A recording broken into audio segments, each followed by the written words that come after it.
By Shechen's missing, 4. At this order, the demons gathered here today immediately began to charge towards the upper reaches of this valley, their momentum full of murderous intent as their feet trampled the ground. Deetsong didn't join in on the main fight, only watching this unfold from above in the air. Nevertheless, his attention did eventually get pulled when a loud holler caught his ear from the small settlement. "Who is so bold to come make trouble at our Sky Clan?" The voice clear and crisp, causing even the smoke to clear somewhat in the battlefield as that bright red figure made its way to the forefront. This individual was a beautiful woman with a dominant air to her existence, yet she still carried the sort of charm that's expected of the type who's well experienced in seducing the opposite sex.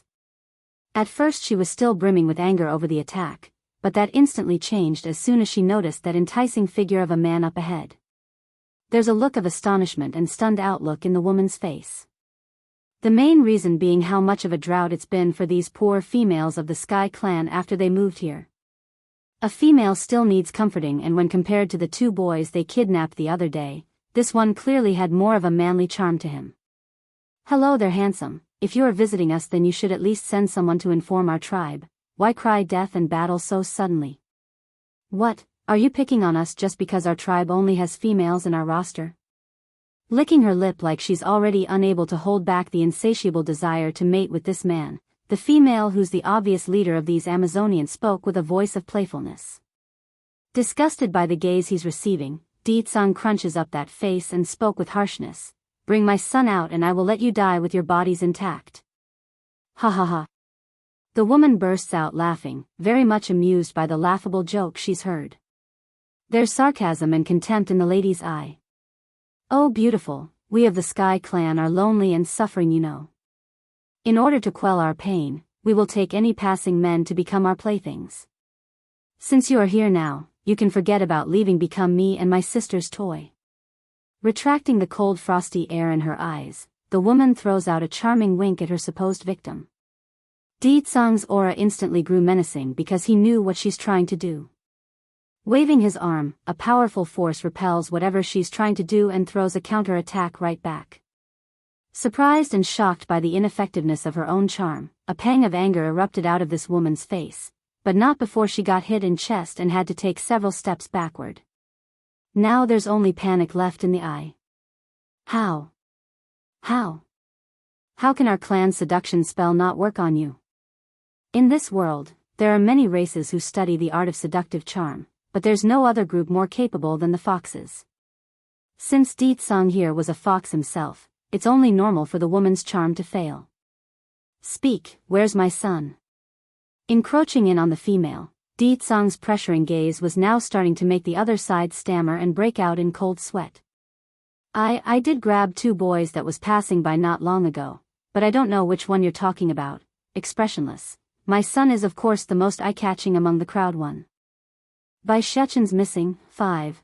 What you're saying is that one, the one who looks better than a fairy and is sculpted from jade itself, that child? Based on how timid her voice has become, it's obvious the earlier arrogance has died out in this lady's attitude. I think he's in the altar room right now." Only after hearing that did Deetsong retract his oppressive aura, leaving the female to gather a breath. Sadly, his next words that followed threw her into the ice again. "You bunch watch over her." He orders the demons from behind, "If my son is missing even a strand of hair, then all of you will die. So, you better pray that he is not hurt, or be prepared for the consequences." Her fate has been sealed since the moment she made a move against the boy. She's doomed, along with her clan. That's regardless of by Shechen being hurt or not. It doesn't matter at this point. The place of offering and worship wasn't that far away, merely at the other side of the valley. Here, in this dimly lit tiny room where the altar stood, was by Shechen with his hands tied behind his back, that mouth stuffed and covered by a handkerchief. The boy's been awake and alert for a while now, but he never once tried anything until he's sure the ones in charge of watching him from the outside were gone. With this perfect opportunity before him, by Shechen didn't need to wait and forced a tug around his arm. With a snap, the rope binding his hands were torn, leaving him free to crawl over to the other boy that's with him. Luckily the latter wasn't bound by anything, only unconscious, making it all the more easier to carry out the following escape plan he's had in mind. "Wake up, Hey, wake up, he gently pushes the kid's body in an attempt to get a reaction. Sadly, his efforts were in vain. Scratching the back of his head over this dilemma, what to do? He's obviously been drugged by those ladies from earlier. Thankfully I'm immune to every poison out there, otherwise I might be in the same situation when they fed me that thing. It's then an idea suddenly hit the little steam bun when his brain worked up to here. Pulling out all the pill containers in his possession, Baishachin wavered as he stared left and right over what he had. Which of these candy beans can detoxify the sleeping drug? Damn it, I should have paid more attention to Mother's lesson when I was studying.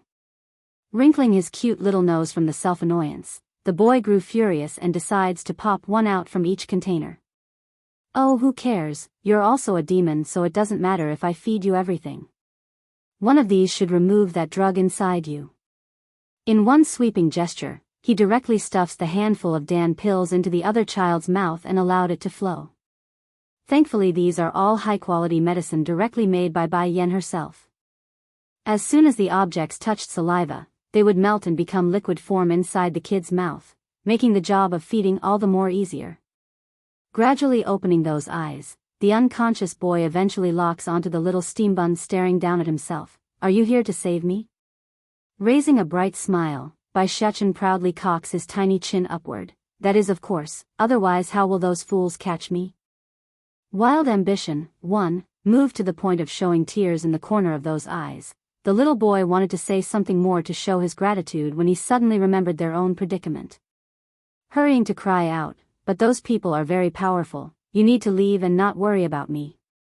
No, my mother said it before that a man must know how to repay a debt. Little leopard, you helped me before so I must save you. In a forceful tug, Baishachin didn't give any room for refusal and pulled the other boy along with him towards the doorway. Little leopard, follow me closely from this point forward, I will take you away to safety. When Baishachin reached the doorway, his steps gradually slowed to a tiptoeing pace for fear of disturbing anyone that might still be outside. However, his prudence was for naught because when he tried to push at the door to make a crack for peeking, he immediately discovered there's a chain locked around the knobs. Understanding the problem, he inhales deeply and musters up a force around the fingers. This time around when he made a push, the power he summoned instantly snapped the metallic chains on the other side. Okay, we're good now. Come little leopard, we need to leave this place. Scurrying about from one point to the other, the pair were able to make great progress in this dark place due to Baishachin's exceptional memory. When he was being brought to the altar room, the little steam bun made sure to memorize the directions, so this was just him recollecting his previous steps. Who is it? Just then, a petite voice suddenly came from the rear and causes the leopard boy to fall into panic on that cute little face. Don't be afraid, I said I'll protect you. Patting his friend's shoulder, the little steam bun promises with an air of assurance. Perhaps it's the way he spoke, or just the way he acted, but it did manage to calm the frightened boy's heart. Turning around, Baishachin confronts the group that has caught them from behind. It's a bunch of ladies, all scantily dressed with barely any clothing covering their body parts aside from the crucial 2 parts. They were all eyeing the 2 boys with sharp looks like they're very unhappy right now. We're only passing through, can you beautiful sisters let us pass? All bright and innocent, Baishachin does his usual talk of persuasion.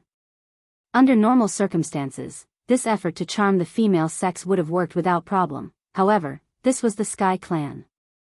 These boys, weren't they the ones brought back by Lady Mei Ling before?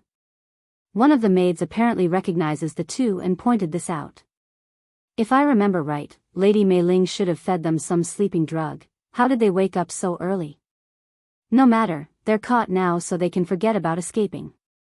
No one runs from our Sky Clan. That said, the group of ladies promptly charged with their blades drawn. Beaming with a sharp light at the open hostility, Baishachin rapidly pushes his friend further back to make some space. Do you think I would be afraid of you people when I'm the prince? I will protect Mother in the future so you're nothing to me. Wild ambition, 2, a formidable force has now exploded out of Baishachin's tiny little figure, causing even the air around himself to gush outwards like a hurricane. Boom! Under that torrent of wind, those who attempted to approach the boy were knocked away instantly, giving the little steam bun the opening he needed to grab the leopard boy's hand to make a mad dash for the other way. Little leopard, let's go. At the main gateway of the Sky Clan, Deetsong's dark gaze continues to scan the area until his sight fell upon the torrent of wind blowing up from afar. Xiachen. In a flash of purplish light, his body shot towards the epicenter of this event. When he arrived, there's already nothing left, only rubbles and a bunch of maids constantly groaning from the pain and the occasional blood puking out of their lips. Speak, where is my son? Coming before one of the injured, Deetsong harshly glares down at the lady who's barely able to look up. They've left. The maid squirms once her sight clears up a bit and recognizes the frosty look coming down at herself. Where did they go?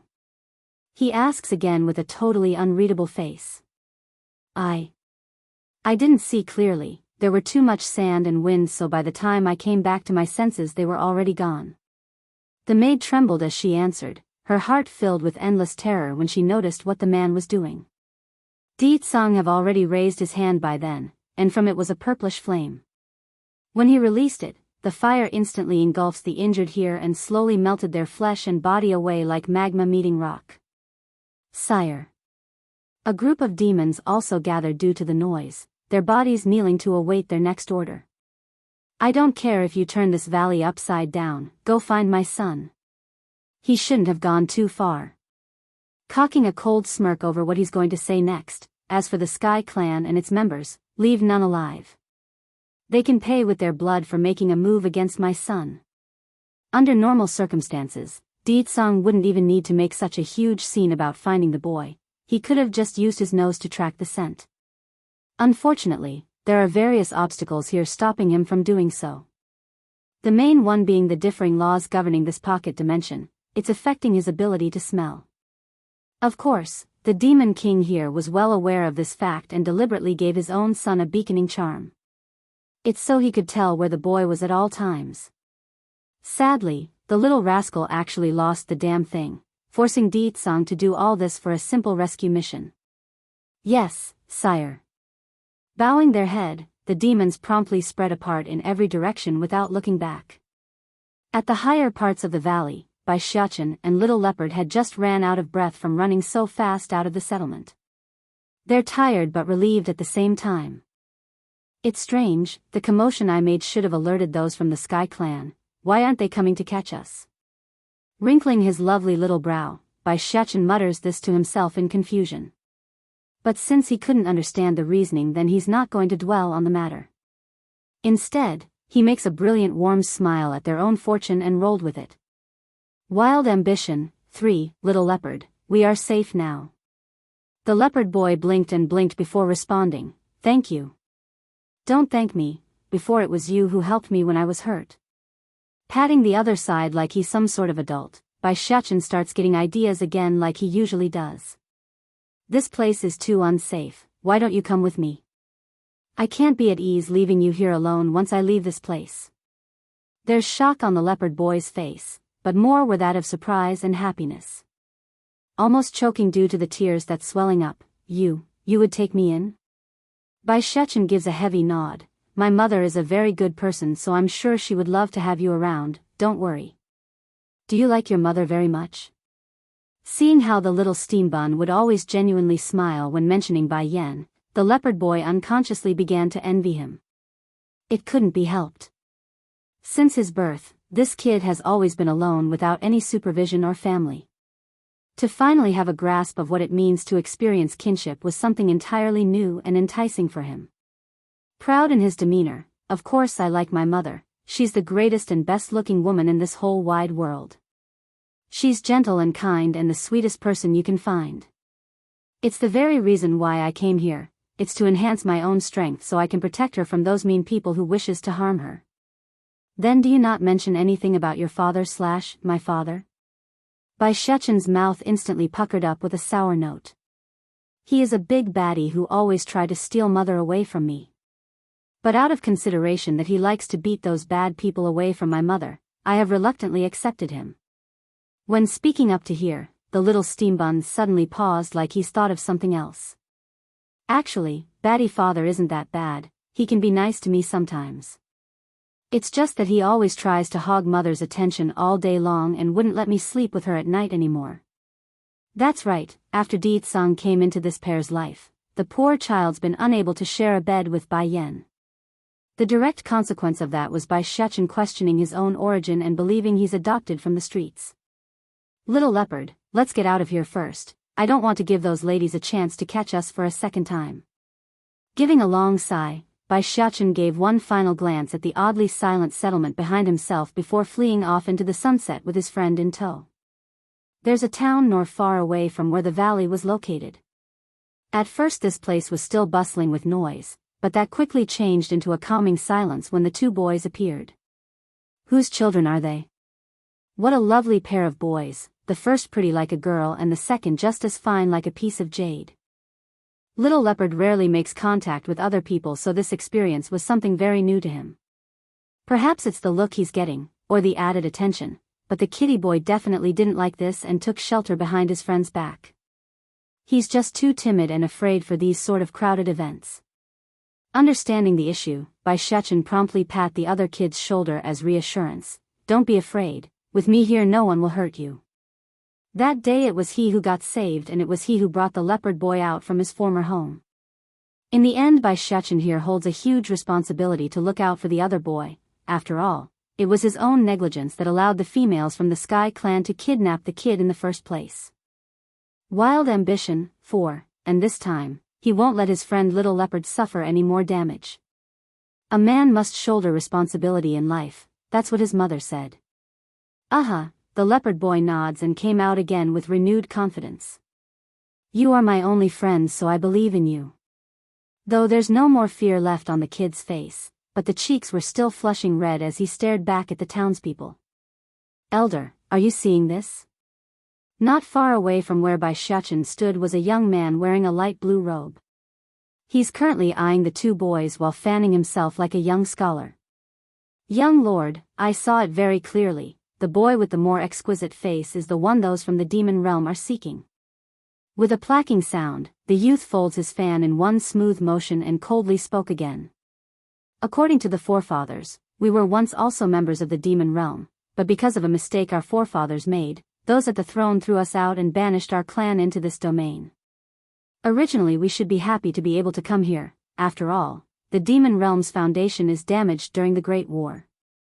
Getting cold in the eyes now upon bringing the subject up, but those accursed beings cursed us, forever sealing our ability to advance in the celestial rank here. They could have just left us alone. Instead they ordered us to forever guard over this stretch of land for them and not let us reap the benefits. The more he spoke about the past and the conditions placed on him and his kin, the more outspoken and harsher his voice became. What do you have in mind, my lord? The old man asks after a moment of thought. Showing a rippling smirk regarding that question, I want to make use of this demon prince. Once I capture him, then that demon king will only have two choices to make. First is to release us from this prison, then it's to hand over the throne to me and break the limit on our bodies. Showing hardness in the eye, the youth flicks open his fan again using that expressionless face. Young lord, what plan do you have in mind? At first the senior that's what the youth was stunned by that proclamation, but he quickly came back to his senses after weighing the cons and pros. It's true forcing someone to do their bidding would be difficult, but it's not entirely impossible. They do have their method, and as it so happens, they have it right here in their hands. If he loses his memory, then wouldn't it be easy to control him? The youth sneers, our Zhang house's forefathers were stupid. I'm not going to be like them, guarding this domain just because others told them to. The old man's heart trembled then. For some unknown reason, he couldn't help but feel uneasy when listening to his young lord's words. My lord, shouldn't we let the chief know first? No need. The young man shows a dark look. That old thing is so cowardly, he will only hinder our plans and get in the way. If you want our demon wolf clan relive its glory days again, then follow my orders, I will lead us to greatness. Wild ambition, 5. While the two were scheming behind their backs, the leopard boy himself was busy scanning the streets with curiosity in his eyes. Everything was new to this young kid, and like any child, the fanciful and fun things are always the most eye-catching. However, when his sight fell upon the two figures in front that staring straight at himself, he immediately shrank his neck in and snuck behind the little steam bun again due to the anxiety he felt from the unknown. Looking up at the intervention, Bai Shechen's brow began to furrow inwardly as he asked, "Grandpa, Uncle, do you need something?" With a fake smile, the young man makes a greeting gesture, "Greetings, Highness." Blinking his eyes in surprise, the little steam bun quickly follows up, "Do you know me? We are members of the demonic wolf clan and subjects to His Majesty. Under the king's order, we have been instructed to search for you, my prince, and to bring you to our home so news can be passed along to His Majesty." Since the tone sounded sincere and the fact that the other side's also a demon, Bai Shechen didn't question the truth in that statement. "Baddie father is looking for me? Oh, it's all my fault. I lost that beaconing charm when I got injured last time and still can't locate it. If you are acting under Baddie father's instruction, then go ahead and inform him. I can wait at your home until then." Normally he would reject the offer, but since he's afraid of Deetsang being worried for himself, the kid finally nodded and said yes. "Please, Your Highness, this way." While under the cover of his own bowing head, the youth smirks at his own success. Reaching out to hold his friend's hand, "Come, little leopard, we will go with him." "Oh yes, prepare some food for my friend, he likes to eat meat." "As you wish, my prince." Zhang Yu, young wolfing, cups his hand in compliance. The elder on the side had wanted to say something here but ended up sighing in the end. He knew his words won't change the young wolfing's mind. Oh, forget it. The young lord has never been one to admit defeat before others, even if it means using underhanded methods at times. Such a personality won't be persuaded just because of caution. Bai Shechen didn't think so much. He's too full of joy to worry about a trap being laid before himself. To the demon prince, he's all about leaving this secret domain once his old man comes. By then, he could run back to his mother and be the good little son that he was. An involuntarily smile blooms out of that face, those eyes full of laughter at the thought. Zhang Yu continued to walk in front right now. To this young wolfing, he's unable to keep his happiness contained at this point because he could already see himself basking in glory. That demon king loves his own son so much, that's why he's going to give me everything I demand of him. The Wolf Manor. Where's our room? The little steam bun briskly asks after stepping through the doorway like he owns the place. Zhong Yu's scheme, 1, yes, Highness, I will have the maids ready the rooms for you. Please come with me first. Zhang Yu signals the old man behind himself while he himself led the two boys away for the temporary guest rooms. The old man naturally knew what that look meant. After a moment of musing, he immediately walked in the opposite direction to carry out the plan. Uncle Wolf. Bai Shechen suddenly stopped. When will my father come? This careless and unthoughtful question actually scared the daylights out of Zhong Yu. The young man thought he's been discovered, so he began to tense up. However, he quickly realizes it's his own guilt that's playing here and his rattled nerves soon settle down. I'll send someone to inform the king right away. I believe it won't be more than a few days before he comes. Grinning with a huge smile at the news, then that's great. I hope Uncle Wolf isn't trying to deceive me just because I'm a child, otherwise my mother will be very angry. Just so you know, even my baddie father will get scared if she's like that. It's unsure why, but the little guy's words have had the direct effect of make Zhang Yu fall into a panic. He's sure that his lie has worked, and that the prince didn't suspect a thing. Yet why? Why does he have such an ominous feeling? Awkwardly laughing like he's trying to shirk off the unease, the young wolf attempts to move the topic along. Don't worry, Prince, no one here will dare to or be able to deceive you. I'd still like to trust Uncle Wolf. The boy's returning smile seemed very innocent and very true. Uncle, I'm starting to feel tired, so don't let anyone come disturb me later when I'm resting. Oh, course, Your Highness. Complying by lowering his head, one only needs to take a peek to discover that insidious light in those eyes of this wolfing. Done with that, Bai Shechen turns back to the room in question. He didn't make up the part about wanting to rest, so when he pushed open the door, the first thing he did was to close it and get on the bed. With the blanket reaching all the way to his face, the kid appeared troubled with worry. Will mother find out since I lost the beaconing charm? She must know if baddie father knows. Oh, what to do? Mother must be so worried about me. I better be good and wait for Batty Father to come pick me up so I can go back as soon as possible. I miss Mother's scent so much, I want to go back. No.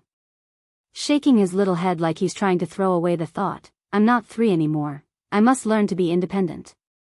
Only by being an adult then can I protect Mother. It's then the door to the room was suddenly pushed open and in came a maid. The girl carried a tray with a bowl of soup that she placed on the table. Prince, I've come to bring you soup. It's the young lord's instruction because he's worried about you being hungry. Please enjoy while it's hot.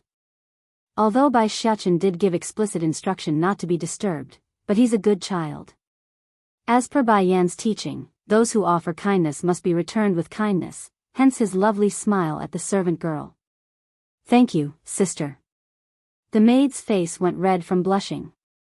She's been thoroughly won over and germinated by the kid's adorableness, so it took her a good while to come back to reality.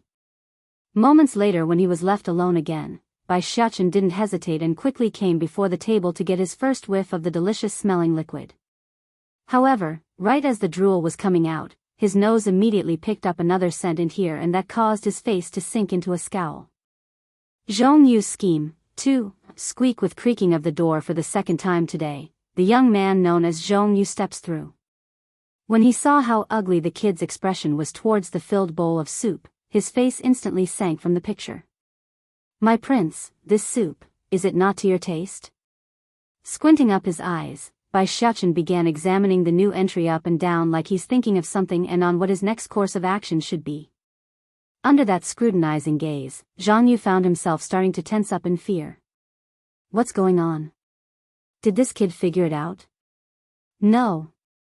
It's impossible, us demonkin have no knowledge in regards to alchemy, and this Dan pill is something I bought from a human years ago. That person said it can make the taker lose their memory, so the prince couldn't have known the soup is drugged. Half a minute later, Bai Xiachen's boisterous laugh suddenly broke out and brought the other side back to attention. Of course not, Uncle Wolf. How can I refuse your good intention?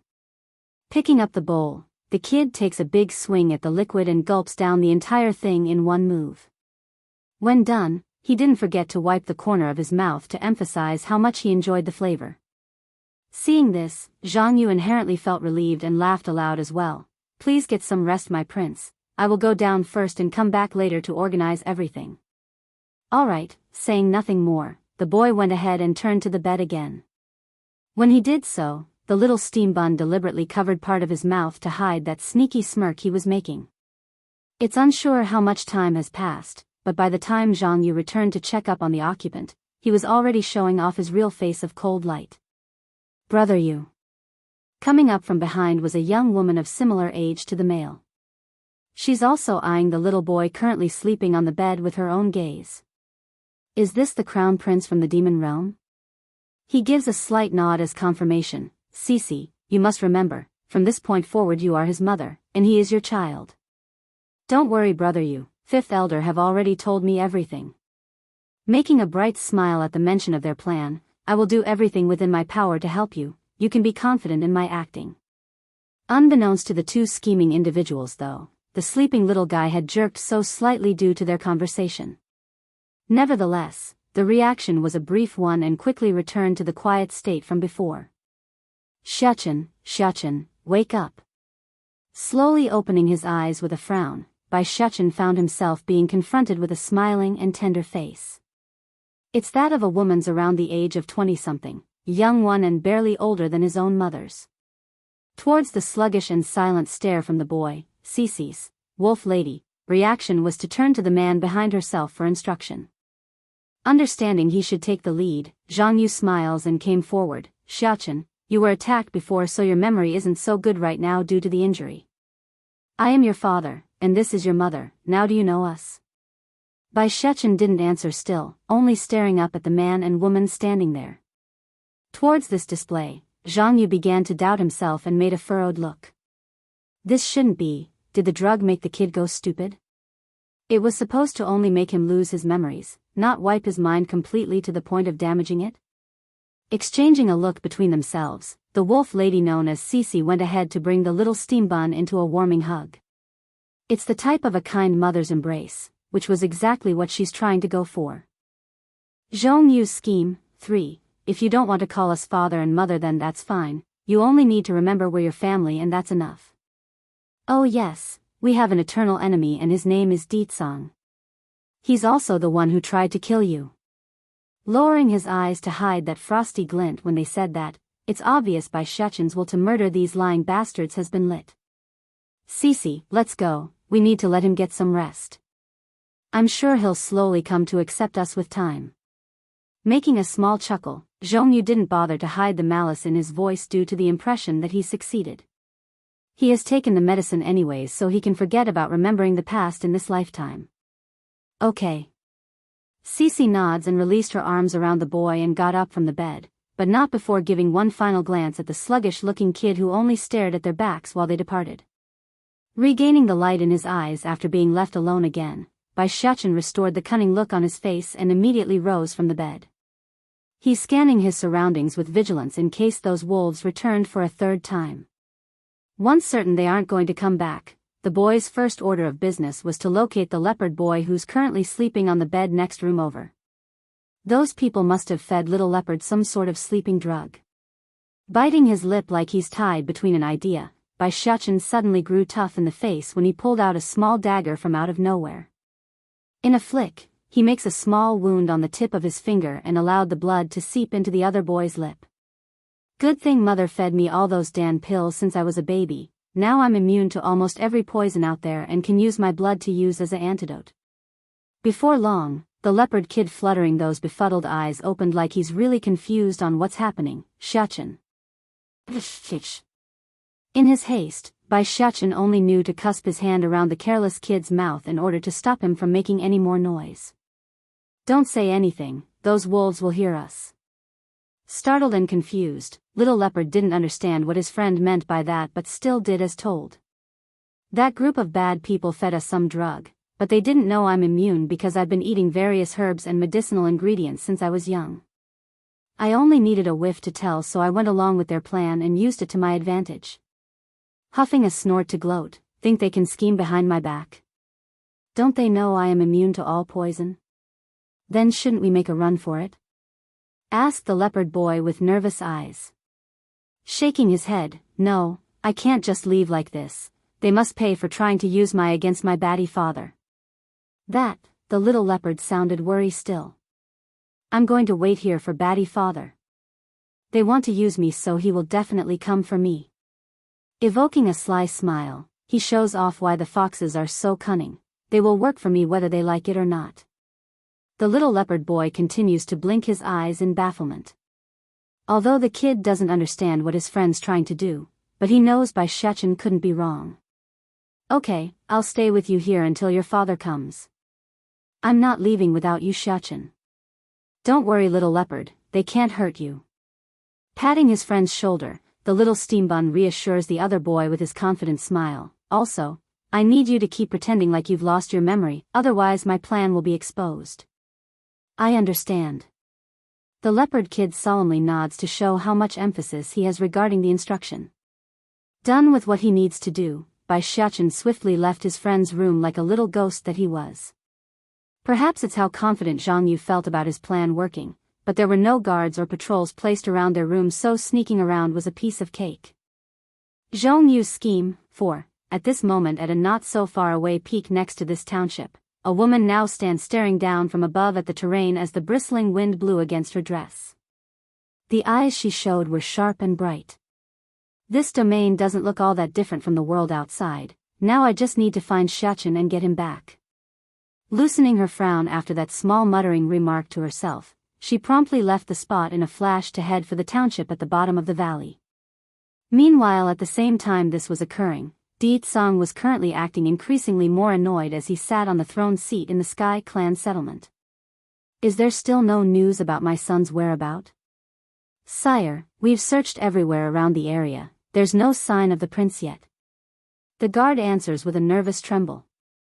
That was not the right answer, causing the oppressive man's aura to swoop over devour the poor soldier's existence until he's choking for air.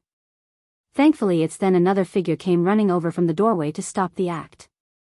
Kneeling there, the person carefully spoke. "Sire, we've just received a letter from an outsider. The stranger said it was for you." "Bring it forward," he growled with a menacing voice. "Yes, Your Majesty." In his hurry to comply, the soldier nearly tripped on his own 2 feet when trying to hand over the letter.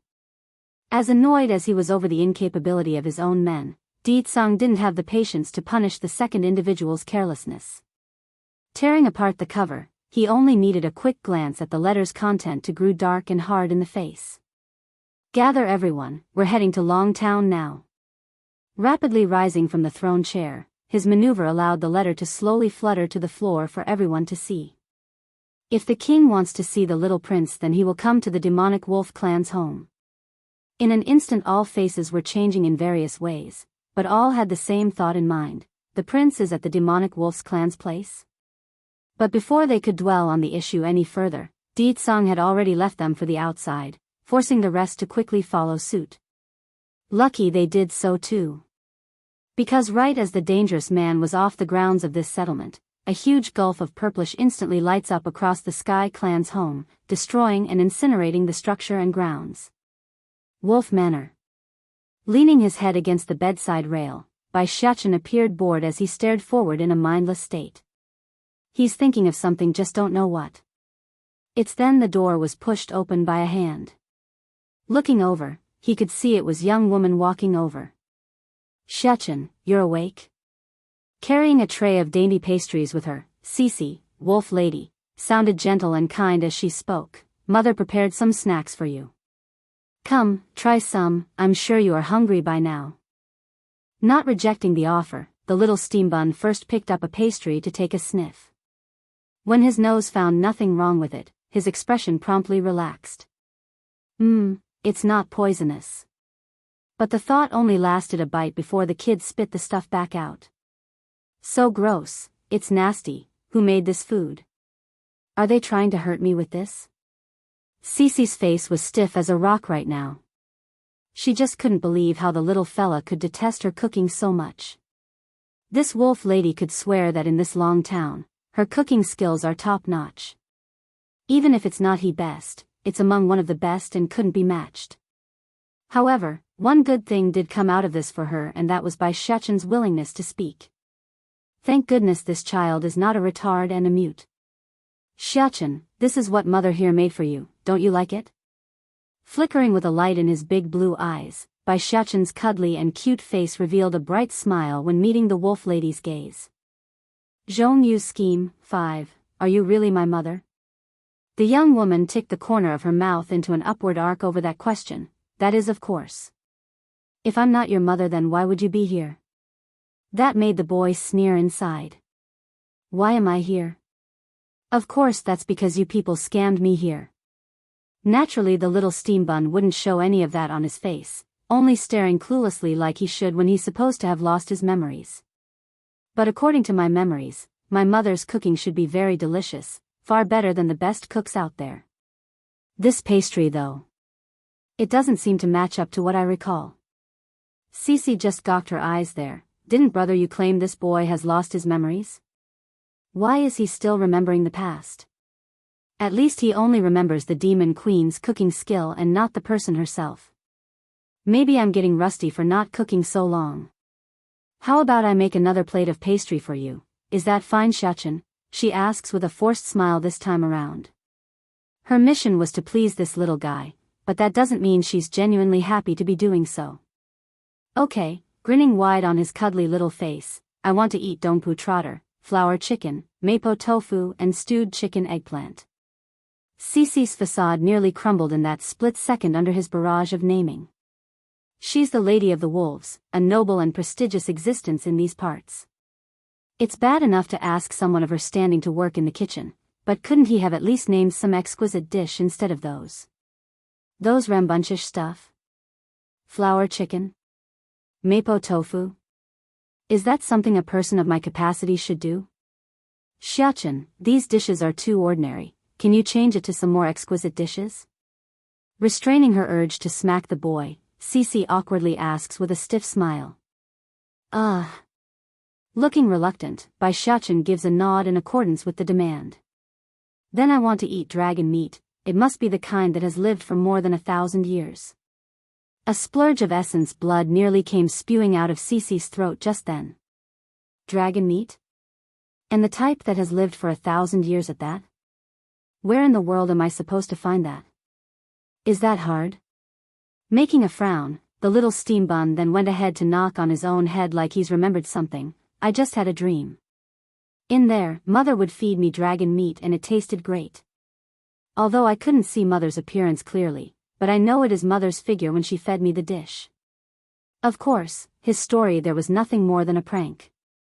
He's a demon, and dragons are also demons. There's no way he would eat his own kin. However, that doesn't change the fact that he's enjoying his own little play on toying with this deceitful witch that's trying to impersonate his own mother. Just watching that steaming yet unable to vent face was enough to delight the cunning little troublemaker. That's what you get for trying to deceive and use me. Xiaochen, there's no more dragons in this place. Growing stern, a strong light beams out of the fox lady's eye after she managed to calm her inner anger. Those dragons, I have already fed you all of them, so there's none left. Now it was Bai Xiachen's turn to choke at the shamelessness of this exchange. He expected all sorts of excuses and lies from this impostor, but to say he himself has ate all the dragons?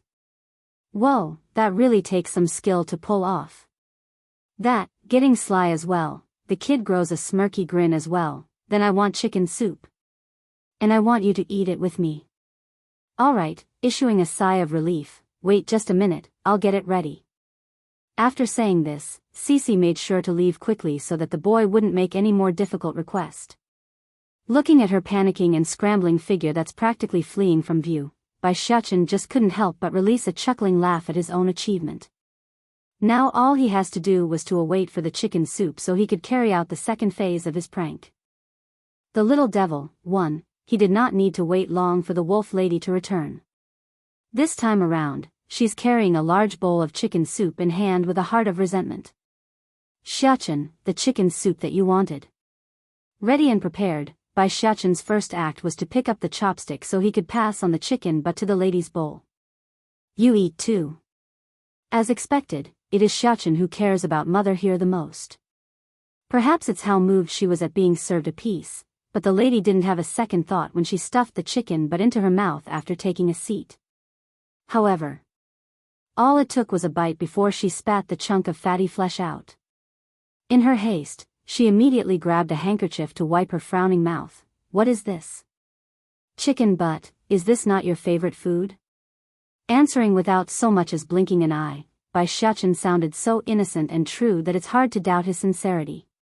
Sadly, this news was a huge blow to the wolf lady's mental stability.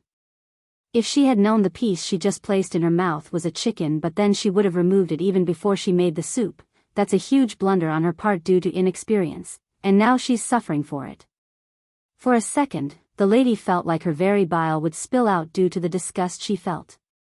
Mother, you have changed. Bai Xiachen's little mouth had curled into a displeased pucker like he's about to cry. You used to like eating it a lot. Is it because I'm the one who gave it to you that you are vomiting? Pumping a twitch in the corner of her mouth. How? How could that be? Then why did you spit it out, Mother? Asked the boy with a layer of water filling his crystal-like eyes. Inhaling deeply knowing she's been cornered, Cece knew she had no choice and slowly picked up the chicken but again with her chopstick. When those fingers felt the resistance from the clamping force she herself applied, the lady could already imagine the puking image in her mind. But still, she stuffed it into her mouth in one forceful chug and swallowed. That was it, that's the last straw. Grabbing her handkerchief, Cece literally covered her mouth and fled for the outside due to the horrific sensation. When her figure disappeared completely, the laughter of the boys chuckling could still be heard throughout the room. This is just the beginning. If you people dare to impersonate my family, then you can forget about having it easy. Then, as if to add salt to the injury, Bai Xiachen went ahead to take a sip of the soup. Unfortunately, he too had made a mistake and found the flavor disgust, forcing him to spit it back out like a shooting fountain. It's no wonder she puked. This is so nasty, it's hundreds of times worse than Mother's cooking. Done with the goofy prank, he decides to just leave the mess for others to clean and took his place back in bed. Within the courtyard of the Wolf Manor, Cece had just finished running out of the guest rooms where she found a quiet corner to throw up. She's still trying to reach down with her fingers to force everything back out from the throat. Cece. It's exactly then that a familiar voice came from behind. When the lady recognized who it was, she immediately reached out to grab at the man's sleeve. Brother, you, that child, he is the devil, he is the devil. Cece, what are you going on about? He frowned and swiped the hand away with impatient clear in his voice. Brother, you, I don't want to be the child's mother anymore, he is a little devil. If I continue then I will go crazy. She's now hissing hysterically like she's about to lose her mind. I've already informed the king that his son's here. The person will be here soon. What do you expect us to do if we give up on the little prince? Are you trying to destroy our demonic wolf clan? The little devil, too. Zhang Yu's tone was strong and powerful, forcing the wolf lady to cower down and not say another word. Enough, go back and please the boy like you're supposed to. Also, drug his food some more, I want to make him completely obedient to me for use. He orders with a frosted tint in those eyes. Almost sobbing in her voice now, brother, you, that boy, did he really lose his memories? You think I'm wrong? That drug is something I tested before, there can't be any mistake, nor will he remember anything from before. The young wolf said it with such assurance that he could literally fool himself despite it being a lie. On the other hand, the wolf lady just felt wrong about all this. Sure, she submitted and won't object anymore, but the aching suspicion just won't leave her heart. Then what about the other child the prince brought along? What should we do with him? Don't worry about him, I gave the kid the drug as well just to be on the secure side. He's not going to a hindrance. This left Cece rather puzzled, but why don't we just kill him then, why bother making him only have amnesia?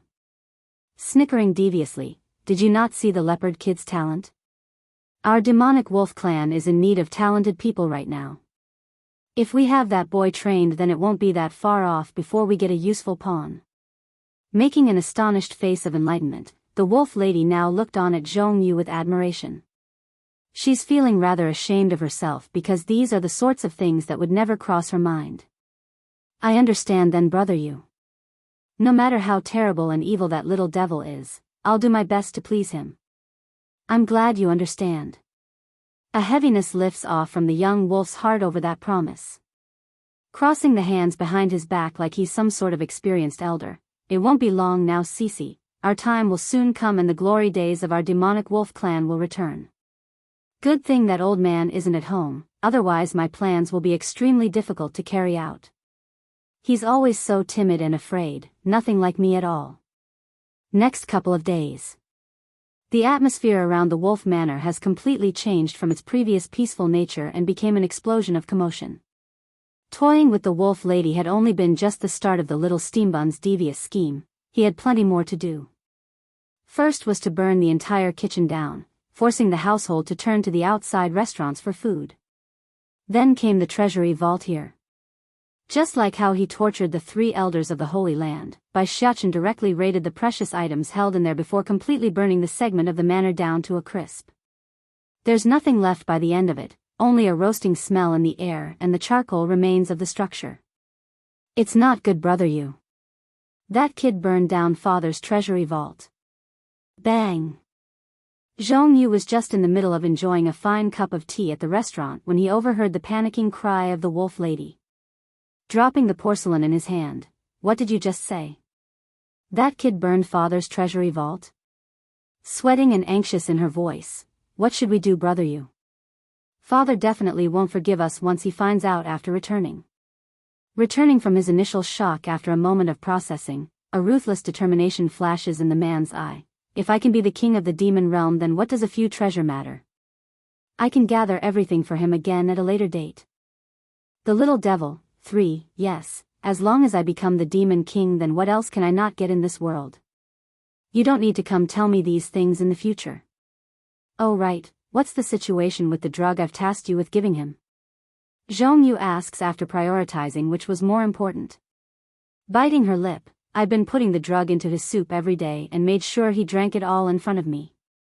I believe the toxin might be producing some unintended side effect. Perhaps that is the reasoning behind his loss of control and violent behavior. Then that's good, he said with a pleased voice. Go back first and keep a close eye on him for the coming days. I don't want the boy making any contact with the outside until we are ready.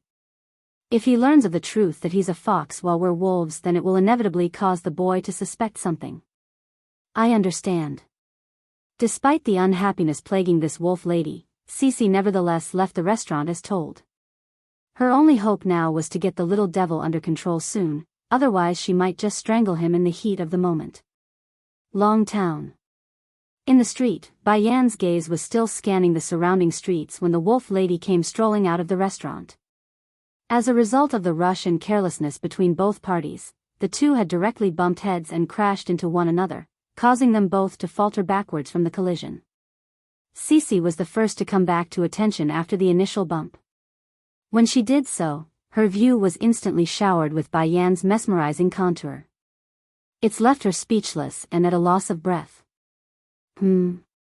Bayan also came back to her senses by then, and just like the astonishment portrayed by the other side, she too made a surprised face after checking out Cece's figure. Demonic wolf clan? Cece's body quivered at being pointed out. If it was her own kind who saw through her background, then it's still understandable, but everyone here in the secret domain are capable of hiding their scent and aura, making this very abnormal. You are, she asks with a furrowed frown. Controlling her expression, Bayan speaks. Before I came here, First Elder had told me about your clan. He said there are those who've been exiled to the secret domain as punishment and made to guard the place, and your clan is one of those guilty groups, is it not? Giving a pause to think before continuing, is your clan chief called Zhang Changqing? The demonic wolf clan has always been ambitious even before their banishment, the only exception was this Zhang Changqing. As a result, the person who was still a young lad back then was made the clan chief due to his timid nature. Yes, Zhang Changqing is the clan's chief and my father. Showing a smile now, Cece felt more at ease since she didn't feel any hostility from the other woman. May I know who you are, miss? I only want to ask you one question. Have you seen Deetsong? Deetsong? Showing surprise on her face, Cece almost questioned her own ears for a second there. Who exactly is this woman to address the Demon King by name? And your relationship to the king? Oh, I'm his wife. Oh, I'm his wife. This sentence was like a heavyweight smash hitter, causing the wolf lady to become disorientated due to this overwhelming piece of information. Is this woman the king's wife, the mother of the prince? What am I supposed to do? The prince is still at home and I'm impersonating the queen. The little devil, casting her eyes downwards in order to avoid eye contact, my apology, but the king is not at this place. Your Highness should go look elsewhere if you wish to find him.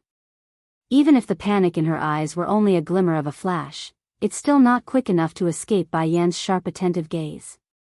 Giving a quiet nod of suspicion, okay, I won't trouble you then.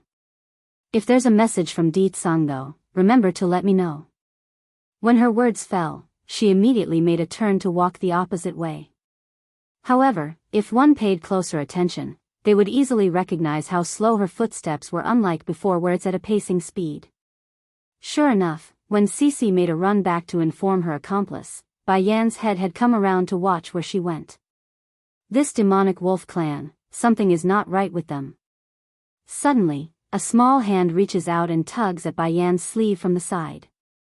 Looking down, she could see it was a young boy, but that face was as beautiful as any little girl and more. Is what you said all true? You are the demon realm's queen? Blinking that eyelash, the young boy asks with carefulness in his tone. She nods. Do you know something, little boy? Based on the kid's gaze alone, she could already tell he has something to say. Nodding desperately, little leopard went right into the important bit. If you are the demon realm's queen, then you are Shechen's mother, right? Clenching up in her heart, Bayan instantly grasps onto the child's shoulder because she knew her chance was here. Have you seen Shechen? Where is he? Giving a glance towards the direction of where the wolf lady departed, those people tricked Shechen and I into coming here, then they gave him the drug to lose his memories. Thankfully he didn't fall for their plan. Now they're shamelessly claiming to be his parents. The last bit of that explanation made Bai Yan's fist clench even harder. You say those people. Are you referring to the demonic wolf clan's member? Yes, it is them. Those wolves not only pretended to be Xiaoqin's parents, they also said the demon realm's king is his worst enemy after believing he's lost his memory. Biting his little lip, the boy tightens his grasp around Bai Yan's sleeve like he's afraid she might not believe him. Xiaoqin said he wants to see the king, that's why he stayed at the Wolf Manor. Auntie, can you help get him out of there? I can't just leave him behind. A surge of anger erupts from the woman's chest as Cece and her accomplice came quickly out of the establishment during this timing. When they saw it was Little Leopard standing next to Bai Yan, the wolf lady nearly lost her footing and crumbled to the floor. Zhang Yu didn't do so well either, but unlike the lady, he's more composed and hurried to drag the leopard boy back to his side before making a greeting. Your Highness has traveled far today, please forgive this boy's lack of manners. He's my son's playmate, so he might have done something he didn't mean to. Allow me to bring him back for further education if he's offended you in any way. As much as Bai Yan would love to tear these two scheming wolves apart right then and there, she nevertheless suppressed her inner anger to take the safe route. I disagree there. I find this boy very much to my liking in fact. Zhang Yu was truly startled by that answer. First giving the teary boy in his hand a stare, then he furrowed his brow into a frown of confusion. This boy also lost his memory because of the drug, there's no way he could have anything to the Demon Queen. Perhaps it's really just that, they're compatible. Bai Yan's fury, 1. Since your Highness likes it, then I'll take him to visit you in person on another date. He hasn't completely taken control of that brat yet, so it's imperative that he not allow the two to meet. Flickering a meaningful light in the eyes over how the man was trying to hide the leopard boy away. No need, I am getting tired anyways, so why don't I come to your home for a visit, how about that? Dramatically changing in his complexion over that suggestion, Zhong Yu nearly gasped from the huge breath he took in. Queen, my father is not home right now, you coming? That doesn't seem to be right. Why don't we wait until he returns to receive you? Just give him a few more days and he would be able to completely control that little brat. By then not even the king would be able to do anything, let alone this human woman. And if, narrowing her eyes in, a frosty curve forms around Bai Yan's lip, I must come? All white in the face, Zhang Yu gnashes his teeth and stands firm. Queen, I respect you because of your position. Do you really think the demon realm is controlled by you? Nothing but a human. Do you think your status will be there if it wasn't for the fact that you gave birth to the prince? Due to the demonic wolf clan's inability to leave this secret domain, their members have no way of knowing the true circumstances regarding the outside world, nor do they know of Di Tsang's edict from before. So you're implying that you're not allowing me to enter the Wolf Manor? Bai Yan sneered as she approached the two wolves with that dangerous figure of hers. Under that pressuring aura, Zhang Yu instinctively cowered and stepped back as well to keep distance. He may not understand why he's feeling so stressed, but that body of his doesn't lie. It's fear he's sensing and it's telling him to back off. Queen, please go back, he says after much difficulty. That was the last straw for the leopard boy. Breaking free from the hold, Little Leopard quickly ran to Bai Yan's side and stared viciously at the two wolves. You two are bad people and kidnapped Xiaoqin. Auntie, they are the ones who locked away Xiaoqin, you must save him. That outcry from the boy completely scared the daylights out of the two across from them. Practically screaming now, Zhang Yu loses his act and snaps back. What nonsense are you talking about? I am not talking nonsense. A pang of anger erupts from the kid's face. Auntie, let's go find Xiaoqin, we can save him together. Pulling at Bai Yan's hand, he had wanted to lead her to the Wolf Manor when Zhang Yu suddenly attacked. The fist from the treacherous wolf was aiming straight for the boy's face, a spot where it would kill based on the level of power infused in that punch. Fortunately, there's a guardian angel around. Bai Yan's fury, 2, Cece, you go back first.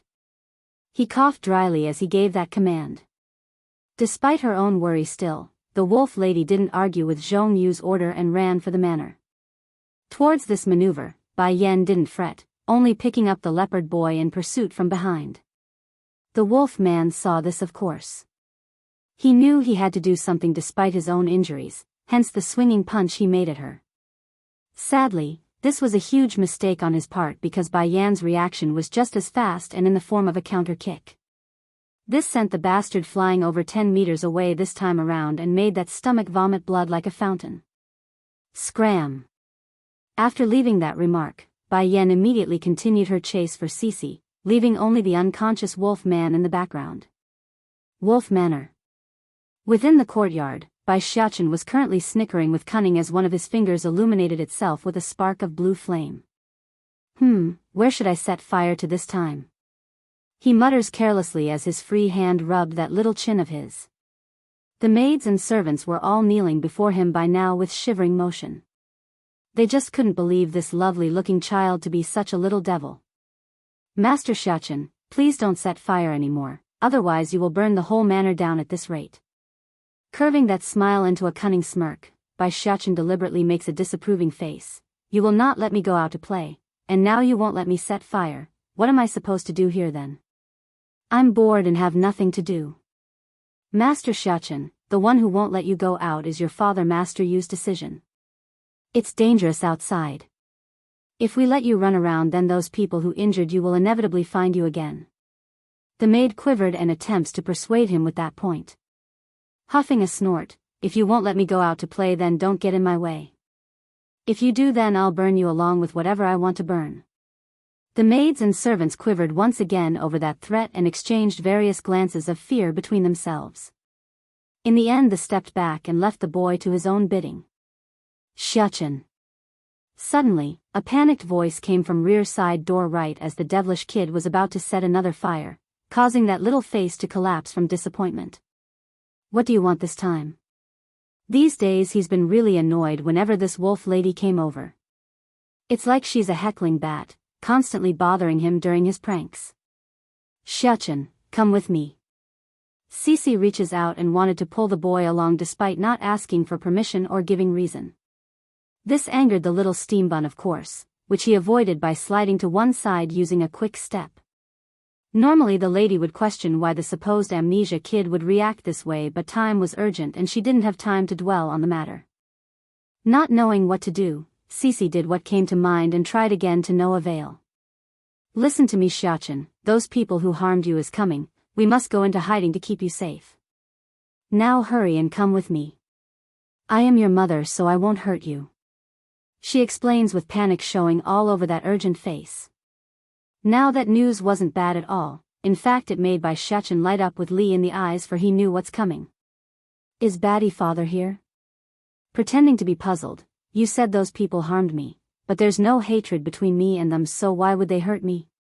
Stumped by the logic, Cece began to ramble on the only idea that could sprout from that airhead brain of hers. That's because they found you cute and cuddly. They wanted to steal you away from me and your father, but we refused. How can we abandon you, Xiaochen? That's when they got furious and attacked. They wanted to destroy you because they couldn't have you. Bai Yan's fury, 3, is it? Bai Xiaochen's eyes were full of laughter after hearing that defensive excuse, but it didn't even compare to the beaming face he showed after catching a glimpse of that lovely red figure slowly descending from the air. Mother. Likely due to not being aware of the person that has landed behind herself, Cece actually believed the little rascal was calling out to herself and became warmed by the thought. It couldn't be helped, after this little devil came to their home things haven't been the same. It's downright chaotic and a mess. It looks like my efforts have paid off. This little guy now knows what's best for him and accepted me in his heart. Just when Cece was getting jubilant over that idea, Bai Xiaochen had already shirked off her hands to run past towards the doorway. This left the wolf lady completely frozen there. Stiffly turning around with those fingers still hanging in the air, what came into her view was Bai Yan's gorgeous contour. Before either of the girls could say another word though, Bai Xiaochen had already thrown himself into those arms. Mother, I miss you so much, how come you didn't come find me earlier? Is it because Baddie father won't let you come? Compared to his previous cunning appearance, the little steam bun was now portraying a pitiful and sad face, like he's been greatly wronged. It couldn't be helped. In the little guy's mind, it's always Di Tsang who's the bad person and the one trying to fight him for Bai Yan's attention. In retrospect, The doting mother here on the other hand was flabbergasted by the first comment coming out of her son's mouth. What did Deet Song ever do to make our boy think like this? Am I not here now, sweetie? Tightly embracing the little guy, her face dons a warm smile. It's so nice having a son around. Back over at Cece's side, the wolf lady was frozen all over as an uncontrollable panic shook her entire existence due to the dismay growing from within. How can it be? Didn't he have amnesia? Why would this little thing remember his own mother? As reluctant as Bai Xiaochen was about letting go, he did after a long hug. Turning around to face the deceitful witch, his lips had turned into a sarcastic snarl. Oh yeah, I forgot to tell you people. Mother's been feeding me various herbs and drugs since I was little, so I'm immune to most poison. The little drug you gave me have no effect. Faltering backwards over that bombshell of a truth, Cece kept shaking her head like this was some kind of lie. No, this can't be. Is he saying that everything is a lie? The amnesia is a lie? No. Why are you doing this, why? She finally understood why the kid's behavior was so abominably horrible. It's because it's all a act. Puckering his lip to one side like it's something obvious, didn't you want to use me to deal with my batty father? If so, then why wouldn't I use you to my advantage? Instead of me going to look for him, it's easier to just sit around and wait. With her finger pointed at the rascal, Cece found her tongue tied there. She couldn't utter a word against him as tear and despair slowly filled those eyes. Son, be good and wait here for me. Leaning downward, Bai Yan gives her boy a peck on the forehead to seal the deal. Bai Yan's fury, under Bai Yan's oppressive and nerve-wracking stare, Cece instinctively cowered backwards and became too afraid to meet that gaze. Even worse, the lady had no more room to cower because there's a huge chunk of all behind her back. Exactly then, right as the wolf lady's lost on what to do, her eyes suddenly caught sight of the familiar contour. Brother, you, quickly save me, this boy has been faking it the entire time. What? Trembling in his already injured body, Zhong Yu fell over backwards from the loss of balance. He's absolutely white right now as he stared at the little steam bun in incredulous and disbelief. You bunch of dummies think I will be schemed against with your level of intelligence? I only used your plan to my advantage. Thankfully it's useful and mother came to find me like I thought. Despite the disastrous and destructive acts he's done so far, like setting fire and stuff, he's behaving like a little angel while in Bai Yan's presence. How? How can this be? It's over, it's all over. I should have listened to father's words and kept to the stable life here. If I did, then none of this would be happening. Now not only will I be killed, my entire clan will also fall with me. Bang! With a sudden swinging kick, Bai Yan directly knocked Cece over when the lady showed signs of stepping back. It's excruciatingly painful for the wolf lady to be attacked so heavily and without indication. Sadly for her, Zhong Yu seems to have no intention of saving her despite the bleak appearance. To the man, he only wanted to flee right now and save himself at this point. But right as the wolf man's about to sneak away while everyone's attention was preoccupied by his companion, Bai Yan abruptly shoots a glare behind herself and sends a beam of force into the man's ankle. And as if that wasn't enough to subdue the bastard, a powerful aura had come down from the front, crushing him and pressing that body down like a mountain. While Bai Yan and Bai Xiaochen both noticed this behavior at the same time and looked over, the kid only showed an astonished face when his eyes fell upon that silvery-haired figure. However, the woman herself was a different story. When the husband and wife met and made eye contact, it was the male who first made a surprised look before turning it into anger. So, for a moment, those who are being suppressed actually thought there's a chance for them to live based on Deet Song's reaction. This was especially true for Zhong Yu and Cece. Perhaps the relationship between the king and queen isn't so good after all, otherwise why else would he be so mad? Is it Di Xiaowan? Asked the man with seething flames spewing out of that tongue. He's furious and didn't remember to catch his breath when speaking. Startled on her face, what? Bai Yan's fury, 5, is it Di Xiaowan who told you? Is it her who found a way for you to come here? I just knew it's going to be her when it comes to these things. When I get out of here, I'm going to break her leg as punishment. The anger was now seething out of Di Tsang's voice when he spoke, making him practically losing control. That stinking girl knows damn well how dangerous this place is. How can she let Yan Yan come? I'm going to make sure she learns not to cross the line again. Bai Yan narrows her eyes and over that mutter, Xiachen lost contact and you didn't tell me? And what of it that it's Xiao Wan who told me? If it wasn't for her, I would still be in the dark. I knew it. This time I will make sure to beat her till she learns. While the man grinds his teeth in frustration, Bai Yan only snickered a laugh at her husband's childish behavior and reached over to choke him by the collar. In this moment all of the demons and people were dumbfounded by what they saw. How noble is the king? He's someone who would beat the princess if he wants. How can this human woman be so daring to treat the king in this way? It couldn't be helped that they would be so shocked. These demons stationed inside the secret domain have never left their homes for a long time now. It's normal for them to lack the latest news regarding the relationship of this pair from the outside. Di Tsang. Bai Yan spoke with flair all over her face. Who did you say you were going to tie up and beat? By now Di Tsang's anger has mostly dissipated due to his wife's harsh voice. Then after some thought, he decides to answer honestly upon weighing the pros and cons of lying. Di Xiaowan. In response to that answer, Bai Yan only started to chuckle menacingly. It's nerve-wracking, making even Di Tsang feel uneasy. Yan, there's a lot of celestial rank people here in this secret domain. Out of worry for your safety, that's why I forbade Xiao Wan from. You shut up. Bai Yan's yell instantly made the man shut up that lip.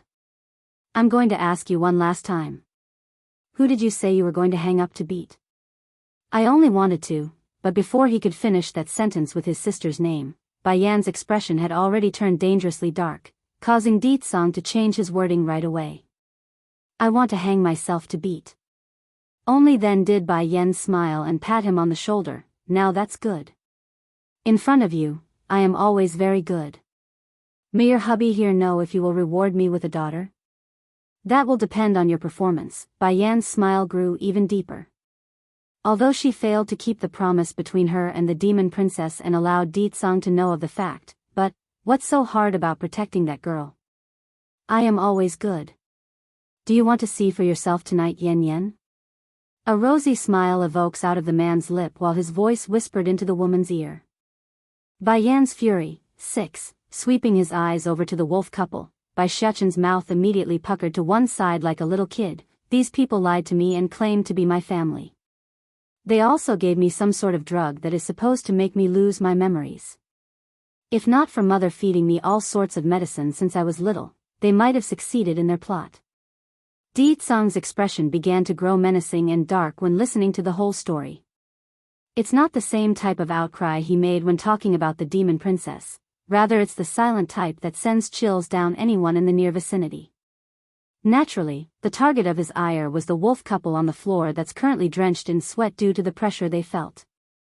Di Tsang, do you want to do the deed or should I do it myself? Bai Yan also chimes in with a menacing voice of her own just then. Of course I will handle these troublesome wolves. There's no need for you to deal with such small matters, Yan. The demon king glares down at the kneeling couple, his voice grim with the tone of a swinging bat at everyone's heart. The demonic wolf clan is wild with treasonous thoughts. Daring to threaten their prince is an unforgivable sin. From this day forward, I never want to see them around again. Yes, king. The demons that arrived with the man echoed their response like howling beasts, their voices loud and clear as it roared across the sky. Zhong Yu became paralyzed through everything. He had wanted to seek his father for help after making his escape and abandoning his wife, but it seems even that little hope was now squashed. Yan, my subordinates will clean up this mess in our stead. Let's go home, shall we? Di Tsang suggests. Let's go home, shall we? Tightly holding her son's hand, Bai Yan finally reveals a laxed smile after coming to this domain. All right, let's go home. Mother, wait, Bai Shechen suddenly pushes the woman's hand away and ran over to the leopard boy's side.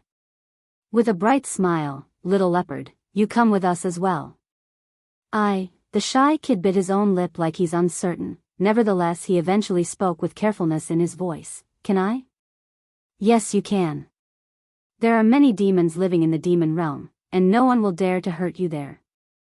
I also have a cute little sister I want to introduce you. The little steam bun kept holding onto his friend's hand when he said all that. He's sincere and showed not a hint of lie on his outer appearance. Okay, little leopard finally nods. I want to leave with you.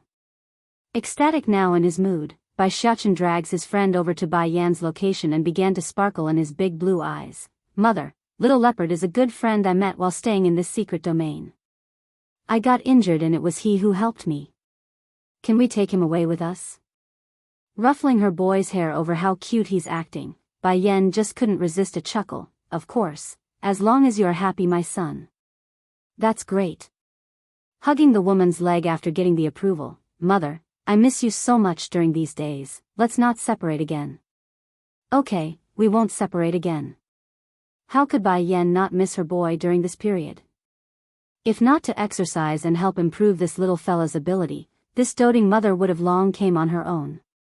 Meanwhile, to one side, Di Tsang was currently stretching his face downwards from displeasure. Why do I feel like I'm only an extra whenever this little rascal is around? Yen, I see your mental condition is not very good. Let me take you back so you can rest first, okay? Bai Yan smiled deeply at the tentative care. I don't know what's going on, but I've been very tired lately. It's good to have a rest like you suggest. Bai Yan's fury. 7. Even if she's a celestial rank cultivator, Bai Yan still requires rest like any ordinary person if they're tired. Sure, going for several months as a practitioner wasn't a big deal if they absorbed the natural energy in the air, but that would only alleviate the body's hunger and fatigue for an undetermined period of time. In the end, everything in existence requires rest no matter their strength or power. It's been like that for a while already. Nervously grabbing his wife's hand, Di Tsang's expression was filled with unease. Are you sick? Do you want me to check your pulse for a checkup? Bai Yan couldn't take it anymore and bursts out a chuckle at that frantic appearance. Are you silly or something? Us cultivators are physically strong and would rarely get sick. Ever since I broke through to the king rank several years ago, I have never gotten sick again. Just like how she doesn't need to eat, any virus or bacteria would be incinerated as soon as they come into contact with Bai Yan's body, hence the reason why ordinary folks would say cultivators look like gods because of the halo glow coming out of their pores. What's more, this lady was already at the celestial rank, a genuine person who have stepped into the realms of what they could call a demigod both in terms of lifespan and strength. But, out of consideration for Di Tsang's worried heart, she nevertheless sighed and began to examine her own pulse. Next second later, her face froze like she's seen a ghost. What's wrong? Finding the increasingly tenseness in the air, the Demon King gulped and asked again like he couldn't control his own tongue. He's trembling and downright fearful of what the final answer would be. Please, Yen, are you okay? You must tell me if you are sick. Inhaling deeply, Bai Yan took a moment to gather her composure after closing those eyes. Then with a trembling voice of her own, I'm pregnant. Yes, during the recent days, she's been incapable of focusing entirely like how she used to in the past. Whether it be making a breakthrough, or refining the Dan pills back at the Holy Land, everything was done with a sense of reluctance due to her mood.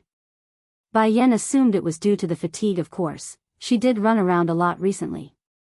What she didn't expect though was this news of herself being pregnant. To be clear, it's not that this woman was being careless about her own health. During the first pregnancy when she carried Bai Xiaochen in her tummy, Bai Yan would always feel stuffy and with a loss of appetite. Now this time there's none of that, so of course she wouldn't think in that direction. What did you just say?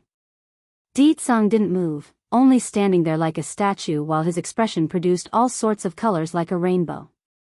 Ecstatic? Excitement? Disbelief? Regardless of what his emotions were over this explosive news, the Demon King only knew one thing, and that was he's going to be a father again. He couldn't be around during his wife's first pregnancy, but now he has a chance to make it for it. Bai Yan suddenly pats her own forehead with an upset face. I'm already 3 months into my pregnancy. If I match it up with the timing, it should be our first night together. Thank goodness I was able to withstand the lightning strikes when I made a breakthrough several days ago, otherwise this child would have been hurt. If she had known about her own pregnancy, then this lady would have made preparations ahead of time so the baby doesn't get affected. While the soon-to-be mother of a second child felt annoyed at her own carelessness, the father in this case only stood there with a goofy grin on that face. It's quite apparent this man still hasn't come back to his senses. Mother, it's then Bai Xiachen pokes his little head over. Am I going to have a little sister? Bai Yan knocks the boy's head with her knuckle. And how do you know it's going to be a sister? I've told you before already. I had a dream, mother. I dreamt about my little sister. Although I didn't get a good look, but I'm certain it's my sister, a lovely and sensible sister. She's going to be the most beautiful little princess in the world. Bai Yan's fury, 8, in Bai Xiachen's mind, his sister would naturally be the best. Even if he exhausted all the adjectives in the vocabulary, it would be far from sufficient to depict his sister's excellence. Yen yen. Not letting the mother and child to continue, Di Tsang suddenly exclaims after coming back to reality and firmly pulled his wife into his arms. Nearly trembling in his voice due to the overwhelming joy, this is the best gift you could give me.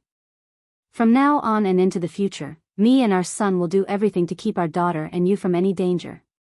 We won't let any harm come your way. Like a good little supporter, the little steambun hurriedly nod in agreement. I am a man now, I will protect mother and my little sister. I won't let anyone harm you.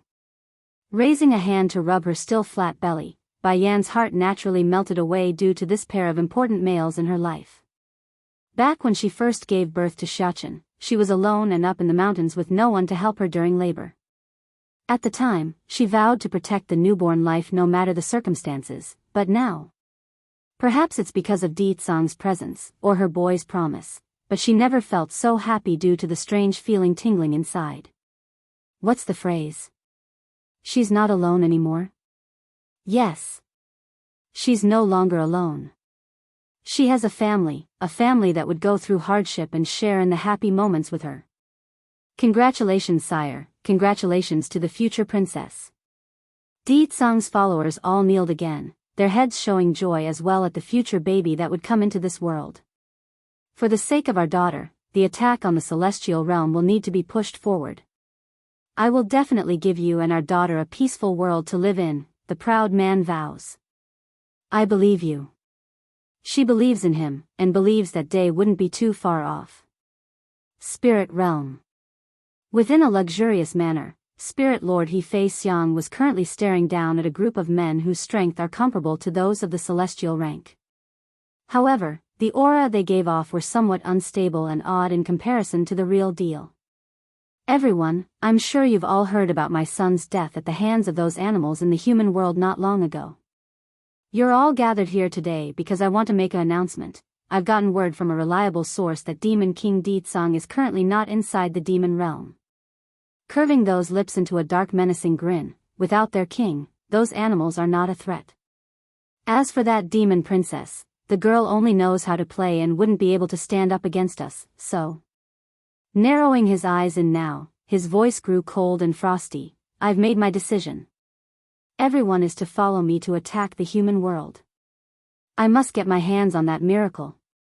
By then, I won't even need the secret method in my possession to produce these fake celestial rank cultivators. Afterwards, that whatever demon king will fall like all the rest. Your subordinates will follow and obey. The crowd complied by making that answer like a booming speaker. Good. Chuckling like a snake, we will head out at the next light. I want the human world to be turned upside down. This time he won't just take the miracle, he's also going to get revenge for his boy that died out there. Regardless of those people being involved or not, it doesn't matter to this spirit lord, they are all going to die. Yes, my lord. Please. By the loud response, He Fei Xiang didn't say more and turned for the room behind himself. However, unbeknownst to this arrogant man, a certain lady has been eavesdropping on the entire gathering event. It's Lu Qingyu, the spy sent by Bai Yan. Right now this lady of the spirit realm was looking terribly pale because this information must be passed on immediately. Once she figured no one was paying attention, the woman promptly made a run for the outside. Bai Yan's fury, 9, Elder June. Lu Qingyu cries out to her trusted follower as soon as she's made it to her residence. There's sweat pouring out of her forehead as she spoke. Things are not good. Miss, what's going on? Getting up from his chair, Elder June appears puzzled by the frantic appearance of the lady. That man, he intends to attack the human world in person. I can already see the calamity and the destructive image. Go now, go inform the mistress. She must hide as far away as she can. Father's strength has reached the middle level of the celestial rank, so no one is his enemy now. If he really is set on a person, then there's no escape. The most urgent task is to let Bai Yan find refuge in the demon realm, only there will she have a chance. I understand then, milady, I will make a trip to the human world right away. Elder June didn't delay and began to walk towards the main exiting passage. However, right as the senior finished opening the door, he was shocked to find 2 guards already standing outside blocking his path. Elder June, miss, we've been ordered by the Spirit Lord that none is allowed to go outside. Please return to your residence. No one is allowed to go outside? Getting cold in her tone, Lu Qingyu lashes out by raising her voice, outrageous. I'm sending Elder June out to buy me some goods for me, why are you not allowing him to go outside? Miss, this is the Spirit Lord's order, please forgive us. Despite the guard taking to the knee when explaining, the tone they gave was neither humble nor respectful. Now she's starting to sweat due to the panic she felt. Grinding her teeth in frustration, I said it already, I'm only sending him out to buy me some goods, he will be back very soon. Now move aside and make way. Sadly, the mildly veiled threat in the lady's voice didn't make these 2 guards budge and remained like a mountain. It's no secret that Fei Xiang had recently given this lady great commanding power, but the Spirit Lord remains to be the head of this realm. The man's order comes first before everyone else, including the man's own children. Miss. Seeing how Lu Qingyu's about to lose control on the suppressed anger, Elder June knew he must intervene. Pulling at her arm, he spoke just loud enough so the 2 men could hear. It's only a small thing, we can buy it later anyways. That done, he immediately gave a signaling wink indicating they should move out of sight before further discussing the issue. It's definitely a smart move by the senior. If they had forced the matter and demanded to leave, then it would surely arouse the suspicion of the Spirit Lord. By then, not only would it not help the problem, it would only draw unwanted attention. Fine, huffing a long breath, the lady turns without looking back, we're going back inside. While the 2 occupants left of their own volition and didn't show any indication worthy of suspicion, the 2 guards still gave a distrustful stare in that direction. Then with a wave, they called for a 3rd person to come over and muttered something secretive into the newcomer's ear before running off again. Back inside her room again, Lu Qingyu paces back and forth. What should we do now, Elder June? If something happens to the mistress, then no one can help us. At the beginning she was still unwilling to submit due to her own proud nature, but now, she has long understood the only one that could help in her mission of taking down that man was none other than Bai Yan. Bai Yan's fury, 10, what's more, Lu Qingyu's voice stalled for a moment, if she dies, we won't be able to live either. After returning to the spirit realm, this lady had more than once tried to remove the poison in her own system. Sadly, regardless of her effort, she couldn't lift it. This also proves that their life was now firmly tied to Bai Yan as a person. If she lives, they live, if she dies, they die. This won't do. I must save her. Miss, we'll try to leave the spirit realm again during the night. However, if we leave this time, then we won't be able to come back again. The senior sighs over their own future. It's exactly as Elder June claims. If they leave now, then it's indicative of their crime, meaning they would become wanted throughout the spirit realm. Returning would be a death sentence. Lu Qinyu didn't speak as her body quivered so slightly at the thought. She's contemplating what to do right now, for the final decision lies with herself. Undeniably, the lady doesn't hold much affection for this spirit realm and would love to see it perish. However, this place, there are too many memories of her and her mother together. Elder June, a bittersweet smile comes out, but what choice do we have other than that? If mother was alive, then I'm sure she would also hope for me to leave this wretched place. To be free and to be not bound by the restraints provided by this forsaken realm. Closing her eyes, a pang of pain surfaces from the girl's appearance. Miss, the senior's expression also showed pain after hearing that. Do you want to visit the madam again? Shaking her head, no, that will only arouse the man's suspicion even further. We will leave tonight as you suggested. Raising her head, she then looks upward to the open blue sky. Maybe this will be the last time I see this picture again. Nighttime. Dressed in a clad of black, Lu Qingyu and her accomplice were silently running through the courtyard until they reached the exit again like this morning. Giving Elder June a signal, they swiftly came behind and attacked, removing the two guards without any sound or struggle. However, right as the two issued a breath of relief at their own success to remove the obstacle, countless torches instantly lit up around them, surrounding the pair and cornering them to the spot. Lu Qingyu froze over in that moment. Stiffly turning her head around, the picture of Hu Feixiang immediately came into view. Father. Trembling in her voice, there's white all over that face as the sweat soaked the lady's dark clothing. My good daughter, where are you going when it's this late? Asked the spirit lord in a calm manner. Twitching nervously in the corner of her mouth, I noticed a jade hairpin the other day and didn't bring enough money. Then when I sent Elder June to go get it for me this morning, these guards forbade us from leaving, that's why I want sneak out tonight to buy it. Are you going to buy a hairpin or to go give those humans word of our invasion? He Feixiang sneered and approached his daughter with dangerous air. I've been thinking about it ever since the last assault. Do we have a traitor among our mix? But you know, our spirit realm isn't a place where ordinary people can leave and go as they please. That leaves you as the main suspect. Cackling now like an evil overlord, you know why I called a meeting out in the open today? It's to set you up. I wanted to see if you will really fall for the bait I set. Elder June's death, 1. He Feixiang stopped coming closer. Instead he now made a disappointed look on his face. Whether or not it's genuine was another story though. Oh, how I wish none of this is real. Your brother and sister were both killed by those demons, now you are my only daughter. What are you not satisfied with? In the future this spirit realm will be yours, yet you would betray me for those inferior insects? The more he spoke, the gloomier his mood became until it's hit rock bottom. The man won't deny he's been giving this daughter of his the cold shoulder over the years and neglected the girl's mother during the final moment, but he's never hit or scolded the girl at all. What reason does she have to hate him as so? It just didn't make any sense to this spirit lord. By this point Lu Qingyu had already recovered from her initial stiff appearance.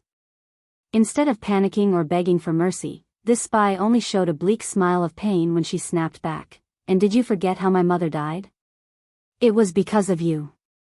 She was killed by you. Do you think she would have fallen into depression and died from a broken heart if it hadn't been for your heartless cruelty? Eventually tears began to swell out of the lady's eye and trickle down that flushed face. Even in death you still won't see her. And me, you won't even allow me to take on your surname after I was alone. I hated you for what sort of cruelty you've shown me and my mother. Is it because my mother got that incurable disease and became ugly? Is that it? Because she's not beautiful anymore that you would abandon her and me? He Feixiang's expression had grown incredibly ugly right now. Yes, he stopped caring about the girl's mother because of that disease which made the woman age and become an old hag. But it's not like he's going to shout this truth out for the world to judge. So for that you would betray me? Would kill your own brother? Losing any sort of disappointment from the eye after remembering his son's death, the spirit lord now got all red in the face like he's staring at the enemy instead of his own blood. Snickering with sarcasm in her voice, brother? That kind of person is not fit to be my brother. From young to old, that person had constantly abused me. If it wasn't for my inability to challenge you, then I would have killed that so-called brother long ago. Gently closing his eyes like he's coming to terms, He Feixiang eventually opened them again, but with a sharp glaring light in them. It's that of a blade shooting out at its target and slicing through the flesh. Then don't blame me for being ruthless, this is your choice. Someone come, subdue these two traitors and make them pay a heavy price for their actions. Tightly gripping his hand until it's a ball, rage stirs from within. Also, I want to make one thing clear. Your mother turning ugly and old is only part of the reason why I stopped caring about her. The main reason is because she's too vicious as a person. She's killed too many of my concubines. If not for her exceptional beauty, I would have long removed her from my harem.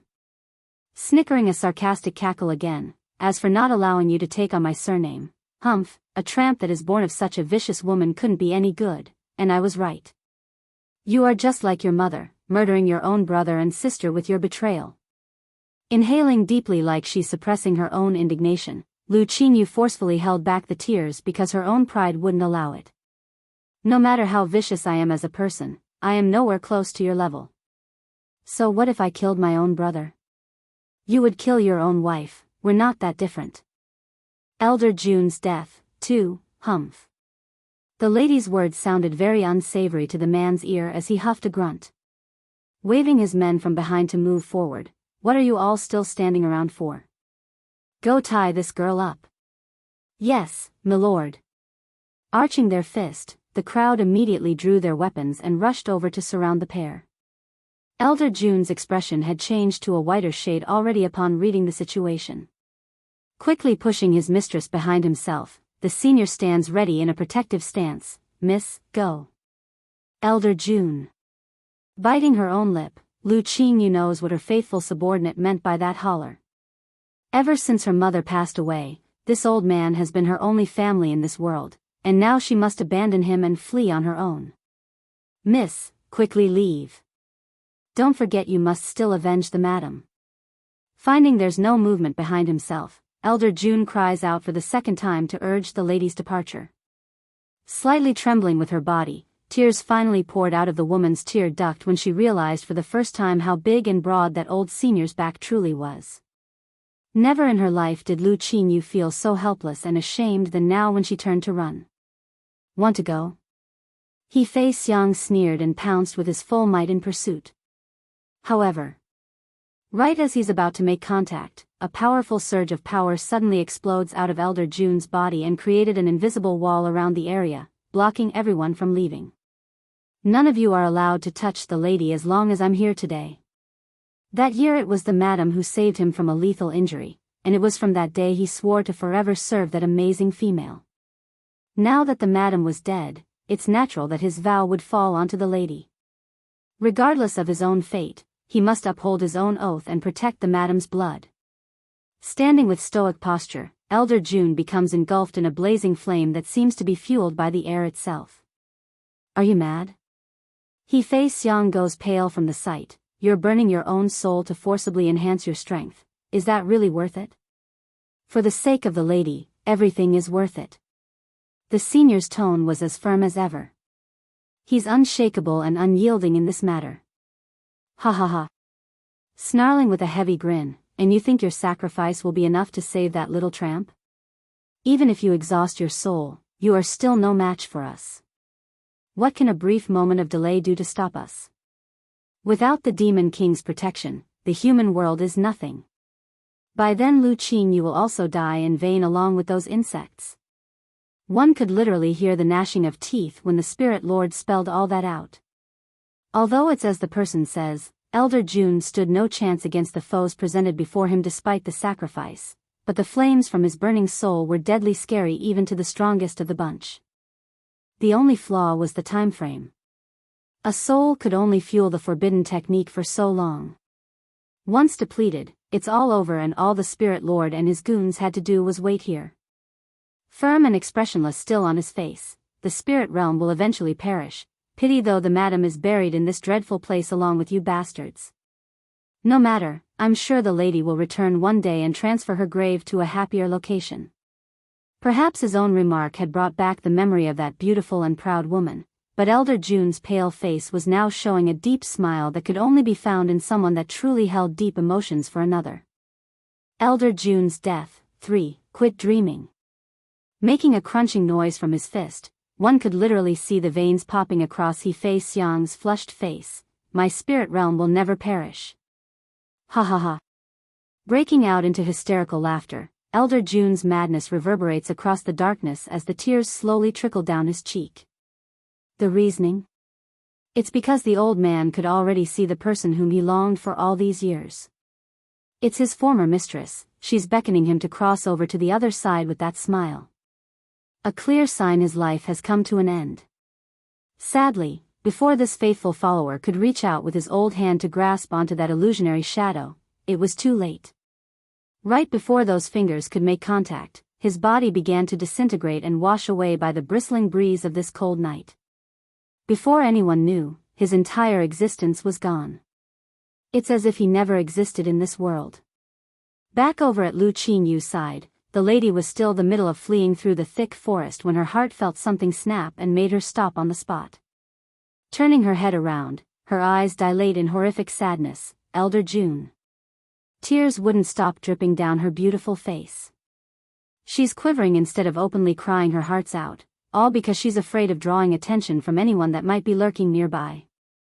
After a long while, the lady finally stopped whimpering and grew hard and cold in the face. Don't worry, Elder June, I will one day avenge you and make these people turn to dust for what they've done.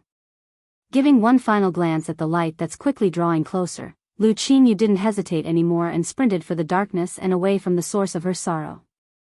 Moments after the girl fled, several celestial rank masters promptly landed on the spot, their gaze sharp as they scanned the area. If we're not wrong, the mist should have fled in this direction. The Lord's order, her ladyship must be exterminated on sight.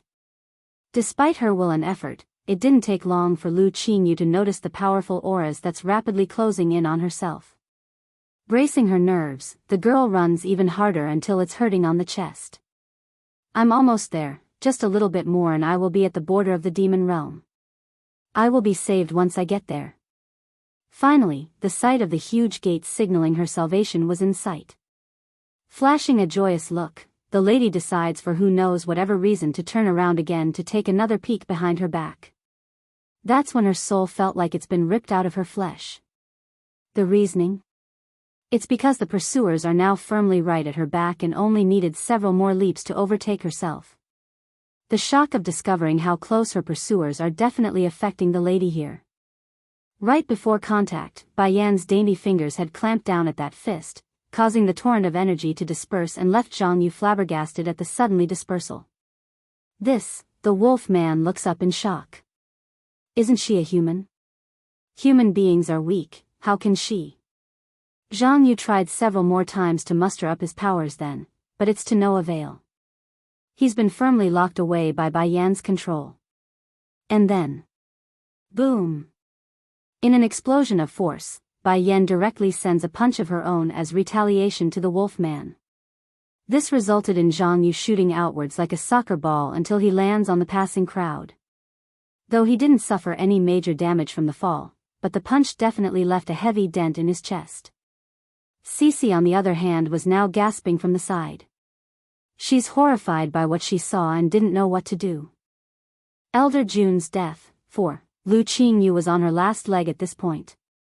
She still hasn't managed to make those people pay the price, nor has she been able to avenge Elder June's death yet, so how could she die here? Bang! Striking preemptively, she didn't want to die here today. Sadly, before the lady's fist could connect with the old man's chest that was coming at herself, the person had caught the strike mid-flight. Then almost immediately, a soft palm taps against her own belly and sent Lu Qinyu flying several meters back away. By the time she landed on the ground again, blood was constantly spewing out from the woman's mouth due to the injury. Despite this, she insisted on trying to stand up right away. However, the second she struggled to push herself, that's when the sharp pain stung the girl's innards, causing her to lose the air right out of her lung. Am I going to die today?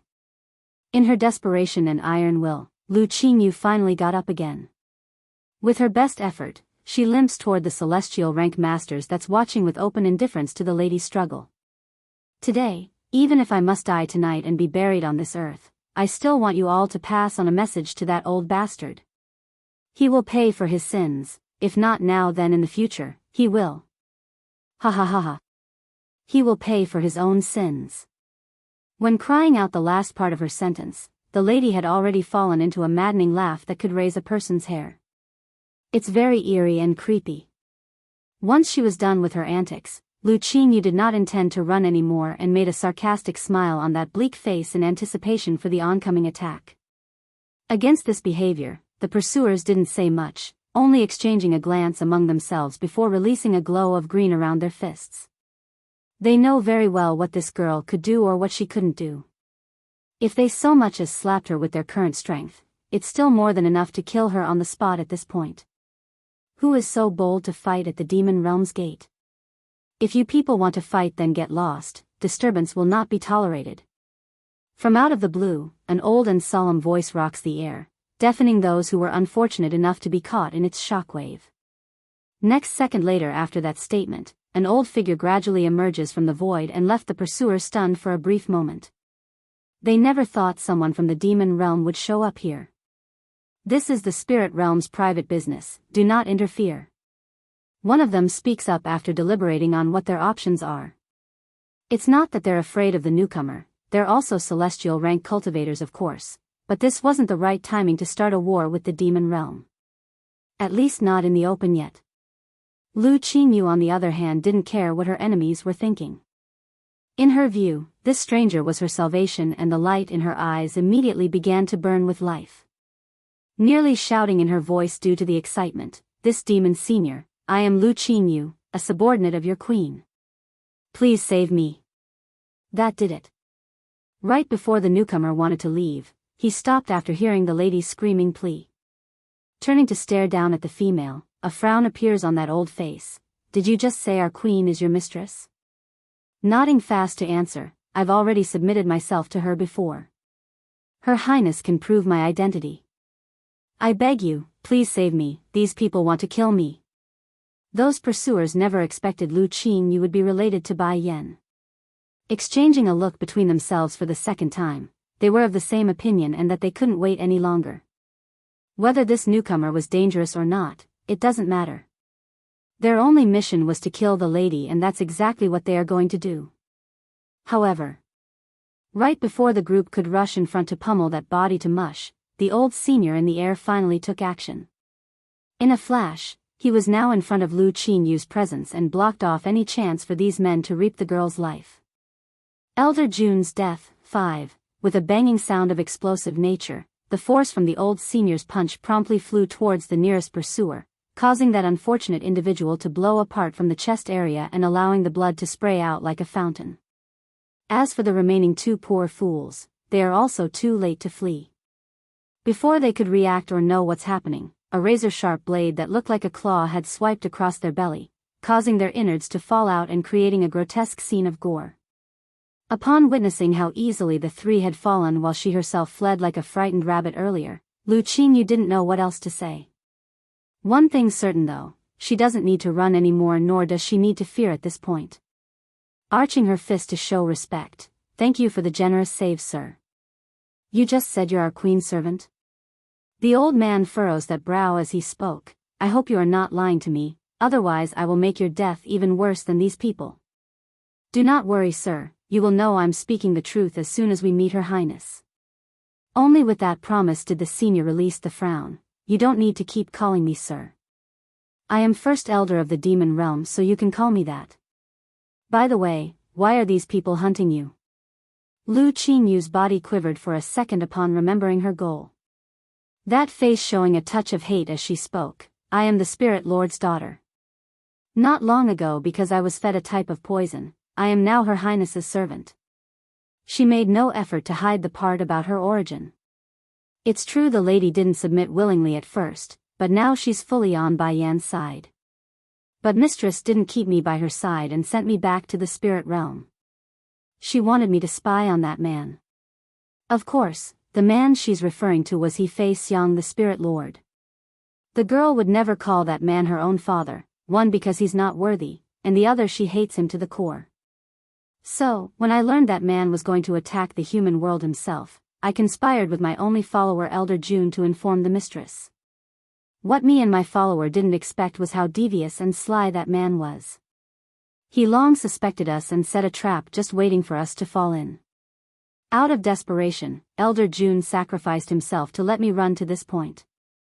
Throwing herself to the ground in a bowing posture, her face sobbed with tears. "First Elder, Please take me to see my mistress. If we wait any longer then it might be too late. Raising the girl from the floor with his own hands, First Elder didn't rush and explain the issue here. Her Highness is not here in the demon realm, nor is she in the human world, so you won't be able to see her for now. But you can follow me back to the palace and wait for the queen. Then what about those in the human world? That man already knows of my betrayal. He will surely rush to attack that land. A river of blood will flow if we don't act. First Elder didn't comment on that. Come back with me first. We will discuss this at the palace and make arrangements. Okay. Clenching her lip, Lu Qingyu knew this was the best option at the moment. What's more, she's very aware of Bai Yan's relatives being in the human world still, so the demon realm wouldn't ignore their presence.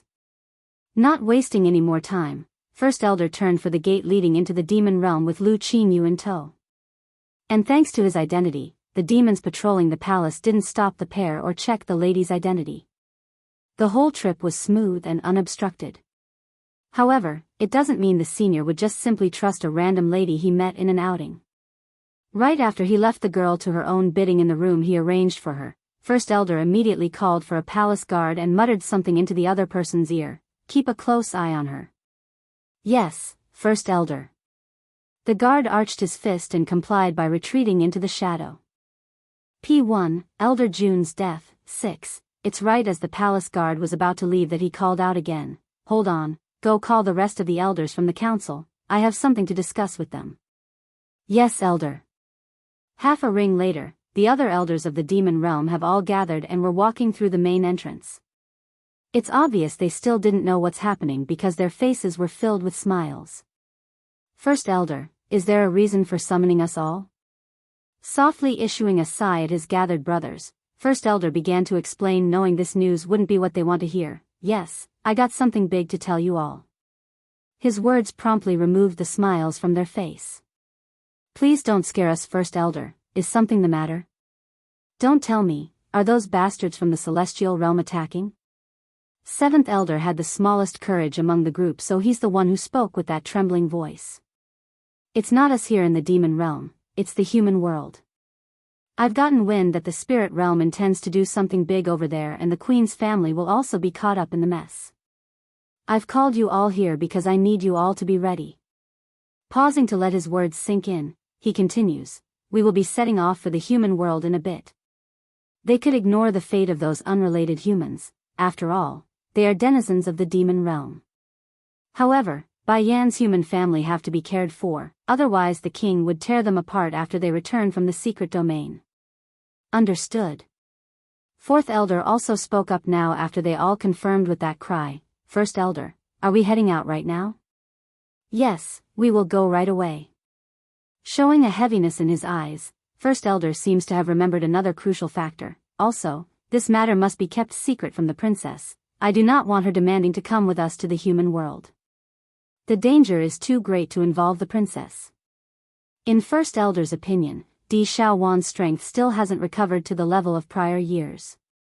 Even if the girl does follow along, she would only be a baggage and cause more trouble than good. Therefore, the optimal choice would be to keep her in the dark. Suddenly, the old senior's ear pricked up like he's heard something. Hurrying to gaze upward, a flash of joy sparkles in his old eye. First Elder, what's wrong? Did something else happen? The gathered crowd did not understand the change in their brother's mood and asked in haste. The entrance to the secret domain is open again, His Majesty is likely back. In this demon realm, the only ones capable of opening the domain other than himself would be Di Tsang and State Teacher. Since the entrance was being opened from the other side, it could only mean one thing. That's great, His Majesty is back. The rest of the elders also raised a smile on their faces. In their view, as long as their king was back, then those from the spirit realm would never succeed. Someone come. Making a cough to clear his throat, First Elder didn't forget about the anxious lady. Go bring Miss Lu Qingyu to the side hall, I will go meet her in a bit. Confused by his brother's words, Fourth Elder attempts to get more detail. Who is this Miss Lu Qingyu? That, she is the daughter of the Spirit Lord. According to her claim, she's the Queen's servant. I didn't fully trust her, so I had the girl stay in a corner of the palace under close watch. I don't dare to let her wander around until I can confirm the truth in her words. Shaking his hand to end the discussion, but enough of us talking here, let's go meet the king and queen first.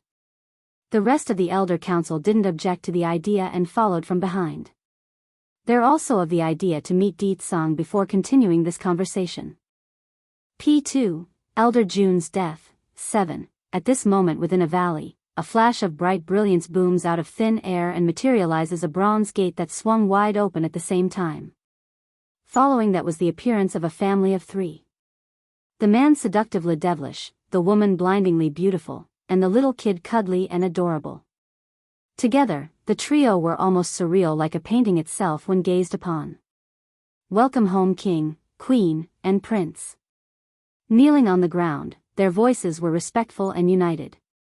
As usual, Deetsong's expression remains as indifferent as ever when he waved his hand to push the group back up from the ground with his power. Did anything happen while I was away from the demon realm? First Elder was hesitant to report the various incidents but did so out of loyalty.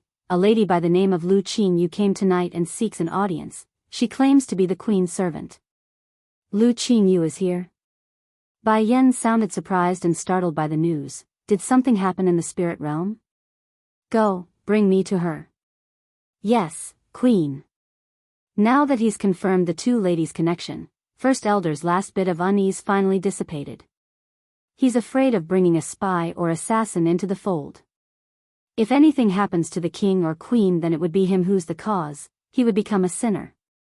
While Bai Yan and Deetsong headed out to conduct their business, Bai Xiachen and his little friend was left behind to do their own thing for now. Don't worry, little leopard, there's nothing to be afraid here. I am the prince, no one will try anything. Finding the unease hovering around his friend's behavior, the little steam bun attempts to reassure the boy. It's not that the leopard boy didn't trust the little prince or the influence he wields, but he's always lived alone until now. To come to a place filled with so many of his kind at once, he's just not used to the large company. Let's go, I'll bring you to play at Auntie Suzaku's place. She loves children, so I'm sure she will like you too. Unlike First Elder, who had left the premise in order to lead the couple away, the remaining elders were still here. When they overheard the kids' comment about bringing the leopard boy to meet that great one, it's equivalent to a grenade being thrown in front of their faces ready for exploding. Hurrying to block the kids from going, Prince, this isn't right. Lady Suzaku hates being bothered by outsiders. I fear she might hurt your friend if you go. Bai Xiachen immediately puckers his lip up. How can that be? Auntie Suzaku is great and nice. I'm sure she will like my friend. Come, little leopard, let's go. Without looking back, the leopard boy followed along like a good friend that he was. Since Bai Xiachen claimed that Auntie Suzaku wouldn't hurt him, then of course he's going to believe him. As if a couple of strangers could change his mind? Finding how the little steam bun wouldn't listen to their advice, the remaining elders all twitched in the corner of their mouth. As much as they would want to stop the tragedy that's going to unfold, blocking the prince was something they didn't have the guts to do. Side hall. Lu Qingyu had been pacing back and forth after being brought over to this location. She's full of urgency on the face when the door swung open and in came that stunning couple whom could wow the world. Mistress. Bang. Not a hint of hesitation, she plops to the ground into a kneeling position, her face full of tears as that shoulder quivered with emotion. You're finally back, growing serious on the face as well. Bai Yan knew this couldn't be good and asked with sternness, what happened? With biting lips, that man is already rushing towards the human world with most of his main fighting force. Mistress, if we don't do something soon it will be too late. What? Trembling from the shock, Bai Yan nearly stumbled over when she took a step backwards. Fortunately Deetsong was around. Right as the woman's about to tip over, his hands immediately reached around to catch her by the shoulder. Elder June's death, 8. It took a long while before Bai Yan could digest the news. Deetsong, I want to go back to the Holy Land. Okay, I'll go back with you, the Demon King softly replies. Gradually, his voice turns cold and menacing. If those from the spirit realm dare to touch my father-in-law, then their existence will no longer be needed. You're right, the spirit realm's existence is no longer needed. Agreeing with her man, Bai Yan's frosty face told everyone her sore spot had been hit this time. As a consequence, something drastic and terrible was going to happen.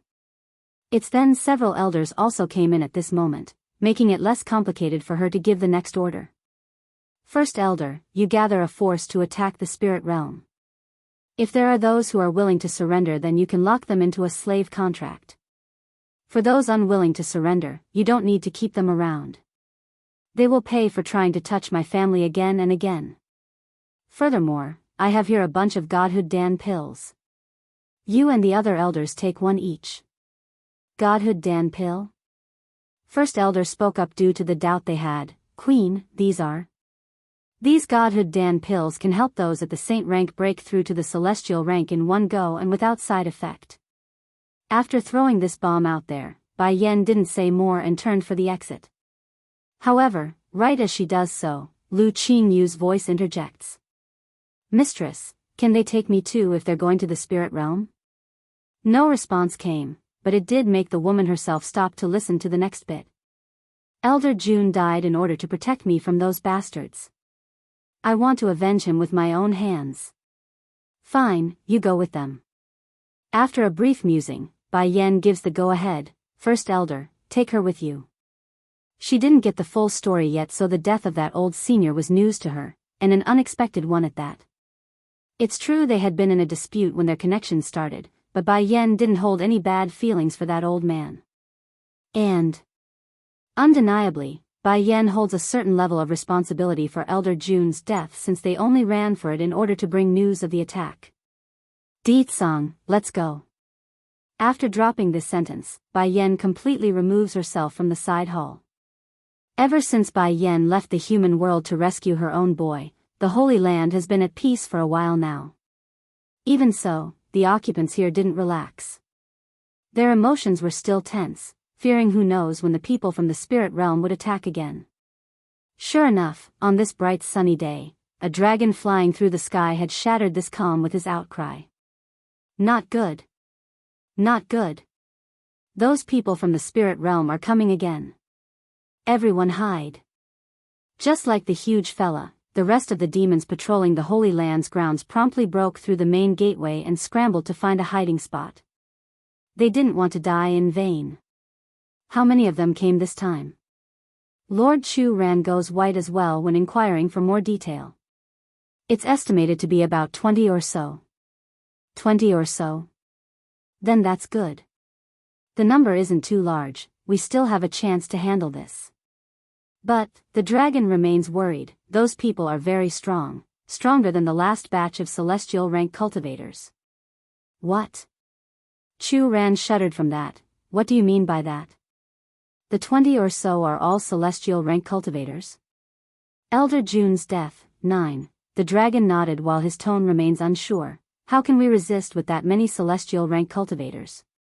Even if there are Sir Little Rice and Lady Tsing Yi here, we still wouldn't be able to fend off that many. Lord Chu Ran remained silent for a while. Turning to Bai Chang Feng of the medicine sect and the rest, he finally spoke. Since we are all at the celestial rank now, we must shoulder the responsibility. Later when the enemies come, let us go confront them until Bai Yan's return. Maybe we will still have a chance at salvation if that lass comes back. Okay. Bai Chang Feng then turns to the crowd behind himself after giving that confirmation. You all wait here, no matter what happens next, do not come out. After throwing that order down, he left for where the Holy Lord stood without any regret in his behavior. Against this picture, Little Rice could only shake his head in acceptance. Tsing Yi, get on my back, we will also go stop those people. The dragoness didn't object to the idea. In a smooth flip, she was now up on the tiger's back and off they went like the wind itself. Meanwhile over at the main gateway, the two doorkeepers were still standing in their post. Despite the shivering appearance, they didn't leave. One for a sense of duty, the other being Lord Chu Ran still hasn't given them permission. Lo Lord. One of the guards whimpers a cry after Chu Ran and his party came out. The master of this place nodded, understanding what the man wanted to say. Don't worry, go back inside. Remember, no matter what happens, do not come out. Yes, Lord. Needing no further urging, the two loyal gatekeepers immediately turn tail for the inner reaches of the Holy Land. Seeing that everyone has left, Lord Chu Ran then casts his gaze upward until it's staring straight towards the open sky of the morning horizon. Smiling bitterly, I never thought I would be fighting alongside you guys one day. Ho ho, and I never thought I would be Chief Wu Wei's in-law either, Bai Chang Feng chimes in as well. Although I have a lot of dissatisfaction with this old guy, but at least he's trying to make up for it. If my daughter comes back, then I guess he would be a good relative. Perhaps it's the moment of death drawing near, but the grudges they held between themselves no longer seem to matter. Instead, their voices are carrying traces of regret. Sighing at the mentioning of his name, Chief Wu Wei also speaks up. I'm sure she will return one day. My son Yunfeng is still waiting for her, you don't need to worry about that. After saying that, the Misty Fairy House's chief then turns to his own wife with gentle care. My love, are you afraid? Jun Tianyu immediately responds with a shake of her head. I am not afraid, the only worry I have is Yunfeng and his brother. If the spirit realm attacks only us, then that's that. The thing I'm concerned about is those people slaughtering the rest of the human world. In that case, I fear Yunfeng and them might encounter further danger. For a while, none of the old seniors present knew what to say. They too are worried for the youngsters if they fall today. In contrast, Hualuo and her group of faithful followers didn't speak, only quietly waiting for the enemy's arrival. To these people who were once struggling to survive at the bottom of the feeding barrel, death wasn't something they feared. It's humiliating themselves without putting up a fight. Then, without giving them more time to dwell on or lament the matter, several powerful auras hit the group like a powerful tidal wave. All faces turned a shade whiter as they gazed up to the source in the sky. Elder Jun's death, 10, in the endless sky, more than 24 figures stands floating there against the bristling breeze. Their eyes are sharp and menacing as they stared down at the defenders of this holy land. He's a middle divine. Xing Yi's complexion changed greatly upon recognizing the power of the leader. What is a middle divine? Bai Chang Feng turns around and asks the dragoness with a furrowed forehead. Take you all for example. Since you only recently broke into the celestial rank, you would be considered bottom divine. Then there are the middle divine, high divine, demi-divine lords, and true celestials afterwards in that order. Bai Chang Feng and his peers were all stunned by this news. They did not expect there to be so many variations within a single rank which was non-existent in the previous levels prior.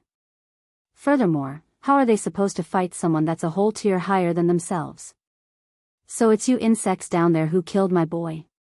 He Fei Xiang glares down at the group below on the ground, his eyes slowly narrowing into a sharp slit that could shoot daggers if he tried.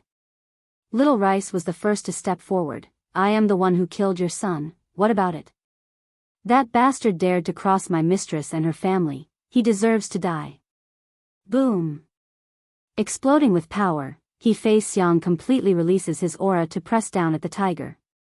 As a result of this feat, Little Rice nearly crumbled into the dirt due to the mountainous pressure. Despite his bones being nearly crushed and making a creaking sound, the stubborn tiger didn't relent and forcefully pushed himself back up through gritted teeth. Little Rice. Going white from this, Xing Yi exclaims and hurried over to her companion's side to help support him. Then with fierceness in her own eyes, glares right back up to the Spirit Lord in retaliation. Humph. He Fei Xiang huffs a grunt upon seeing the resistance. What wrong did my son do? You insects took his life and is still unrepenting, now I will make you all pay for his death. But surprisingly enough, having this many celestial rank cultivators gathered in one place did catch the Spirit Lord off guard. Now it made sense on why his son would perish during the first assault. It looks like I really did underestimate these people. If I had known there are so many variables involved, I never would have sent him along.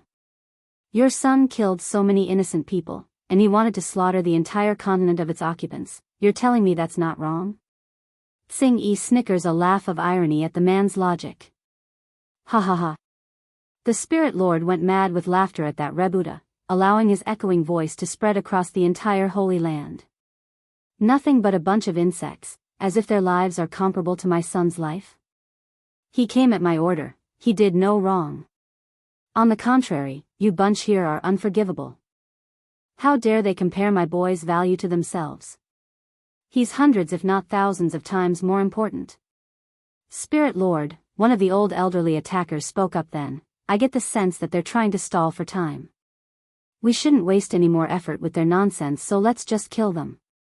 He Fei Xiang nods with indifference at the idea, his bloodshot eyes sweeping through the group beneath. Today this world will know my wrath. I will use the blood of all your lives to honor my son. Lord Chu Ran of the Holy Land knew a battle was inevitable at this point. Taking a deep breath, he draws his long sword and charged for the group of attackers that's also moving for his position after they got permission to begin. Chu Yifeng's return, 1, foolish pig. He Fei Xiang didn't even need to move while up in the air. While he snickered a laugh, a huge shockwave suddenly explodes out of his body and smacks right into Lord Chu Ran's chest, sending the other fella falling right back down to the dirt. Chu Ran. Bai Chang Feng and the others exclaimed with great fright at this scene. The poor man was puking blood like a fountain and they feared he might die at any second. Thankfully the group still had the healing pills Bai Yen left for them, and that stabilized Chu Ran's condition after taking one. Not going to bother with the fool who dared to challenge his might, He Fei Xiang returns his gaze over to the tiger. This white tiger killed my son, he will be the first to suffer. As for the rest of you here, I will personally deal with you all afterwards. Oomph. Wiping the blood from the mouth, Lord Chu Ran forces his own aching body up to put up a stand. Even if we all die together today, someone will eventually come avenge us. When that happens, I will have nothing to complain, ha ha ha. Besides, your son's death is inseparably related to me. Said the Holy Lord with a sarcastic tone, if you have the ability then come kill me first, I have never cowered before anyone. The provocation infuriated the Spirit Lord and definitely irked the man's ego. Did you not say you're going to avenge your son? Come on, I'm right here. If you got the ability then come kill me. Chu Ran. Going white in the face, Bai Chang Feng hurries to pull at his peer's arm. Whispering, have you gone crazy? This is not the time to be getting rash and running out on your own. Furthermore, what's with the provocation, you don't want to live or something? Chu Ran smiled bitterly in response, last time my holy land got lucky and the reinforcements from the demon realm came in time, but it's obvious we won't have such luck today. It's as the Holy Lord says. The last time they only managed to bide for time due to the island's barrier. Without that option available, what other choice do they have besides hard resistance? Sure enough, the medicine lord releases his grip around the man's arm and made a bittersweet smile of his own. To Bai Chang Feng, he's experienced many dangers over his long lifetime, but to be taken down like this was just sad for him. Turning back up to the old man in the air, Chu Ran continues to make his stand. Come then, I can bear anything you can throw. To this lord and master of the Holy Land, he's never feared death. However, if he had anything to say he couldn't let go, it would be his two children. Closing those eyes to reminiscent Chu Yifeng and Chu Yi's face in his mind, the man immediately shoots them back open with absolute determination. Ho ho. The Spirit Lord bit the bait as expected. Snickering with anger, you want to die? Fine, I will oblige your request in full. Boom. In an instant, the man's body transformed into a gushing storm as he swooped downwards for Chu Ran's head. However, despite the Holy Lord not moving and having his eyes closed to anticipate the oncoming punches, nothing came. Seconds later. Finding it to be quite off, Chu Ran slowly opened his eyes again to an unbelievable scene. Chu Yifeng's return, too. Despite having only that back facing himself, Chu Ran could still immediately recognize who that pristinely white figure was. Feng, he's back. The new entry didn't respond to the name, only staring up to the foe using those frosty eyes that could slice a person if they crossed his path. Bang! Giving a slight shove of force, He Fei Xiang was promptly repelled backwards by several meters in length due to the act. Who are you? The Spirit Lord asks with shock apparent all over that face. This land still has people who can resist my attack. Chu Yifeng. His answer was bland and indifferent, just like someone believing it's a waste of energy to even respond. Chu Yifeng. He is Chu Yifeng. Chief Wu Wei nearly popped his eyes out over that name. He's lived his life out inside the isolated misty fairy house, so it's no surprise that this chief never seen the young man before. So this man in white is that very young man? I've heard he's a real talented person, but isn't this a little too much for mere talent? I don't care who you are, anyone who crosses me today must die. There's fire spewing out of the Spirit Lord's eyes right now when he made another swing at Chu Yifeng's body. Sadly for him though, it was a mistake because the attack did not connect. Instead his punch was firmly caught by the young man's own hands. I don't care who you are either, those who trespass onto the Holy Land dies. Following every word from the young man's mouth, He Fei Xiang would feel increasingly more uncomfortable, like blood's going to gurgle out of his throat. Next thing the Spirit Lord knew was a sudden sharp rise in the gripping pressure around his own fist. Clack.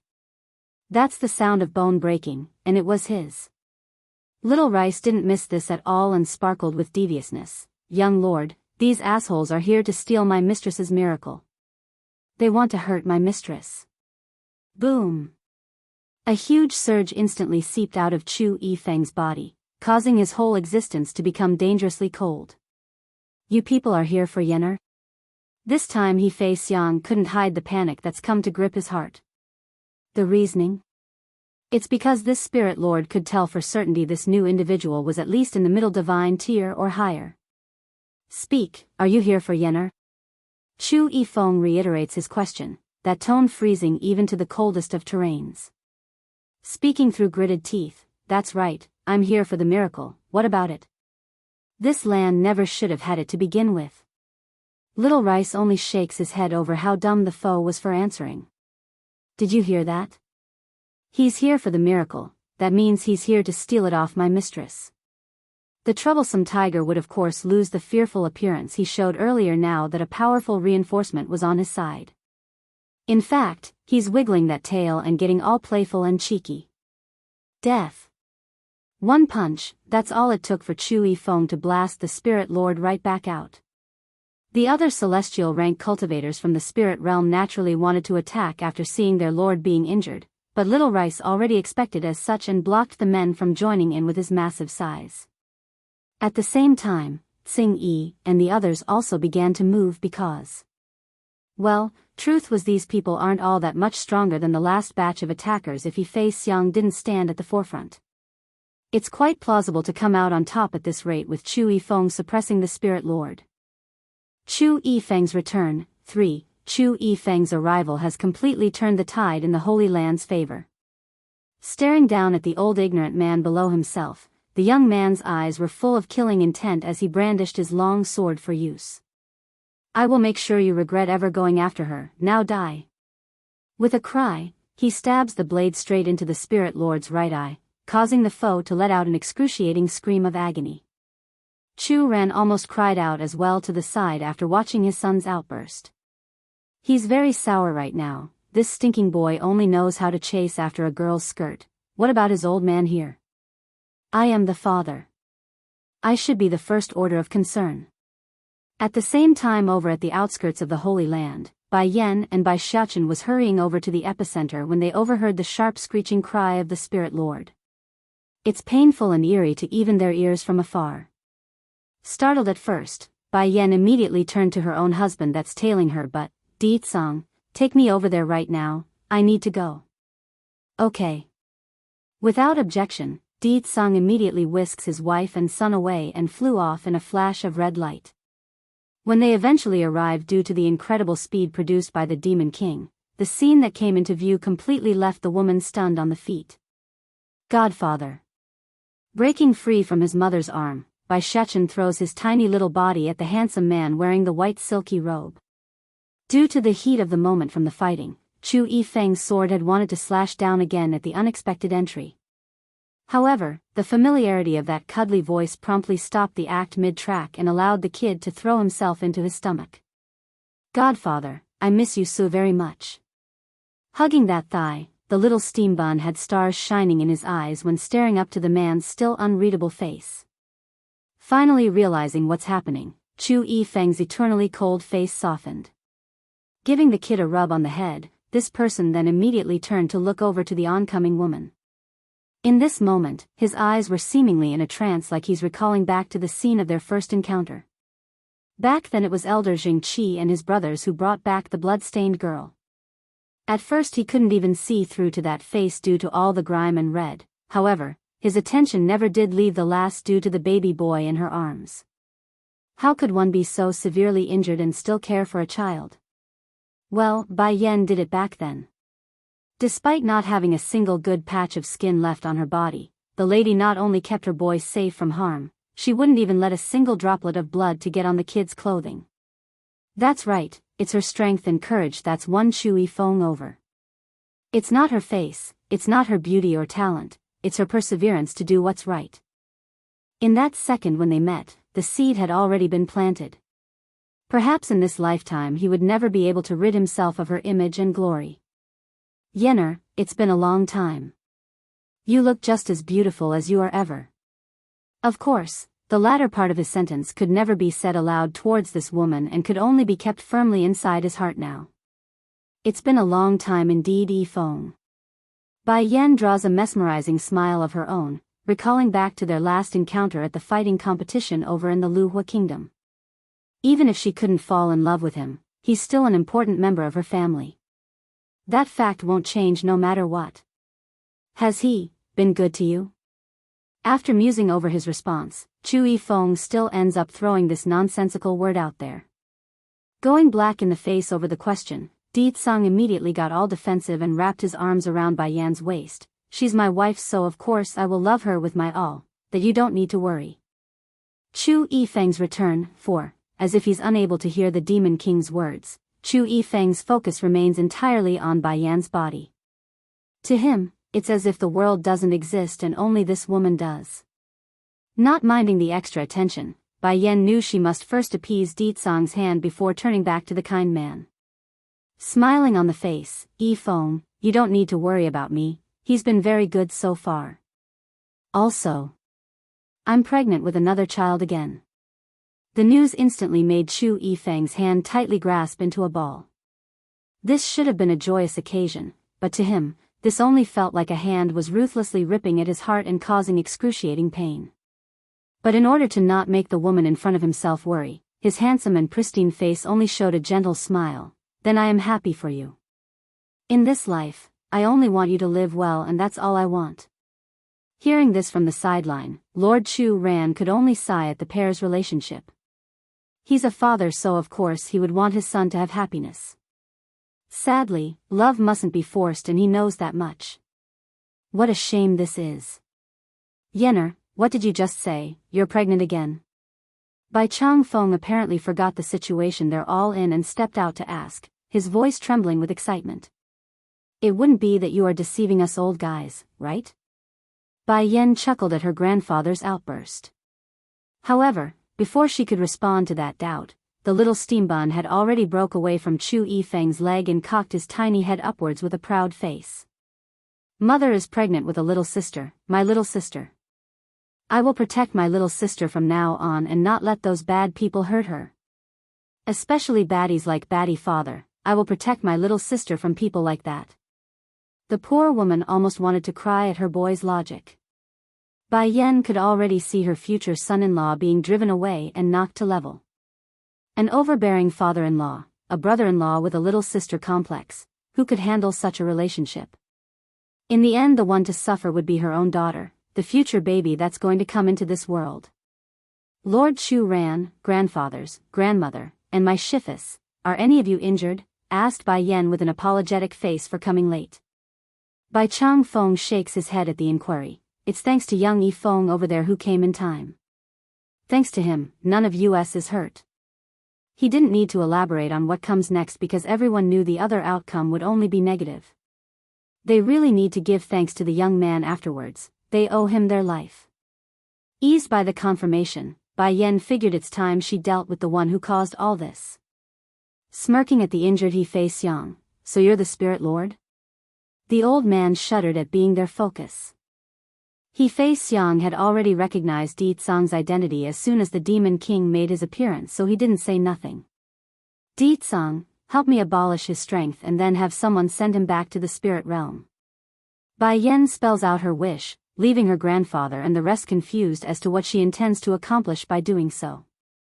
Contrary to the confusion felt by the others, He Fei Xiang on the other hand only felt a ray of light shining down on his injured self that was missing an eye. Is this woman going to let me go? Bai Yan didn't explain though, despite all the looks coming her way. Making a lazy stretch, I am tired so I'll go rest first. Xiachen, let's go. Okay. The little steam bun didn't delay and hurried back to his mother's side, that face showing innocence and joy at being able to share a bed with Bai Yan again. As for the remaining celestial ranks here, grandfather, you and the rest can handle them. This is a good chance for you all to test your strength for consolidation. Giving a yawn, she then promptly led her boy for the inner parts of the Holy Land.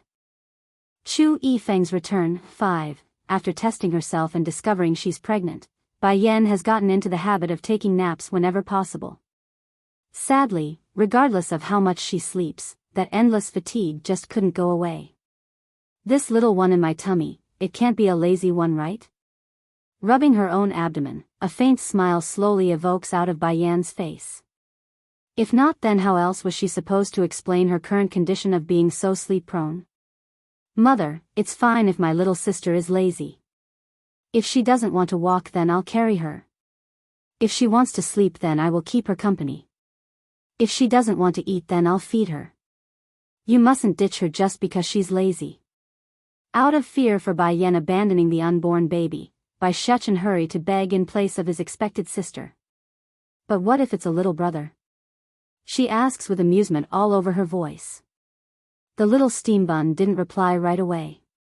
Only after a long musing did he come up with an answer. Then I will break his leg if he gets lazy. Or mother can toss him away and make another sister instead is fine too. 3 black lines literally appeared across Bai Yan's forehead. This little guy, isn't he too biased? Scraping the boy's nose in a doting manner, didn't you say you want a little brother to help you manage the demon realm? If he's lazy, then he won't be willing to be the crown prince. In that case, I won't be able to accompany my little sister to wander the world and enjoy the various places. If not, why don't mother make another that's less lazy? For Bai Shuchen, a little sister must be used to dote, while a little brother could only be used to abuse. If this baby really is a boy, then he will cry if he hears your word, Bai Yan said with a sigh. Tilting his head in a pondering manner, the little steam bun suddenly lights up with a light bulb hovering above his head. In that case, I won't beat him at least. If mother tosses him, then I will just go pick him back up. No big deal. I can always make him wear a dress and put on makeup. Using him to practice is not bad, it will give me experience for my future little sister. A puff of mushroom smoke explodes out of Bai Yan's head right then and there. For a second, she's discovered how difficult it would be for her second child if it's really a boy. It's going to be bad enough having Di Tsang and this little steam bun being so gender biased, but this was too much. But a really sweet smile comes off of the boy as he reached up with his hands to touch her belly. The baby will definitely be a sister. Little sister already told me she's coming, so it can't be anything else. Finding how stubborn her son was about the gender, Bai Yan knew it's pointless to argue. Pinching the kid's cheek, all right, it's a little sister like you say. Gleefully showing his teeth in that smile, Bai Shuchen began to swing his mother's arm around as he spoke. Mother, I will properly teach my little brother when you get one in the future. I will teach him how to protect my little sister together. Okay, your little sister's safety will be in your hands. Greatly enjoying herself as well, Bai Yan tickles her boy's nose before giving her following instruction. Shuchen, go call Dragony and them over. Oh yes, call Mo Li Shang, handsome youth, as well. Okay, mother. With a pop, the little steam bun sneakily gives her face a kiss before running off with his little legs in the other direction. Watching her son's behavior, Bai Yan just couldn't resist a chuckle as she rubbed her own belly. I wonder how disappointed he will be if this child is not a girl. Just when the lady was busy pondering on the idea, Bai Shuchen had already returned with the group like she asked. However, it's far faster than she expected. Clearly they were nearby to begin with. Dragony, you mustn't bump into my mother. She's now pregnant with my little sister, so you must be gentle. Bai Shuchen comments upon seeing how the little missy was about to rush at Bai Yen out of excitement.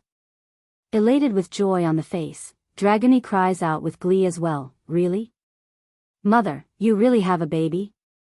Chu Yifeng's return, 6, that's my sister, not your sister, and this is my mother. Bai Shuchen did not get the news regarding his new god sister, so the kid immediately got irate after hearing that sentence. Shuchen, intervening since it's her fault for not bringing the topic up earlier, Bai Yen attempts to explain.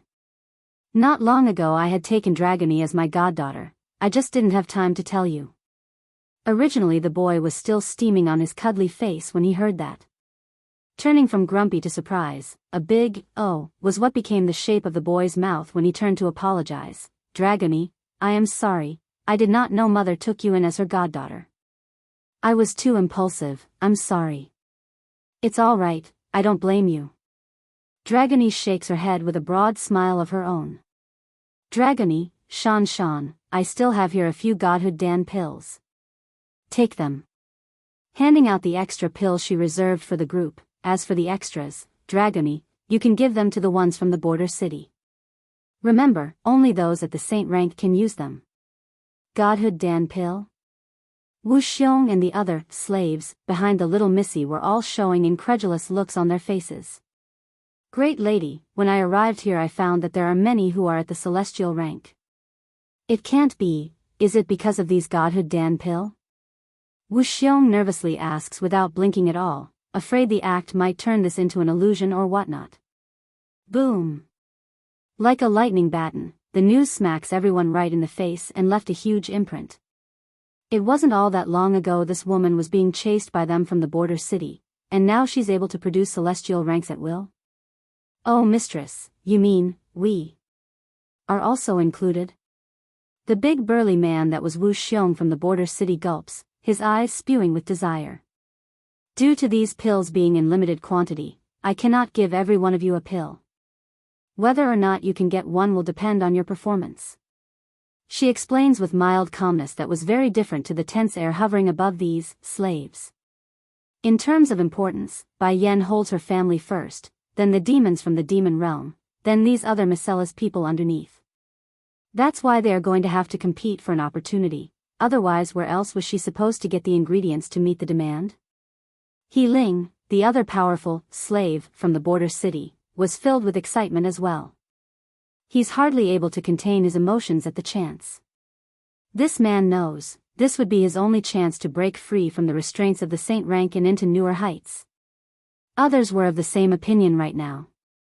For a time, these extras are trying hard to highlight themselves in front of Bai Yen so they could get a spot for the prize. Of course, not everyone here were interested in these beady little things.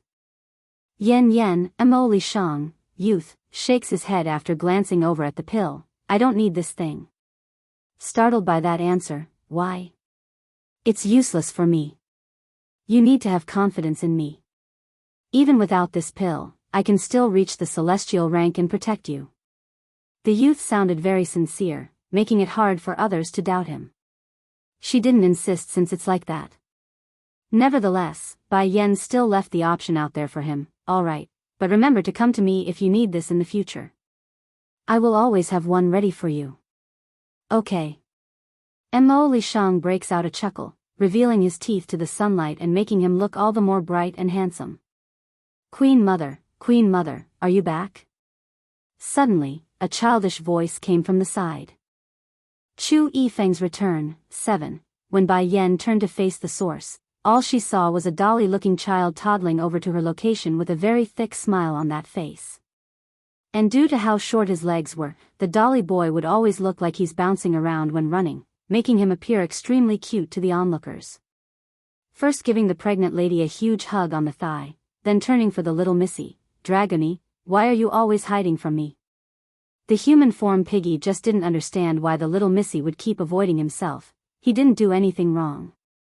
Dragony promptly took several steps back at the question, because I hate pigs. But I like you very much. Molly, Piggy, didn't get discouraged and continued to toddle over to the Missy. Watching how this dolly boy wouldn't stop chasing after his girl, a nameless anger erupts out of the little steambun's heart. Reaching out to snatch the baby up by the dojuo, underwear, you stop pestering Dragony. Originally the dolly boy wanted to refute the request without a second thought, but the intimidating air coming off of the demon prince had caused him to give pause and shrink that head inwards. He's so sad right now. But I want to be with Sister Dragony. From the first time he saw the dragoness, he's already dead set on protecting her. That's a belief the piggy won't give up no matter what. Now if only the girl would just stop hiding from him, then that'd be perfect. Cringing up into a stern face, Bai Shuchen stumbled for a proper excuse. Dragony doesn't like you, so you must stop pestering her. Otherwise I will hit your bum. I'll hit it until it blossoms. Shrinking into a roundish shape due to the intimidation. Don't hit my bum please, my bum will hurt. If you stop pestering Dragony then I won't hit you. As reluctant as the dolly baby was about the idea, he did give in under one condition. Then what if she's not against it? Does that mean I can be by her side and protect her?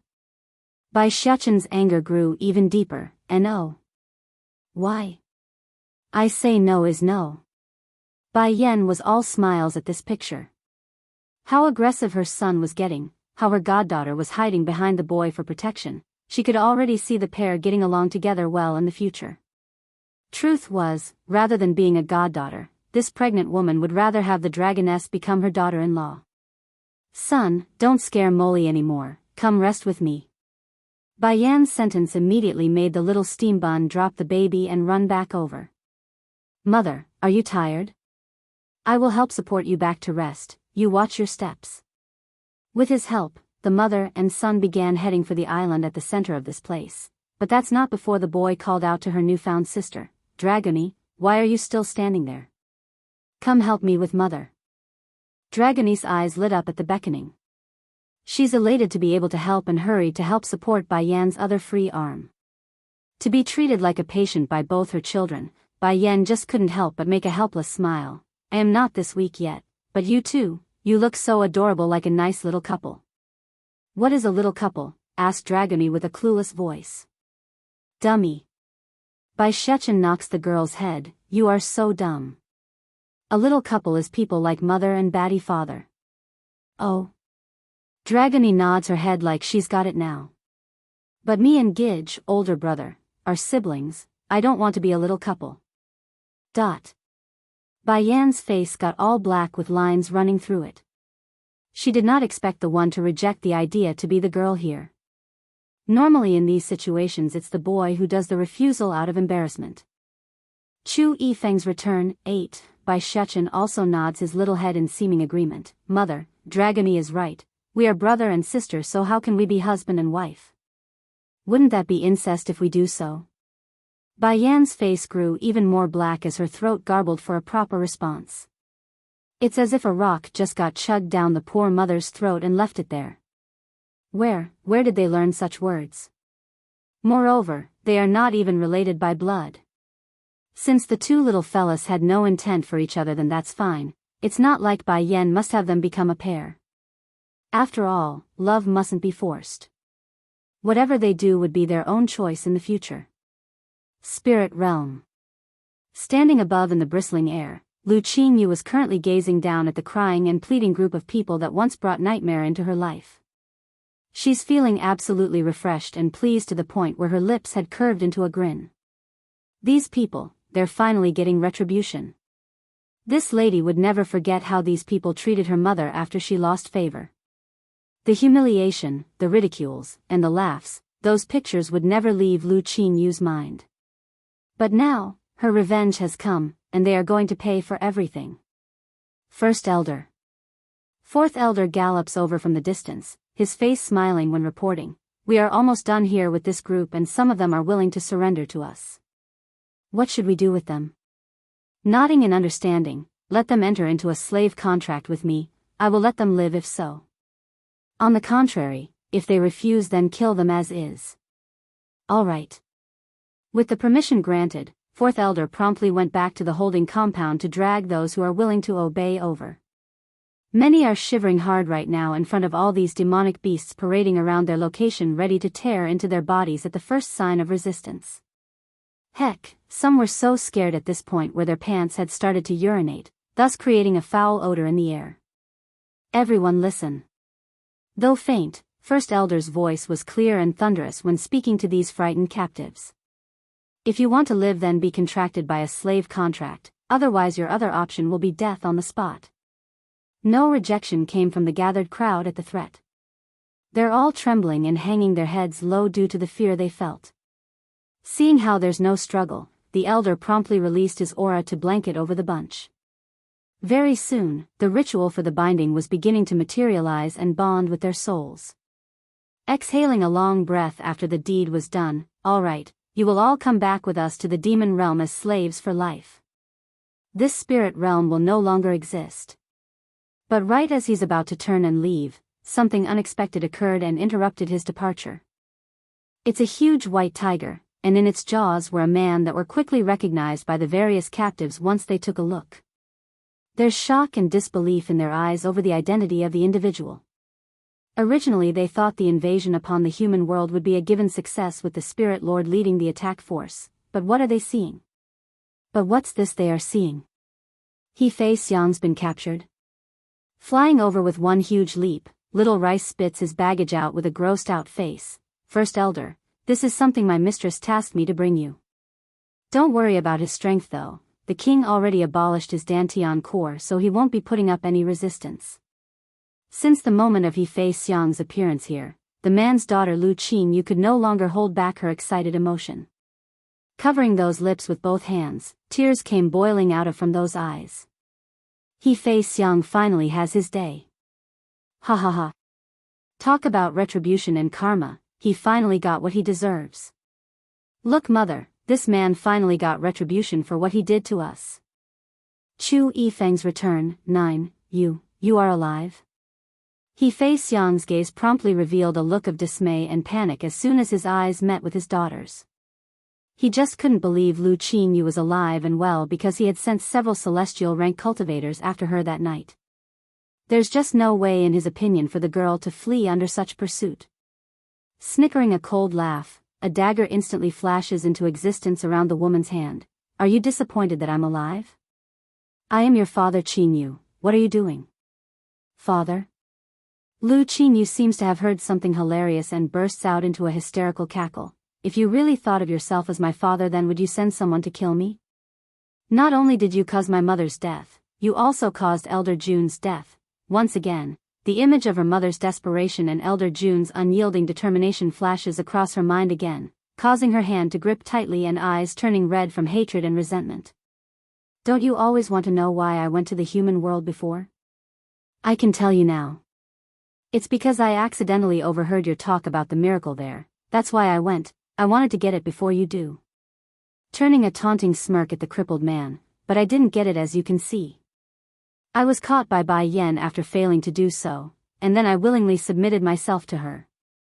Regardless of their first encounter, or the fact that she's now a slave to another, just the part that Bai Yen could deliver this dreaded man to her face for judgment was more than enough to earn Lu Qingyu's loyalty. He-Fei Xiang's heart started to shake hard. He finally knows why the woman back in the human world didn't finish him right then and there. It's for this moment. That woman is truly ruthless.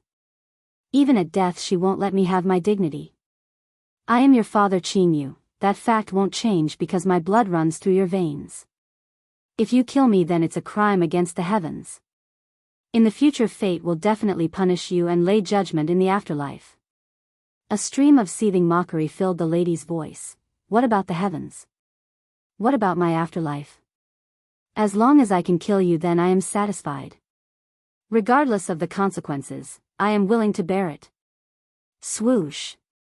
The dagger in her hand has sprang into action and directly stabbed into He-Fei Xiang's chest.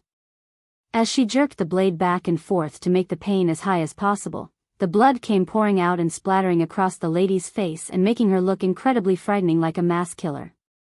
Perhaps this world really does have karma, but right away thunder began to boom from above and the rain hammered the ground like it's just escaped from a long drought. This sudden downpour washed away the blood while also masking the trickling tears from the lady's cheek. As he faced Yang stared wide in disbelief, he cried out using the last of his strength, "I should have killed you in the cradle back then, I should have strangled you when I had the chance." Sadly for this once lord and master of the spirit realm, the blood has almost run dry through his body at this point, causing him to lose the last of his voice. In the end, he just suddenly dropped backwards in the rain and gradually. He breathed his last breath in resentful silence. Clank. Dropping the dagger in her hand over this picture, Lu Qingyu suddenly shouts out towards the sky as she knelt there.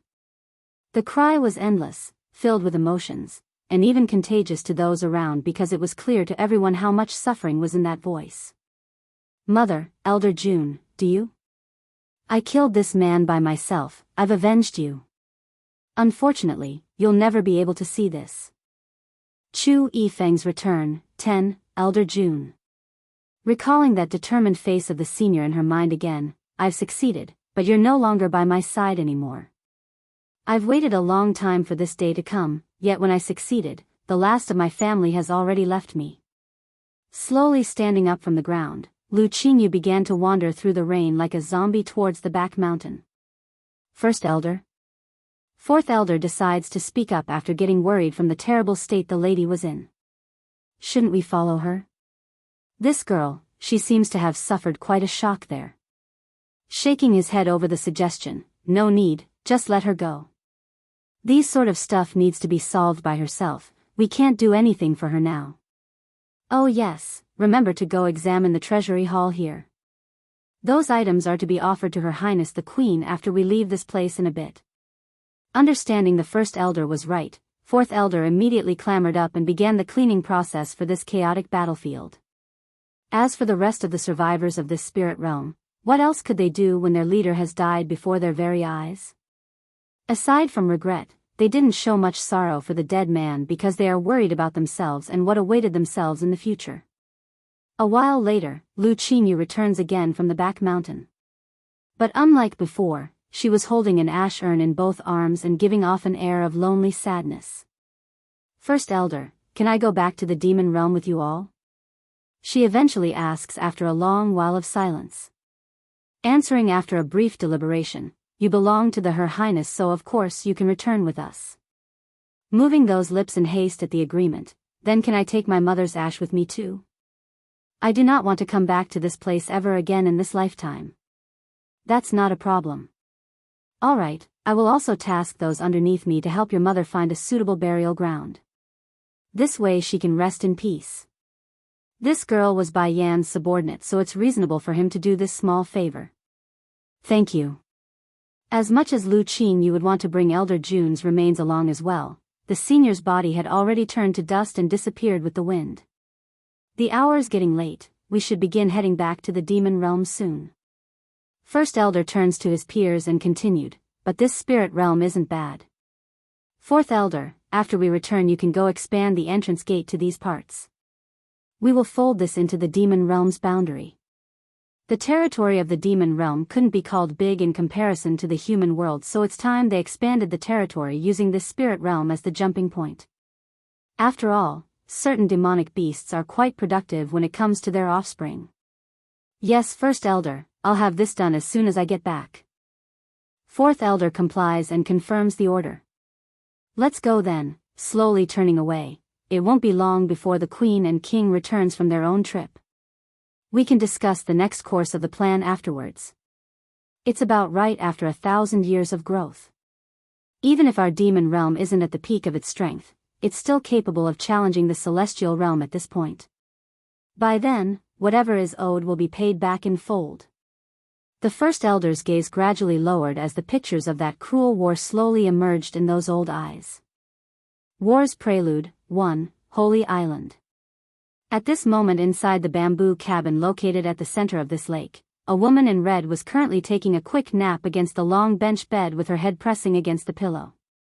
Exactly when all was quiet, two little heads suddenly poked out from the doorway, their eyes scanning curiously at the inside. "Dragoni, stay very quiet, we mustn't disturb Mother's rest."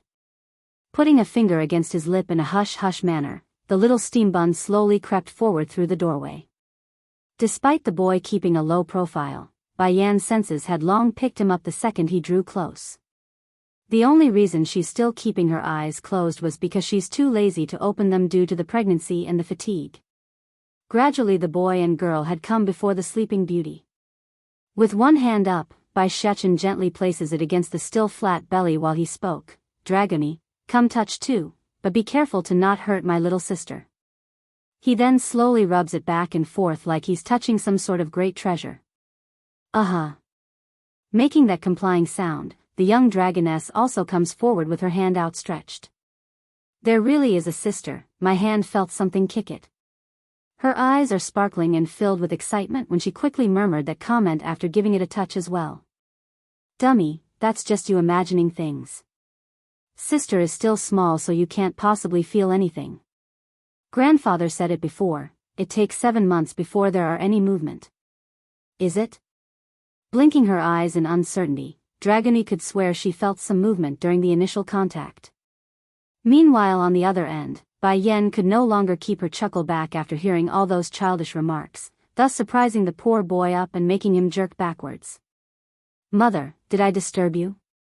Bai Shechen asks with tears swelling out of those eyes. Smiling right up, Bai Yan shoots the thought down. "If you want to touch your sister then you should do it out in the open, why be so sneaky?" The little steam bun promptly puckered up his lips in grievance. "That's because Batty father won't let us get too close to you, mother. He's afraid we will be too reckless and hurt you and injure little sister, so I..." Not needing to hear more, Bai Yan promptly pulled her son into a lovely hug with one arm while bringing Dragony into her other one for a matching pair. "Zaken, you are my child as well. Even if I have more children in the future, you will still be my most beloved son.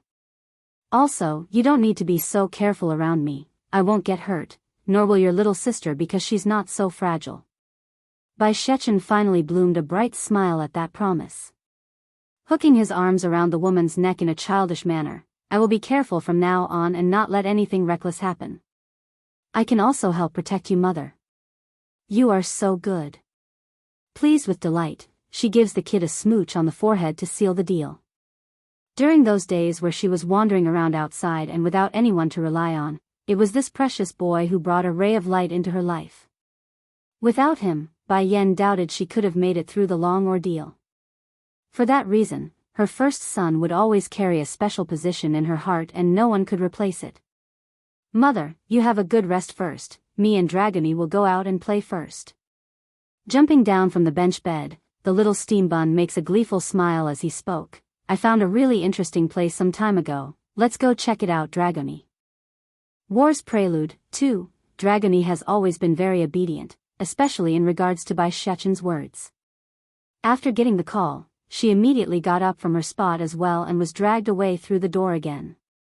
Looking up at the two playful little kids, Bai Yan couldn't be any more happy and allowed herself to return to that lazy position of leaning against the bed for sleep. Unfortunately, someone here apparently didn't get the memo and decides to interrupt her nap by swooping in with his blasted hand and touching the cheek. "Are you awake?" Giving a lazy stretch, she gazes up with an unreadable smile. "Did you tell Shechen and Dragony to not come around me?" Deet Song could literally hear the rock dropping in his heart. Pondering on the pros and cons of lying or telling the truth, he decides to nod in the end and come clean. Deet Song. Retracting her smile, the dominant wife promptly grasped onto her husband's collar. "Shechen is my son." "I know." Afraid the struggle might cause an accident, Deet Song hurries to bring his wife into a hug so he has a good hold on her. "I know a woman is the most vulnerable during their pregnancy, that's why I told him not to come by. I was afraid he might hurt you with his recklessness and hit you." "Who told you I was vulnerable?" she demands with narrowed eyes of daring warning. Your grandfather." Grinding her teeth in frustration, she makes a snickering sneer at that answer. "And am I a normal person to you?" "That only applies to ordinary folks, you idiot. When I got hit by the heavenly thunder, did I get hurt? Am I not fine in front of you right now? How can a little child cause me harm?" Deet Song could clearly feel the seething flame quickly growing inside his wife's voice, so the man promptly meeked up in hopes of winning some forgiveness. "Are you angry?" Despite Bai Yan saying nothing and only pricking up that brow, the poor demon king already knew the answer. Hurrying to defend himself, Yan, I only told Xiachen to not get too close to you. I didn't tell him not to come see at all. You know how he always rush into you whenever he sees you. I was afraid he might. That's right, he's afraid his wife might get hurt from the little guy's careless tackle. In terms of importance, a daughter would always be more important to this demon king. Di-tsang, I know you are worried about me, but Xiachen has enough awareness that he won't do anything dangerous around me. So, you don't have to. I understand, next time I won't again. Tightening in his grasp around her waist, the blasted man prints a kiss on her lips before getting permission. Shame though, the act he himself caused had ignited a desirous flame in his lower part which promptly got hard and long. If not for the child in his wife's belly, he would most certainly have a go right then and there. Letting go before he loses control, Yan, I actually came to tell you something. My subordinates that was inside the secret domain have all been summoned back. We're ready to begin the assault against the celestial realm. I want to use the border city as our jumping pad for our forces. That fast? She asks with a hint of surprise. Because I want to give you and our children a secure and safe place to live. Combing his long fingers through her silky hair, his behavior was full of gentle care. I want to go with you. Pursing her lip, Bai Yan couldn't allow this. No, I can't trust you in behaving. You and the kids stay at home and wait for me. I am not as fragile as you imagine me to be. Also, I believe my children aren't that fragile either. Holding her man's hand to reassure him, Bai Yan puts on the most seductive yet clean voice she has ever mustered by whispering into his ear, Did you not promise to never leave me behind? I want to stand beside you. I want to fight alongside you in the battlefield. Looking at the woman's determined face and his own increasingly painful crotch due to that voice, Di-tsang submits and finally nodded, all right.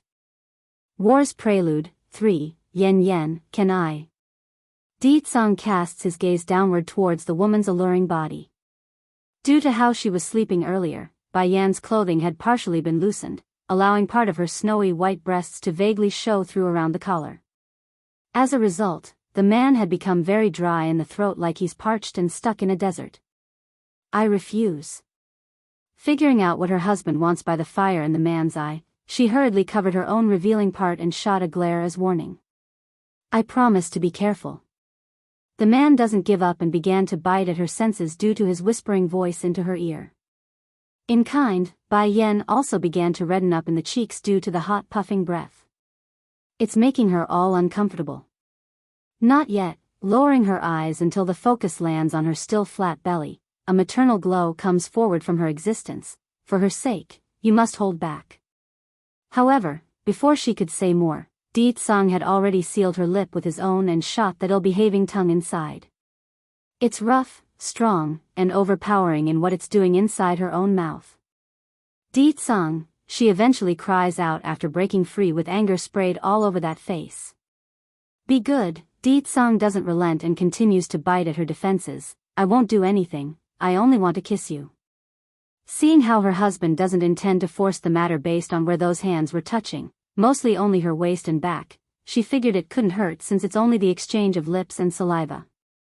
Gently closing those eyes, Bai Yan allows the man to do as he please. Precisely then, a maid carrying a tray with a bowl of chicken soup had arrived on the scene.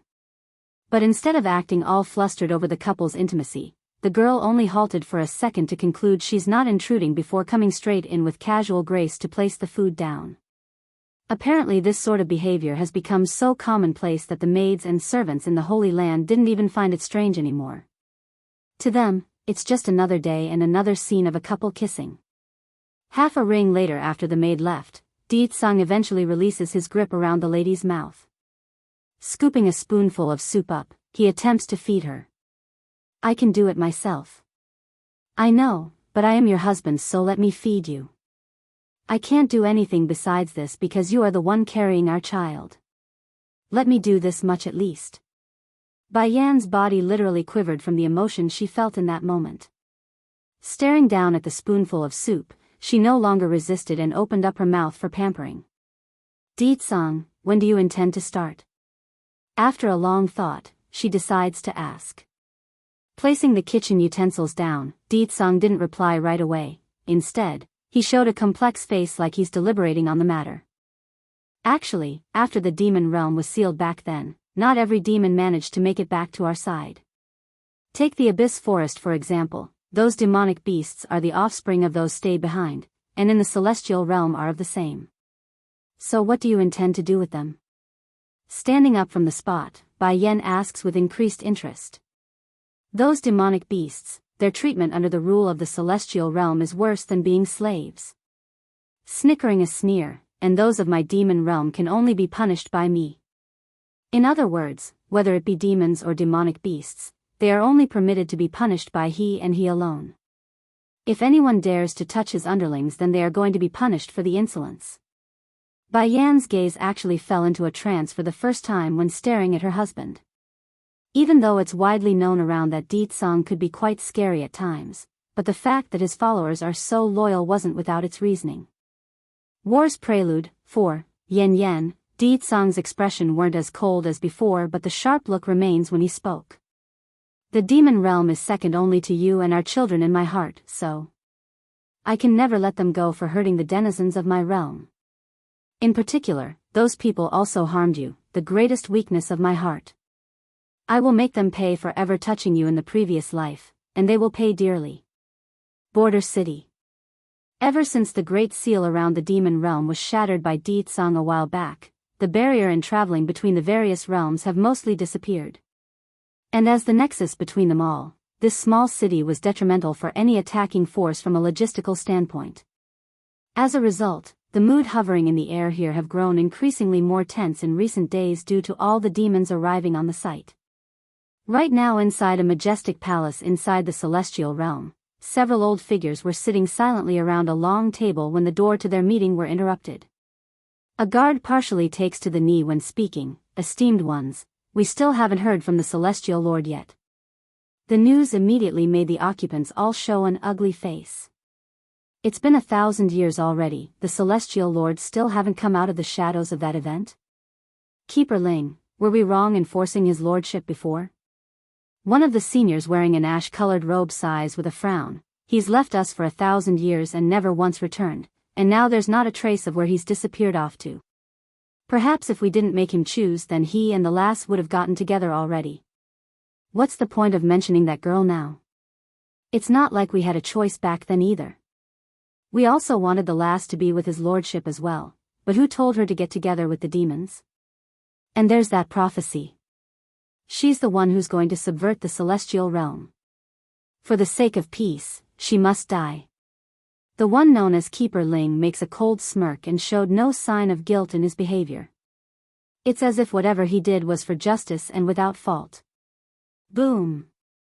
Suddenly, the door to this meeting room was pushed open again by a dainty hand. It's a woman who walked in on the group. Wearing a fluttering white dress, this lady looked like a true fairy with that air of divinity hovering around her existence. Keepers, did the Celestial Lord not return yet? Ruo Shi, the ashen-robed elder, was full of sadness when speaking. Don't worry, we will be sure to have Chu-Yi God come back. He is the Celestial Lord and this realm cannot be without him, not to mention you also waited a millennium for him. Yun Ruo Shi smiled bitterly at the failed comfort. If he had wanted to come back then he would have done so a long time ago. Keepers, please let me know if there's news of him. That said, she then makes a slight bow before taking a leave with her maid in tow.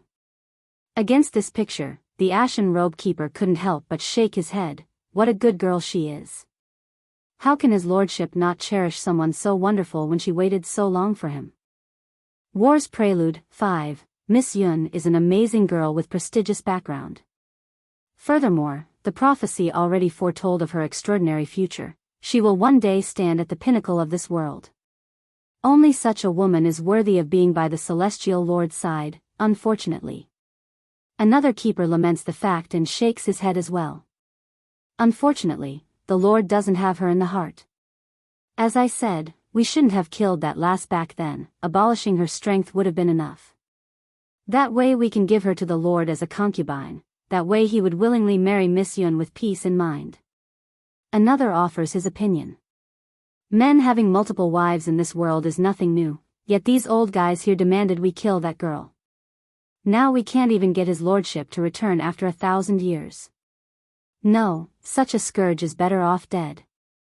I remember I destroyed her soul, so there's not a chance for reincarnation. Only that way will we be able to live in peace. Keeper Ling sounded cruel and ruthless when recalling back to the past, refusing to accept that he made a mistake. They can't blame me.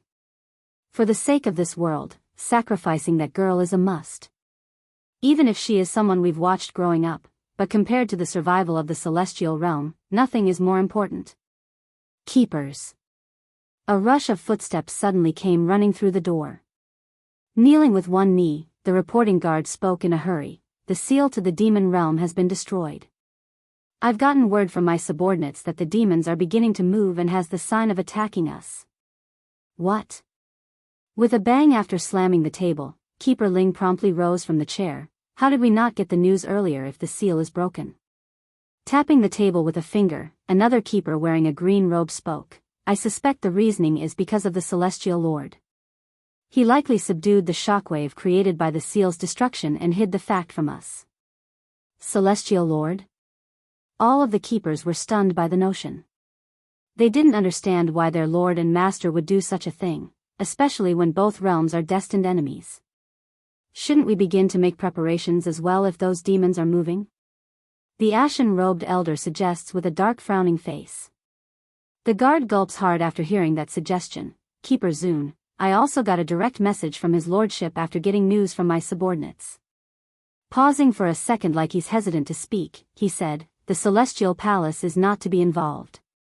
If we do, he will never return again. As shocked as their hearts were, these elders that controlled the direction of this celestial realm were just as much angered by the command. The main reasoning would of course be over the illogical order, the other regarding the dilemma of why Chui God would act this way. After all, it was Di Song who stole the girl away from him back then. If anything, they should be attacking with everything and not holding back. Say, do any of you think that lass is still alive? Keeper Zun, ashen robe, suddenly came down with this idea and throws out this sentence. Keeper Ling promptly shakes his head in response. Impossible, I've personally shattered her soul and saw it disperse into the wind. Even if that demon king is powerful and far above ourselves back then, he still wouldn't be able to reunite her soul. Naturally these keepers wouldn't know about the price Di Song made in order to resurrect Bai Yen and place her soul back into the cycle of life. That's a secret he made sure to keep. Meanwhile outside the room, Yun Ruoshi had been eavesdropping on their conversation despite giving off the impression she had left earlier. After hearing what they said, her hands instinctively began to clench tightly from, what's the word? Frustration? Or was it jealous? Maybe it's hatred. Yes, hatred would be more like it. She's not dead yet, she mutters in denial. How is it possible? That sort of injury should have removed her from this world entirely. There's no way, just no way. This won't do, I must go investigate this in person. I must find out if it's related to her before it's too late. War's Prelude, 6, a cold flash emulates out of Yun Ruoshi's eyes as she slowly turned around. However, that quickly changed to disgust when her sight fell upon her own maid that's standing in wait. It's a look of loathing and irritation because the maid was originally from that woman whom she forcibly grabbed over. Come with me, she snaps. The maid needed no hinting at what the other person wanted to do. She's been with this horrible mistress for 1,000 years, so how could she not know Yun Ruoshi's habit? Just that in the eyes of the outsider, this prestigious lady was kind and beautiful, so even if she appeared with scars and bruises all over that body, no one would suspect the other person. Holy Island. Inside the bamboo cabin, Bai Yen continues to snuggle into Di Song's arm when the sun came through the window. However, her expression weren't that of peace or comfort, it's a tight furrowed face like she's having some sort of nightmare. In the dream. Beneath a dark sky of unknown origin, Bai Yen stands in a daze as she stared down at the familiar scene that's currently happening beneath herself on this mountain. It's a little girl covered in blood, and she's struggling to push the other little girl beside her forward. This place should be safe, so those bad people shouldn't be chasing us anymore. Relieved, the little girl takes a medicine out and attempts to feed her friend. Seeing this scene, Bai Yan's heart instinctively clenched up and made her body move on its own of wanting to snatch that bottle away. No, don't save her, don't save her. There's horror in that voice. Perhaps it's fate that's guiding her, but she has a strong belief that it's wrong to save the other girl and that the move of kindness it would ruin herself in the process. Pity. Right as her hand was about to make contact, what came into touch was nothing but air. Her fingers simply passed through the bottle. That's right, she doesn't belong in this place, meaning she couldn't stop any of this. As the scene continues to unfold, the injured little girl has now finished taking the medicine. Bai Yan, thank you for saving me once again. The mini version of her responds with a genuine smile of warmth. We've been dependent on each other for so many years, so of course I will save you. Oh right, are you hurt anywhere else? That said, she then makes a frown as she remembered something else. Removing the crescent moon-shaped amulet from her neck, Roa Shi, I was born with this amulet, so it's been with me for a long time. I don't know what use it has, but it has protected me through my life. Now, I'm giving it to you. As Bai Yan stood helplessly beside the two children, the panic in her heart continued to grow more severe when the amulet was finally brought up. You can't give this amulet to anyone. She screams in agony. The mini version of Bai Yan suddenly raises her head with a puzzled look. Did you hear someone crying out to me? Roa Shi shakes her head. No, it must be your illusion. Maybe. War's Prelude, 7, with a smile on her face, Mini Bai Yan helps lift the mini Roa Shi up from the ground. This place still isn't the safest, so let's go. We need to find a better location. Bai Yan wanted to catch the mini version of herself when realizing they were about to leave. However, that's when a beckoning voice interrupted her act from the outside. Yan, right as she opens her eyes from being awakened from the dream, the first thing that come into her view was the stunning face of a man staring down at herself. It's the look of worry and love. Yan, what's the matter? Why is your complexion looking so pale? Startled by that comment, she quickly checked her own cheeks and found the temperature to be exceptionally cold. It didn't take much to guess the sort of face she had at the moment. Di-tsang, I saw memories of the past again. If at first she didn't know what the bloody battlefield was, then she most certainly do now. It's about her previous life, and the scene of herself and another girl just proves of it. Of course, the reasoning for such resentment remains a mystery for herself, but one thing's sure. Bai Yan holds a very strong grudge that couldn't be erased even after a lifetime. Understanding his wife needs comfort, Di-tsang hurries over to wrap his arms around her shoulder to continue listening. What I saw this time is a pair of friends. Based on their conversation alone, I can tell they've been dependent on each other for a few years. It's just, I don't know why, but I hated that friend very much when I saw her. That kind of hate goes deep into the bones, so it's unmistakable. So, I suspect, perhaps she might have done something unforgivable to me in the previous life? Bai Yan looks up to her husband, hoping for some kind of support in that theory. Hugging that body even tighter. Don't overthink this anymore. I won't let anyone that hurt you before go. Bai Yan did not object to the idea. Leaning her head against his chest, she's finding this man increasingly more reliable, to the point where only by being with him does she have a peace of mind. Okay, she says after a long while of silence. No matter what happened in the previous life, Bai Yan knows that as long as she has him, then that's enough. On the Holy Island, Bai Xiaochen was currently sitting at the edge of the lake with his feet dangling off the water, thus causing a rippling effect on the surface. Highness. It's unsure when Dragony had come before the boy, but she didn't hesitate to take a seat beside him. What are you doing? Dragony, mother and Batty father may be starting their attack on the celestial realm soon. Unlike his age, a deepness that was normally found only in adults were shrouding over his face. I would likely have to go with them by then. I need to protect mother and protect my little sister and her belly. Can you go back to the demon realm and wait for us? Why? The girl blinks and blinks. I want to go with you. I don't want to be left behind. Listen, this is too dangerous. With mother's character, I know she won't want you to be in danger either. Hardening up in the face, the little steam bun remains stubborn on the matter. So go back to the demon realm like I say. Despite lowering her head over the persuasion, Dragony has become rather sneaky as of late and showed a cunning light in those eyes. In her view, she could just secretly follow them from behind because she's not going to be a coward on this. Oblivious to the thoughts running through his friend's head, Bai Xiachen instead got up from the spot when his ears picked up the sound of someone coming from behind. Baddie father, mother. Xiachen, Dragony, you two go pack up. Once you are done, we will go say goodbye to your grandparents and head back to the demon realm. Bai Yan says with a faint smile.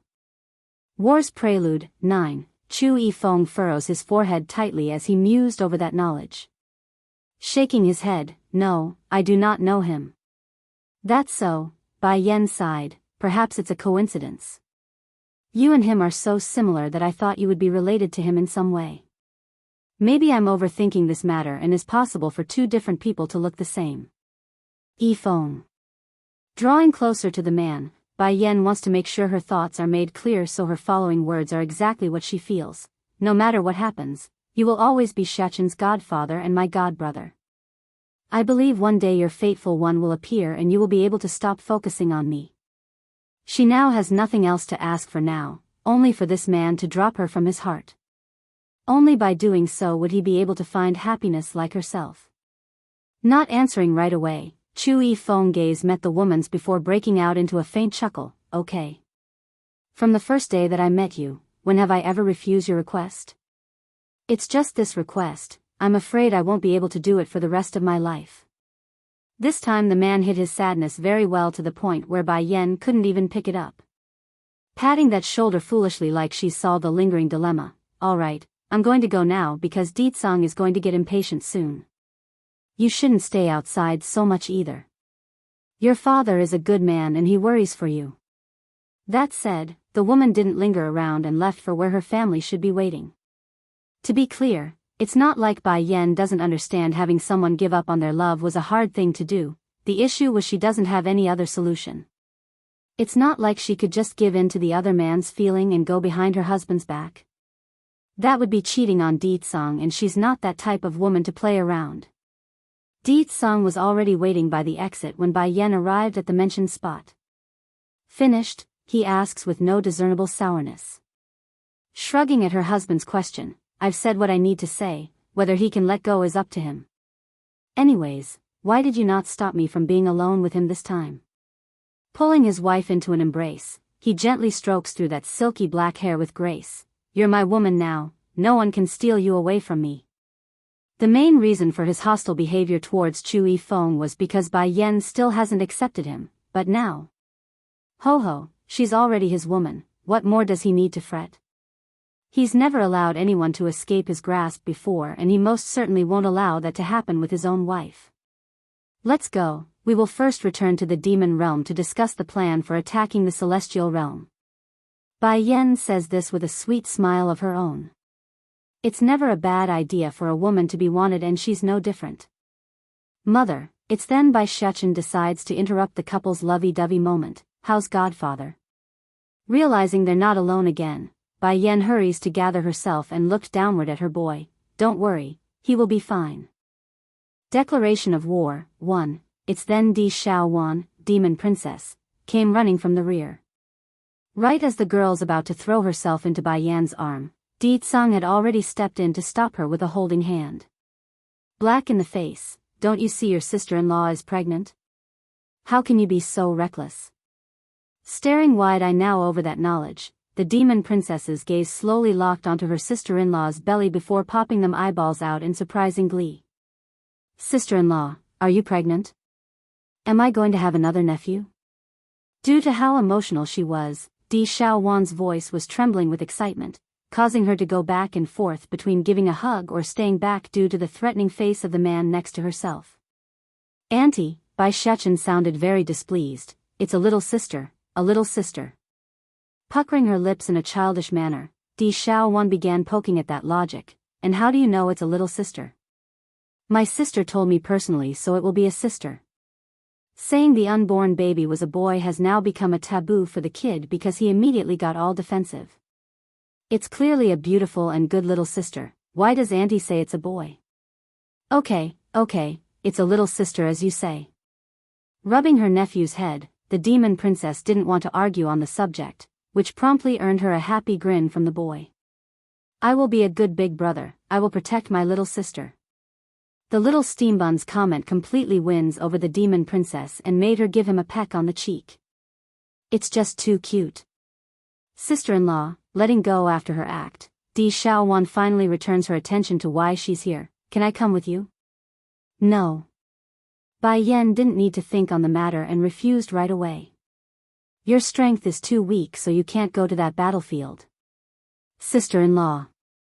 Pleading by swinging Bai Yan's arm, the demon princess appears all pitiful with that puckered lip. I really won't be a baggage, really. When you break into the celestial rank, then I'll take you. Bai Yan wasn't going to budge on the decision, so her answer remains firm. Hanging that head in a depressed manner, okay, but my strength is sealed away and brother won't help me lift it. That said, the princess then shifted her sight onto the demon king like it's his fault. State teacher is already out looking for the materials to help lift your seal, bear with it for now. Really? Di Xiaowan's eyes lit up with a cheeky smile of huffiness. Don't think I will forgive him just like that. If it wasn't for him, sister-in-law wouldn't have run away from home. Anyway, it's all his fault. If he didn't secretly make a substitute for brother behind everyone's back, then none of that would have happened.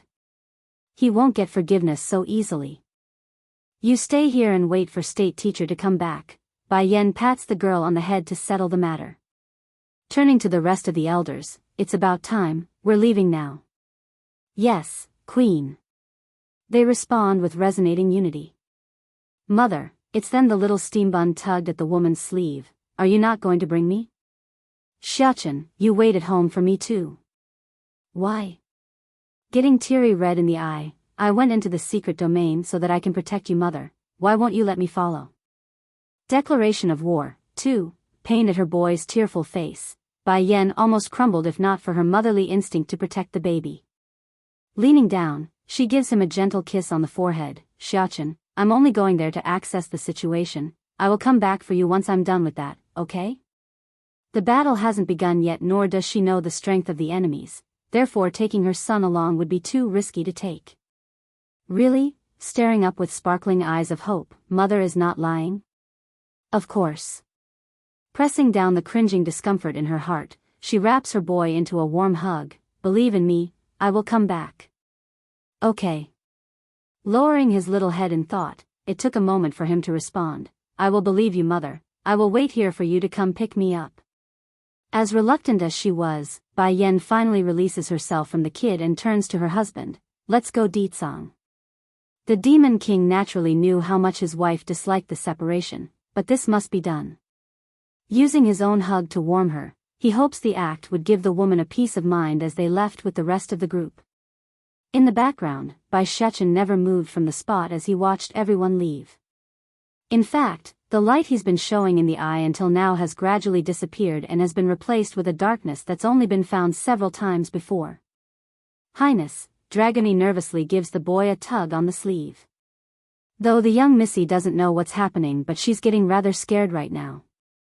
Di Xiaowan and the other elders had already left to conduct their own business, so it's just the two kids left in this garden.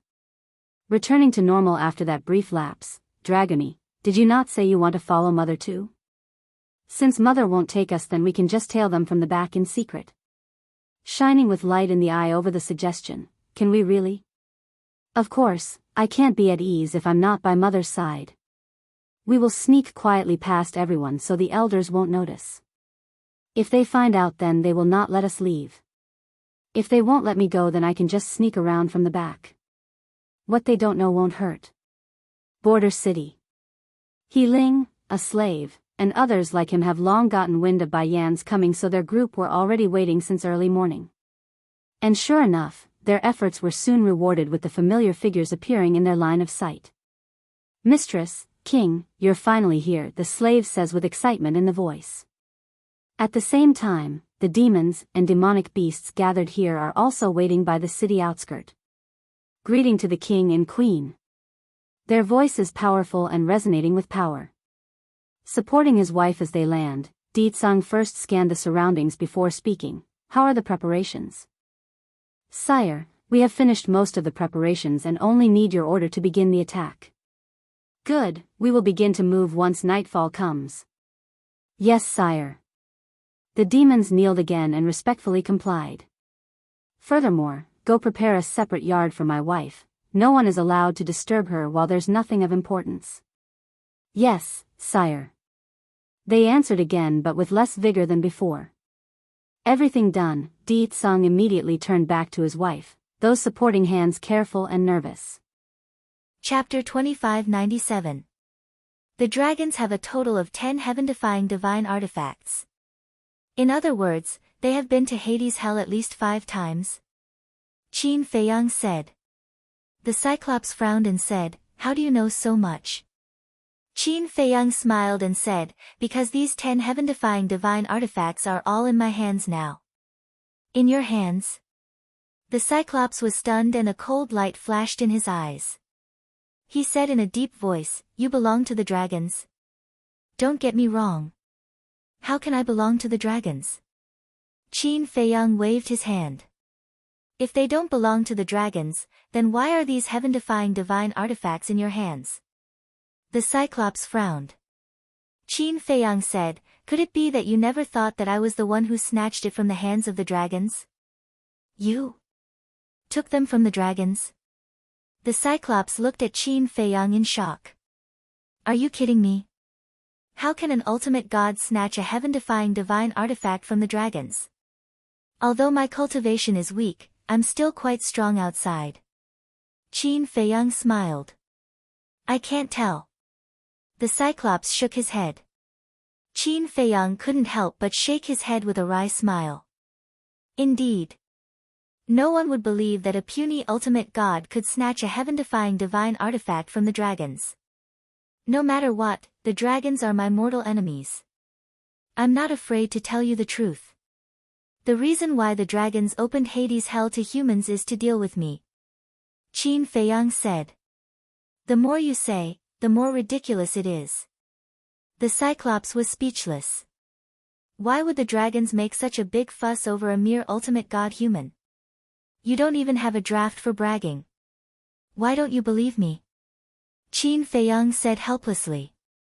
Although I don't know how strong the dragons are, I know that the ancestral dragons are all at the eternal realm. You, ultimate god, aren't even enough to fill the gaps between their teeth. How can I believe you? The Cyclops rolled its eyes. All right, pretend I didn't say anything. Qin Feiyang smiled bitterly and said, But the dragons and I are mortal enemies, you have to believe me. I won't believe anything you say until it's confirmed. The Cyclops shook his head. Qin Feiyang wanted to cry but had no tears. Every word he said was the truth. The Cyclops asked, Do you know Wu Baichuan? Yes. Speaking of which, he and I belong to the same faction. Qin Feiyang nodded. The same force? The one-eyed giant was slightly taken aback. He asked suspiciously, We're from the same force. Why are you attacking him? We humans are different from you blood demons. You blood demons are united and harmonious, while we humans are selfish. Thus, even if they are in the same power, there will still be disputes. Maybe you don't understand. Put it simply. In our human world, even your family and loved ones may sometimes betray you for the sake of benefits. Qin Feiyang sighed. No way. The Cyclops was in disbelief. That's the truth. Qin Feiyang shook his head. Sometimes, he felt that humans were really pitiful. Then you humans are too complicated. The Cyclops said. This is just the tip of the iceberg. In short, when you blood demons meet humans in the future, you must not easily trust them. Qin Feiyang said. Does that include you? The Cyclops asked. Qin Feiyang shook his head and smiled bitterly. There's no point in saying more. Time will reveal a person's heart. All right. The Cyclops nodded and yelled, I'd like to see what kind of human you are. All right. Qin Feiyang smiled. Then let's go. The Cyclops took a step forward and landed in the ancient city. Qin Feiyang smiled and followed behind the Cyclops. City Lord, why did you still allow him to enter the mysterious heaven ancient city? Several blood demons walked over and stared at Qin Feiyang unkindly. He's the benefactor of our blood demons. Of course, we treat him with respect. The Cyclops said. But, those blood demons frowned. Enough. This matter has been decided. You guys don't have to worry about it. The Cyclops said. Yes. The blood demons replied respectfully. Qin Feiyang smiled. Then, I hope that everyone will take care of me in the future. Humph. The blood demons snorted and turned to leave. Qin Feiyang smiled bitterly. I'll allow you to stay in the mysterious heaven ancient city, but you have to promise that you won't act recklessly. The Cyclops turned to look at Qin Feiyang and said. I promise. Qin Feiyang raised his hand and smiled. Forget it. The promises of you humans are too cheap. As long as you behave yourself, I'll let you stay in the ancient city. The Cyclops said. Qin Feiyang smiled awkwardly. After Wu Baichuan and the others created such a ruckus, it would be difficult to gain the trust of the blood demons. Damn it, damn it. At the same time, an old man in purple with wrinkles all over his face stood on the peak of a mountain and roared. This person was Wu Baichuan. However, he had turned into an extremely old man. Obviously, this was the price of activating a divine forbidden technique. He was very angry now. Not only did he not obtain the mysterious heaven ancient city, but he also paid such a heavy price. Boom! Suddenly, a terrifying aura rolled over. What? Wu Baichuan's expression changed. He quickly looked up and saw a blood-eyed giant flying over aggressively. His divine consciousness covered all directions. Why did he chase after me? Wu Baichuan was stunned for a moment before he immediately fled into the mountains, frantically fleeing for his life. The blood-eyed giant was stunned and his divine consciousness locked onto Wu Baichuan. Why was it an old man? However, the aura he exuded was exactly the same as Wu Baichuan's. It must be him. The blood-eyed giant was shocked and roared, I found Wu Baichuan. Come and join me. His voice was like a bell that resounded in all directions. Immediately, the other 19 blood-eyed giants rushed over from afar. Bastard! Wu Baichuan cursed angrily. The blood-red light on his body appeared again and his speed immediately skyrocketed. You can't run away. The 20 blood-eyed giants all used their supreme-grade auxiliary divine techniques and chased after him. Although they were not as fast as Wu Baichuan, it was difficult for Wu Baichuan to completely shake them off. At this moment, he was undoubtedly at the end of the road. An hour later, outside the mysterious heaven ancient city, a Cyclops stood in the air above a plain and looked down at the plain below. There was a pit that was hundreds of meters deep on the plain. The pit was filled with corpses. The remaining 20,000 blood demons surrounded the pit, their eyes filled with sorrow. Qin Feiyang stood on the city wall and looked at this scene. He felt a little sad. I'm sorry. I'm the one who harmed you. But don't worry. I'll bury all the humans who entered the Nether King's hell with you. The Cyclops murmured and waved his hand. The soil churned and buried all the corpses. Roar! The surrounding blood demons also roared at the night sky as if they were paying tribute to the dead. Whoosh! At this moment, powerful auras rolled over from afar. The 20 blood-eyed giants at the peak of the 9th heaven realm had returned. Wu Baichuan was being held by a blood-eyed giant. He looked extremely old. His body was covered in blood. The 20 blood-eyed giants landed on the plain and bowed to the pit that had been buried. Then, they threw Wu Baichuan on the ground.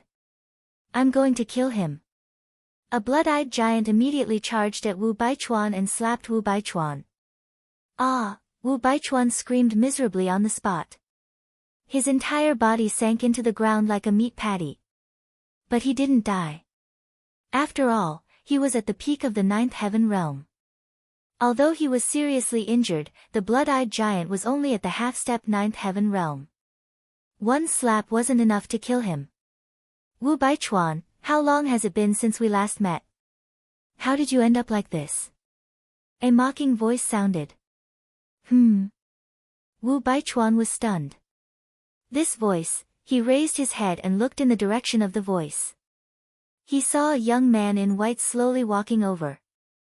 Qin Feiyang. Why was this person in the mysterious sky ancient city? And with the blood demons? What a waste. Qin Feiyang landed in front of Wu Baichuan and shook his head with a smile.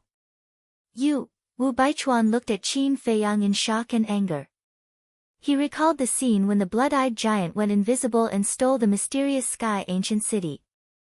Could it be that Qin Feiyang was helping the blood demons? That's right. It's me. Qin Feiyang nodded. Why? Why are you helping them?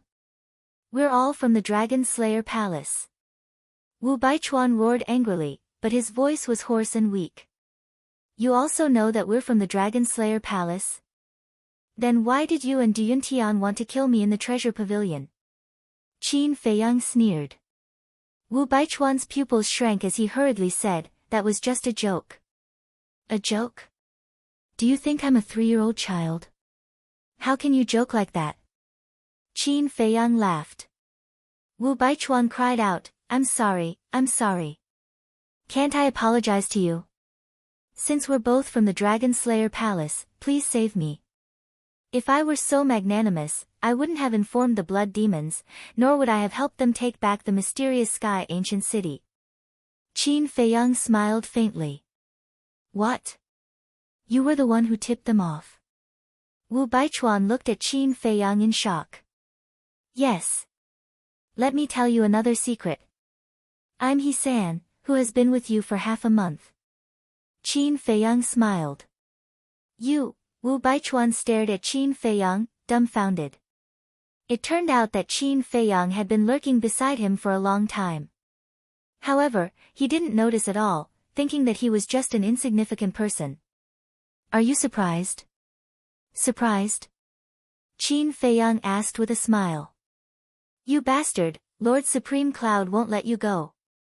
Wu Baichuan roared hysterically. So, you're Supreme Cloud's man.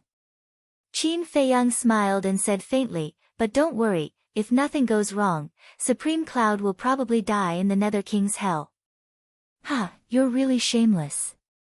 If we were outside, you would definitely have the ability to do so. After all, even the ancestral dragons are no match for you. But don't forget, this is the Nether King's hell. With Lord Supreme Cloud's strength, killing you is as easy as slaughtering a dog. Wu Baichuan laughed maniacally. What? The ancestral dragons are really no match for him.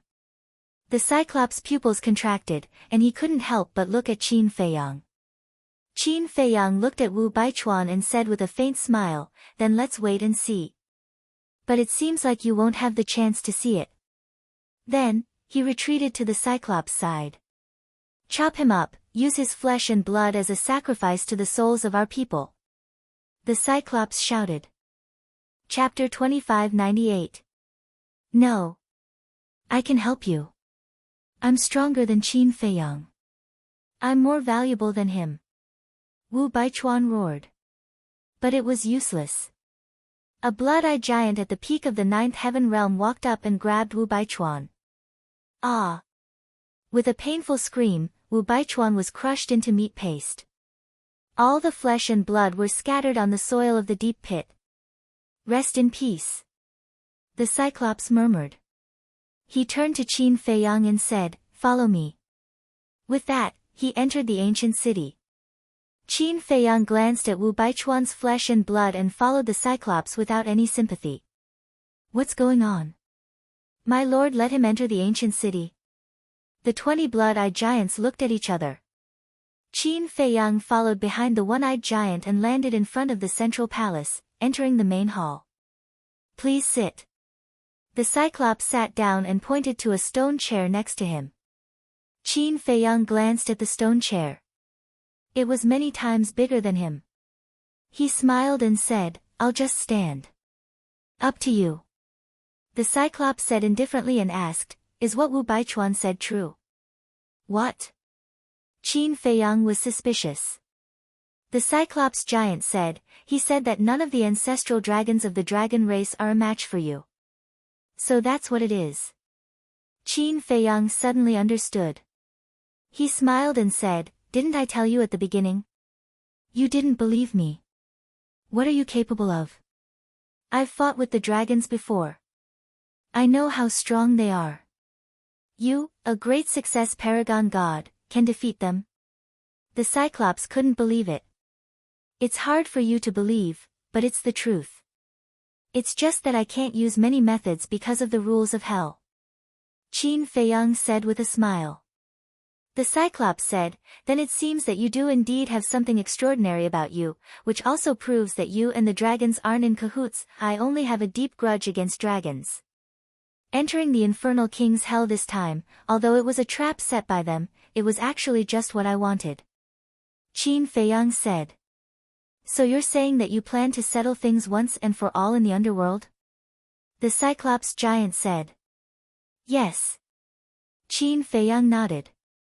The Cyclops shook his head and said, "Don't say that I'm discouraging you. With your current strength, it's impossible. I know. Because many things have exceeded my expectations. First of all, we outsiders can only stay in hell for 1,000 years. 1,000 years is not enough for me to break through to the Nine Heavens realm." Qin Feiyang sighed. His original plan was to break through to the Nine Heavens realm in the Infernal King's hell and then deal with the dragons. But how could 1,000 years be enough? Moreover, it had been more than 100 years and half a month. In other words, in less than 900 years, he would have to leave the Infernal King's hell. Not to mention 1,000 years, even if I give you 100,000 years, you won't be able to break through to the Nine Heavens realm. Let's talk about it later. Even if you can step into the Nine Heavens realm within 1,000 years, you won't be a match for the ancestral dragons," the Cyclops giant said. Qin Feiyang said, "If I can really step into the Nine Heavens realm, I might be able to give it a try." "So confident?" The Cyclops giant was stunned.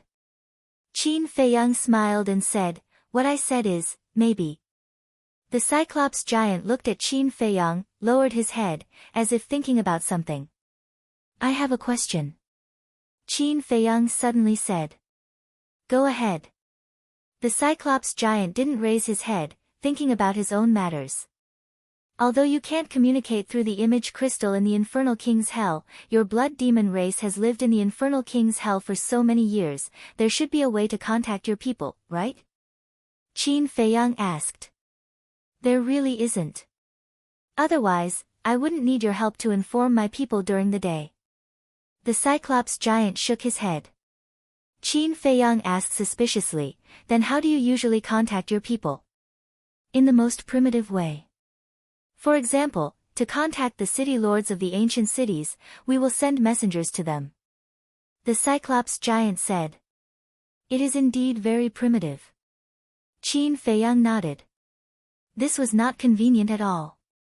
If there was an emergency, they would have to run back and forth thousands of miles away. Just like this time. If the Cyclops giant could directly contact his people, then the blood demon race that went out could immediately rush back to support. The rules are like this, we can't change it.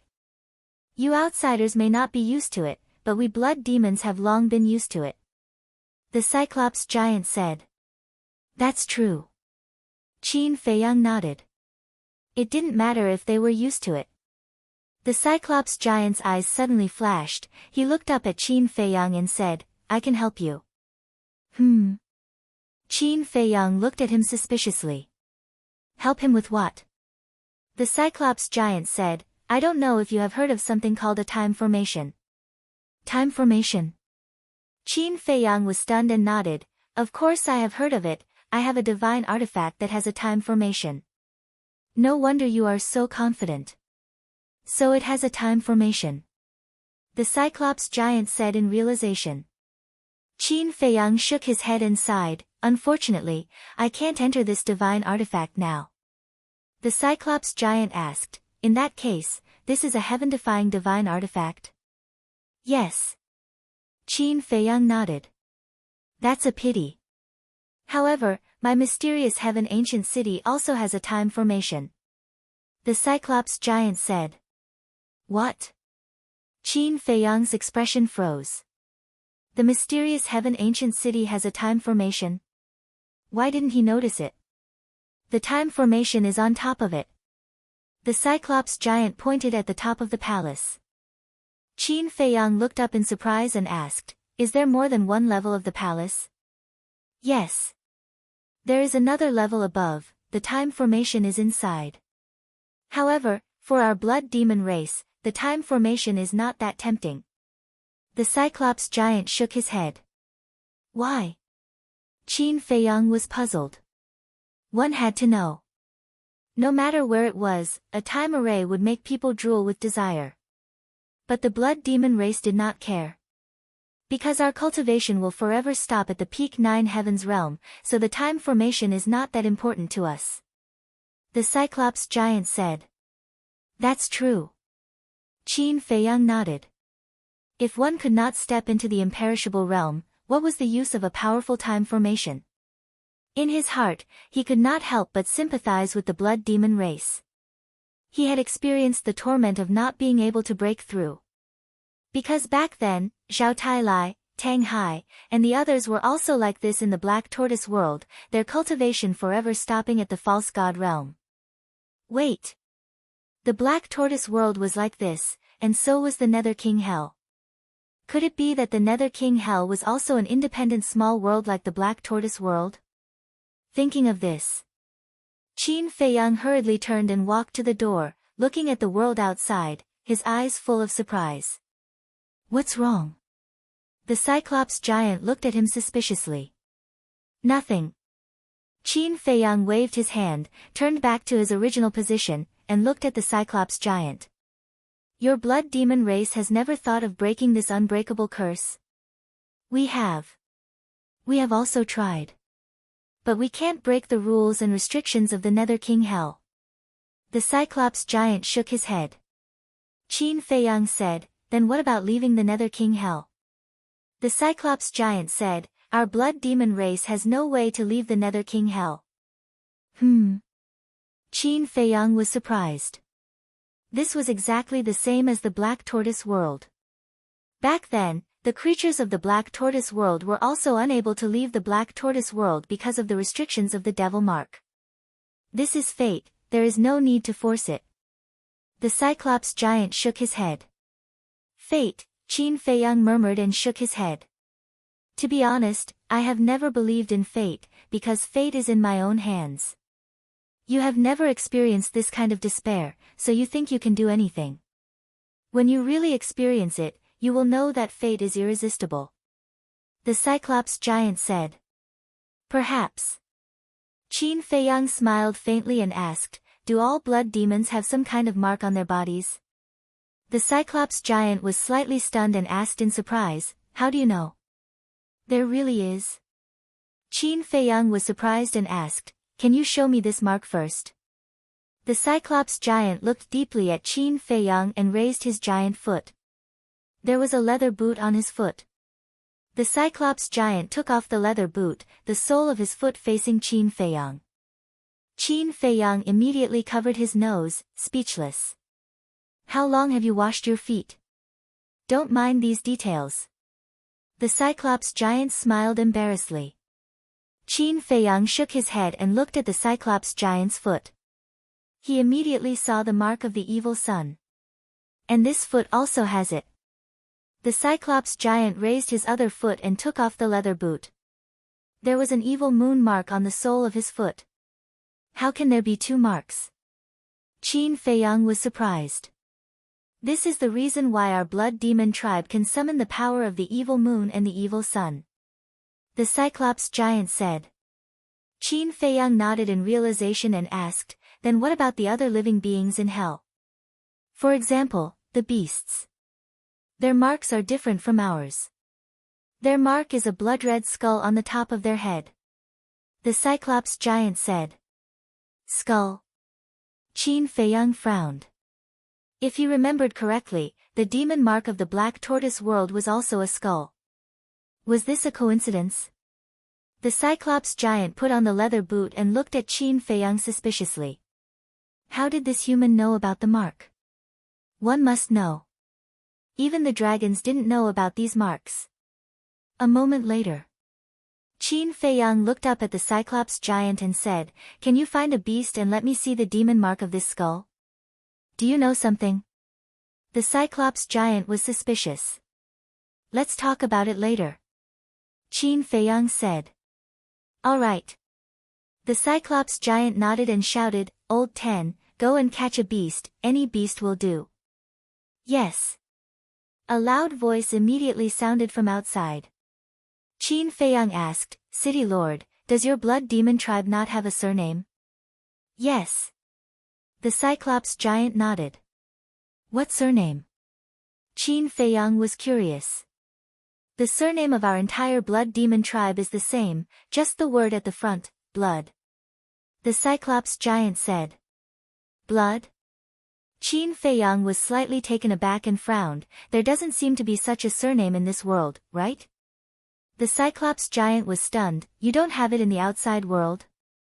"No. At least I haven't heard of it." Qin Feiyang shook his head. The Cyclops giant nodded and said with a smile, "Our surname is said to have been given by the ancestors of our blood demon tribe a long time ago. The word blood represents our blood demon tribe." "I see." Qin Feiyang suddenly realized. Seeing the Cyclops giant smile, Qin Feiyang couldn't help but feel a trace of joy in his heart. Because this meant that the Cyclops giant was already trying to get along with him. Chapter 2599. Dong. Not long after, deafening footsteps could be heard from outside. "City Lord, I have caught the beast." Following that, a loud and clear voice rang out. "Come in," the one-eyed giant said. A peak ninth heaven realm blood-eyed giant immediately grabbed a beast that was several meters long and entered the main hall. It was a blood-red leopard with a cultivation base at the peak ninth heaven realm. At this moment, looking at the one-eyed giant, its eyes were filled with fear. The one-eyed giant looked at Qin Feiyang and said, "See for yourself." "Okay." Qin Feiyang nodded and turned to walk towards the blood leopard. "Human." The blood leopard was slightly stunned. Why would there be a human in this mysterious sky ancient city? The blood-eyed giant was also a little stunned. It turned out that it was this human's idea to capture the beast. Qin Feiyang walked in front of the blood leopard, looked up at the blood-eyed giant, and said with a smile, "How should I address you?" The blood-eyed giant was stunned and looked up at the one-eyed giant. "Answer him," the one-eyed giant said. The blood-eyed giant pursed his lips and looked down at Qin Feiyang, saying, "Everyone calls me Old 10, you can call me Blood Old 10. Blood Old 10, Qin Feiyang murmured with a smile, "Thank you for your hard work." Blood Old 10 said indifferently, "It's just catching a beast, what's so hard about it?" It seemed that he didn't like Qin Feiyang very much. Qin Feiyang didn't care and looked at the blood leopard. "Stretch your head over here." "What do you mean?" The blood leopard was stunned. "Do it," Blood Old 10 shouted. "Okay, okay, okay." The blood leopard nodded and quickly lay on the ground, stretching its head in front of Qin Feiyang. Qin Feiyang pulled open the hair on the blood leopard's head and immediately saw a skull imprint. This imprint was very similar to the devil imprint in the Black Tortoise realm. The only difference was, the devil imprint was black. This skull imprint was blood red and was the size of a baby's fist, looking quite ferocious. This is definitely not a coincidence. Qin Feiyang looked at the imprint and muttered to himself. Blood Elder 10 looked at Qin Feiyang suspiciously.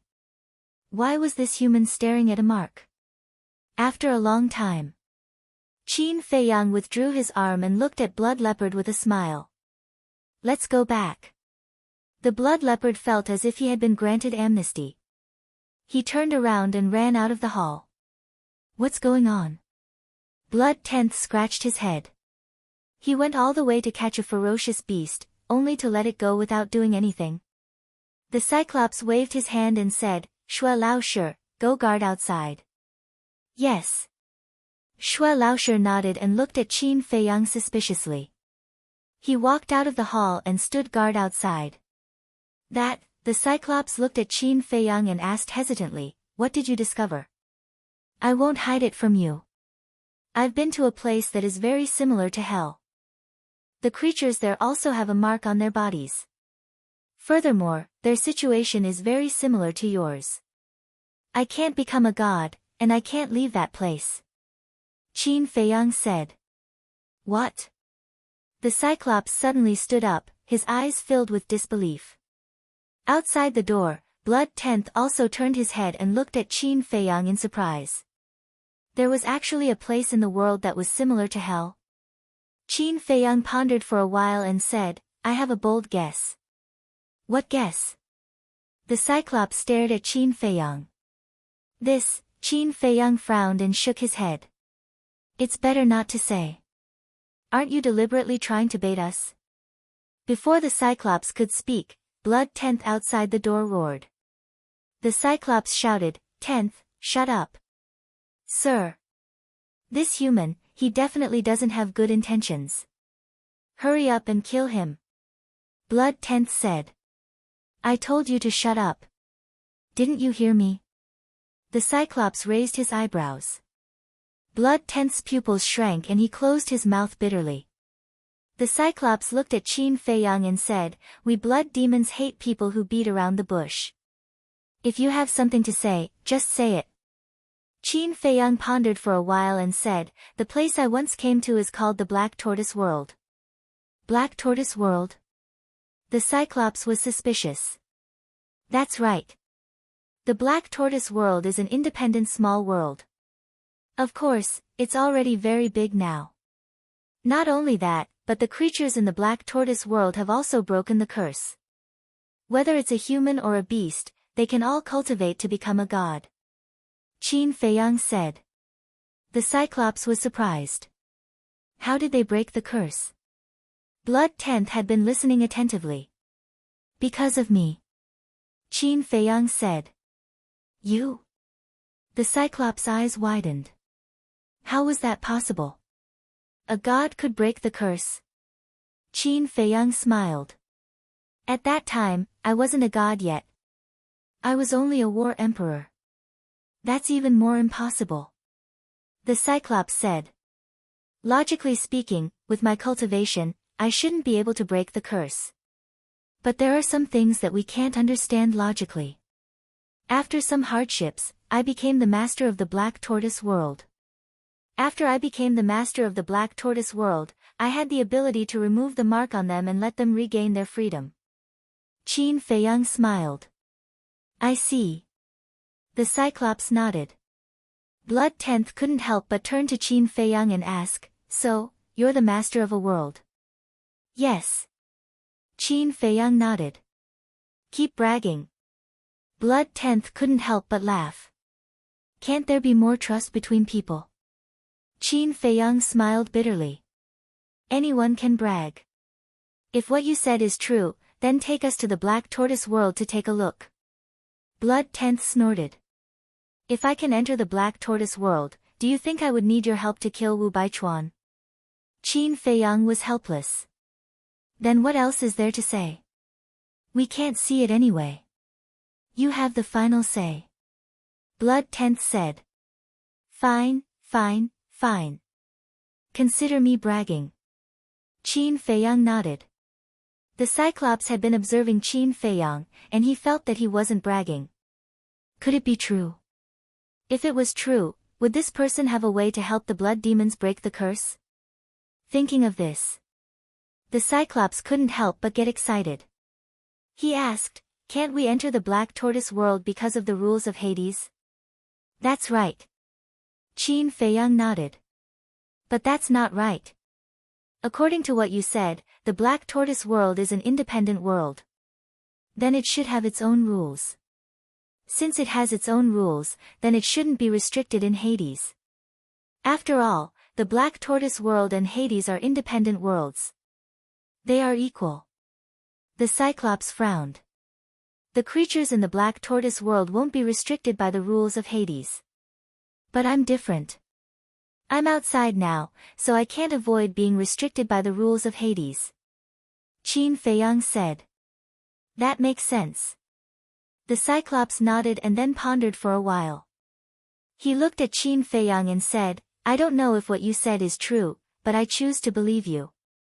Thank you. Qin Feiyang smiled. Since you control a world, then you should have a way to help us break the curse, right? The Cyclops looked at Qin Feiyang nervously. There's no way. Qin Feiyang shook his head. Why? The Cyclops frowned. To break this curse, only the ruler of Hades can do it. If I'm not wrong, the ruler of Hades should be the dragon god of dragons. Qin Feiyang said. Dragon god? The Cyclops was stunned. Yes. The dragons have a dragon god. He's very mysterious, even I haven't seen him before. But since he can become the dragon god, his strength is definitely not simple. And your blood demon tribe, there are only two ways to remove the seal. Either convince him or defeat him. But to convince him to help you remove the seal, I think it's impossible. After all, if he was willing to do so, he would have already removed the seal. As for defeating him and taking over Hades, your blood demon tribe definitely can't do it. And I don't have this ability. Qin Feiyang shook his head. Dragon god, the Cyclops frowned. Wait. Human, do you mean that our blood demon tribe is like livestock, kept in captivity in Hades by the dragon god of dragons? Blood 10 asked in surprise. Hearing this, the Cyclops immediately looked at Qin Feiyang. It seemed that this was the main point.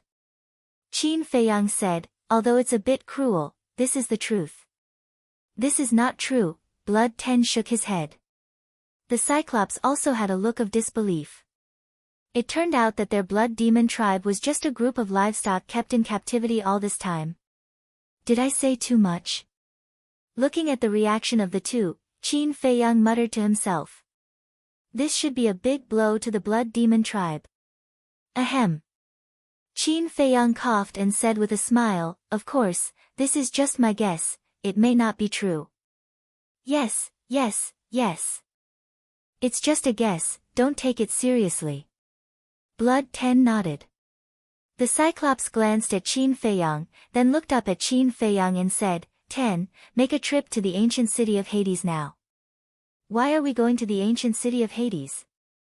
Blood 10 was suspicious. The Cyclops said, of course, we have to report to the king of Hades about what happened in the mysterious ancient city. There's no need for that. It's already settled anyway. Blood 10 said. I know what you're worried about. If the king of Hades really wants to punish me, I'm willing to bear all the consequences. The Cyclops said. I'm not willing. I believe that not only me, but the people in the mysterious ancient city also don't want you to be punished. Your original intention of handing the mysterious ancient city to Wu Baichuan was to protect the people. You're not wrong. It's the humans who are wrong. They're despicable, cunning, and untrustworthy. Blood 10 roared. It's already happened, what's the point of saying this? Hurry up and go. The Cyclops said. But, Blood 10 was extremely anxious. What else did he want to say? Qin Feiyang suddenly said, indeed, we should take the initiative to report this matter to the king of Hades. Shut up. This is our blood demon tribe's matter. What does it have to do with an outsider like you? Blood 10 said angrily. Don't be angry. Let me finish first. We humans have a saying, paper can't wrap fire. It's impossible to hide such a big matter. Even if you don't report it now, the king of Hades will know about it sooner or later. By then, your city lord's crime will be even greater. Now, if you take the initiative to report it and explain to the king of Hades, you might be able to get his forgiveness. Qin Feiyang looked at Blood 10 and said with a smile. That's what I think too. The Cyclops nodded. All right then. I'll go to the ancient city of Hades now. Blood 10 sighed helplessly and turned to leave. Chapter 2600. After Blood Brother 10 left, the Cyclops retracted his gaze and looked at Qin Feiyang, saying, "Tell me the truth, is there really no way to remove our curse?" "There's really no way." Qin Feiyang shook his head. The Cyclops frowned. "So, the only way is to find the dragons, the dragon god?" "That's right. It's the dragon god who left Hades' hell to the dragons. That means he's the master of Hades' hell," Qin Feiyang said. "But, we can't even leave Hades' hell, how can we find this dragon god?" The Cyclops looked very annoyed. It wasn't easy to find the hope of removing the mark, but to really do it was harder than ascending to the sky. Qin Feiyang was silent. If it could be solved, with the blood demon's character, he would definitely help. But this matter was really hard to deal with. "Let's talk about this later." The Cyclops shook his head and looked at Qin Feiyang, saying, "Now let's get back to the topic. I can let you go to the upper floor to cultivate in seclusion." "Really?" Qin Feiyang was overjoyed. "And?" The Cyclops nodded. "Are there any conditions?" Qin Feiyang quickly asked. "No." The Cyclops shook his head. "No?" Qin Feiyang was slightly stunned, looked at the Cyclops, and said, "I'm not afraid to offend you, but I don't believe in free meals." The Cyclops smiled faintly, and with a wave of his hand, Qin Feiyang's vision suddenly blurred. The next moment, he found himself in a huge stone room. "This is the second floor of the palace," the Cyclops said. Qin Feiyang looked around. This stone room was half a mile long, and there was nothing in it. It seemed extremely empty. "The time formation here is relatively poor, only 200 years in a day, don't mind it." The Cyclops smiled. "What the hell? 200 years in a day?" Qin Feiyang looked at the Cyclops in shock. The Cyclops asked, "You don't like it?" "No, no, no." Qin Feiyang hurriedly waved his hand and said, "Are you sure it's 200 years in one day?" "Yes." The Cyclops nodded and looked at Qin Feiyang suspiciously. 200 years in one day. Still not good enough. You even told him not to mind. Qin Feiyang was confused. 200 years in a day. Such a heaven-defying time array was considered weak in the eyes of the Cyclops. How could his time formation, which took 100 years, endure this? "Are you okay?" the Cyclops asked. "It's nothing." Qin Feiyang came to his senses and waved his hand. Fine. He had finally learned something new.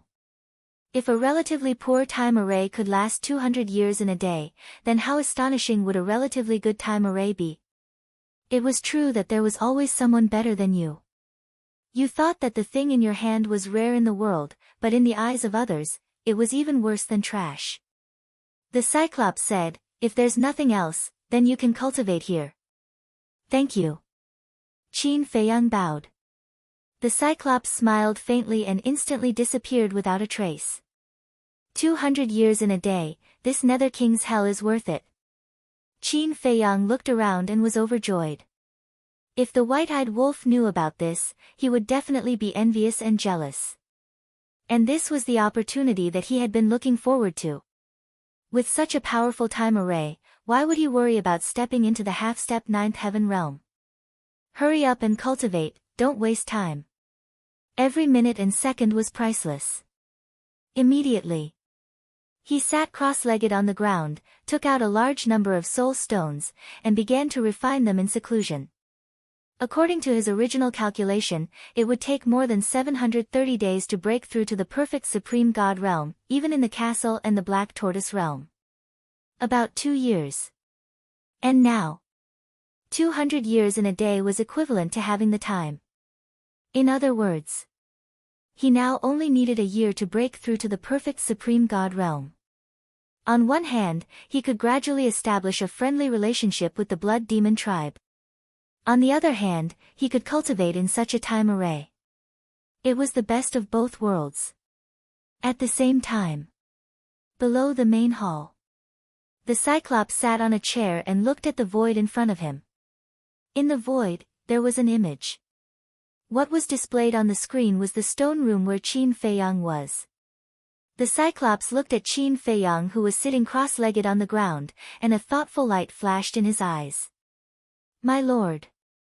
Suddenly, accompanied by a series of footsteps, a perfect supreme god realm blood-eyed giant entered the main hall. "What's the matter?" the Cyclops asked. The blood-eyed giant was about to speak, but when he saw Qin Feiyang in the image, he frowned and said, "My lord, why did you let him enter there to cultivate?" "I'm just testing him," the Cyclops said. "Testing?" The blood-eyed giant was stunned. "Yes. I wanted to see if he would be greedy when he saw this time array," the Cyclops said. "What was the result?" the Cyclops asked. "Am I not just observing? But so far, I don't see any greed in his eyes. Perhaps, he is really different from other humans," the Cyclops said. The Cyclops frowned and said, "What if he is faking it?"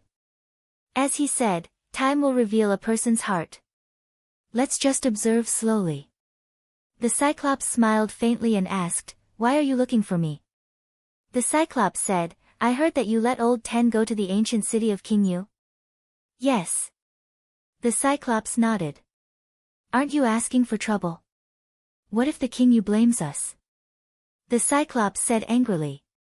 "If it is a blessing, it is not a curse. If it is a curse, we cannot avoid it. If the King Yu blames us, I will accept the punishment," the Cyclops said. Sigh. The Cyclops sighed and asked, "Then, do we continue to hunt humans?" "Of course. But to prevent this from happening again, you will stay in the ancient city of mysterious heaven and let the other clansmen hunt them down," the Cyclops said. "Okay. I will make the arrangements now." The Cyclops nodded and turned to take a few steps. He turned back to look at the Cyclops and said, "My lord, old Ten is not far away. If you regret it now, I can still get him back. You are making a mountain out of a molehill. Don't you know the King Yu's character? As long as there is a reason, he will at most reprimand you. He will not really punish you." The Cyclops was helpless. "I hope so." The Cyclops nodded and turned to leave. The Cyclops raised his head and continued to observe Qin Feiyang. Giant Dragon Mountain Range. In the canyon. What is going on? It has been 100 years. Why are Old Fire and Her Highness not here yet? An angry shout suddenly sounded. Everyone opened their eyes and looked at the blood-robed youth. They are indeed too slow. Could there be an accident? The white-robed woman was bewildered. Everyone could not help but frown. If they were outside, they would definitely not have such worries. However, they were in the Nether King Hell now. Even ancestral dragons like them might not be able to protect themselves when encountering the powerful blood demons. "We can't keep waiting like this. Why don't we make a move first?" Ancestral Dragon suggested. Yi Zhong pondered for a moment and said, "I don't mind as long as everyone agrees." "Then let's make a move." The white-robed woman nodded. The others thought for a moment and nodded as well. "Okay. After daybreak, we will go to the Nether King ancient city and make a plan. No matter what, we have to snatch that heaven-defying artifact," Ancestral Dragon said. Heaven-defying artifact, Madman, who was sitting at the side, had a gleam in his eyes. He must not let the dragons obtain that heaven-defying artifact. Otherwise, when they left the Nether King Hell, the dragons would have a chance to make a comeback. After all, the power that a heaven-defying artifact brought was unimaginable. However, how could they stop the dragons from snatching this artifact? If Qin Feiyang was here, what would he do? Yi Zhong, the chief pavilion master, the various ancestral dragons, and that unfamiliar young man were all discussing the plan. They didn't notice Madman's abnormality at all. "It's decided then." Yi Zhong, Chief Pavilion Master, and you, Ancestral Dragon looked at Yi Zhong, the Chief Pavilion Master, and that unfamiliar young man and said, all of you will lure away the experts from the Nether King ancient city. We will take the opportunity to enter the ancient city and snatch the artifact. Okay. Yi Zhong nodded. However, the Chief Pavilion Master couldn't help but frown. She was going to be the bait to lure away the experts from the Nether King ancient city while these ancestral dragons went to snatch the heaven-defying artifact. Even if they managed to snatch it, she wouldn't have a share. She had to take the risk without any benefits. She wasn't willing to do such a loss-making deal. Do you have any objections? Ancestral Dragon looked at the Chief Pavilion Master and asked. I am a businessman. The Chief Pavilion Lord had only said this one sentence, but who wasn't an old and shrewd person present? Naturally, they understood. You don't have to worry. After we snatch this heaven-defying artifact, we will immediately depart to Fallen Valley. Ancestral Dragon said. Fallen Valley? The Chief Pavilion Master was suspicious. Do you know where the Sunset Divine Bow came from? It's Fallen Valley. Furthermore, we found the Sunset Godly Bow outside the Fallen Valley. Think about it. If we can even find a heaven-defying artifact outside, what more inside? Ancestral Dragon said.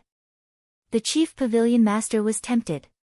Old Black, we have tried to barge into Fallen Valley more than once. However, we have never managed to barge in. Are you planning to go again this time? The lady in white looked at Ancestral Dragon and frowned. Ancestral Dragon looked at Madman and smiled. It's different this time. I am confident that I can enter Fallen Valley. Yi Zhong's lips curled into a smile. The lady in white looked at the two of them and asked suspiciously, what are you two trying to do? Keep it a secret for now. I promise to give you a surprise when the time comes. The dragon god smiled. Ancestral Dragon had only told Yi Zhong about Madman being able to absorb the power of evil. The others didn't know yet. The lady in white rolled her eyes when she heard this. All right then. Let's all adjust our states before the sun rises. After all, the Blood Demon race's Ghost King isn't an ordinary character. A fierce battle is unavoidable. Yi Zhong said. Everyone nodded. Ancestral Dragon walked to Madman and asked with a smile, how much has your cultivation improved? Still the same. Madman shook his head and sighed. Although absorbing the power of evil allowed his cultivation to be twice as fast with half the effort, without the time array, it would take a long time to break through. Therefore, his improvement in the past 100 years of cultivation wasn't that great. 2 chapters today. Chapter 2601. Don't worry. With your talent, it's only a matter of time before you enter the imperishable realm. Ancestral Dragon smiled. Imperishable realm? Frenzy shook his head and smiled bitterly. I haven't even reached the 9 heavens realm, how would I dare to think about the imperishable realm? You have to believe in yourself. Ancestral Dragon smiled. In the past, he used Frenzy to enter Fallen Valley. But now, he truly treated Frenzy as his disciple. Of course. This was also because of Frenzy's value. Just like what Yi Zhong said, Frenzy's existence was enough to change the fate of the dragons. Although this process would take a long time, the dragons could wait. If Frenzy didn't have such value, then in the eyes of Ancestral Dragon, he would be the same as other humans, a cannon fodder that could be used. Alright. I believe that I can do it. Frenzy said heroically. Ancestral Dragon shook his head and smiled. He looked up at the night sky and said, I believe you heard it just now. After dawn, we will go to King Yu City to snatch the heaven-defying artifact. Frenzy nodded. Don't go. Ancestral Dragon said. Why? Frenzy frowned. If he wanted to stop the dragons from snatching the artifact, he had to follow them to find an opportunity. The blood demons in King Yu City are all extremely terrifying. There are at least tens of thousands of them at the Perfection 9 Heavens realm. To be honest. If you follow us, you will only cause trouble for us. So, it's better for you to stay here and cultivate. Ancestral Dragon said. Tens of thousands. Frenzy was shocked. Yes. And these tens of thousands are just ordinary blood demons. The most powerful ones are the 10 commanders. Each of them has heaven-defying strength. One-on-one, even I don't have the confidence to defeat them. Especially King Yu, who leads the blood demons. I'm afraid that even if we join forces, we might not be able to defeat him. Ancestral Dragon said. It can't be. Frenzy was shocked. Of course. If we can unleash our peak strength, killing him won't be a problem. Ancestral Dragon said confidently. That's for sure. After all of you are supreme experts. Frenzy said. Unfortunately, this is the Underworld King's hell. There are rules and restrictions. Even our dragon clan is unable to break this rule. Ancestral Dragon shook his head. Madman pondered for a moment and said, all right, I'll stay here and cultivate. I won't cause trouble for you. Yes. Ancestral Dragon nodded. After chatting for a while, Ancestral Dragon Black Dragon sat cross-legged on the ground and prepared for battle. Madman also closed his eyes. However, in his heart, he had been pondering. What can I do to destroy the dragon's plan? Suddenly, an idea flashed through his mind. The simplest method was to inform the blood demon race of the news. As long as the blood demon race knew about this in advance, no matter how thorough Yi Zhong's plan was, it would not succeed. Furthermore, the blood demon race could still beat the dragons at their own game. They wouldn't be able to kill a single assassin, so they might be able to get rid of these people in one fell swoop. But if he wanted to send a message, he had to leave first. But how could he leave without arousing the suspicions of Yi Zhong and the others? The people here were all cunning old foxes. The slightest carelessness would arouse their suspicions. He had to do it flawlessly. Suddenly, Madman opened his eyes and looked up at the evil moon in the sky. A glint flashed across his eyes. Immediately after, Madman stood up and without saying anything, he soared into the sky. What are you doing? Ancestral Dragon Black Dragon heard the commotion and opened his eyes to ask Madman. Yi Zhong and the others also looked at him suspiciously. Ha! Madman grinned and rushed into the sky without looking back. Could it be? Ancestral Dragon Black Dragon suddenly thought of something and suddenly stood up and shouted at Madman, come back.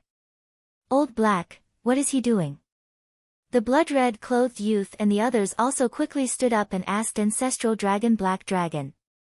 Ancestral Dragon Black Dragon said in a deep voice, he probably wants to get close to the evil moon. What? Is he courting death? Even the evil power that permeates the void can bring us a great threat, not to mention the evil moon. Why aren't you stopping him? The white-clothed woman shouted. In their opinion, this was no different from courting death. So, Ancestral Dragon Black Dragon rushed into the sky and in a few blinks of an eye, he stood in front of Madman and said angrily, do you want to die? Don't you know that I can absorb the evil power? What are you afraid of? Madman whispered. I know you can absorb it, but you have to know that it's the evil moon. The evil power contained in the evil moon is not something you can imagine. You can't be reckless just because you can absorb the evil power. Ancestral Dragon Black Dragon said. Don't worry. I will act according to my ability. Perhaps if I get closer to the evil moon, my cultivation speed will be faster. Madman said indifferently. No. This is too risky. If you can't absorb that much, won't your life be in danger?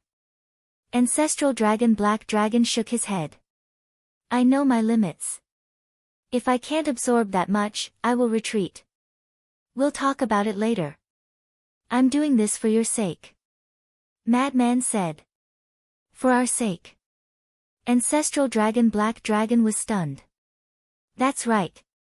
Think about it, if I can absorb the entire evil moon and make it disappear, then the blood demons won't be able to transform at night. Then wouldn't it be easier to deal with them? Madman said. That's true. If the blood demons can't transform, then we won't have to worry too much about dealing with them. Ancestral Dragon Black Dragon nodded. And in the future, you won't have to worry about being eroded by the evil power. Killing two birds with one stone, how perfect. Madman chuckled. Ancestral Dragon Black Dragon rolled his eyes and said, the idea is good, but is it possible to absorb the entire evil moon? How would I know if I don't try? Just let me try. It's best if it works, but if it doesn't, I'll retreat. We have nothing to lose anyway. Madman said. Ancestral Dragon Black Dragon pondered for a moment and nodded. All right, but you must act according to your ability. Understood. Madman grinned and turned into a stream of light as he continued to fly toward the evil moon. Why is he still going? The white-clothed woman and the others rushed to Ancestral Dragon Black Dragon's side and asked in surprise. Let him try. Ancestral Dragon Black Dragon sighed. Maybe he can really do it. Yizhong said. Ancestral Dragon Black Dragon nodded. Both of their eyes were filled with anticipation. The white-clothed woman and the others were puzzled.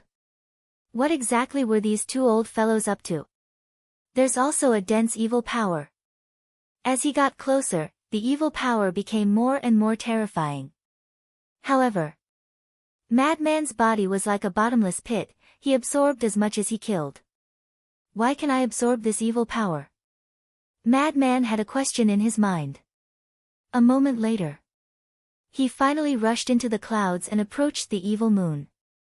His entire body was drowned by the evil power.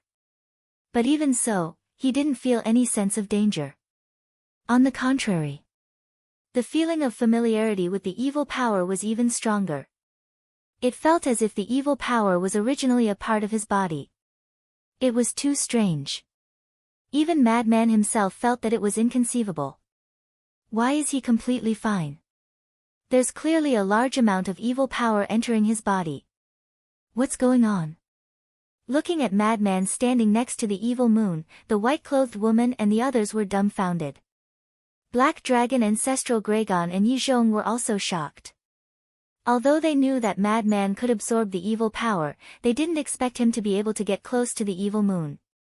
Old Man Yi, are you hiding something from us? The white-clothed woman and the others turned to look at the two with a frown. Sure. Black Dragon Ancestral Dragon made a shushing gesture and continued to pay attention to Madman. At the top of the clouds. Looking up from the ground below, the evil moon was only a little bigger than the moon outside. But at this moment, Madman stood at the top of the clouds and looked at the evil moon at a close distance. It was as huge as a star. Blood light covered tens of thousands of miles of starry sky. Standing in front of the evil moon, Madman was as small as a speck of dust. Why do you give me such a sense of familiarity? What's your relationship with me? Madman murmured. Ever since he entered the blood channel, the evil power gave him an extremely strong sense of familiarity. There was even an illusion that a wanderer was returning home. It meant that a child who had left had returned to his homeland. Suppressing the throbbing in his heart, Madman took a step forward and disappeared into the blood light. What? What is he doing? He actually entered the evil moon. The white-clothed woman and the others were dumbfounded. Black Dragon Ancestral Dragon and Yizhong were also worried at this moment. Because that blood light was formed by the evil power. Although they had never been close to the evil moon nor entered it, they could imagine that the evil power contained in the evil moon was definitely countless times more terrifying than the evil power in the blood channel. Could Madman really absorb such a terrifying evil power? Besides, Madman. At this moment, just like when Qin Feiyang entered the blood channel, he couldn't see anything in front of him. It was all blood red. The evil power crazily rushed into his body. However, he didn't feel any threat. No matter how much it came, he would take it all. Moreover, that sense of familiarity was getting stronger and stronger. It was as if he was standing in a greenhouse, warm and comfortable. Boom! Suddenly, Madman's aura couldn't help but emerge. This sudden change startled the madman, and he quickly immersed his mind into his body. At this moment, his face changed slightly. He found that the divine power in his sea of chi was actually changing. It seemed that the divine power was transforming into evil power. What's going on? Madman was stunned. He himself was also puzzled. Yi Zhong and the others also felt Madman's aura, their eyes were full of surprise. What happened? Whoosh! Suddenly, Black Dragon Ancestral Gragon turned into a stream of light and rushed towards the evil moon. Old Black, what are you doing? Yi Zhong quickly changed and chased after him. He must be in trouble, I have to save him. Black Dragon Ancestral Gragon said in a deep voice. Are you crazy? It's not like we haven't tried, there's no way to get close. Yi Zhong shouted. I don't care so much. Black Dragon Ancestral Gragon's face sank. This bastard brat, I told him not to go but he insisted on going. Now that he encountered trouble, he didn't even know how he died. Chapter 2602. Although Ancestral Dragon didn't listen to his advice and insisted on going, he had no choice but to stop before he reached the clouds. Because the evil force here had exceeded the range he could bear. If he continued to approach, he was afraid that even he would be completely corroded by the evil force. What should I do? Ancestral Dragon was burning with anxiety. Don't worry. As long as his aura is still there, it proves that he's not dead. Yi Zhong comforted. Inside the evil moon, Madman had been paying attention to the changes in divine power. Time passed bit by bit. About half an hour later, the divine power in his sea of chi had actually all transformed into evil force. When the divine power transformed into evil force, the evil moon was no threat to him. What's going on? Madman frowned. Boom! Suddenly, the aura all over his body began to soar. Madman was stunned. This was a breakthrough. He quickly confirmed and was pleasantly surprised to find that it was really a breakthrough. Although he was about to break through to perfection before entering the Nether King's hell, it would have taken at least a few thousand years outside. And now, with the transformation of divine power, he actually skipped these few thousand years and directly broke through. This was really an unexpected surprise. Boom! Several breaths later, his cultivation had finally reached the level of a great god. High in the sky below, Yi Zhong and the others all stared at Evil Moon in shock and bewilderment. Because they all sensed the aura of Madman's breakthrough. He actually broke through a realm. What was going on? Old Black, Yi Zhong, shouldn't you tell us the truth now? The blood-red youth looked at Yi Zhong and Madman, frowning. The two looked at each other. Ancestral Dragon shook his head and said, "This is the surprise I want to give you." What do you mean? The group was even more puzzled. Ancestral Dragon said, Madman can absorb the evil force. So that's how it is. The group suddenly understood. Wait. What did you say? Say it again. What a hindsight. However, Ancestral Gragon and Yi Zhong were not surprised by their reactions. Because this was indeed an extremely inconceivable matter. I said that the madman can absorb the evil energy and turn it into his own to increase his cultivation. The Ancestral Dragon spoke again. How is this possible? With a tacit understanding, the group of people called out in unison. Their faces were filled with disbelief. Absorbing evil energy? To improve his cultivation? You must be joking. This Exalted knows that you all find this very hard to believe. However, the scene before your eyes is the truth. Ancestral Dragon Black Dragon said.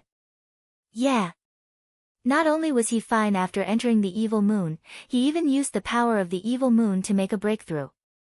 What a freak. Yi Zhong also shook his head. The group of people looked at the evil moon again, and the shock in their hearts could not be calmed down for a long time. Was he a freak? Needless to say, he could only be described as a freak. Madman didn't know about the shock of the people outside, nor was he in the mood to pay attention to it. After retracting his aura, he looked into the depths ahead. Because after the divine energy transformed into the evil energy, he inexplicably had a strange feeling in his heart. It was as if there was something in front of him that was guiding him. Master, I'm fine. I plan to cultivate in seclusion here. You all go prepare for battle. Madman roared and took a step forward. Following that inexplicable guidance, he walked into the depths. This bastard kid. Outside. Ancestral dragon Black Dragon couldn't help but laugh when he heard this. It was really frightening. Ha, now you can rest assured. Yi Zhong laughed. Ancestral dragon Black Dragon nodded.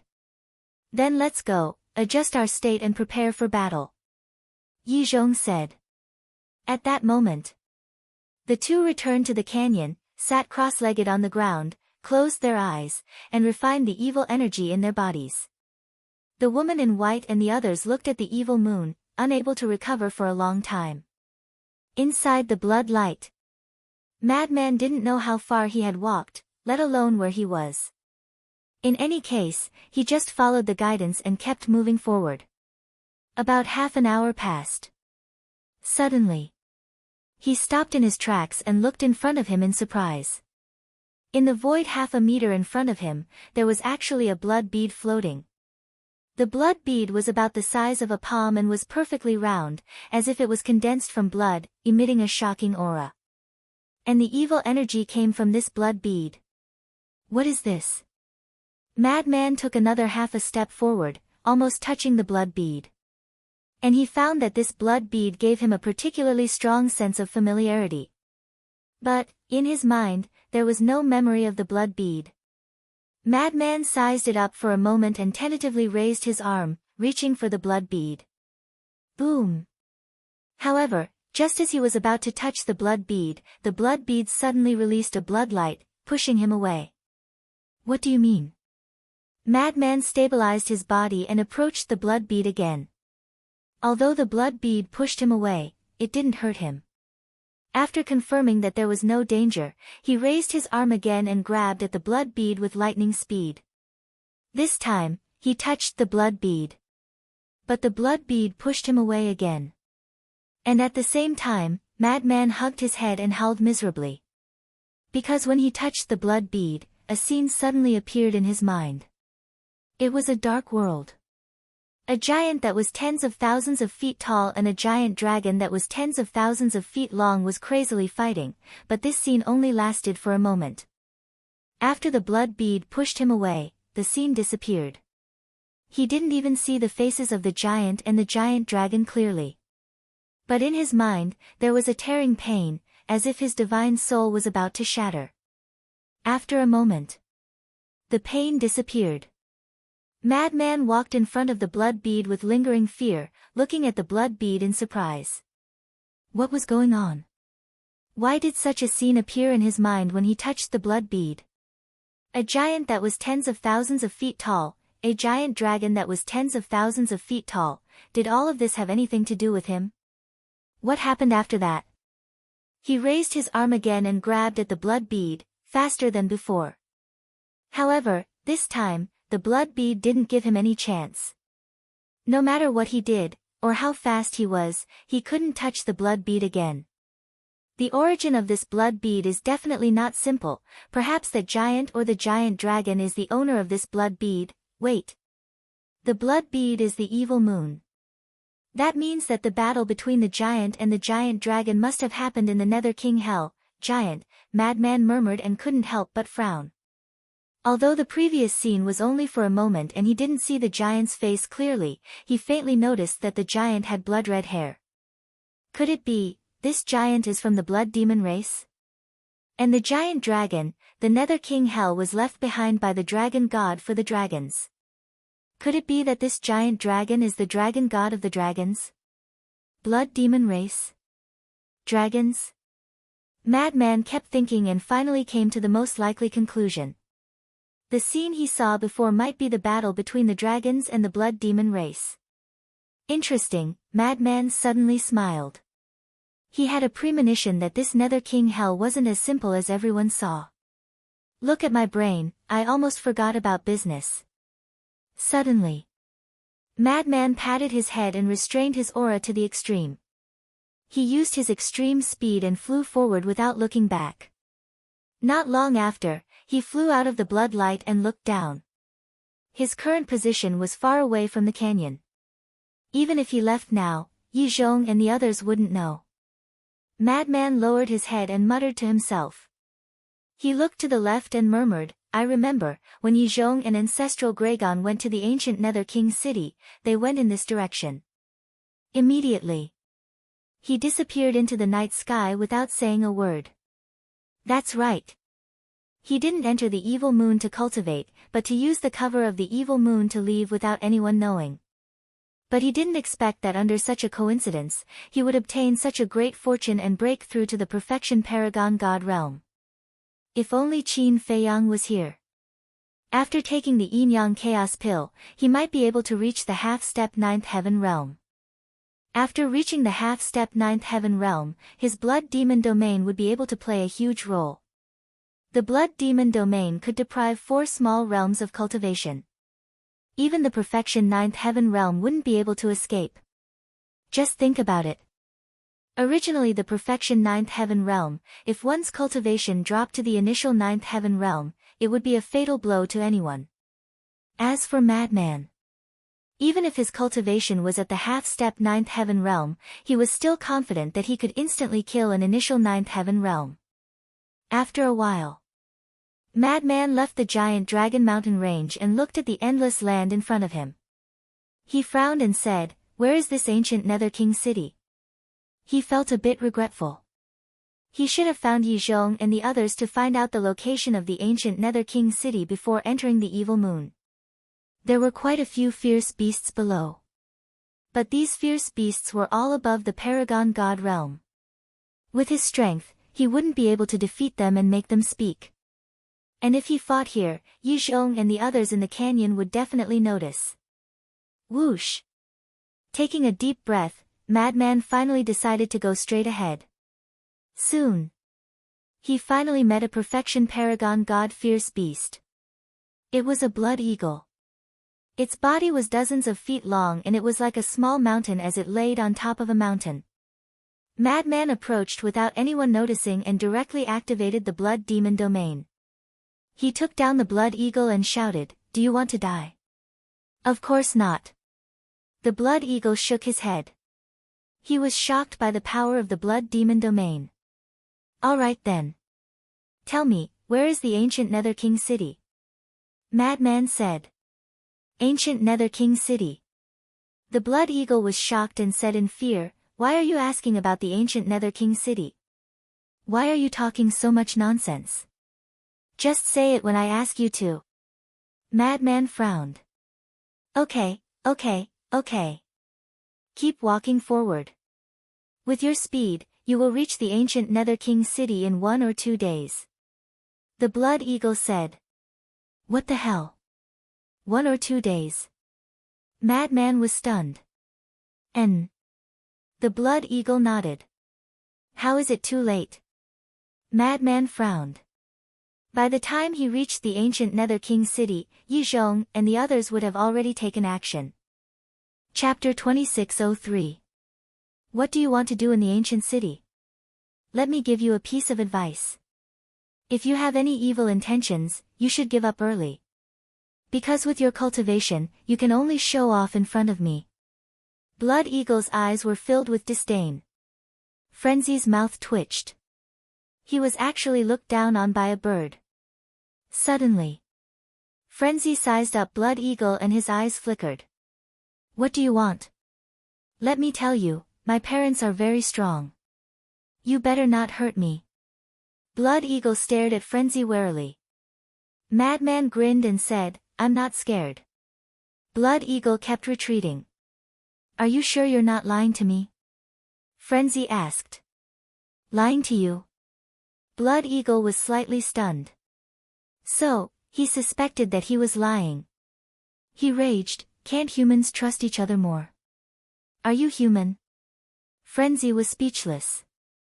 Blood Eagle snorted, of course I'm not human, but neither are you. N? Frenzy was stunned and his veins popped. He shouted, you still dare to scold me? Blood Eagle shrunk his neck, you're not human. You still dare to say? Do you believe that I won't beat you up? Frenzy's face turned black. You're really not human. Why can't I say it? Blood Eagle felt wronged. Frenzy was furious. He kept saying that he wasn't human. Wasn't this scolding him? Wait. Don't tell me you think you're a human. Blood Eagle asked. If not. Frenzy stared at him angrily. Blood Eagle curiously sized up Frenzy and nodded, you do look like a human, but you're also not human. Frenzy couldn't help but laugh. Then tell me, why am I not human? No. Aren't I scolding myself? Frenzy helplessly shook his head and looked at Blood Eagle, tell me, why don't I look like a human? Because you have the aura of evil. It's impossible for a human to have such an aura. Blood Eagle said.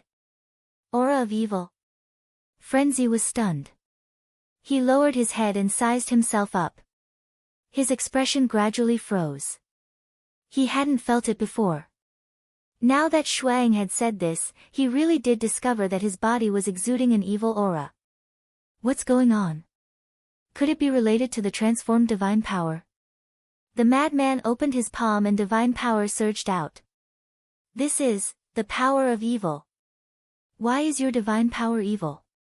Shui Ying's eyes suddenly widened as he stared at the divine power in the madman's hand. His expression was filled with shock. How would I know? I'm pretty depressed right now too. Madman was speechless. This is too strange. Divine power is actually evil power. You're definitely not human. Please, can you stop pretending? Shuang said. I'm not pretending, I'm really a human. Madman roared. I don't believe it. Shuang shook his head. It's none of my business whether you believe me or not. Let me ask you, if you are in the Nine Heavens realm, how long will it take to reach the ancient city of Qingyu? Madman was very depressed. About 2 hours. Shuang quickly said. So, I still have to find a Nine Heavens realm beast to bring me there. Madman frowned. But with his strength, how could he subdue a Nine Heavens realm beast to help him? Convincing it was even more impossible. Human, what are you going to do to our child? But just at this moment, a roar sounded. Following closely, 2 terrifying auras rolled over from afar. Madman was startled as he raised his head to look. He saw 2 shuang that were over 1,000 feet long flashing their huge wings as they flew over. Moreover, in each of their claws was a huge ferocious beast. But it was already dead. Obviously, they were out hunting for food. Father, mother, Shuang that was lying beside Madman also became excited. You really have parents? Madman looked at him in astonishment. You think I'm joking with you? Shuang revealed a look of disdain. Madman's face twitched as he immediately broke into a run. Because those 2 Shuang were in the Nine Heavens realm. If he didn't run, would he be waiting for death?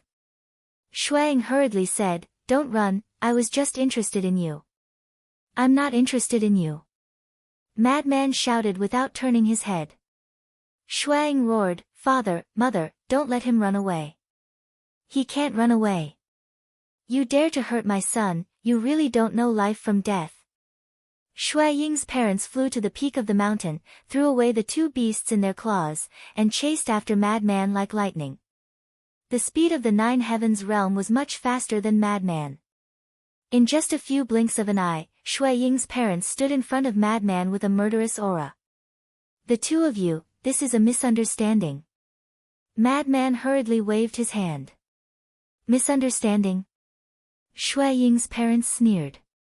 You also saw it. I didn't hurt your child, I just asked it about the location of the ancient city. Madman said anxiously. Go to hell and explain to the king of hell. Shui Ying's parents sneered and pounced at Madman. Father, mother, don't kill him. Shui Ying flew over and stood in front of Madman. What? Shui Ying's parents looked at him suspiciously. Shui Ying said, this human indeed didn't hurt me, and he is also quite interesting. Child, are you having a fever? He is a human. Shui Ying's parents looked at Shui Ying worriedly. Shui Ying flew to his parents' side and said, then take a closer look, does he have the aura of a human? Shui Ying's parents were stunned and looked at Madman suspiciously. Very soon. Their eyes revealed a hint of surprise. It was actually the aura of the evil force. What was going on? I didn't lie to you, right? He even showed me his divine power just now. His divine power is actually the power of evil. Shui Ying said. It can't be. Shui Ying's parents looked at each other. Shui Ying looked at Madman and said, release your divine power again and let father and mother see. Madman was helpless. A wisp of divine power appeared. It really is the power of evil. Shui Ying's parents carefully identified it for a moment and exclaimed. Sigh. Madman suddenly let out a long sigh. What are you sighing for? Shui Ying looked at him in confusion. Originally, I didn't want to expose my identity, but I didn't expect you to see through it. Alright. I admit, I am from the blood demon race. Madman said. What? You are from the blood demon race? Shui Ying and his parents were shocked. Yes. Madman nodded. This is impossible. Even the newborn babies of the blood demon race aren't as small as you. Shui Ying's parents said. There's no other way. I was born this short. Why? Do you have any objections? Madman raised his brows. We don't dare. Shui Ying's parents hurriedly lowered their heads. Towards the blood demon race, all living beings in hell were extremely afraid. Since you already know my identity, then bring me to the ancient city. I have an urgent matter that needs to be reported to Lord King Yu as soon as possible. Madman said. Shui Ying sized up Madman and suddenly said, Father, mother, he is lying. Child, you can't talk nonsense. Shui Ying's parents' expression changed as they hurriedly looked at Madman and said, Lord, we are sorry. We didn't discipline him well. A child's words carry no harm. It's fine. Madman waved his hand generously. Father, mother, he is really lying. If he is really from the blood demon race, how can he not know the location of the ancient city? Shui Ying said. Yes. Shui Ying's parents' expression changed as they shouted, You human, you actually dare to pretend to be from the blood demon race. You are really daring. Madman felt bitter in his heart. He had already scared Shui Ying's parents, but he didn't expect to be exposed by this little eagle. If you are really from the blood demon race, then take off your shoes and let us see the mark on your feet. Shui Ying said. Mark? Madman was slightly stunned. What the hell was this? See. You don't even know the mark and you still dare to say that you are from the blood demon race? Shui Ying looked at Madman proudly, his eyes were filled with disdain. Seeing this, Madman wished he could slap him. How dare you lie to us, go to hell. Shui Ying's parents shouted. Don't do it. Madman hurriedly retreated and said in a deep voice, I really have something important to do and need to see the King Yu. If this matter is delayed because of you, the King Yu will be furious and all of you will have to die. Shui Ying's parents froze and looked at Madman in shock. Shui Ying said, Father, mother, he must be lying to you again. Shut up. Madman glared at Shui Ying fiercely and looked at Shui Ying's parents, saying, I am not joking. This matter is related to the dragons. Dragons. Shui Ying's parents were shocked. After dawn, the dragons will rush to the ancient city of the King Yu. At that time, there will definitely be a bloody battle. I am going to the ancient city of the King Yu to inform the king of this news. Madman said. Wait a minute. Aren't you humans and dragons on the same side? Shui Ying's parents said. Dragons and humans have never been on the same side. In our world, dragons control everything in the world. In front of dragons, humans are even worse than ants. Madman said. So pitiful. Shui Ying's parents were surprised. In any case, we have to head to the ancient city of the King Yu immediately. You don't have to be afraid of me. Because with your strength, you can easily kill me. When the time comes. If you find out that I am lying to you, just kill me directly. Madman said. If you are really lying to us, we don't even need to do anything. The blood demon race will kill you. Shui Ying's parents snorted coldly. That's right. The most you can do is take me there. It's just a waste of time. You won't lose anything. Madman said. Shui Ying turned to look at his parents and said, looking at him this time, he doesn't seem to be lying. Why don't you bring him to the ancient city of the King Yu? Shui Ying's parents pondered for a while and nodded, all right, we will believe you for now. Thank you. Madman cupped his hands and smiled. Shui Ying's father looked at Shui Ying's mother and said, I will bring him there. You stay at home and take care of the child. Okay. Shui Ying's mother nodded. Come on up. Shui Ying's father looked at Madman and said. Madman jumped up and landed on Shui Ying's father's back. Whoosh! Immediately, Shui Ying's father spread his wings and turned into a stream of light, disappearing into the horizon. Chapter 2604. A few hours later. On the horizon, a huge silhouette appeared in Lunadic's line of sight. It was the silhouette of an ancient city. Looking from afar, it was like a peerless beast standing on the ground. Lunadic was shocked. This was because he had never seen such a huge city before. That is the ancient city of King Yu. Blood Eagle's father said as he looked at the ancient city of King Yu from afar. His eyes were filled with respect. Lunadic nodded and asked curiously, are there many experts in the ancient city of King Yu? Of course. Blood Eagle's father said. Have you entered it before? Lunadic asked. No. Blood Eagle's father shook his head. Lunadic was surprised. Even with your cultivation level, you can't enter. This has nothing to do with cultivation level.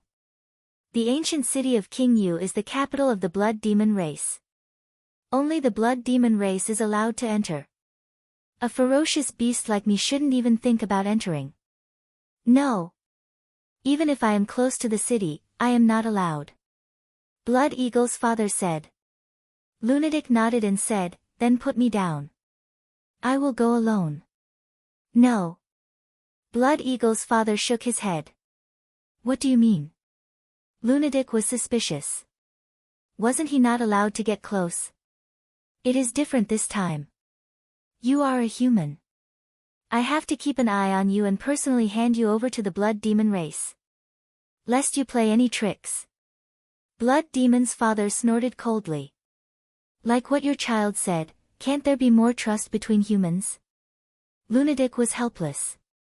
He was only a perfected paragon god. What tricks could he play in the ancient city of King Yu? Unless he was tired of living. But he felt that he had not lived long enough. Talking about trust with humans like you, isn't it courting death? Blood Eagle's father despised him. All right. Up to you. Lunadic shrugged his shoulders indifferently and looked up at the ancient city of King Yu again. During their conversation, the distance between them had increased by a lot. At this moment, Lunadic could already see the ancient city of King Yu clearly. The ancient city was dark and emitted an ancient aura. The city walls on all sides were towering into the clouds. It was unknown how big the ancient city of King Yu was. Anyway, with Lunatic's current cultivation level, he was unable to see the entire ancient city. The buildings in the city towered into the sky. The entire city could only be described with 4 words: majestic and magnificent. Outside the city, there was a vast plain. On the plains, there were no trees or hills, and the view was very wide. In the center of the plain, there was a platform several meters high. On the platform, a giant was sitting cross-legged. This giant was over 20 meters tall, and his aura had reached the 9th heaven realm. His skin was bronze in color. Like a stone statue, he sat cross-legged on the stone platform, motionless. If one didn't know in advance, they would really think that he was a stone statue. Whoosh! Blood Eagle's father brought Madman straight into the plains. Who gave you the courage to approach the ancient Kingu city? The blood-eyed giant opened its eyes and raised its head to look at the Blood Eagle. 2 beams of ferocious light shot out of its eyes. My lord, please don't misunderstand, Shui Ying's father hurriedly spoke. He then rushed to the bottom of the stone platform and prostrated himself on the ground, wanting to explain. There are still humans. When the blood-eyed giant saw the madman on the blood-eyed giant's back, he was instantly enraged and shouted, "How dare you help a human?" No, it's not like that, Blood Eagle's father hurriedly said. Madman said helplessly, "Can you not be so hot-tempered? This matter has nothing to do with him. I am the one who asked him to bring me here. Die." The blood-eyed giant suddenly stood up. Without a second word, it raised its huge arm and smashed it toward Madman and Blood Eagle's father. My lord, this is really a misunderstanding. This human said that he has something to report to the ancient Kingu city. Therefore, I brought him here. Blood Eagle's father roared. N? The blood-eyed giant was stunned. Its arm also stopped in midair as it looked at Madman with suspicion. That's right. It is an extremely important matter. Madman nodded. What is it? The blood-eyed giant frowned. Madman said, it is related to the heaven-defying artifact of your ancient Kingu city. You actually know about the heaven-defying artifact. The blood-eyed giant's eyes flickered with ferocious light again. Hey, hey, hey. Let me tell you, don't test my patience. I am here to inform you guys out of goodwill. If you don't appreciate it, don't regret it in the future. Madman was unhappy. Impudent. The blood-eyed giant roared. Get lost. I am not in the mood to mess around with you. Bring me to see the ancient king immediately. Madman had an impatient look. You are really courting death. The blood-eyed giant was furious. A mere human actually dared to be so arrogant? If the heaven-defying artifact is snatched because of your delay, I am afraid you will be the one to die. Madman said calmly. The ancient Kingu city is the capital of my blood demon race. Who dares to come and snatch the heaven-defying artifact? I think you just want to take the opportunity to sneak into the ancient Kingu city. You humans are indeed a bunch of cunning creatures. The blood-eyed giant sneered. Its arm that was suspended in midair suddenly smashed down. Unreasonable. Retreat. Madman roared. Blood Eagle's father couldn't care so much and immediately escaped with Madman. Trying to escape. The blood-eyed giant took a step forward and chased after them. Very soon. They entered the mountains outside the plains one after another. Look, look. This is all because of you. I am going to die because of you. Blood Eagle's father was burning with anxiety. How would I know that the blood demon race is so unreasonable? Madman rubbed his forehead and glanced at the blood-eyed giant behind him with a helpless expression. Was it so difficult to be a good person? Then what should we do now?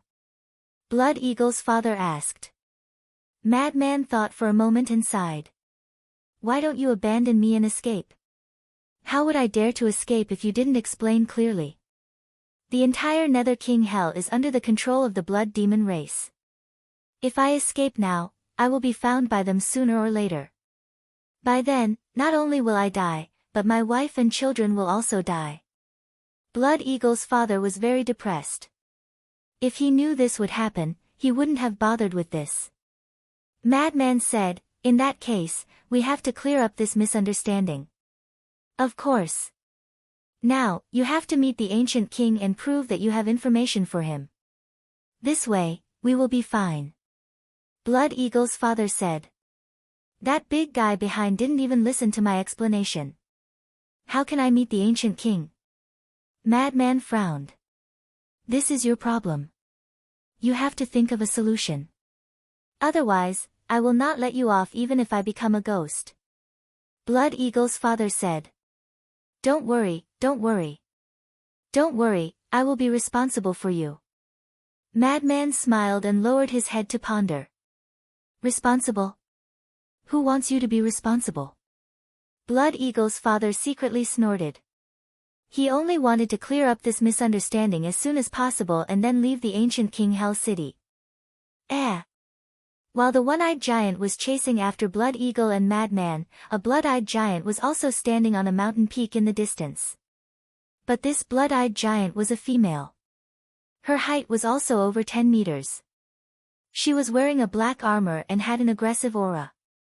But her cultivation was only at the initial 9 heavens realm.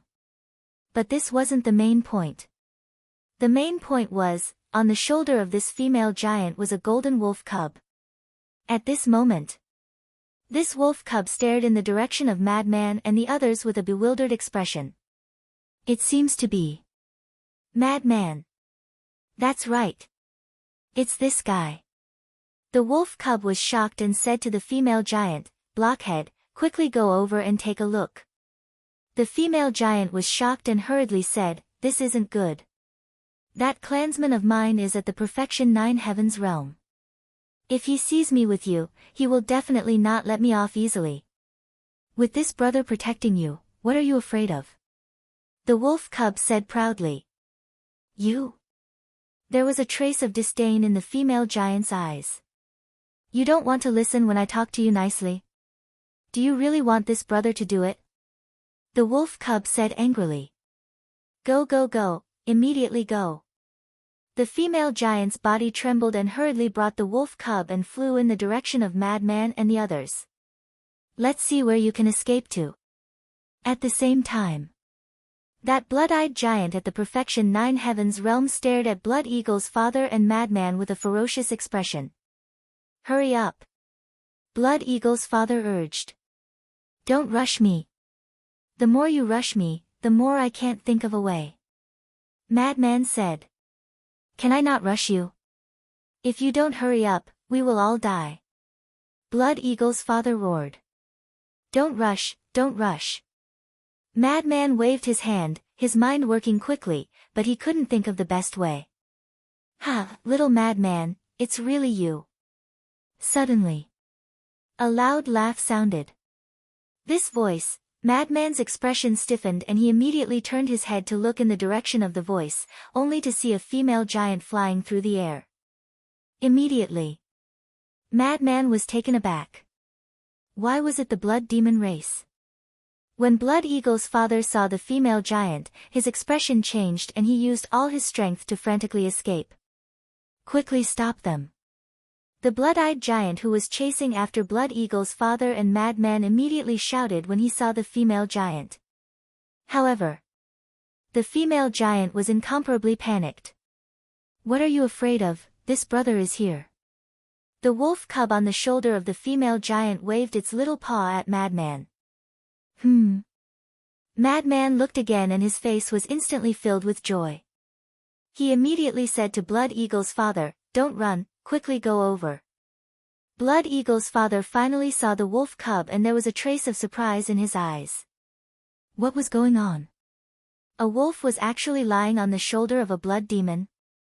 And looking at the eyes of the wolf cub, it was not a creature of the Nether King Hell. Because the eyes of the creatures of the Nether King Hell were blood red. Ha, I finally met an acquaintance. After meeting up, the wolf cub jumped onto Madman's head and said excitedly. That's right. This was the white-eyed wolf. And the female giant was the blood demon that it had met on the day it entered the Nether King Hell. Obviously, this female giant was forced to stay by its side. Madman was also overjoyed. All these years, he had been staying in the canyon with Yi Zhong and the others, and he was almost bored to death. So now that he saw the white-eyed wolf, he was particularly fond of him. The white-eyed wolf asked, "Have you seen little Qinzi?" "I really want to ask you that too," Madman said. "You didn't see it, and I didn't expect it either. Where did this little Qinzi go to have fun?" The white-eyed wolf raised his eyebrows. "Have fun?" Madman was speechless. This word was really well used. Chapter 2605. At the same time. After the white-eyed wolf left her shoulder, the female giant seemed to be relieved of a burden. Immediately after, she took the opportunity to escape and flew towards the peak 9th heaven realm blood-eyed giant. "What are you doing? You're actually following an outsider," the blood-eyed giant shouted. The female giant hurriedly said, "I was forced." "Forced? It's just a half-step 9th heaven realm, how could it force you?" The blood-eyed giant frowned. "Although it's only a half-step 9th heaven realm, it's extremely strong." The female giant felt wronged. For the past 100 years, she had been ordered around by the white-eyed wolf like a little follower. In terms of hatred, she really hated it to the core. Extremely strong. The blood-eyed giant looked at the white-eyed wolf. The madman looked at the blood-eyed giant and said in a low voice, "Wolf cub, let's run." "Run?"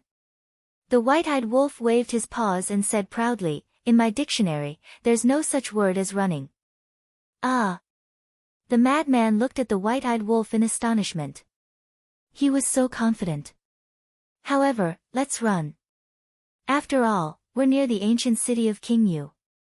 The white-eyed wolf changed the topic and said, "Bastard." The madman rolled his eyes and shouted at the blood-eyed giant, "Quick." The blood-eyed giant immediately turned on his escape mode. "Chase." The blood-eyed giant shouted and chased after the madman with the female giant. "Little Zhu, we've been together for so long. You don't have to be so heartless." The white-eyed wolf turned to the female giant and said sadly, "Shut up." The female giant roared. "Little pig." The madman was stunned. "Not little pig, little Zhu, Bamboo as in bamboo. Her name is Blood Bamboo, so I call her little Zhu, The white-eyed wolf explained. "So that's how it is." The madman suddenly understood. However, Shui Zhu was so big. Was it appropriate to call her little Zhu, Blood Eagle's father roared, "Hey, can you guys not talk about these irrelevant topics at this time?" Cough cough. Madman coughed dryly with an awkward expression. The white-eyed wolf glanced at the Blood Eagle's father and looked at Madman suspiciously. Where did this little eagle come from? Also, why did you come to the ancient city of King Yu? Little eagle. Blood Eagle's father couldn't help but feel angry. How was it small? It's like this. The madman briefly explained the plan of Yi Zhong and the others. I see. Then it's easy to solve. The white-eyed wolf laughed. How do we solve this? Madman was taken aback and hurriedly asked. Actually, I've been here for a long time. I also wanted to enter the ancient city of King Yu to take a look, but I couldn't find a suitable opportunity. Now that you're here, there's a chance. Let's just barge in. The white-eyed wolf snickered. What? Break in? Blood Eagle's father was shocked. What was this wolf cub up to? Was the ancient city of King Yu a place where they could barge in? Break in, Madman pondered for a moment and asked, Blood Eagle, do you trust us? No. Blood Eagle's father shook his head. Ha! You don't have a choice now. The white-eyed wolf snickered. Have I boarded a pirate ship? Blood Eagle's father was infuriated. Yes. You have boarded a pirate ship. The white-eyed wolf snickered. Don't listen to his nonsense. If you bring us in, I promise to let you come out alive. In fact, you might even be rewarded by the ancient king." Madman laughed. Blood Eagle's father was hesitant. "You're so wishy-washy. To think that you're a father. If your child knows that you're so timid, I'm afraid his impression of you will plummet." The white-eyed wolf despised him. "Who said that I'm timid? Let's go then." "Who's afraid of who?" Blood Eagle's father said furiously. He flapped his wings and circled around the mountain range before heading straight for the ancient King City. "Damn it! How dare you trespass into the ancient King City?" The crimson-eyed giant was furious. The female giant, Shuizhu, looked at Madman and the white-eyed wolf in disbelief. These guys were too daring. They even dared to trespass into the capital. Blood Eagle? Human? Wolf? They actually trespassed into the ancient King City? Who gave them the guts? Blood Eagle, stop right there. You're really daring. How dare you bring outsiders and trespass into the ancient King City?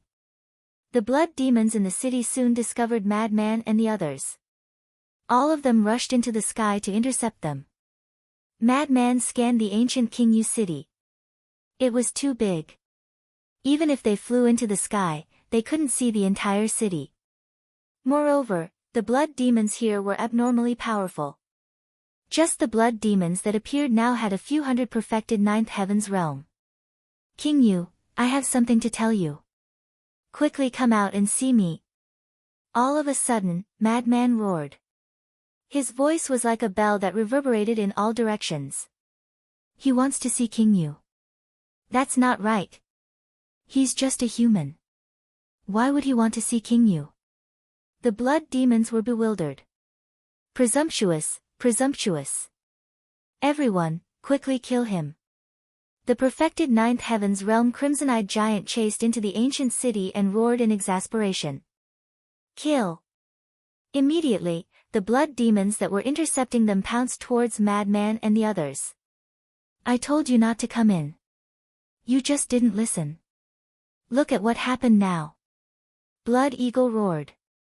The blood demons were all around them. There was nowhere to escape. "Stop!" But right at this moment, a loud voice sounded from a palace in the middle of the city. "King Yu." The blood demons were shocked. They quickly stopped and bowed towards the palace from afar. "Bring them to see me." The voice sounded again. "Yes." The perfected ninth heaven's realm crimson-eyed giant responded respectfully. Madman, white-eyed wolf, and Blood Eagle's father finally heaved a sigh of relief. "Let's go." The crimson-eyed giant flew in front of Blood Eagle and said expressionlessly while looking at Madman and white-eyed wolf. After speaking, he flew towards the palace. Blood Eagle's father said carefully, "I won't go.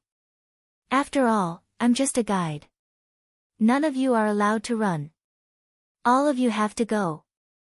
The crimson-eyed giant shouted without even turning his head. Blood Eagle's father's gaze trembled. He could only bring Madman and white-eyed wolf and fly towards the palace.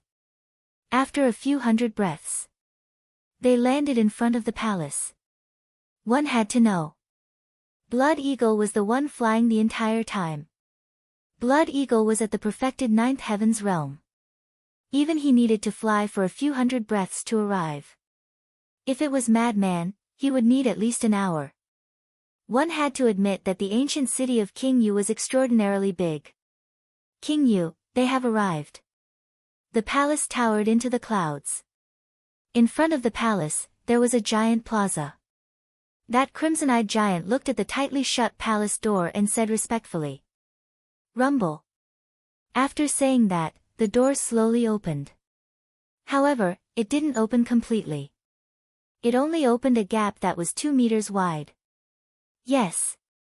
For the palace door, a gap that was 2 meters wide could only be considered a gap. Because this door was a few hundred meters wide. "Go in." The crimson-eyed giant looked at Madman, white-eyed wolf, and Blood Eagle's father and shouted. Madman and White-Eyed Wolf jumped down from Blood Eagle's back and went straight into the palace. Blood Eagle also shrunk his body and followed behind Madman and White-Eyed Wolf anxiously. As for that crimson-eyed giant, he didn't enter and stood guard outside. The layout of the palace was rather simple. There were dozens of stone chairs on both sides. Each stone chair was 100 meters wide and looked like a small mountain.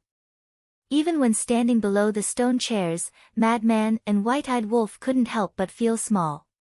The space within the palace was naturally very big. The height was about 500 to 600 meters.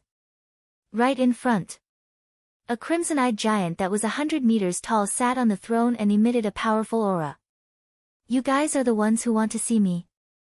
King Yu examined Madman and White-Eyed Wolf for a moment before speaking indifferently.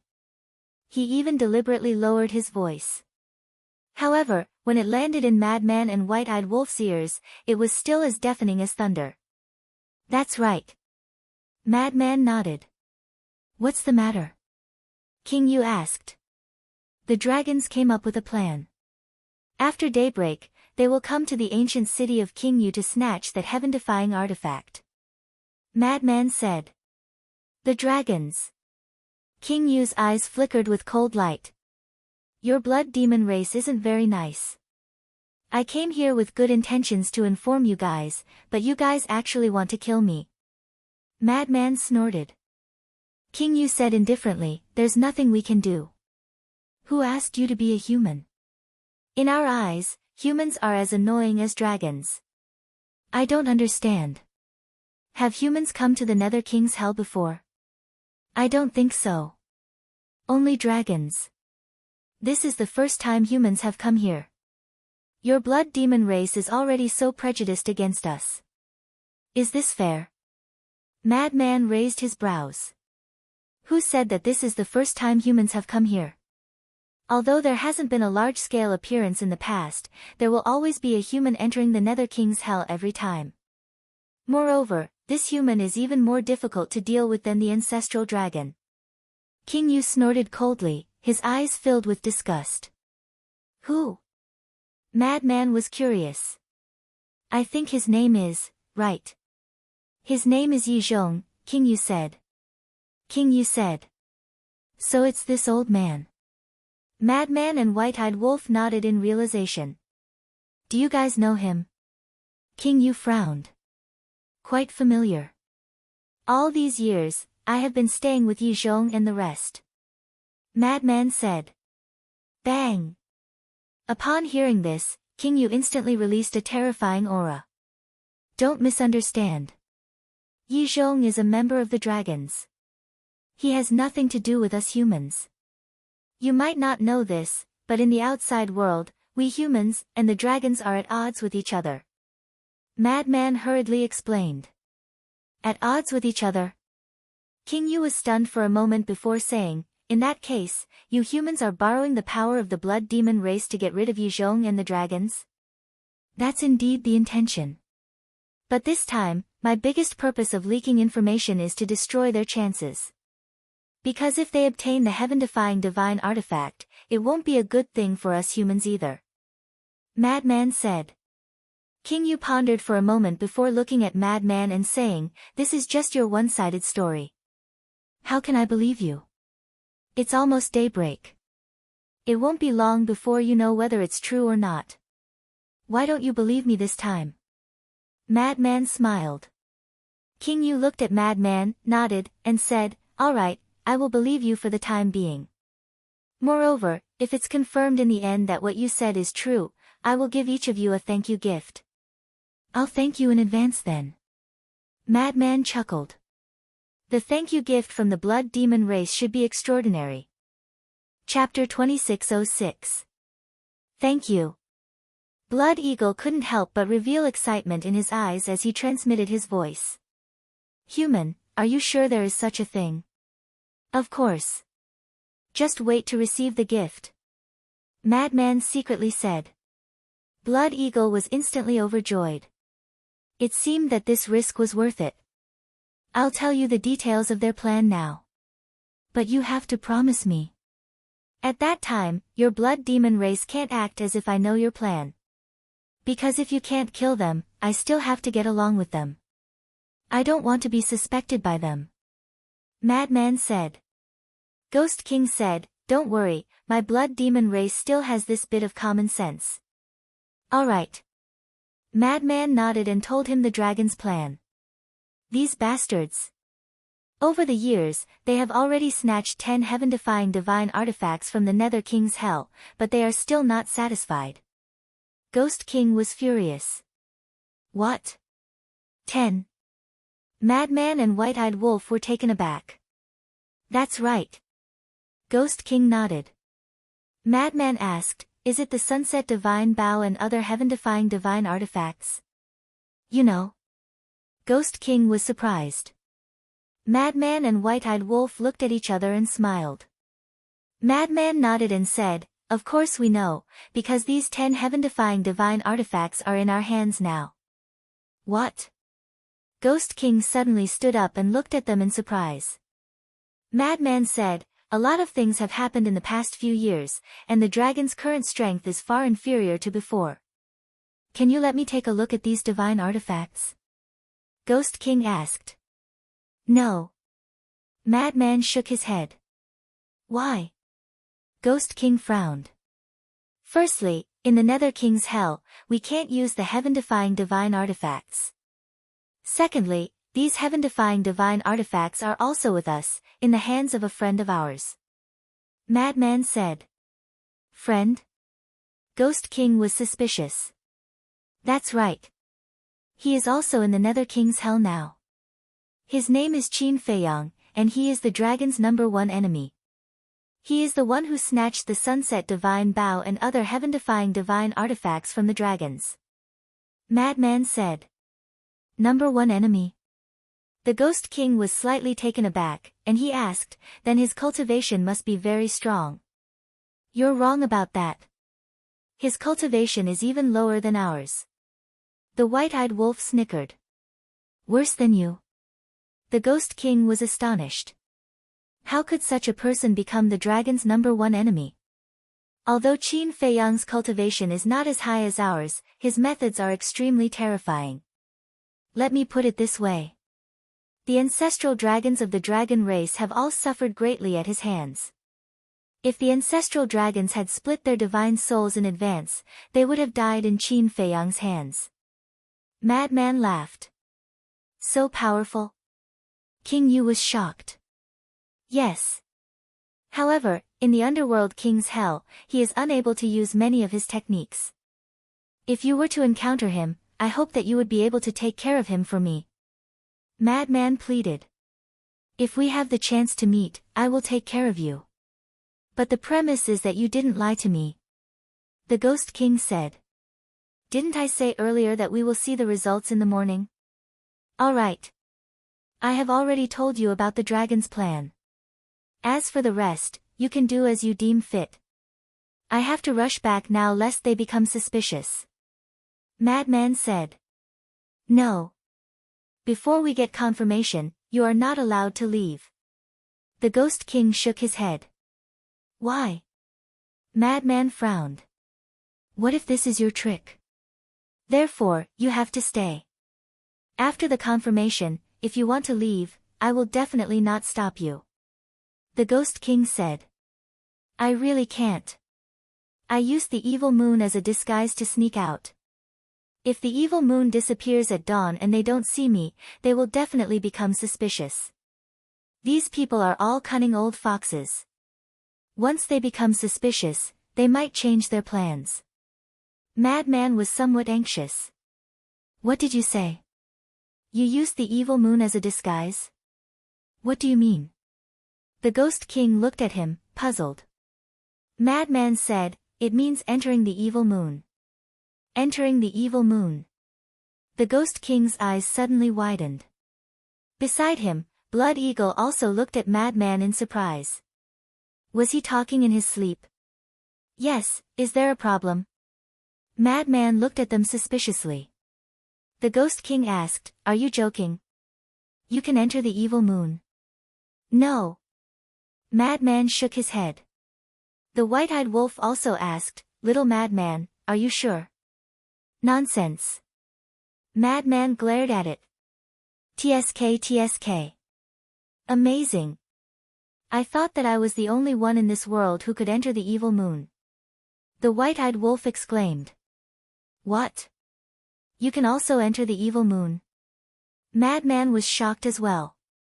The Ghost King and Blood Eagle looked at the white-eyed wolf, their eyes filled with disbelief. What exactly was going on? All of them could enter the evil moon. One had to know. Even the blood demons could only summon the power of the evil moon but could not enter. It's just an evil moon. What's the big deal? The white-eyed wolf pinched its nose. The Ghost King was speechless. It was just an evil moon. This was too arrogant. Madman sized up the white-eyed wolf and said with a frown, "Then do you know what's inside the evil moon?" The white-eyed wolf said, "A broken bead." "You really know?" Madman was stunned. "Do you think I'm joking with you?" The white-eyed wolf rolled its eyes at him. Madman hurriedly asked, "Then can you touch the blood bead?" "No." The white-eyed wolf shook its head. Madman said, "I touched the blood bead." "Really?" The white-eyed wolf was surprised. "Yes. But it was only for an instant. After that, I couldn't touch it anymore. But the moment I touched it, an image appeared in my mind." Madman said. "What image?" The white-eyed wolf was curious. Madman said, "A 100,000 feet tall giant and a 100,000 feet long giant dragon were fighting." Giant dragon. Madman and the white-eyed wolf didn't notice that Ghost King's gaze trembled slightly when he heard this. Giant dragon. The white-eyed wolf was surprised. "But unfortunately, I didn't see their faces clearly. But I faintly noticed that the giant seemed to be..." Madman glanced at Ghost King and said, "It seemed to be your blood demon race." Hearing this, King Yu lowered his head and remained silent. "Ghost King, there's one more thing." Blood Eagle suddenly looked at Ghost King and said. "What is it?" Ghost King looked at Blood Eagle suspiciously. Blood Eagle pointed at Madman and said, "The divine power in his body is evil." "What? Evil?" Ghost King's eyes widened as he stared at Madman in surprise. "It can't be. Let me take a look." The white-eyed wolf was also surprised. Why did Madman's aura feel different from before? Madman released his divine power. "It's indeed evil." Ghost King stood up and stared at the divine power released by Madman. His eyes were filled with shock. A human actually grasped the power of evil? "Little Madman, when did your divine power become like this? It wasn't like this in the past." The white-eyed wolf was doubtful. "Just before coming to Ghost King Ancient City, I entered the Moon of Evil. Then, my divine power changed. And because of the change in my divine power, I broke through to Perfect Paragon God." Madman said.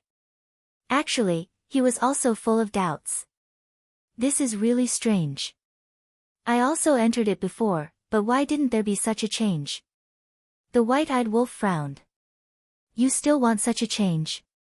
I don't even know if this change is good or bad." Madman was speechless. "I feel that it's quite fun." The white-eyed wolf chuckled. "Fun?" Madman was completely speechless. He looked at Ghost King and said, "How about this? If you're still worried, I'll let the white-eyed wolf stay in Ghost King Ancient City. He's my best brother." "Damn you. You actually want me to be your hostage?" The white-eyed wolf instantly glared at Madman. Madman smiled and said, "Don't you want to come to Ghost King Ancient City? This is an opportunity."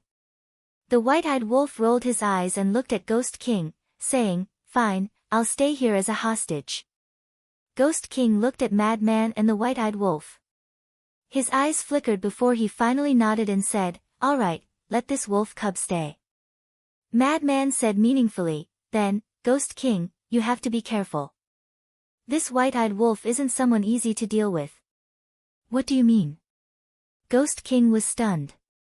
Madman said, "It means, cough, cough." The white-eyed wolf instantly coughed and interrupted Madman's words. He said angrily, "Little Madman, what are you saying? Are you looking for a beating?" "Ha!" Madman laughed and looked at Ghost King, saying, "You can slowly understand the meaning behind this."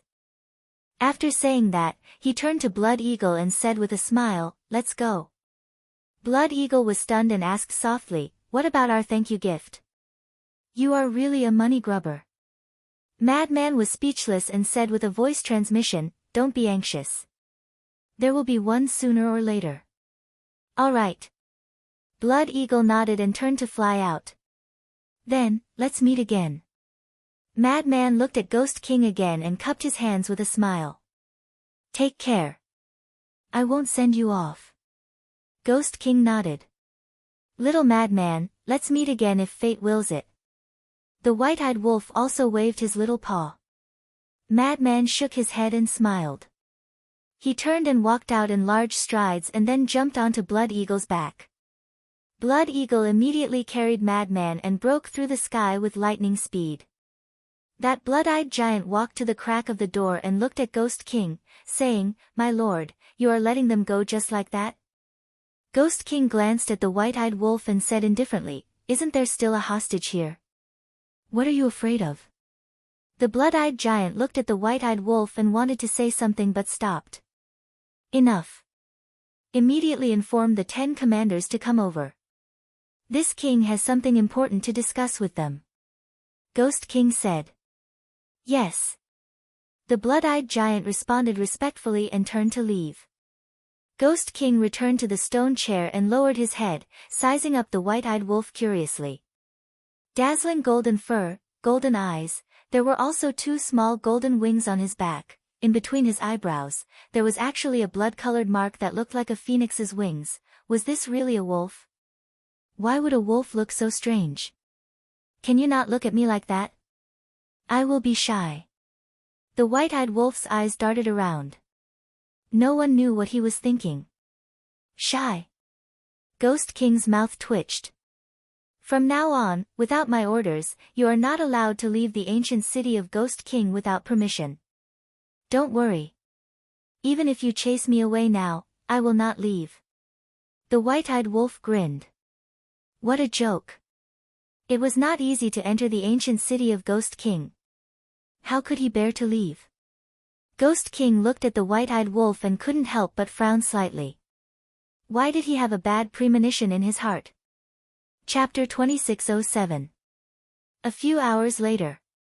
Blood Eagle's father brought Madman back to the place where they first met. "Human kid." That little eagle began to greet them from afar. The corner of Madman's mouth twitched. He looked at Blood Eagle's father and said, "This child of yours, is he naturally familiar with others?" He's just not scheming." "That, Brother Madman, we have offended you earlier. I hope you can forgive us." Blood Eagle's father apologized. "It's fine. After all, we are outsiders. It's understandable that you are on guard against us." Madman said. Humans had to be reasonable. Because if it was him, he would also be like Blood Eagle's family. "Thank you." Blood Eagle's father said gratefully and brought Madman to the peak of the mountain. "How is it?"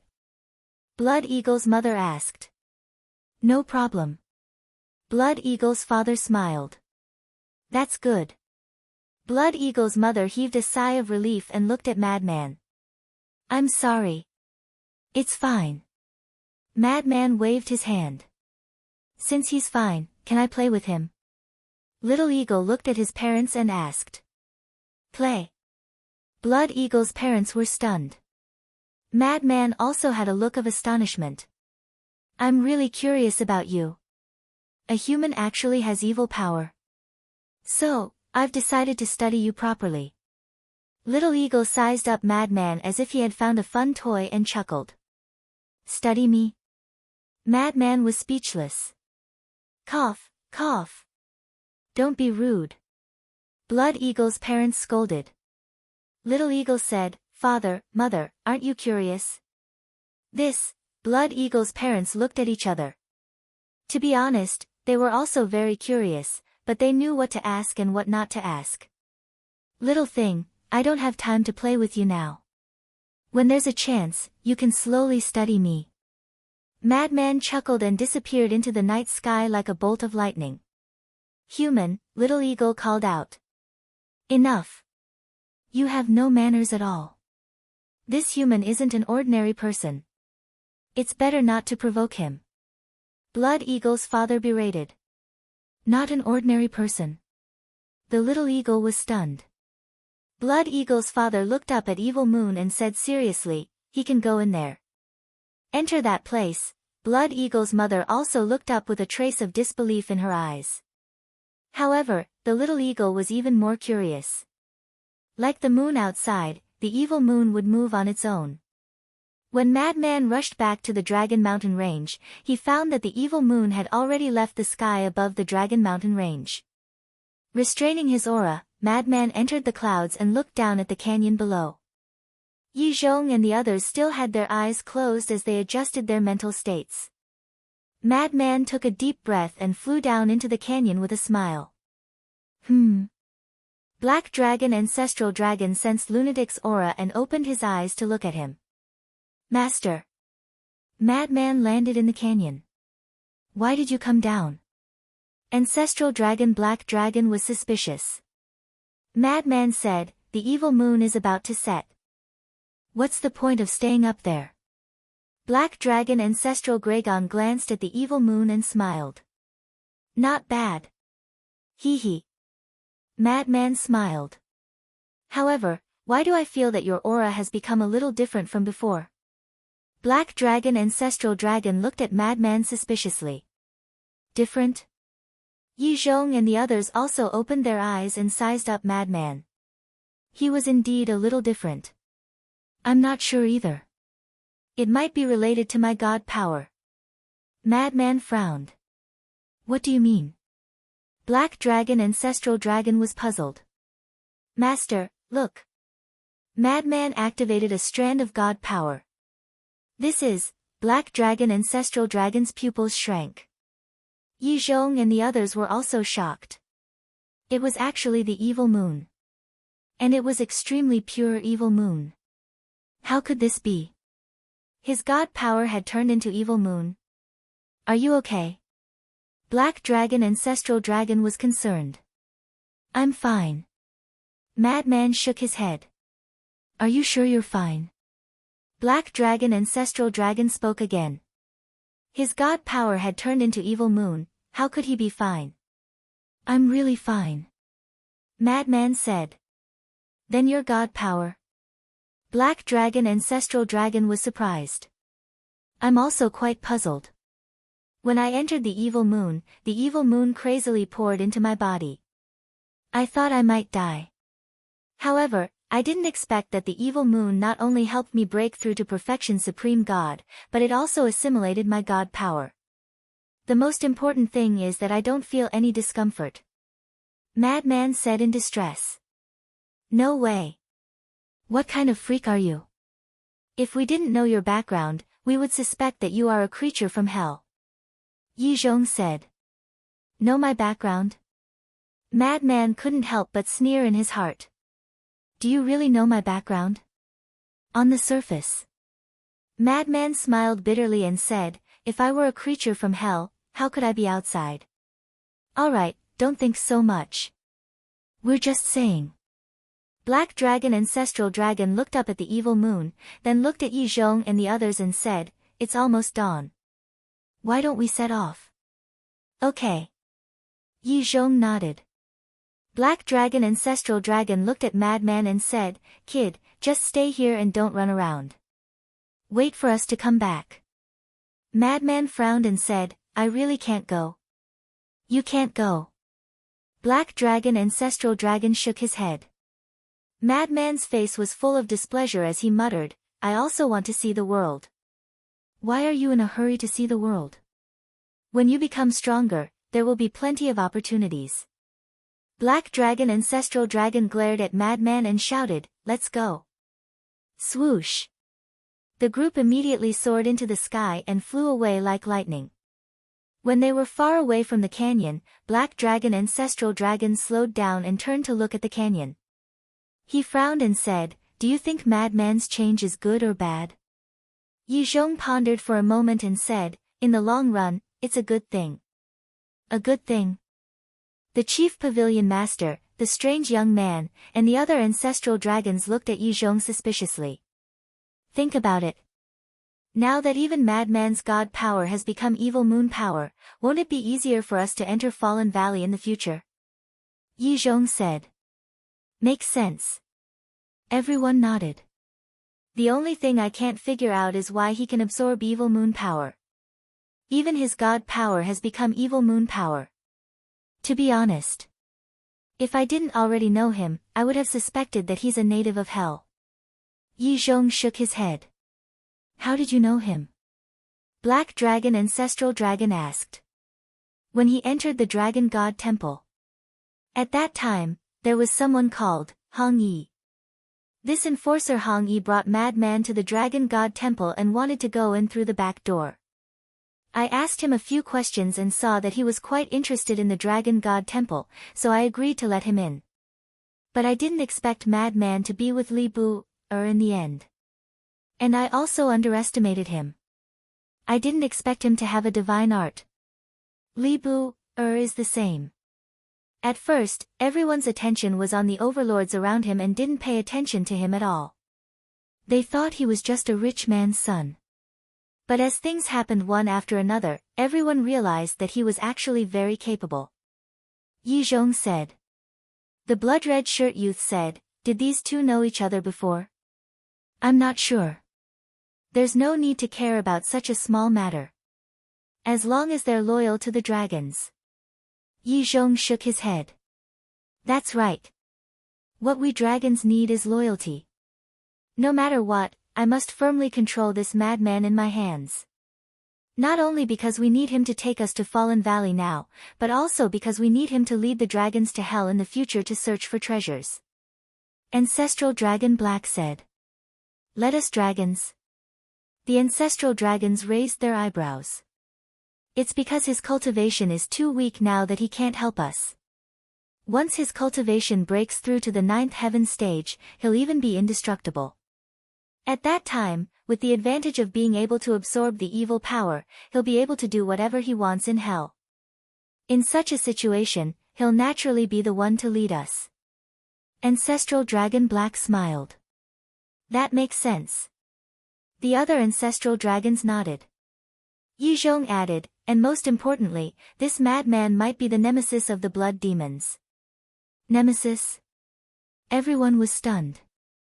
Have you ever thought that since Madman can absorb the power of the evil moon, can he also absorb the power of the evil sun? Yi Zhong said. That's right. Everyone slapped their heads. The evil moon and the evil sun were both formed by the power of evil. Since he could absorb the power of the evil moon, he could definitely absorb the power of the evil sun. Why is the blood demon so powerful? Isn't it because they can summon the power of the evil moon and the evil sun? And in the face of such power, nothing can stop it. But if Madman can absorb the power of the evil moon, can't he also absorb the power summoned by the blood demons? Without the healing power of these powers, the combat strength of the blood demons will drop by half. Yi Zhong said. That's right. We've already experienced this. When the blood demons summon the power of the evil sun and the evil sun, nothing can interrupt it. Even if they use their body to block it, these powers can still pass through and integrate into the body of the blood demons. But I believe that Madman will definitely be able to absorb this power when the blood demon race summons it. Ancestral Dragon Black said. In other words, in front of Madman, the blood demons can't summon the power of the evil sun and the evil moon to heal their injuries? The woman in white asked. That's what I mean. Ancestral Dragon Black nodded. Then this is indeed the nemesis of the blood demons. The woman in white nodded. However, the chief pavilion master raised her eyebrows. Although she didn't know where Madman came from, she knew who Li Buer was. Li Buer was Qin Feiyang. Since he was with Qin Feiyang, Madman must be a threat. It seemed that this time, not only did she have to get rid of Qin Feiyang, but she also had to get rid of Madman. Otherwise, with the appreciation of the ancestral dragons for Madman, he would definitely have amazing achievements in Divine Land in the future. At that time, he would naturally become a great enemy of her and the Beast Lord. Chapter 2608. Just as Yizhong and the rest were rushing to the ancient city and discussing Lunatic's situation, Lunatic was standing in the canyon with his head lowered. He seemed to be in deep thought. No. I still have to take a look personally. A moment later. Lunatic muttered and flew out of the canyon at lightning speed, heading towards where the Blood Eagle family was. Time flew by. The sky started to brighten. The evil sun rose. The ancient city was no different from before. It was bustling and lively. However, this was only on the surface. In fact, there were undercurrents. Outside the city, there was a mountain range thousands of miles away. At a high point of the mountain range, Yizhong and the rest stood side by side, looking at the ancient city. It's huge. The chief pavilion master exclaimed. Because she was the same as Qin Feiyang and the others, it was also her first time coming to Hell. She wasn't as familiar with everything here as Yizhong and the ancestral dragons. This is the capital of the blood demon race. Wait a moment. Don't fight. Leave immediately after snatching the heaven-defying divine artifact. Yizhong reminded. Got it. Everyone nodded. The chief pavilion master frowned. Wait a minute. The ancient city is so huge. Where are we going to find the heaven-defying divine artifact? Ancestral Dragon and Yizhong looked at each other and smiled. When I came to the ancient city with Yizhong last time, I already investigated. Ancestral Dragon smiled. That's right. Back then, we captured a blood demon at the Peak 9 Heavens realm. He told us that the heaven-defying divine artifact is in the palace in the middle of the ancient city. Yizhong nodded. The chief pavilion master smiled. That's easy. We will follow the original plan. Ancestral Dragon looked up at the sky. The evil moon had already set, and the evil sun had completely risen. Success or failure depends on this. Everyone, be careful. Let's move. As Ancestral Dragon's voice fell, Yizhong, the chief pavilion master, and the unfamiliar young man immediately soared into the sky and flew towards the ancient city. Let's hurry to the ancient city too. Ancestral Dragon said. The young man in blood-red clothes and the rest nodded. The 9 ancestral dragons immediately concealed their auras and headed towards the ancient city. It has finally begun. Not far away. An even taller mountain. A black-clothed youth stood at the peak of the mountain. There was also a palm-sized blood eagle on the young man's shoulder. This man and eagle had restrained their auras to the extreme, and had been paying attention to Yizhong and the others. That was right. They were Madman and Blood Eagle's fathers. Shui Ying's father sneered, these people are courting death. Madman smiled. Who cares if they're courting death or what? Your gift can't run away. Hee hee. I'm really looking forward to the Blood Demon race's gift of thanks. Blood Eagle's father smirked. Back to Yizhong and the other two. At this moment, they were already outside the city, only one step away from the plains. Boom! Right at this moment, the aura of the three exploded. The crimson-eyed giant that was guarding the plains was immediately startled, and it hurriedly opened its eyes. Whoosh! 3 figures flew into the plains. It's you. Yizhong. The blood-eyed giant suddenly stood up, its large eyes filled with rage. In fact, he already knew that Yizhong would come. Because at that time, when Madman told King Yu about the dragon's plan, he was outside and heard it clearly. His current reaction was purely to cooperate with the act. However, he was also a little surprised. He didn't expect these people to really dare to come. You can recognize my identity at a glance. It seems that I still have some weight in the eyes of your blood demon race. Yi Zhong laughed hoarsely, and without any delay, he slapped towards the blood-eye giant. Humph! The blood-eye giant snorted coldly and retreated like lightning, roaring, "The dragons are invading, the entire city is on alert." What?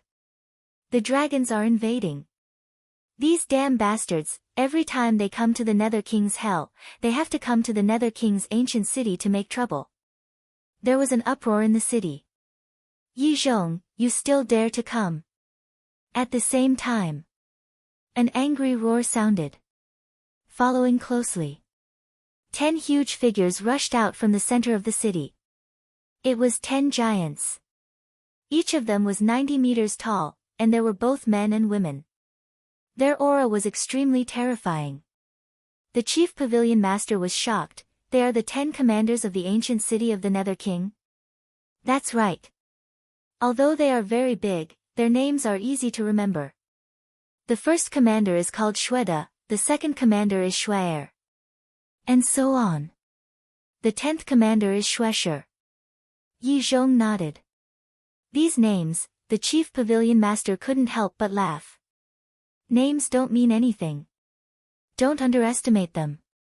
Every single one of them is no weaker than us. Yi Zhong said in a low voice. Whoosh! The 10 commanders rushed to the top of the city wall and stared at Yi Zhong and the other 2. Their eyes flashed fiercely. Long time no see. Yi Zhong waved and smiled. Humph! Shweta snorted and shouted, "You old bastard, what are you doing in the ancient city of the Nether King?" He was a burly man. He was 90 meters tall and looked extremely strong. One could feel a strong sense of oppression from afar. "I miss you old friends, so I specially came to visit you." "Why? Am I not welcome?" Yi Zhong asked with a smile. "Ha! Old friends? Old bastard, don't think that we don't know. You must be scheming something again. Let me tell you. No matter what you are scheming, don't think that you will succeed this time. Where are the dragons and the other bastards? Since you are here, they must be here too. Ask them to come out. I am itching to spar with you," Shweta said domineeringly. "Sorry. Only the 3 of us are here this time. But since you want to spar, I can accompany you." Yi Zhong chuckled. "All right. Come on then." Shweta took a step forward. A terrifying aura instantly pounced towards Yi Zhong and the other 2. The way the Blood Demon tribe treats their guests really pisses me off. Yi Zhong shook his head. "Are you considered a guest?" Shweta threw a punch at Yi Zhong. Yi Zhong did not dodge and countered with a punch. Rumble. 2 fists, one big and one small, collided. A destructive aura instantly spread out in all directions with this place as the center. Shwaer and the rest waved their hands. Divine power emerged and condensed into a divine shield in front of the ancient city of King Yu to block the aura. This was because if this aura entered the ancient city of King Yu, it would definitely affect their tribesmen. Pfft! Yi Zhong spurted a mouthful of blood and his body kept retreating. He looked at Shweta again and saw that he was standing in midair without moving. He is indeed powerful. The chief pavilion master muttered. What is this? The transformed blood demon tribe, especially King Yu and the 10 commanders, are so powerful that even we can only be killed. The unfamiliar young man said softly. The chief pavilion master's pupils constricted. Although the blood demon tribe could not enter the imperishable realm, due to the rules of the Nether King's hell, the blood demon tribe had the ability to kill imperishable realm experts like them. Yi Zhong stabilized his body and wiped the blood from the corner of his mouth. He looked at Shweta and laughed. It has been many years since we last met. You have become much more powerful. You old bastard, you should have improved a lot. It is a pity. No matter how powerful you are, you have to suppress your cultivation level in the Nether King's hell. As for your physical body, although your physical body is in the imperishable realm, my physical body shouldn't be inferior to yours. Shweta sneered. Ha, are you trying to kill me? Then come with me. I don't want our battle to hurt your innocent tribe leaders. Yi Zhong laughed. He turned around and led the chief pavilion master and the unfamiliar young man into the mountains without looking back. Today, I will kill all of you even if I have to go to heaven or hell. Shueda shouted. The 10 commanders immediately sped up and chased after Yi Zhong and the other two. Very soon, both parties disappeared into the depths of the mountains.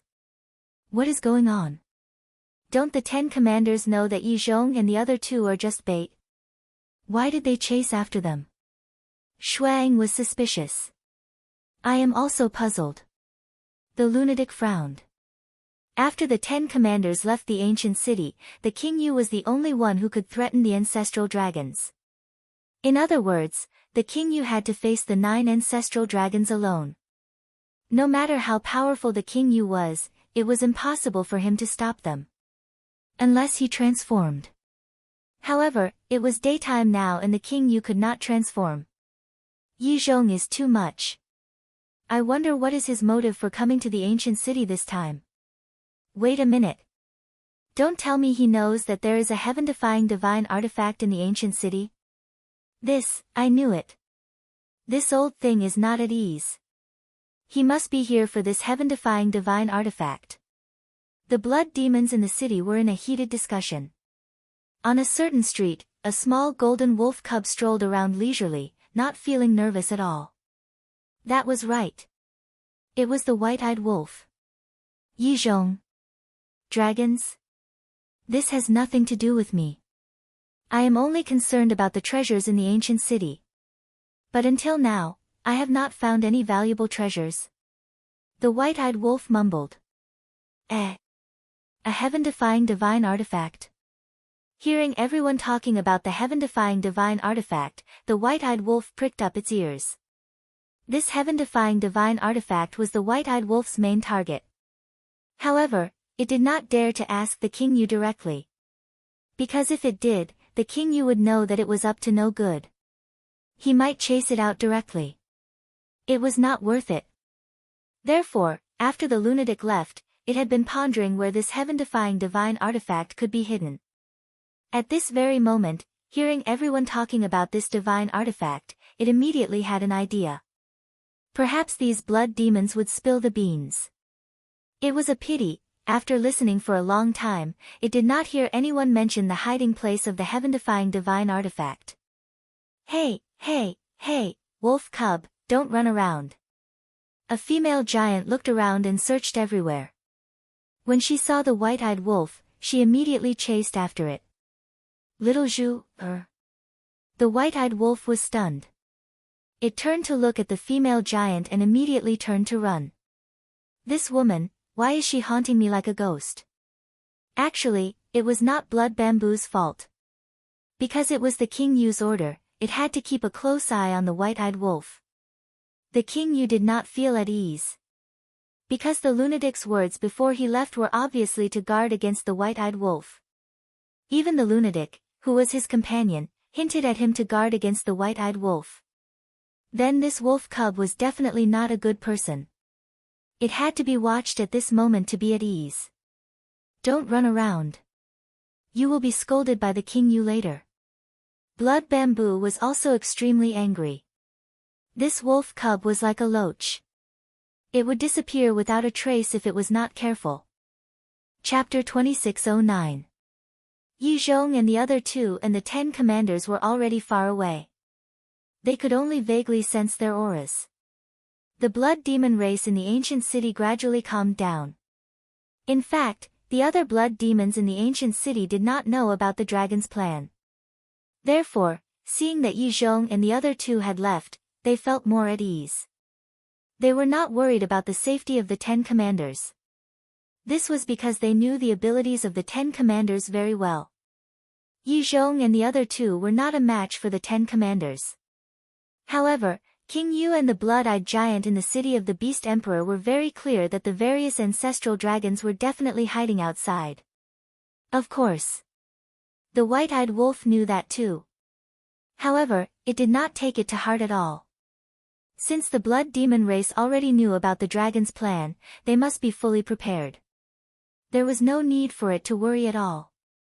What it had to do was to quickly find the heaven-defying divine weapon and leave with it. Time passed slowly. About 500 to 600 breaths passed. Right then, they could no longer sense the auras of Yi Zhong and the other two and the 10 commanders. Bang! Right at this moment, 9 terrifying auras erupted like volcanoes. The 9 ancestral dragons who were hiding outside the city finally took action. They were in the ancient city of the King Yu and could not sense the battle fluctuations of the 10 commanders and Yi Zhong and the other two. Similarly, the 10 commanders definitely could not sense the battle fluctuations of the ancient city of the King Yu. Let's end this quickly. The black dragon ancestral dragon shouted. The woman in white and the rest nodded. Whoosh! The 9 of them immediately soared into the sky. Like bolts of lightning, they plunged into the ancient city of the King Yu and headed straight for the palace in the middle. It's the ancestral dragon of the dragons. Damn it! They are actually hiding outside the city. The ancient city of the King Yu that had calmed down was in an uproar again. However, the blood-eyed giant who was guarding the ancient city of the King Yu did not panic at all. He stood on the city wall and looked at the backs of the 9 ancestral dragons. His eyes were full of mockery. Immediately after, the blood-eyed giant shouted, "All clansmen, leave the ancient city of the King Yu immediately." His voice was as loud as a bell and it reverberated in all directions. Whoosh! Right then, the blood demons in the city surged out of the city. Wolf cub, don't run. The ancestral dragon is already here. Let's get out quickly. Shui Zhu shouted as he chased after the white-eyed wolf. If you want to go out, go out. I won't go out anyway. White-eyed wolf shouted without turning his head. If you don't go out, you'll be implicated when Lord Ghost King fights with them. Aren't you afraid of death? Shui Zhu was extremely anxious. What is there to fear about death? The ingrate cried out in a righteous manner. Idiot! Shui Zhu glared at it, then ignored it and quickly rushed out of the city. I've finally gotten rid of that damned woman. The white-eyed wolf heaved a sigh of relief and raised his head to look at the 9 ancestral dragons. They seemed to be heading towards the central palace. Could it be, the heaven-defying divine artifact was in that palace? But that's not right. I've been in the palace for so long, but I haven't sensed the aura of a heaven-defying divine artifact. Who cares? Let's go and take a look first. Right then, White-Eyed Wolf turned into a stream of light and used the huge building as a cover to rush towards the palace. But the 9 ancestral dragons didn't notice the White-Eyed Wolf. Firstly, it was because the White-Eyed Wolf was too small now. He was only the size of a palm, and he was concealing his aura. Secondly, the 9 ancestral dragons weren't in the mood to pay attention to other things. They didn't even take the blood demon race's retreat to heart. They only thought that the blood-eyed giant didn't want his race to be implicated in the war, so he asked them to leave the ancient city. Very soon, the 9 of them rushed to the front of the palace. Boom! The door of the palace opened at the same time, and a monstrous aura surged out. Under the impact of this aura, even the 9 ancestral dragons couldn't help but have a trace of seriousness in their eyes. Dong! After the door opened, a series of footsteps could be heard, and the ground was shaking. Closely after. Then, King Yu walked out from the palace. His 100-meter-tall figure gave off an unparalleled pressure. Lord Ghost looked up at the 9 ancestral dragons. The 9 ancestral dragons also looked down at Lord Ghost. The moment their gazes met, there was a strong gust of wind, and there seemed to be invisible air currents colliding. I thought that you guys wouldn't come to the ancient city again after the opening of hell this time. After all, you dragons were almost annihilated in the ancient city previously. But I didn't expect that you guys would still come. It seems that the lesson I taught you previously wasn't enough. Lord Ghost spoke. His voice was as deafening as thunder. Last time, it was because of the 10 commanders that our dragon clan suffered a great loss. But what about this time? The 10 commanders have been lured away by Yi Zhong and the rest. You're the only one left now. And it's daytime. Do you think you can stop all of us alone? Black Ancestral Dragon sneered. Ha! Lord Ghost looked up and laughed loudly. Revive. Buzz. Right then, dazzling divine lights shot out from the four walls of the ancient city. A huge enchantment appeared and enveloped the entire ancient city. This scene was similar to when Wu Baichuan and the rest attacked the mysterious sky ancient city. The entire ancient city had become a huge cage. However, compared to Wu Baichuan and the rest, the 9 ancestral dragons looked at the enchantment calmly. They seemed to have expected it. At this very moment, apart from the 9 ancestral dragons and Lord Ghost, there was no one from the blood demon tribe in the ancient city. It had become an empty city. The blood demons who had retreated surrounded the enchantment and looked at the 9 ancestral dragons with hatred in their eyes. Something was not right. There was still a small guy in the city. He was the white-eyed wolf. Right then, the white-eyed wolf was hiding in a building not far away and looking at the enchantment in surprise. Why did the ancient city seem to be a very powerful divine weapon? Should he simply move away from the ancient city? No, no. The ancient city was at most a supreme-level divine weapon. It was a far cry from a heaven-defying divine weapon. One should not be so short-sighted. Either they don't do it, or they do it big. At the same time. Deep in the mountains outside the city, Yi Zhong and the other 2 and the 10 commanders chased after each other. It should be about time. Yi Zhong muttered. Yes. We are already so far away. We definitely won't be able to sense the movements in the ancient city.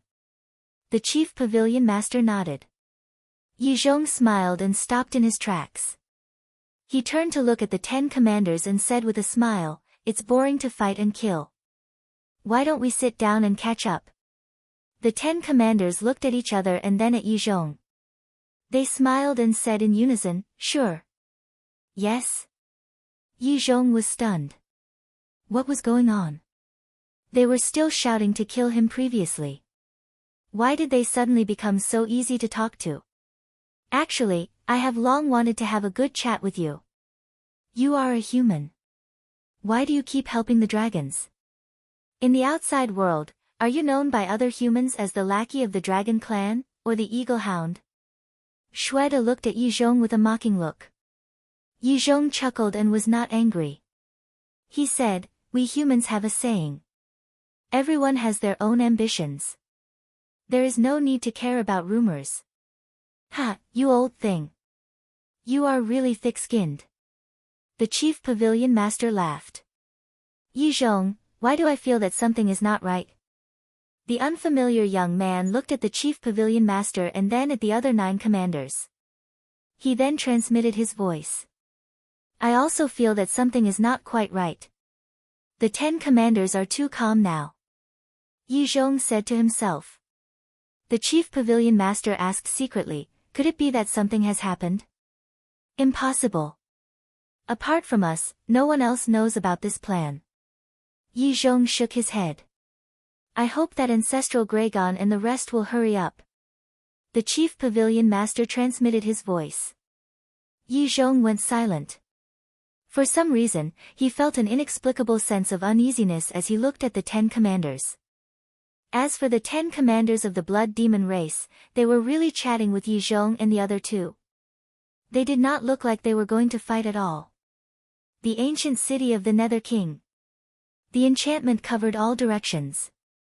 The 9 ancestor dragons scanned the enchantment with disdain. If it were anyone else, they would definitely panic. However, they were dragons. This was not the first time they had faced this enchantment.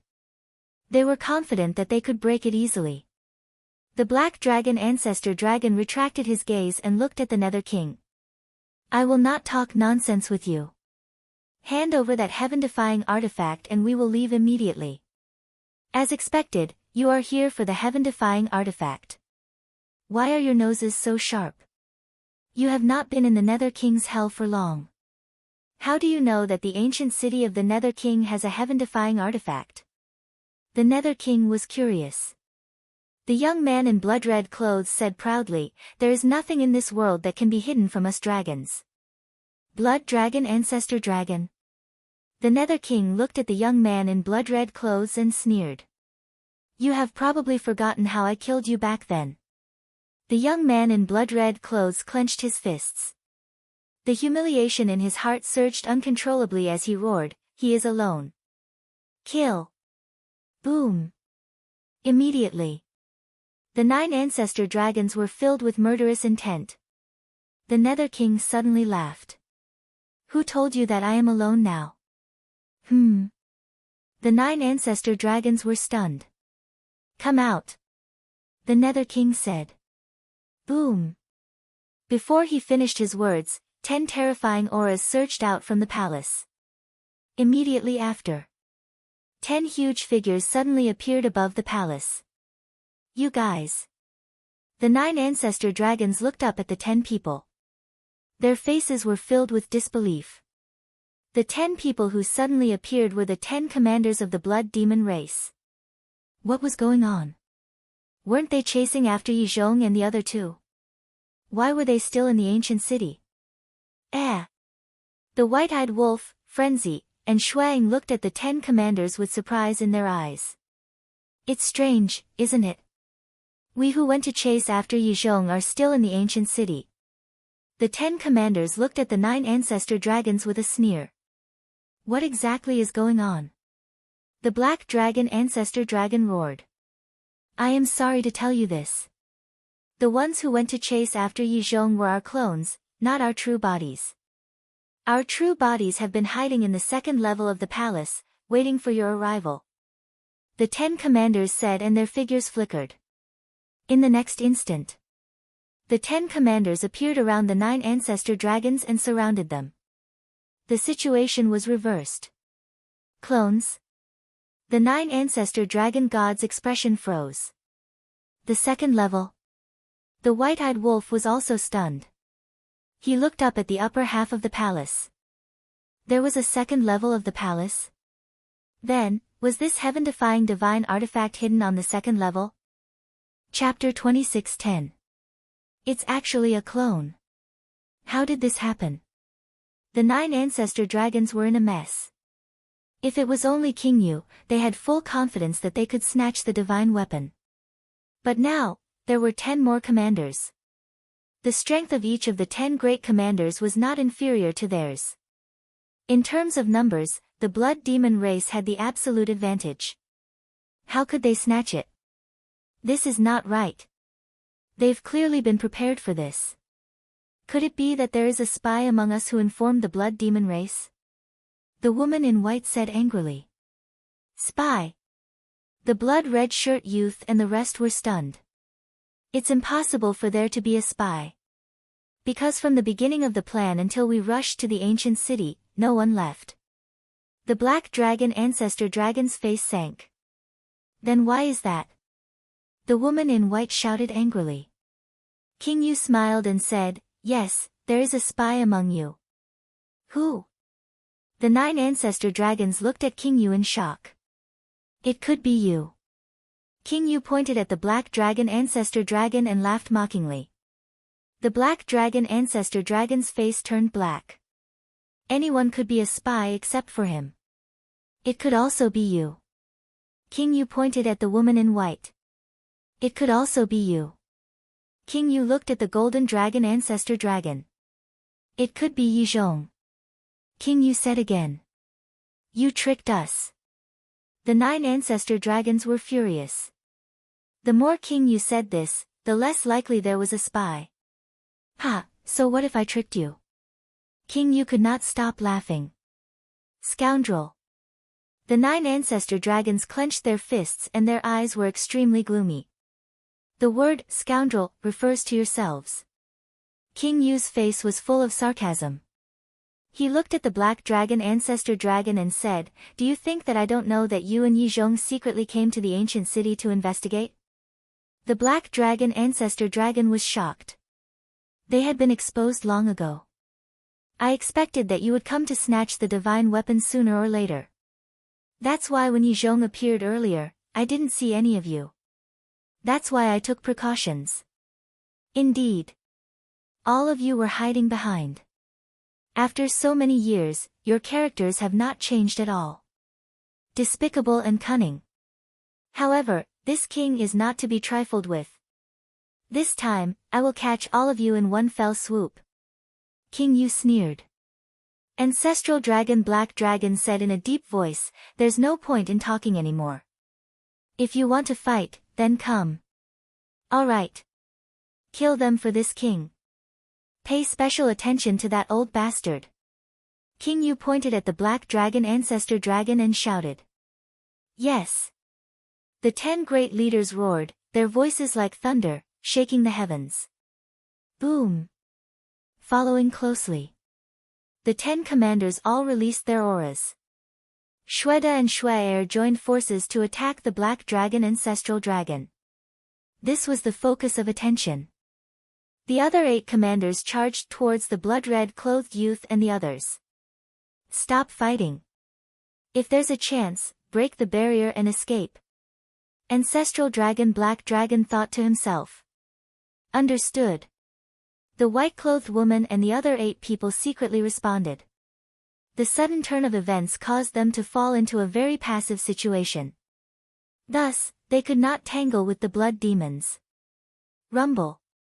The battle immediately began. The white-clothed woman and the other 8 were still fine. Because each of them only had one opponent.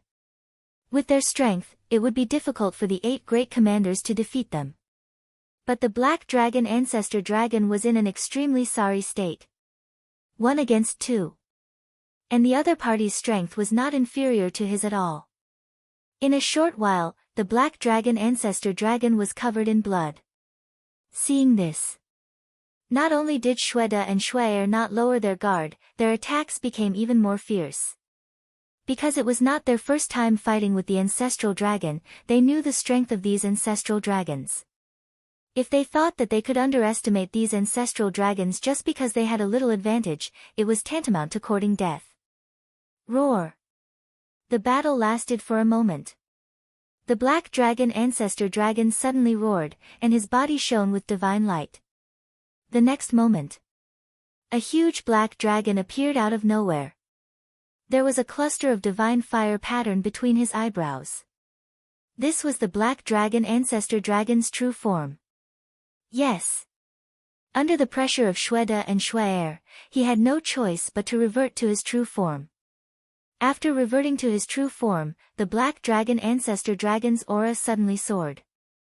Whether it was the Ancestral Dragon or the Divine Dragons of the Dragons, they could not exert their full strength in their human form. In other words, dragons who reverted to their Divine Dragon form were the most terrifying. Do you really think that I'm made of mud? The Black Dragon Ancestor Dragon roared. His body that was thousands of feet long was a few hundred times bigger than Shweta and Shuaer. The dragon claw that was as huge as a mountain grabbed at the two of them. The surrounding void shattered at this moment. We don't know if you're made of mud. We only know that you have to stay in the ancient city of King Yu today. Shweta sneered and looked at Shuaer who was beside him. Shuaer nodded. Boom. Immediately, 2 terrifying auras suddenly burst out from their bodies, and they were much stronger than before. Obviously, they had been conserving their strength earlier. Kill. Immediately after, the 2 of them leaped up, raised their fists, and punched at one of the dragon claw each. Boom. When the fists and the dragon claw met, streaks of destructive auras instantly surged out in all directions. However, after such an intense battle, the ancient city of King Yu did not show any signs of damage. Seeing this, the white-eyed wolf could not help but have some thoughts. It was hiding in a building not far away.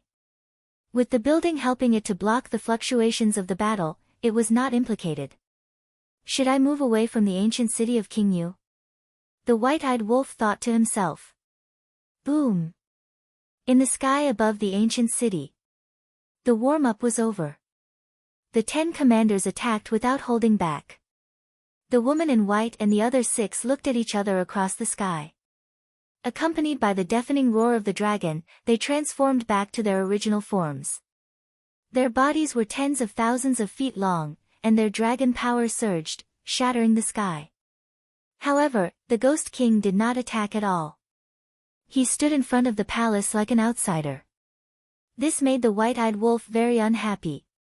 It wanted to sneak into the palace, but the Ghost King did not move. There was no chance at all. Old bastard. It seems that the physical bodies of the divine dragons are not that great. Shweta and Shwaer laughed wildly. Their fists were like a violent storm as they punched the dragon claw of the black dragon ancestral dragon.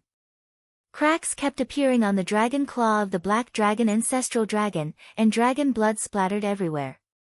The furious black dragon ancestral dragon suddenly raised its huge tail and slapped at the two of them. In the outside world, the physical bodies of the dragons were very strong. Even artifacts could not break through their defense. However, there was a saying that there would always be someone stronger. In front of the blood demons, the physical bodies of the dragons did not seem that strong. Because the dragons themselves focused on cultivation. However, the blood demons could not break through to the imperishable realm, so they could only strengthen their physical bodies. Over time, the blood demon race's physical body and power had reached an unprecedented level. It could be said that no creature in the world could compare to them. Especially the blood demons at the peak 9 heavens realm. Because their cultivation had already reached the limit, they could only train their physical bodies. The blood demons below the peak 9 heavens realm were actually similar to the creatures in the outside world. They also focused on cultivation. After all, they still had room to improve their cultivation. Similarly, for the blood demons, the peak 9 heavens realm was also a watershed. Because once they stepped into the peak 9 heavens realm, it was equivalent to standing at the top of the pyramid of hell. Seeing the dragon tail smashing down, a cold light appeared in the eyes of Shweta and Shwaer at the same time. The two of them raised their huge hands and punched out without dodging. Clang! Sparks flew everywhere. 2 dustpan-sized dragon scales shattered on the spot, and dragon blood splattered everywhere. The black dragon ancestral Gragon howled in pain. But at the same time, he spat out a dragon breath from his mouth, which instantly drowned Shweta and Shwaer. Dragon breath was also one of the divine dragon's methods. Shweta and Shwaer did not expect the black dragon ancestral Gragon to counterattack at this time. They were caught off guard, and several bone-deep wounds appeared on their bodies. However, they did not care about these wounds at all. Because they had the evil sun. No matter how serious the injuries were, as long as they summoned the power of the evil sun, they could quickly recover. This was the advantage that the dragons did not have. In other words, as long as they had the evil sun, the blood demons would be in an invincible position. Boom! The two of them directly raised their fists and shattered the dragon breath with one punch. Simple, explosive, power. The black dragon ancestral Gragon also took the opportunity to swallow a few divine life pills. The life divine pills all had 3 veins. However, even the divine life pills with 3 patterns could not compare to the power of the evil sun. The injuries suffered by the black dragon ancestral Gragon could not be healed in a short period of time. I really don't know why you guys developed something like pills. They are completely useless.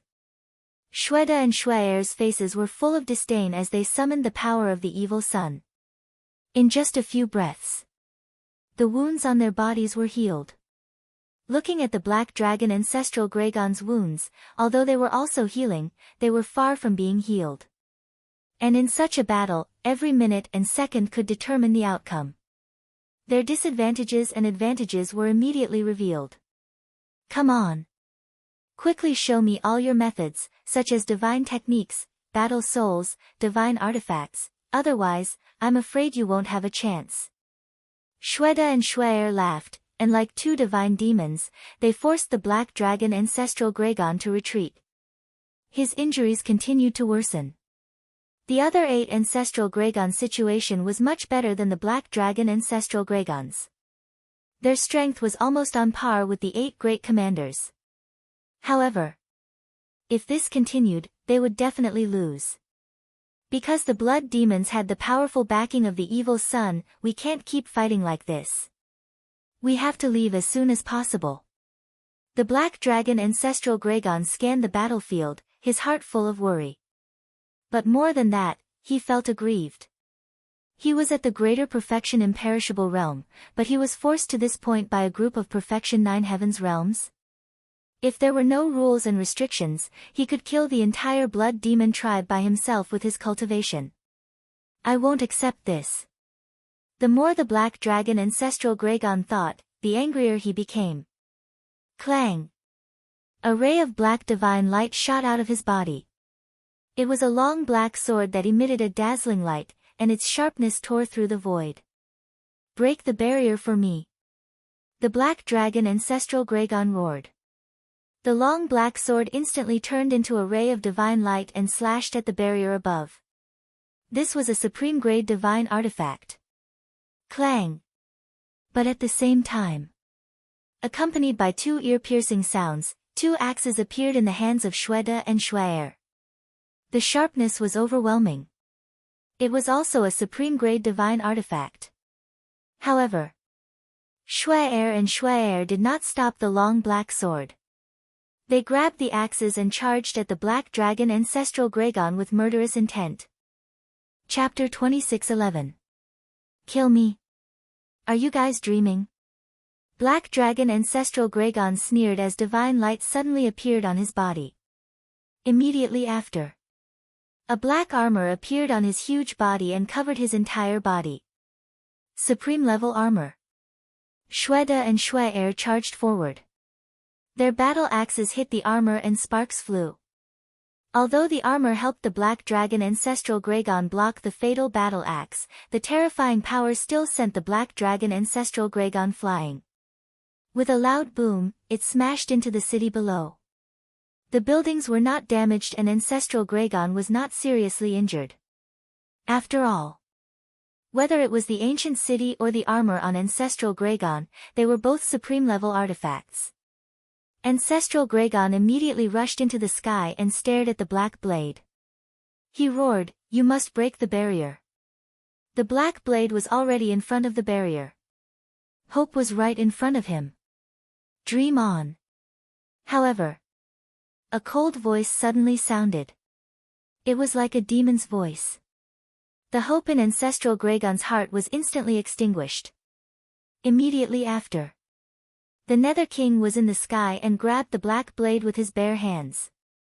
Bastard! Ancestral Greygon roared and controlled the black blade, wanting to crush the Nether King's huge hand. The black blade kept vibrating. It was so sharp that it could destroy the world. However, the Nether King stood in the sky and grabbed the black blade tightly like a demon. There was no sign of injury on his huge hand. Fuck! How strong is his physical body? The white-eyed wolf's eyes almost popped out when he saw this. However, immediately after, an even more shocking scene appeared. The Nether King smiled coldly. He exerted force on his huge hand and the black blade was instantly crushed. No way. He crushed a supreme-level artifact with his bare hands? This your sister, isn't it too exaggerated? The white-eyed wolf could not help but break out in cold sweat.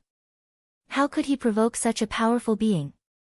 If the Nether King knew that he was also eyeing the heaven-defying artifact, he would crush his small body easily. No. He had to change his plan. He could not provoke the blood demon race. However, ancestral Greygon was not surprised at all. It was as if he already knew that the Nether King had such strength. However, the despair in his heart grew even stronger. He understood the Ghost King well. The reason why the Ghost King hadn't made a move yet was because he didn't want to bully the Ghost King with numbers. However, if the 10 great commanders were unable to capture them, then the Ghost King would definitely act personally. Just one King Yu was already so powerful. Coupled with the 10 great commanders, they might really have to perish here today. What should we do? Is there any way to break this deadlock? Black Dragon Ancestral Dragon's mind was in chaos. You dare to be distracted? Are you looking down on us? When Big Shui and Big Shui saw Ancestral Black Wolf's expression, they were instantly enraged. They gripped their battle axes and charged at Ancestral Black Wolf. Clang! The Black Dragon Ancestral Dragon was sent flying again. He couldn't help but spit out a mouthful of dragon blood. Old Black, don't think too much. Hurry up and fight. As long as we fight with our lives on the line, we may not necessarily lose. Ancestor White Dragon roared. Yes. We are the Ancestral Dragons. How could I lose to these ants? The Black Dragon Ancestor Dragon roared furiously. The dragon god's power roared in all directions as he charged towards Shweda and Shweda with murderous intent. However, very soon, they had no choice but to accept this reality. They had supreme-grade divine artifacts. The 10 great commanders had them too. They had supreme-grade divine arts. The 10 great commanders had them too. They had battle souls. The 10 great commanders also had battle souls. However, they didn't have what the 10 great commanders had. It was the evil sun. The evil sun was a strong backing for the blood demon tribe. As long as the evil sun was there, they would be there too. Unless they had the strength to crush the 10 great commanders, they would be immortal. However, against the 10 great commanders, even the 9 great ancestral dragons didn't have the ability to crush them. We haven't even found a single heaven-defying divine artifact. Are we really going to be wiped out? The 9 great ancestral dragons were unwilling. They weren't afraid of death. Because they had left a strand of divine soul on the divine dragon island. Even if they died in the Nether King's hell, they could be reborn. However, one had to know. Their purpose of coming to the Nether King's hell was to find a heaven-defying divine artifact. Now, they hadn't even found a single heaven-defying divine artifact. If they were to be wiped out like this, wouldn't their trip to the Nether King's hell be in vain? There was also Qin Feiyang. Originally, they had planned to get rid of this little bastard in the Nether King's hell. But now, they hadn't even seen him. If they were to be wiped out here, wouldn't their carefully planned scheme be ruined? No. They definitely couldn't die here. Qin Feiyang, this threat, must be eliminated in the Nether King's hell. I'll self-detonate. You guys leave. The Black Dragon Ancestral Dragon roared. What? Self-detonate. The other few great ancestral dragons were shocked. The 10 great commanders also revealed a trace of shock. However, King Yu didn't have any reaction. Don't forget our purpose of opening the Nether King's hell to the outside world. We don't need the heaven-defying divine artifact, but we definitely can't let Qin Feiyang return to the ancient world alive. The Black Dragon Ancestral Dragon said gloomily. Qin Feiyang, hearing this name, King Yu's cold expression couldn't help but show a trace of emotion. It seemed like frenzy didn't lie to him. This Qin Feiyang was indeed a great threat to the dragons. However, the enemy of my enemy is my friend.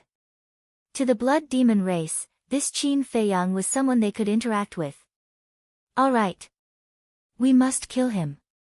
We won't let him leave the Nether King's hell alive. The White Dragon Ancestral Dragon nodded. Currently, only one of the ancestral dragons could self-detonate to break this deadlock. Come on. The Black Dragon Ancestral Dragon roared as a destructive aura rushed out from his body. Retreat! King Yu shouted. The 10 great commanders immediately retreated. If it was at night, they wouldn't be afraid. This was because after transforming at night, their physical bodies would be even stronger. However, during the day, even they didn't dare to be careless in the face of the ancestral dragon's self-detonation. Boom! However, at this moment, 3 terrifying auras suddenly appeared in the sky above the enchantment. The 9 great ancestral dragons looked up and saw 3 familiar figures standing above the enchantment. They were Yizhong, the chief pavilion master, and that unfamiliar young man. In an instant, the 9 great ancestral dragons felt as though they had seen their relatives as tears welled up in their eyes. Boom! Yizhong and the other 2 attacked with all their might. The enchantment that enveloped the ancient Nether King's ancient city shattered. Let's go! The black dragon ancestral dragon decisively stopped his self-detonation. With a low roar, he rushed to the sky. The white dragon ancestral dragon, the blood dragon ancestral dragon, and the others quickly followed. As the black dragon ancestral dragon's self-detonation had scared off the 10 great commanders, no one stopped them for a while. Where do you think you are going? However, when the 10 great commanders came back to their senses, they immediately chased after them. Since you said you are going to self-detonate, then you must self-detonate. Otherwise, don't even think about leaving today. At this moment, King Yu finally made his move. A blood-red divine power surged toward the 9 great ancestral dragons and Yizhong's group like a torrent. King Yu, with me around, don't even think about touching a single hair of theirs. Yizhong took a step forward and stood behind the 9 great ancestral dragons. He waved his old hand and a wave of fire surged out. Boom! The wave of fire roared and the divine power of King Yu was annihilated on the spot. So strong. The white-eyed wolf stared with his eyes wide open. On the mountain peak, Madman and Blood Eagle were also extremely shocked. King Yu's strength was obvious to all. He was so powerful that it made people despair. However, Yizhong could actually suppress King Yu. No. That's the power of law. Madman stared at the wave of fire and his gaze suddenly trembled as he exclaimed. The power of law. Blood Eagle was also shocked. That's right. It's the power of law. It turns out that he has mastered the law of fire. That's not right. Can one use the power of law in this hell? Madman looked at Blood Eagle suspiciously. How would I know?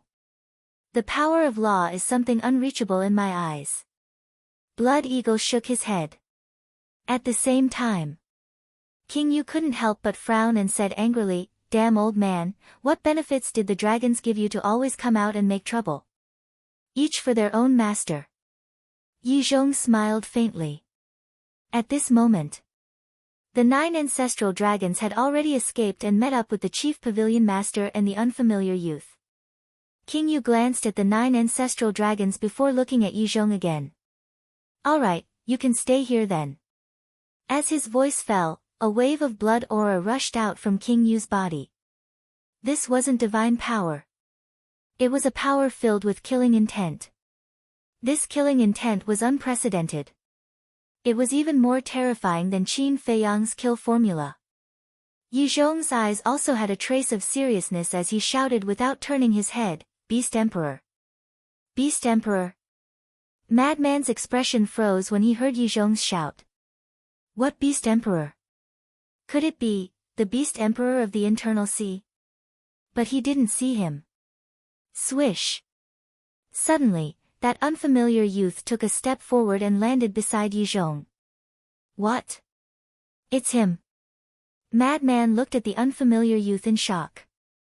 Yizhong looked at the blood aura floating around King Yu and said in a deep voice, his slaughter law has improved a lot since the last time. We can't be careless. I know. The unfamiliar youth nodded. A wave of fire instantly surged out. What? It's actually the law of fire too. Madman was shocked. Beast Emperor, could it be that he's really the Beast Emperor of the Internal Sea? Also one of the 4 emperors of the Dragon Slayer Palace, the Supreme Beast? King Yu, you can't stop us.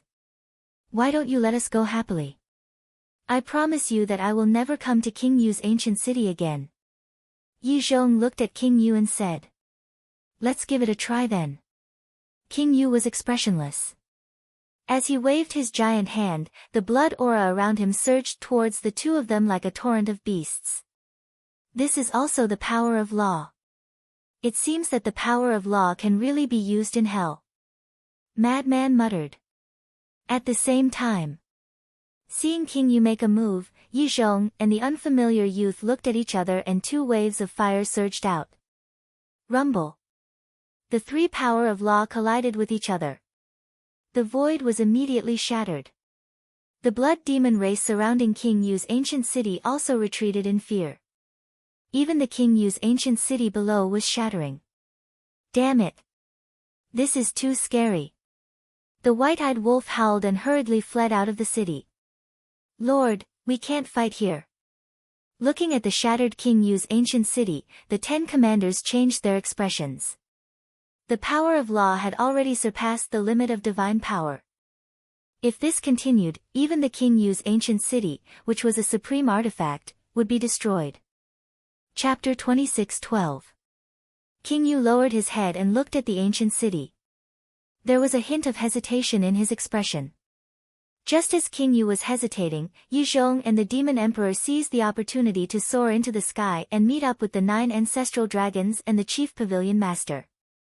Let's go. With Yi Zhong's shout, the group immediately turned around and activated the supreme-level auxiliary divine technique. They headed deep into the mountains without looking back. Are we going to let them escape just like that? The lunatic frowned. It's not that easy to escape. However, at the same time, the 10 great commanders roared and rushed into the sky in unison, chasing after the group of people. King Yu raised his head and looked at Yi Zhong and the rest. He frowned slightly and waved his hand, erasing all the battle waves with the massacre law. This included Yi Zhong and the Beast Emperor's fire law. Look after the ancient city. If any humans come to invade, kill them without mercy. After instructing his people, King Yu took a step forward and disappeared into the mountains outside the city. These damn dragons, no. The one who really deserves to die is Yi Zhong. The dragons were almost annihilated last time. However, all of them escaped because of Yi Zhong. It's the same this time. The blood demons were furious and returned to the ancient city. Wolf Cub, where are you? Shui Zhu returned to the ancient city and looked for the white-eyed wolf. However, the white-eyed wolf turned a deaf ear to him. He looked at the palace. This was a good opportunity to enter the palace. Deep in the mountains, King Yu was rushing to meet up with the 10 commanders. King Yu, wait. Suddenly, a voice sounded in King Yu's mind. King Yu was stunned and stopped in the air. Whoosh! The next moment, 2 figures flew out from the mountains below and landed beside King Yu. They were the lunatic and the blood eagle. You guys are here too. King Yu was surprised. I'm here to see if you can get rid of them. However, the outcome is somewhat unexpected. The lunatic shook his head. Don't worry. The outcome won't change. I didn't make a move earlier because I didn't want to hurt the ancient city of King Yu and my people. The Yu King said domineeringly. In other words, Yi Zhong and the others had to die. Is that so? Although all of you have supreme grade support type divine techniques, Yi Zhong and the others have them as well. With the same level of cultivation and the same support type divine arts, are you sure you can catch up to them? Madman said. King Yu raised an eyebrow. Although my words might make you uncomfortable, this is the truth. Once they break free, it will be difficult to kill them. Madman was in a bad mood. He had presented the opportunity to the Ghost King, but what did the Ghost King do? Throughout the whole process, he did not make a move. If the Ghost King had personally made a move right from the start, the 9 great ancestor dragons would have lost their lives long ago. How could such a thing have happened? The Ghost King looked at the lunatic and sighed. This matter is indeed my fault. What's done is done. Right or wrong is no longer important. Now, I'm giving you another chance. Madman said. What opportunity? The Ghost King was suspicious. Giant Dragon Mountain Range. For the past 100 years, they have been hiding in the Giant Dragon Mountain Range.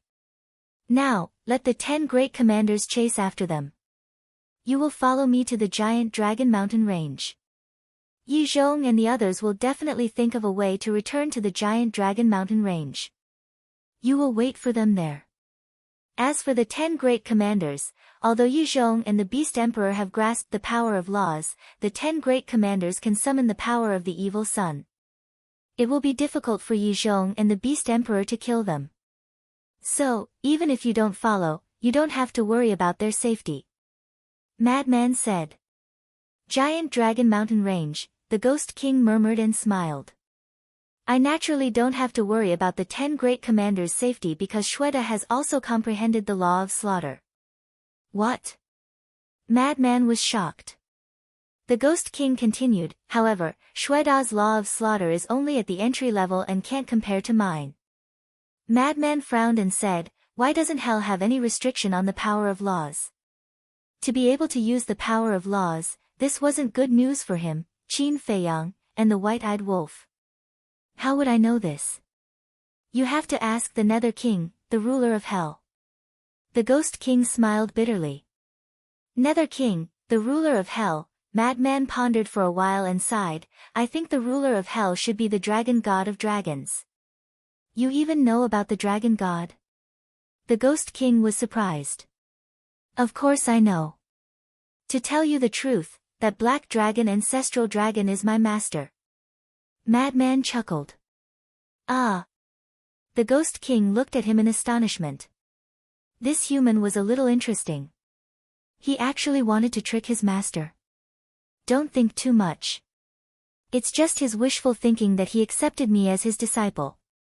Moreover, he only accepted me as his disciple because he saw that I could absorb the power of evil. I don't care about it at all. Madman had a look of disdain. All right then. Bring me to the giant dragon mountain range. We will catch them off guard, the Ghost King said. The Ghost King said. You are the one who will kill them. Don't count us in. If you fail again, how am I going to show my face in the future? It would be strange if I don't get eaten alive by them. Madman rolled his eyes. This time, it will definitely not happen. The Ghost King smiled embarrassedly. Only a fool would believe you. Madman snorted coldly. Back to Yi Zhong's group. They were currently running for their lives in the sky above a mountain range. Black Dragon Ancestral Dragon asked, how did you guys discover that the 10 commanders were clones? It was Yi Zhong who discovered it. The Chief Pavilion Master said. The unfamiliar young man nodded as well. The 9 ancestral dragons had already transformed into their human forms. Hearing this, they couldn't help but turn to look at Yi Zhong. When I was facing them at that time, I kept feeling that something was amiss. Because looking at their expressions, it seemed like they were here to drag us down. So, I tested them and found out that they were just clones. Yi Zhong said in a deep voice. The Chief Pavilion Master frowned and said, did someone leak our plan? Otherwise, why would they send their clones to chase after us? We also suspected that there were spies in the beginning. But that wasn't the case. It was because Yi Zhong and I came to the ancient city to investigate the situation and were accidentally discovered by them. So, we held back. Black Dragon Ancestral Dragon sighed. So that's the case. The Chief Pavilion Master nodded in realization. The unfamiliar young man shook his head and said, we were too careless this time. Yeah. Fortunately, Yi Zhong saw through their clones and came to rescue us in time. Otherwise, we would really have to self-destruct to kill our way out. Black Dragon Ancestral Dragon said. The blood-robed young man and the others nodded. All along, Long Zun thought highly of Yi Zhong. He was even more important than the ancestral dragons. And they had always been unconvinced. On what basis? Wasn't it just because he comprehended the power of law? But now that they thought about it carefully, Yi Zhong was indeed extraordinary. For example, last time in the plains, he pretended to be Lin Yi and her disciple and set up a trap to lure Qin Feiyang out. Yi Zhong was the only one who noticed something was wrong. Unfortunately, they didn't listen. As a result, Not only did Qin Feiyang snatch the 4 great divine artifacts such as Sunset Divine Bow, but even their physical bodies and souls were destroyed. They had to admit that sometimes, brains were actually more important than strength. Sigh. Even if we self-destruct, we may not be able to kill our way out. This King Yu's slaughter law has become several times stronger than last time. Yi Zhong shook his head. This is true. The current King Yu has become more difficult to deal with. The unfamiliar young man nodded. The woman in white turned her head and looked at the 10 commanders who were following closely behind. She frowned and said, "Then what should we do now?" Yi Zhong also turned his head and glanced at the 10 commanders. He shook his head and said, "It's almost impossible to get rid of them." The chief pavilion master said worriedly, "What I'm most worried about now is whether King Yu has caught up with us." Heard about it? Everyone's expression darkened slightly. If King Yu had caught up with them, then it would be really troublesome. Yi Zhong, I really don't understand. The dragons are a bunch of trash. Why are you protecting them? Behind them. The chief commander spoke, his loud voice filled with disdain. Trash. The 9 ancestor dragons were instantly enraged. The dragons controlled the entire ancient world and held the fate of all living beings in their hands. How dare they call them trash? Isn't that the case? None of the 10 ancestor dragons have comprehended the power of laws. You can't even compare to Yi Zhong and the Beast Emperor. Aren't you embarrassed? The chief commander mocked without restraint. You can only do whatever you want in the hell of the netherworld. If we were in the ancient world, I would be able to kill a small character like you 1,000 times with a wave of my hand. The black ancestor dragon roared. That's true. You dragons can only do whatever you want in the ancient world. In the hell of the netherworld, you don't even deserve to be called trash. I'm very curious. How does it feel to be bullied by us, who you call small characters? Not only staunch bleeding, but the other 9 commanders also mocked them one after another. Bastards! The 9 ancestor dragons were burning with anger. Don't be fooled. They are provoking you. Yi Zhong secretly shouted. Yes. If you let your emotions affect your decisions now, I'm afraid we will really be wiped out. The unfamiliar young man also hurriedly advised. The 9 ancestor dragons clenched their hands and desperately suppressed the anger in their hearts. Yi Zhong, the Beast Emperor, are the dragons your grandchildren? Do you have to protect them like this? Blood too chuckled as his eyes darted around the room. I think so. Ha, so the dragons are the descendants of humans and Fire Qilin. I've really learned something new. The other commanders also began to mock him without restraint. Looking at the 9 ancestor dragons whose faces were ashen and trembling with anger, Yi Zhong secretly knew that things were not good and hurriedly comforted them. They are sowing discord. Calm down. Calm down for what? Is it that in your eyes, I, the dragons, am also so unbearable? Yes. We are not as good as you, but we are true divine dragons with noble bloodlines. And you? You are just a lowly human. You are just lucky to have comprehended the power of law and are valued by Lord Dragon Sovereign. The 9 ancestor dragons glared at Yi Zhong. Although they knew that the 10 commanders were sowing discord, their self-esteem did not allow it. In fact, if Yi Zhong did not persuade them, it would have been better. They would have just endured it. But when Yi Zhong persuaded them, their self-esteem could not take it anymore. They felt that Yi Zhong seemed to sympathize with them and felt that they were stupid and would definitely be angered. What are you doing? Is this little trick enough to incite you? The unfamiliar young man frowned. Shut up. Although you are a Fire Qilin, so what? The owner of the ancient world will never be your Fire Qilin. The young man in crimson roared angrily and almost lost his mind. Fine, fine, fine. I am being nosy. You can do whatever you want. Goodbye. The unfamiliar young man was really angry and turned to fly in another direction. What was this? He had painstakingly rescued them from the ancient King Yu city. Not only did they not know how to thank him, they even humiliated him. Chapter 26:13. Don't go. Yi Zhong hurriedly grabbed the young man. The young man said angrily, "What are you doing here? To be humiliated by them? They're just angry." Yi Zhong was extremely anxious. How could they have internal strife at this time? "Old Yi, didn't you hear that they're calling you lowly? How can they say that out of anger? We saved them and they humiliated us. Is this their way of thanking us? They really don't know their place at all." The young man snorted. "Who are you saying doesn't know their place? Are you implying that we're inferior to you? Do you think you're very powerful? Without the protection of us dragons, would you have been able to cultivate to the greater imperishable stage? I'm afraid you would have died somewhere." The young man in blood-red clothes shouted. "All right. Since we've made it clear, I'll say a few words from the bottom of my heart. When did Yi Zhong and I not help you when you came to the Nether King's hell? Even the Sunset Divine Bow and more than half of the heaven-defying divine artifacts were snatched by Yi Zhong and me. But we selflessly gave these divine artifacts to you dragons. Ask yourself, if it weren't for these heaven-defying divine artifacts, would you dragons be where you are today? Yes.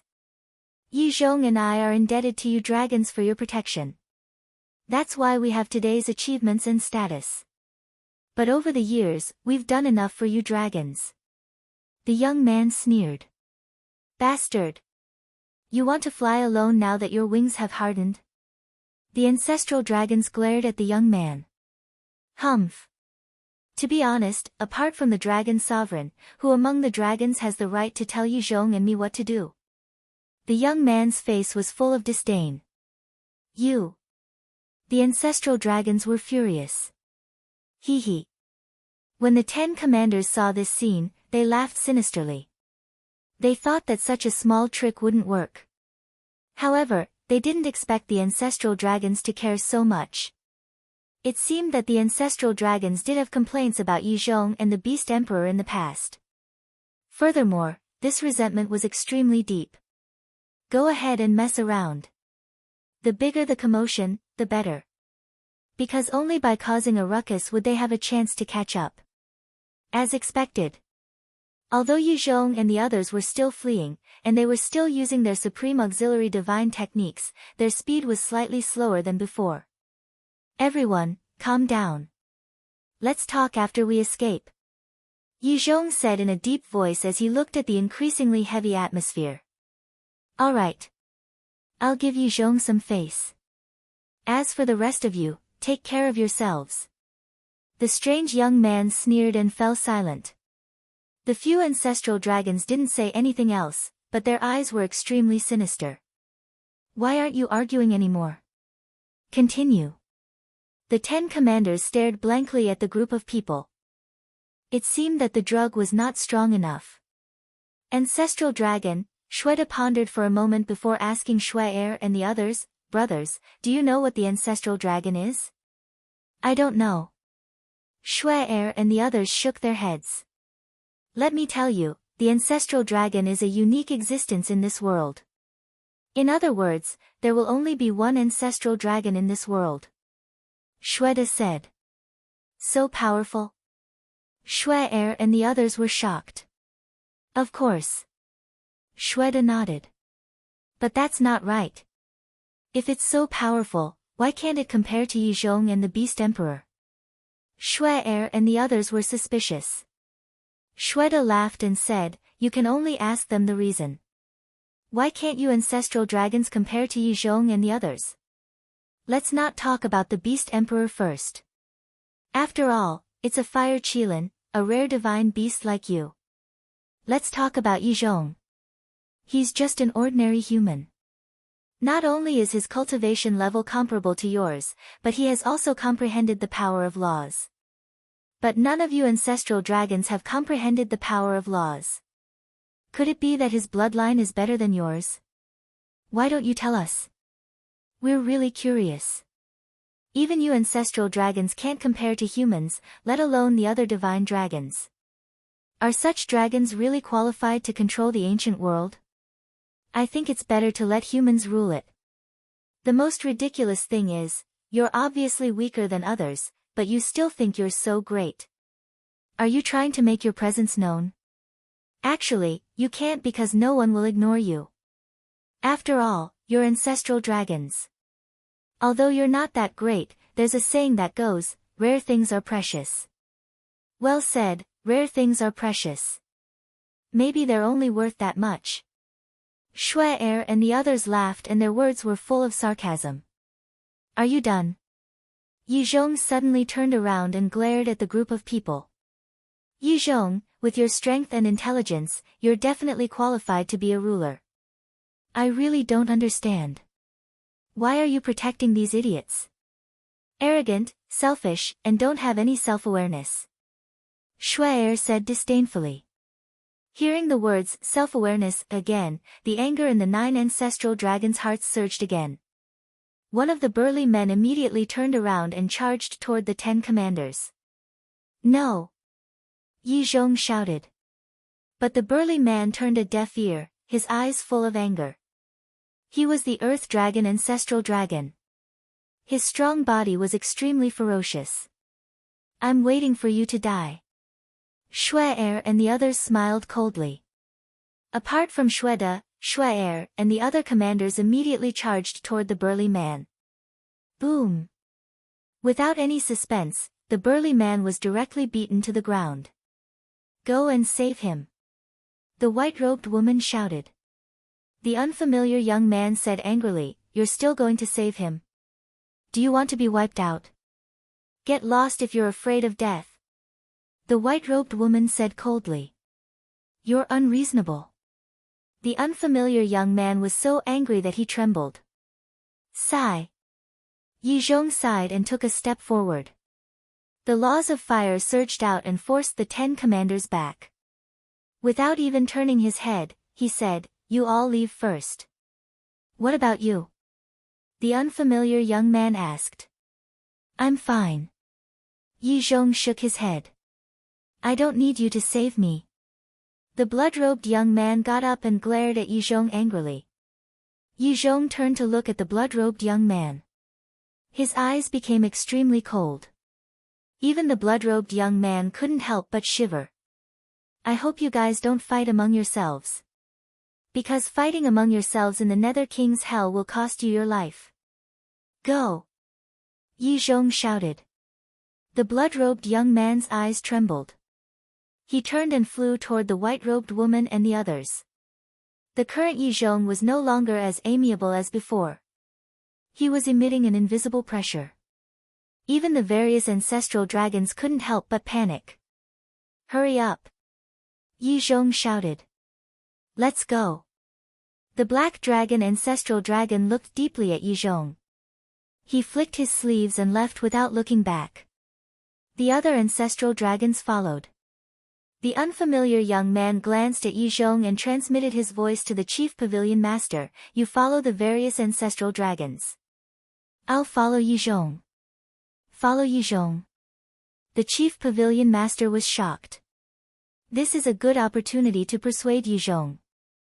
As long as we can persuade Yi Zhong to join our camp, we won't have to be afraid of Qin Batian and Lu Zhengyang. The unfamiliar young man said to himself. Be careful. The chief pavilion master reminded him. Don't worry.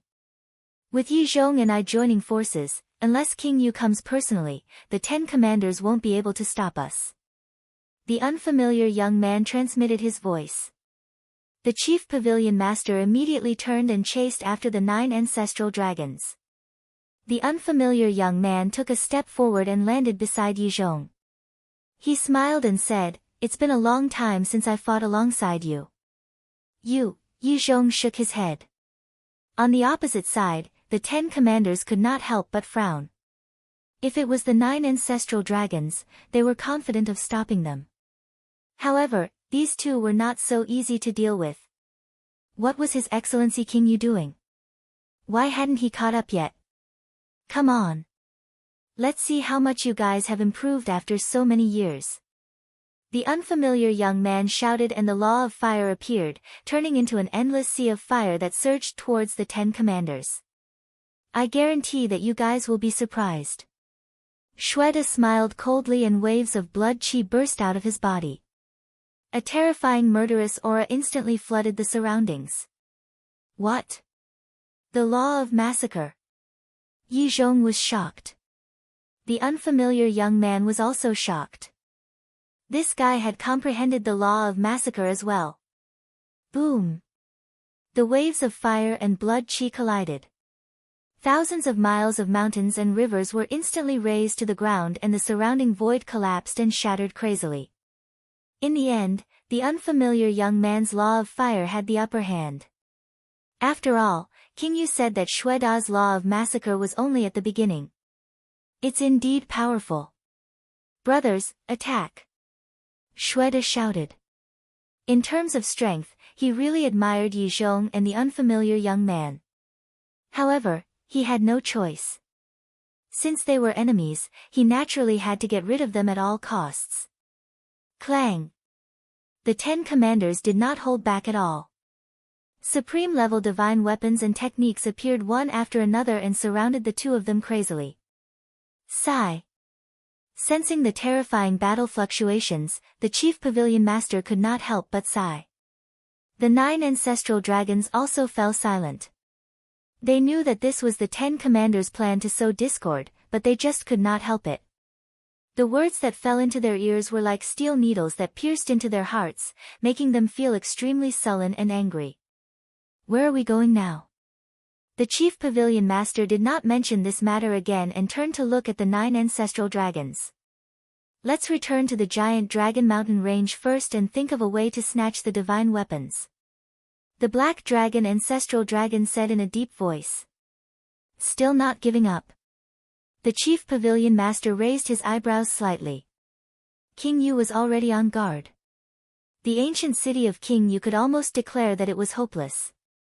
At this time, shouldn't they change their plan? They really did not shed tears until they were in the coffin. She was regretting now that she should have followed Yi Zhong and the unfamiliar young man. After a few hours. Giant Dragon Mountain Range, inside the canyon. Frenzy and King Yu stood above the canyon. Shweda's father did not follow them. However, before they parted, King Yu rewarded him with a supreme-level divine weapon, which made him extremely happy. Before they parted, he even asked Frenzy to find his family to play more in the future. So you guys have been hiding in this place. King Yu looked around and lowered his head to look at the canyon below. Humans have a saying. The most dangerous place is the safest place. Frenzy smiled faintly. King Yu nodded. Giant Dragon Mountain Range was only a few hours away from the ancient city of King Yu at the 9th Heaven Realm. This distance was indeed very close to the blood demon race. Chapter 26:14. The lunatic asked, "Do you have the confidence to get rid of them in one fell swoop?" "Of course." King Yu nodded confidently. The lunatic pondered for a moment before shaking his head. "I'm still a little worried."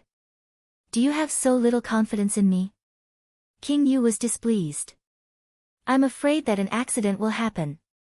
After all, there are many things in this world that we can't predict." The lunatic said. "Then what do you want to do?" King Yu was suspicious. "If you fail, then I have to continue lurking around them. Because this is the only way to grasp their whereabouts." Therefore, as the lunatic said this, he raised his arm and slapped his sea of vital energy. His sea of vital energy shattered on the spot and he spat out a mouthful of blood. "What are you doing?" King Yu was bewildered. The lunatic seemed to feel that this was not enough. He took out a dagger and slashed a few deep wounds on his body. "Are you crazy?" King Yu was furious. How could one inflict such harm on themselves? However, the lunatic turned a deaf ear to him and grabbed his left arm. With a low growl, he tore it hard. Crack! His left arm was immediately torn off. Fresh blood spurted out like a fountain. The corners of King Yu's mouth twitched.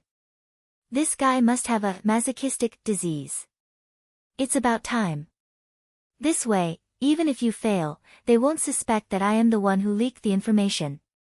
The lunatic kept his dagger and endured the intense pain as he grinned at King Yu.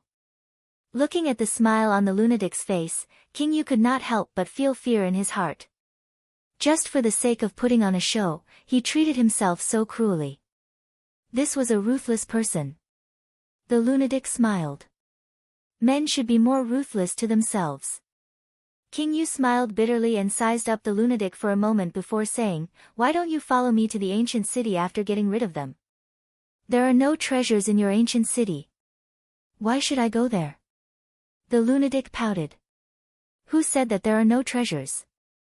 You can choose any supreme-level divine art or supreme-level divine artifact." King Yu said. "I'm sorry. I don't care about such trash." The lunatic shook his head.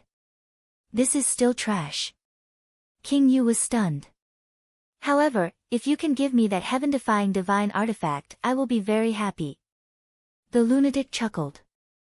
"Ha!" King Yu laughed and said, "Don't underestimate my ancient city of the King Yu. My ancient city of the King Yu has treasures that are even more powerful than heaven-defying divine weapons." More powerful than a heaven-defying divine artifact? Could that be a sovereign weapon? Madman was bewildered and his heart burned with passion. Sovereign weapon? King Yu was speechless. He shook his head and said, "There's no sovereign divine weapon, but this treasure is very useful to you. You'll know when you get there." "If that's the case, then I really have to go and take a look," Madman said. King Yu smiled mysteriously and said, "I'll keep you in suspense for now. I guarantee that you won't be disappointed." "All right." Madman nodded. After a while, several powerful auras approached from afar. "It's them." "Hide!" Madman roared.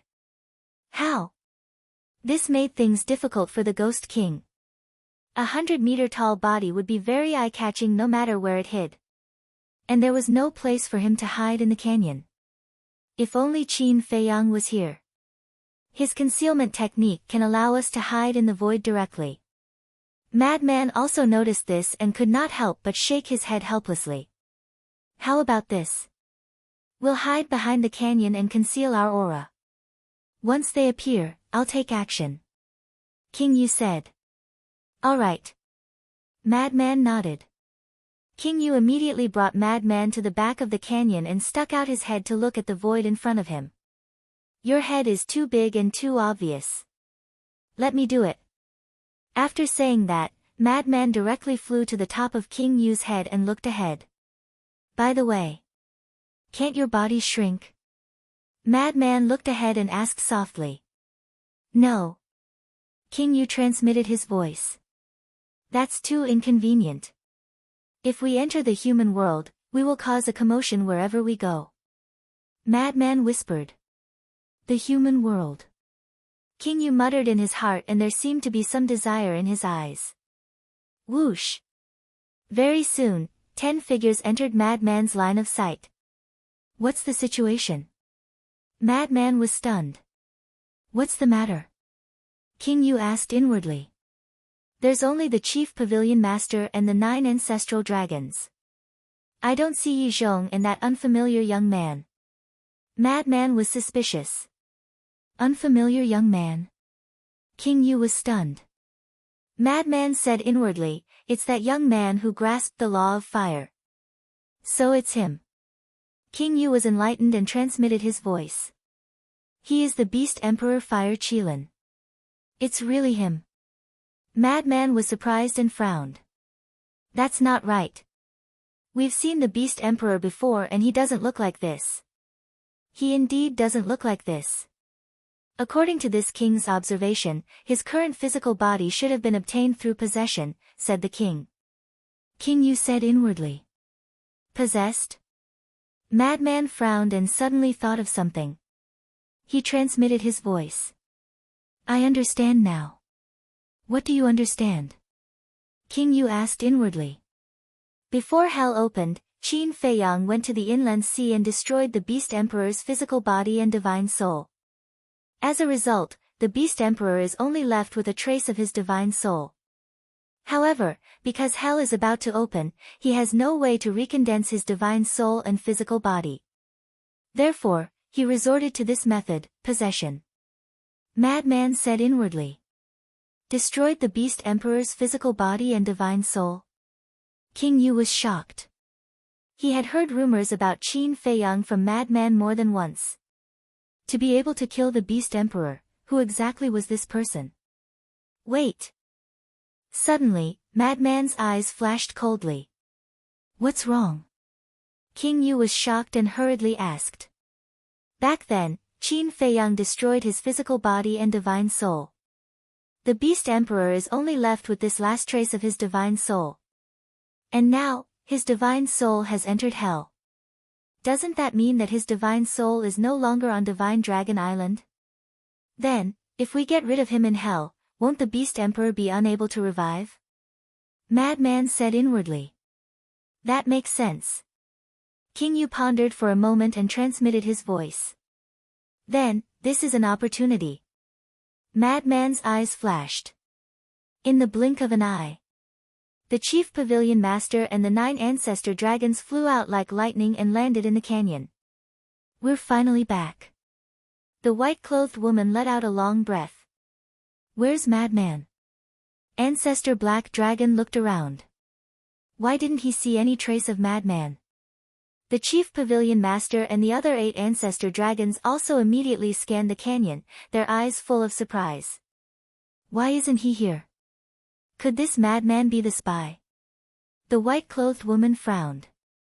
No. Look, there's an arm over there. The Chief Pavilion Master suddenly pointed to a patch of grass not far away. There was a bloody arm in the grass. That's right. That was Madman's arm. After tearing off his arm, he casually threw it in the canyon. The 9 Ancestor Dragons and the Chief Pavilion Master walked forward. The blood-robed youth said, could this be Madman's arm? Who else could it be other than him? Ancestor Black Dragon's face sank. Obviously, Madman had an accident. Looking at the wound on his arm, it should have been torn off not long ago. But there are no traces of battle here. Who exactly is it? The group of people scanned the surroundings, their faces full of vigilance. Make your move. Madman secretly said. Boom. King Yu grabbed Madman, and the law of slaughter surged out. The canyon in front of him immediately shattered, and dust covered all directions. While the law of slaughter shattered the canyon, it directly drowned the Chief Pavilion Master and the 9 Ancestor Dragons. This is King Yu. The 10 people's expressions changed. Master, save me. Madman's cries for help also sounded. Madman. The 10 people's eyes trembled. But at this moment, how could they still care about Madman? In just an instant, the law of slaughter caused them to be covered in wounds. The 10 people released their auras and rushed into the sky. But the law of slaughter also rushed into the sky. At the same time, King Yu also grabbed Madman and rushed out of the dust, landing in front of the 10 people. Why did you find this place? The 10 people released their divine power, resisting the law of slaughter while asking in shock and anger. The entire Nether King's hell is under the control of my blood demon race. Is it that difficult to find your hiding place? King Yu smiled coldly. The law of slaughter was like a huge wave, continuously drowning the 10 people. Master. Madman was also desperately struggling in King Yu's hands. Ancestor Dragon Black said, I can't save you. You can fend for yourself. Don't leave me behind. Madman roared. Do you think you can still escape? King Yu sneered. Clang. Accompanied by a loud sound, 10 divine lights rushed out from his body. Those were 10 supreme-grade divine artifacts. Seeing this scene, even Madman couldn't help but be dumbfounded.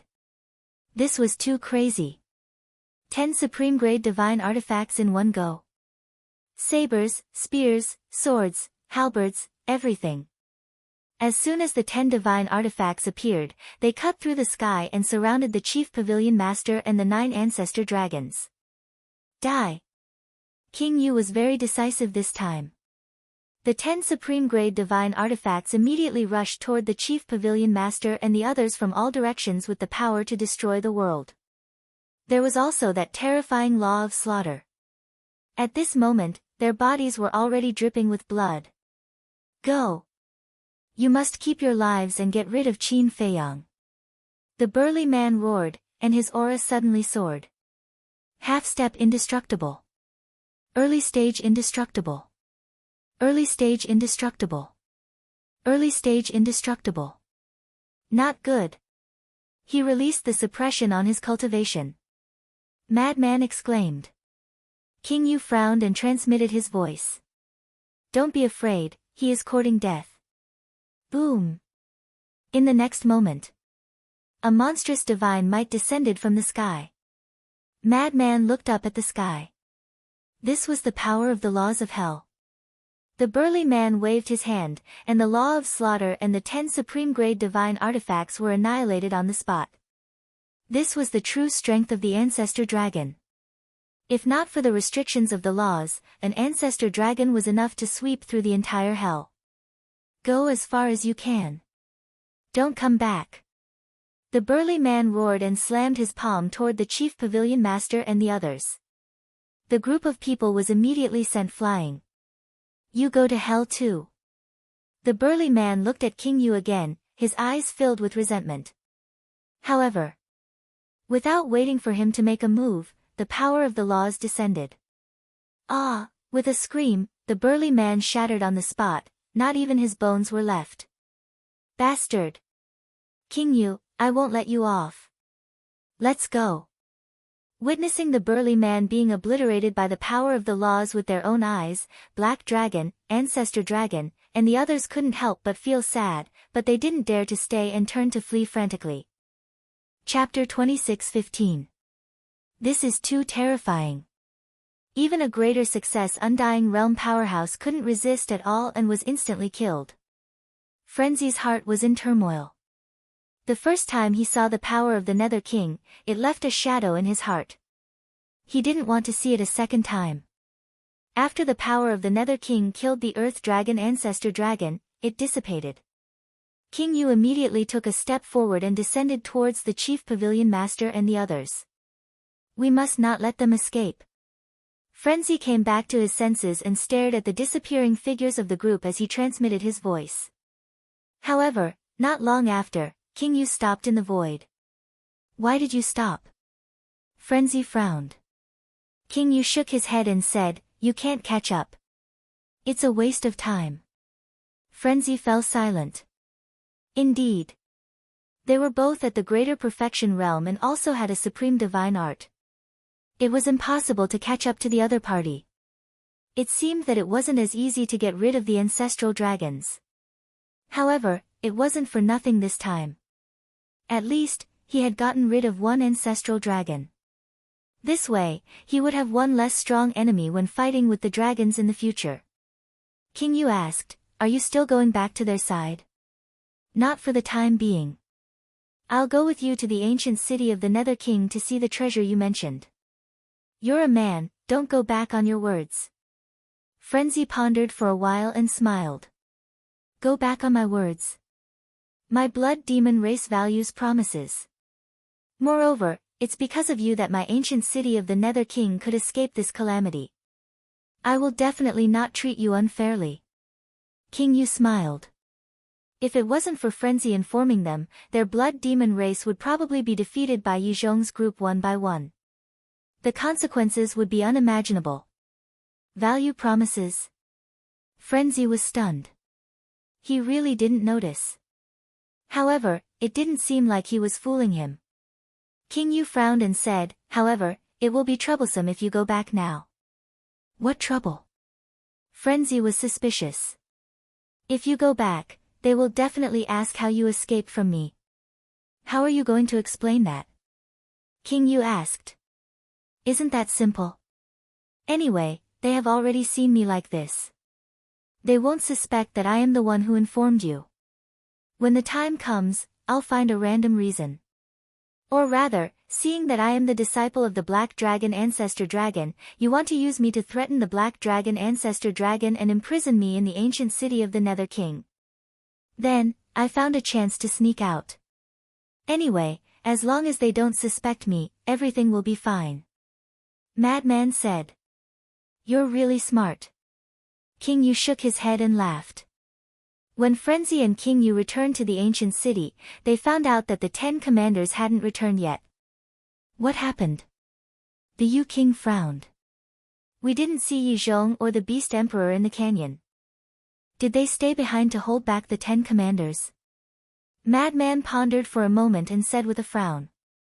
It's possible. Yu Wang said. Then hurry up and go take a look. If we can capture Yi Zhong and the Beast Emperor, then we'll have a complete victory this time. Madman said. Alright. The Ghost King nodded.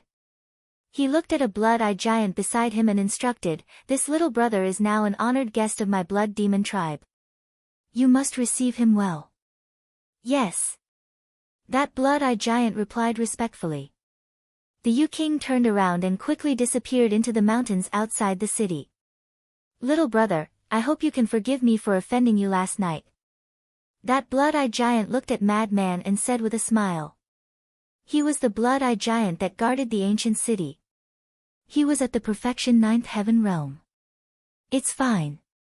Madman waved his hand and asked with a smile, where's the wolf cub that came with me? That blood-eyed giant said, to tell you the truth, we're also looking for it. Why? Madman's expression changed. After you left, we instructed Blood Bamboo to follow it. But this wolf cub is too slippery. It disappeared in the blink of an eye. Before the dragons came, Blood Bamboo also told it to leave the ancient city, but it refused to listen. After the dragons escaped, we've been looking for it. Until now, we still haven't found it. That blood-eyed giant said. This white-eyed wolf is really worrisome. Madman rubbed his forehead. Little brother, I don't want to hide it from you. We suspect that it might have died in the battle. After all, its cultivation is too weak. Blood-eyed giant said. Dead?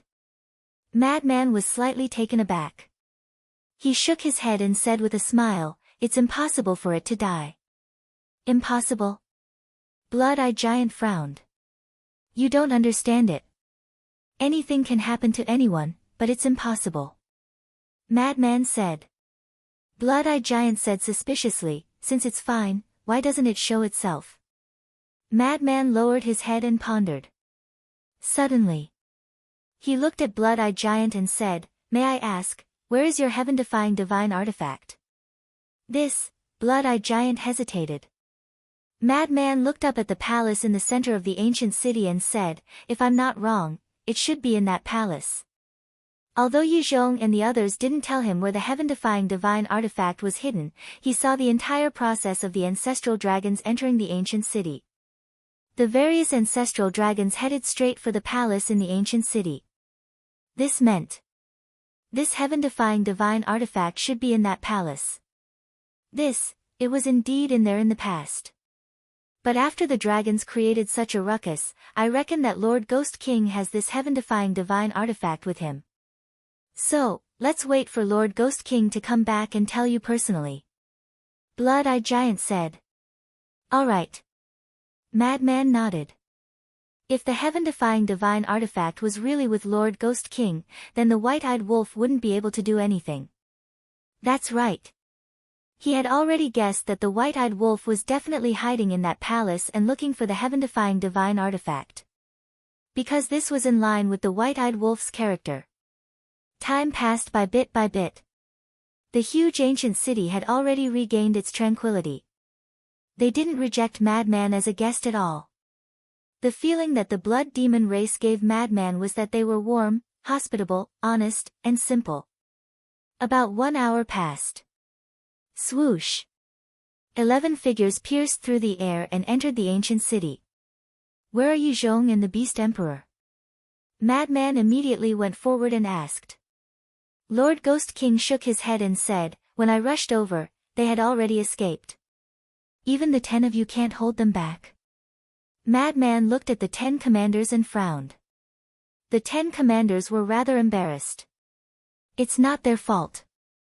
After all, Yizhong and the Beast Emperor have both grasped the law of fire. Lord Ghost King said. Yeah. Compared to the ancestral dragon, Yizhong and the Beast Emperor are the most difficult to deal with. They have always been a formidable opponent of our blood demon race. Shweta said. It seems that we have underestimated the two of them in the past. Madman muttered. In the past, because the 10 ancestral dragons all had heaven-defying divine artifacts, the threat of Yizhong and the Beast Emperor was far lower than the 10 ancestral dragons. After this battle, he realized that without the heaven-defying divine artifacts, the 10 ancestral dragons were no match for Yizhong and the Beast Emperor. It was no wonder that Long Zun thought so highly of them and didn't even use the fate contract to control them. However, Long Zun didn't know that the Beast Emperor was one of the 4 Thearchs of the Dragon Slayer Palace. Not good.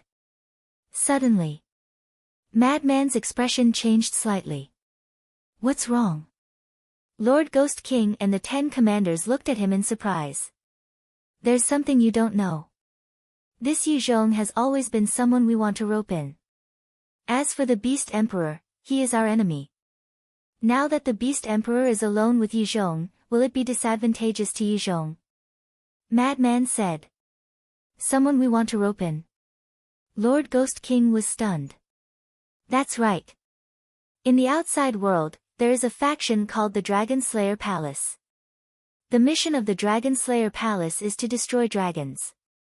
And an old friend of mine is one of the leaders of the Dragon Slayer Palace. This leader is also Qin Feiyang's ancestor. The reason why we want to rope in Yizhong is because we value his strength and intelligence. Madman said. So that's the case. If you can really rope in Yizhong, it will indeed be a good thing for you. Lord Ghost King nodded with a smile. It will be difficult. To tell you the truth, this time we entered hell to deal with the dragons and the Beast Emperor. On the other hand, we want to find an opportunity to persuade Yizhong. If there's no other way, we will forcefully control him. Madman said. This king knows a little about Yizhong's loyalty to the dragons. It is a little difficult, but this king believes that with your intelligence, you will definitely be able to do it. Lord Ghost King smiled. Me? Forget it. I don't have this ability. I am also afraid of these troubles. This matter still needs my brother, Qin Feiyang, to deal with. Madman shook his head. Qin Feiyang, this king is really curious. What kind of person is he? Even you admire him so much? Lord Ghost King said. When you see him in the future, you will know. Madman smiled and asked, what about the treasure you mentioned? King Yu laughed involuntarily. He turned his head to look at the 10 great commanders and said, immediately send people to search for Qin Feiyang. Yes. The 10 commanders bowed and replied. Right. What does this Qin Feiyang look like? Lord Ghost King looked at Madman and asked.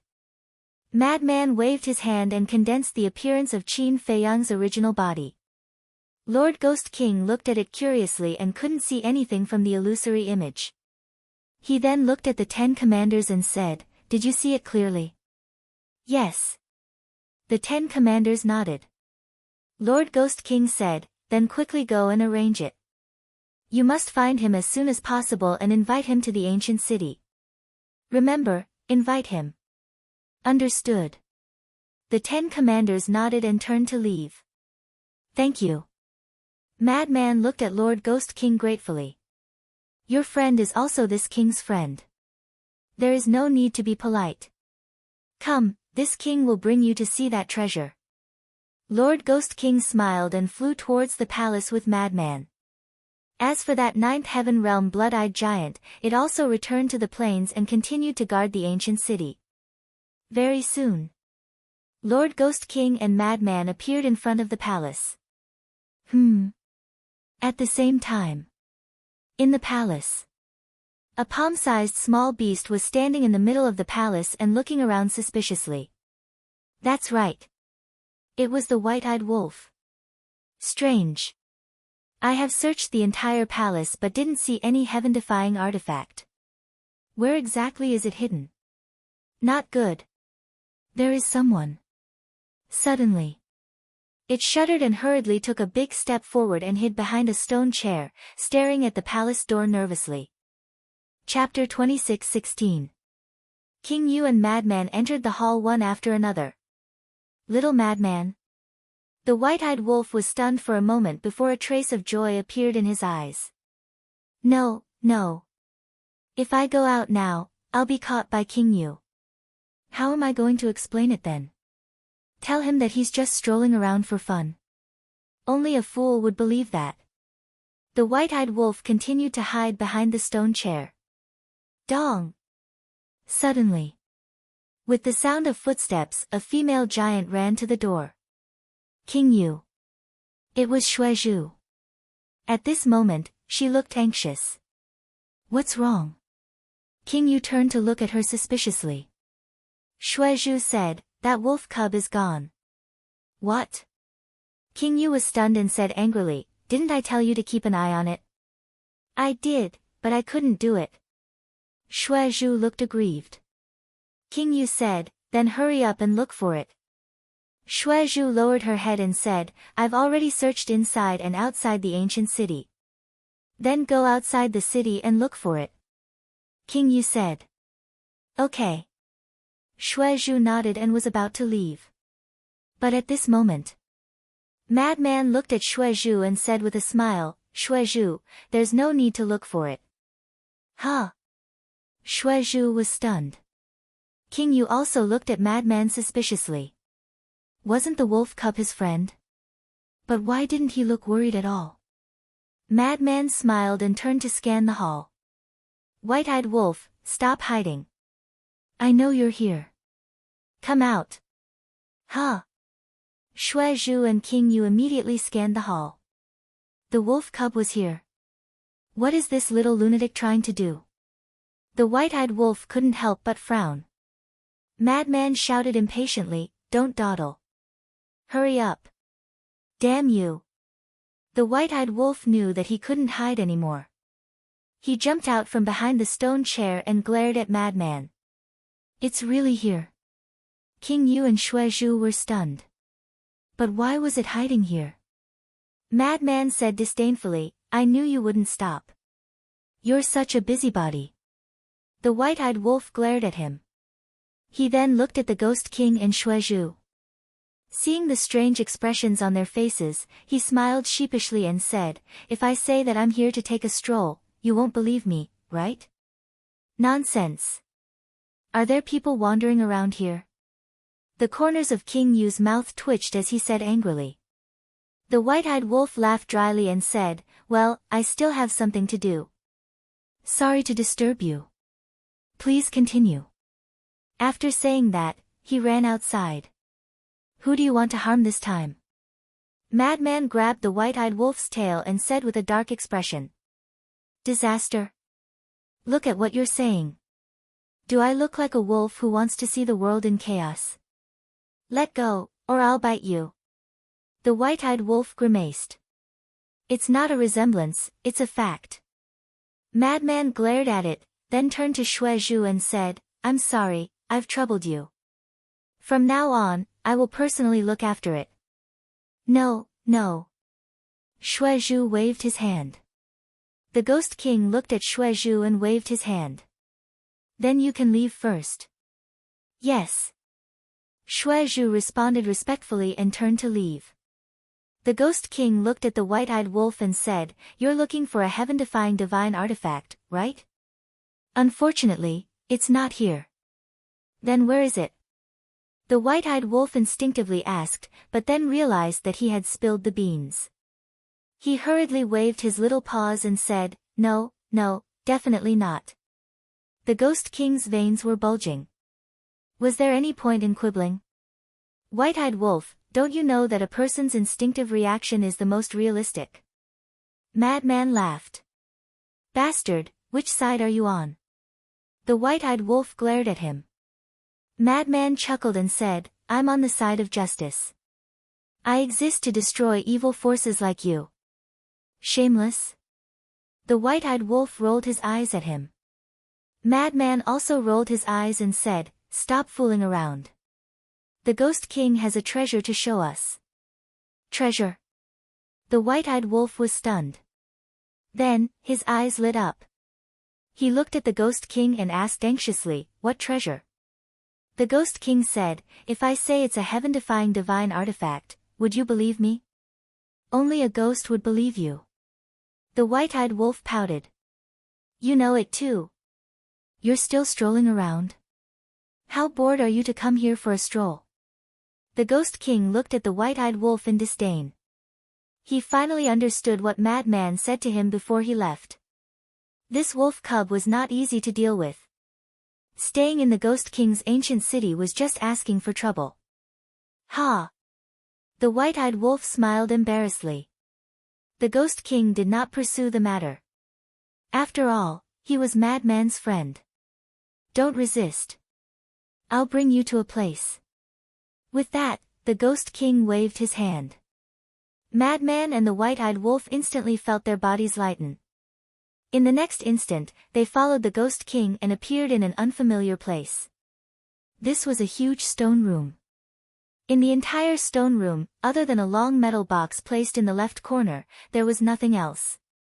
It seemed extremely spacious. "This is..."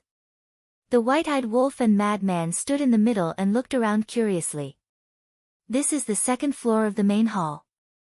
Only I and the 10 commanders can enter and exit freely," the Ghost King said. "It's really the second floor?" The white-eyed wolf mumbled and immediately looked at the only metal box in the corner. Could it be that it contained a heaven-defying divine artifact? When he thought of this, his heart burned with excitement and he hurriedly ran toward the metal box. Seeing this, the Ghost King couldn't help but frown. "White-eyed wolf, what are you doing?" Madman said angrily. The white-eyed wolf roared without turning his head, "Don't stop me, otherwise, don't blame me for falling out with you." Madman's face was filled with anger. "This time, I really have to stop you," the Ghost King said in a deep voice. His big hand grabbed the air, and the metal box immediately rose into the air and landed in his hand like a stream of light. The white-eyed wolf was stunned and hurriedly turned to look at the Ghost King, saying, "I'm just looking. I have no other intentions. Do you think I'm an idiot?" The Ghost King snorted coldly.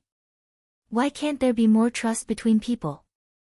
The white-eyed wolf shook his head and sighed, his face filled with helplessness. "Trust? To hell with it," the Ghost King sneered. Madman glanced at the white-eyed wolf and asked curiously, "Ghost King, is there really a heaven-defying divine artifact in this metal box?" "And?" The Ghost King nodded. When the white-eyed wolf heard this, his eyes immediately glowed green. If it weren't for the fact that he was afraid of the Ghost King's strength, he would probably have snatched it by force. Madman smiled and said, "Then there's no harm in taking a look." The white-eyed wolf nodded and said, Yes, we'll just take a look and definitely won't snatch it."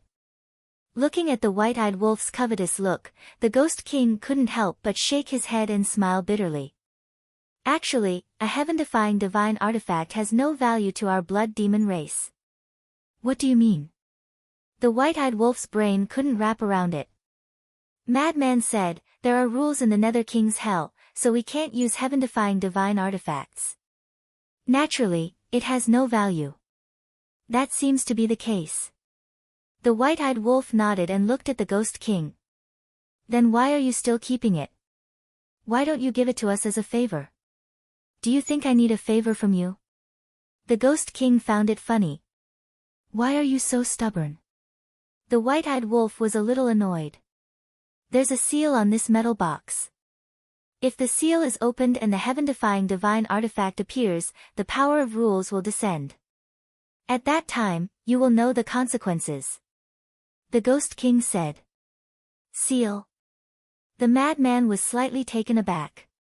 He scanned the metal box and discovered that there was indeed a layer of mysterious power on the metal box. The white-eyed wolf asked suspiciously, since there's a seal, how do you know that there's a heaven-defying divine artifact inside? This is the first time you've come to the Nether King's Hell, so there's some common knowledge that you don't know. It's actually very easy to distinguish whether a box contains a heaven-defying divine artifact or a heaven-defying divine art. Because in the Nether King's Hell, other than heaven-defying divine artifacts and divine arts, there won't be any seals. In other words, as long as you encounter something with a seal on it, there will definitely be a heaven-defying divine artifact inside. As for this metal box, it's rectangular. Judging from this, it's definitely not a divine art. Because divine arts don't need such a big box to contain them. Naturally, there's a heaven-defying divine artifact inside. The Ghost King explained. So that's the case. The white-eyed wolf and the madman were suddenly enlightened. Then who sealed these heaven-defying divine artifacts? Also, how can we undo these seals? The white-eyed wolf asked. I really don't know who sealed these heaven-defying divine artifacts. It might be the ruler of the Nether King's Hell, or it might be someone else. But I know a way to undo the seals. As long as you leave the Nether King's Hell, the seals will be undone by themselves. The Ghost King said. The madman frowned and said, in other words, we can't open the metal box at all? Yes. The Ghost King nodded. Since you can't open it, why are you stopping me? The white-eyed wolf was dissatisfied. There's always an accident. What if for some reason, you have to break the seals and open the metal box? This king is doing this for your safety, said the king. After all, the two of you can absorb the power of evil. You can't be treated as ordinary people. The Ghost King said. That's true. The madman nodded. The Ghost King was doing this for their own good. They had to accept this kindness. The white-eyed wolf asked, then what's the treasure you mentioned? The Ghost King looked around and said with a smile, it's this stone chamber. The madman and the white-eyed wolf sized up the stone chamber in shock. This was a treasure. Why didn't they feel anything at all? On the surface, you definitely can't see anything, but in fact, this is the true treasure. The Ghost King said. The white-eyed wolf urged, don't keep us in suspense. Tell us directly. The Ghost King said, I believe you should have heard of the time array. Yes. The white-eyed wolf and the madman nodded. How could it be just heard? They were very familiar with it. Wait a minute. You mean, there's a time array here? The white-eyed wolf was bewildered. Yes. And the time array here is 500 years per day. The Ghost King smiled. What? 500 years per day. The man and the wolf were dumbfounded. This was too shocking. It was even more terrifying than the ancient castle and the black tortoise world. This wasn't a joke, right? How could there be such a heaven-defying time array in this world? 500 years per day. What kind of concept was this? Even the half-step ninth heaven's realm white-eyed wolf would definitely be able to break through a small realm before long. Chapter 26:17. I'm not joking with you guys. In the future, you guys can cultivate here as you wish. There are no additional conditions. The Ghost King smiled. Really? The white-eyed wolf asked. Yes. The Ghost King nodded. The white-eyed wolf was extremely excited. This was indeed more valuable than a heaven-defying artifact. Although a heaven-defying artifact was very powerful, it was ultimately an external object. How could it be more important than one's own cultivation? The lunatic was also rather excited. But suddenly, he frowned and looked at the white-eyed wolf. You seem to be happy too early. Why? The white-eyed wolf was puzzled. The Ghost King also looked at the lunatic in confusion. We don't have any soul stones. The lunatic smiled bitterly. Ah. The white-eyed wolf was dumbfounded. That's right. He and the lunatic didn't have any soul stones. They were all with Qin Feiyang. Without soul stones, no matter how powerful the time array was, it wouldn't be of much use. If I knew this would be the case, I would have gotten some soul stones myself. The white-eyed wolf was very regretful. The lunatic looked at the Ghost King and asked, "Do you guys have any soul stones here?" The white-eyed wolf also looked at the Ghost King expectantly. "I've heard of soul stones, but I don't have any. After all, you guys have also seen that the living beings of the Nether King's hell rely on the evil force to cultivate." The Ghost King shook his head. When the ingrate heard that, disappointment filled his face. "Who cares? Without soul stones, we'll just absorb the evil force to cultivate. The Ghost King has already sent someone to look for Qin Feiyang. With the Blood Demon race's understanding of the Nether King's hell, I believe they'll be able to find him soon." The lunatic comforted. "That's the only way." The white-eyed wolf nodded. Although absorbing the evil force wasn't as fast as refining soul stones, they could only make do for now. 500 years in a day, 5,000 years in 10 days, and 50,000 years in a day. If they couldn't find Qin Feiyang, they could just use time to break through a small realm. Madman pondered for a moment and asked, "Ghost King, can the evil power outside enter this stone room?" "Of course. We used to absorb the evil energy here to cultivate." The Ghost King waved his hand, and 2 windows appeared in the originally sealed stone room. They could clearly see the outside. The evil energy outside immediately surged into the stone chamber. "Then let's begin." The madman sat cross-legged on the ground, and a powerful suction force appeared. The evil power immediately surged into his body. The white-eyed wolf also lay on the ground, and a terrifying suction force appeared on its body, causing the evil energy to continuously rush into its body. The 2 of them absorbing at the same time caused a huge commotion. The evil power in the entire ancient city of King Yu was gushing towards the stone room. "I can really absorb it. Furthermore, their speed of absorption is even faster than our Blood Demon clan." King Yu stood at the side and looked at this scene with a shocked expression. 1 day. 2 days. Only 3 days passed. 1/3 of the power of evil in the entire ancient city of King Yu had been absorbed by the man and the wolf. "Lord King Yu, we can't go on like this. The evil energy is being absorbed by them. How are we going to cultivate?" Very soon, the Blood Demon clan began to complain to the Ghost King. The Ghost King didn't expect that the man and the wolf's absorption speed would be so terrifying. It was like a bottomless pit that couldn't be filled. 10 days passed. The white-eyed wolf and the madman were no longer satisfied, and they began to increase their efforts to absorb the evil energy outside the city. The Blood Demon clan could forget about absorbing the evil energy now. All the evil energy that they absorbed was surging into the stone room. The entire stone room was shrouded in a blood mist, and the density was extremely shocking. Half a year passed. No trace of the evil energy could be found within a radius of a few billion miles. The appearance of this phenomenon caused a commotion among the beasts in the area. The Blood Demon clan was even more helpless. Why didn't the Ghost King do anything about it? What's going on? Where's the evil energy? This morning, a blood-eyed giant at the Great Perfection 9th Heaven realm was galloping above a mountain range, scanning the area in front of him. In the void, he couldn't sense the existence of the evil energy at all. Did something happen in the ancient city of the Ghost King? The blood-eyed giant's eyelids twitched, and he quickly accelerated towards the ancient city of the Ghost King.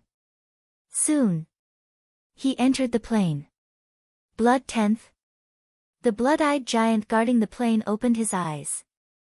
When he saw the blood-eyed giant that suddenly appeared, there was a trace of surprise in his eyes. That's right. The blood-eyed giant that entered the plain was Blood 10th, who was ordered to report the situation of the mysterious Sky Ancient City to the Ghost King. Blood Boat, what's going on? Why can't I sense the evil energy?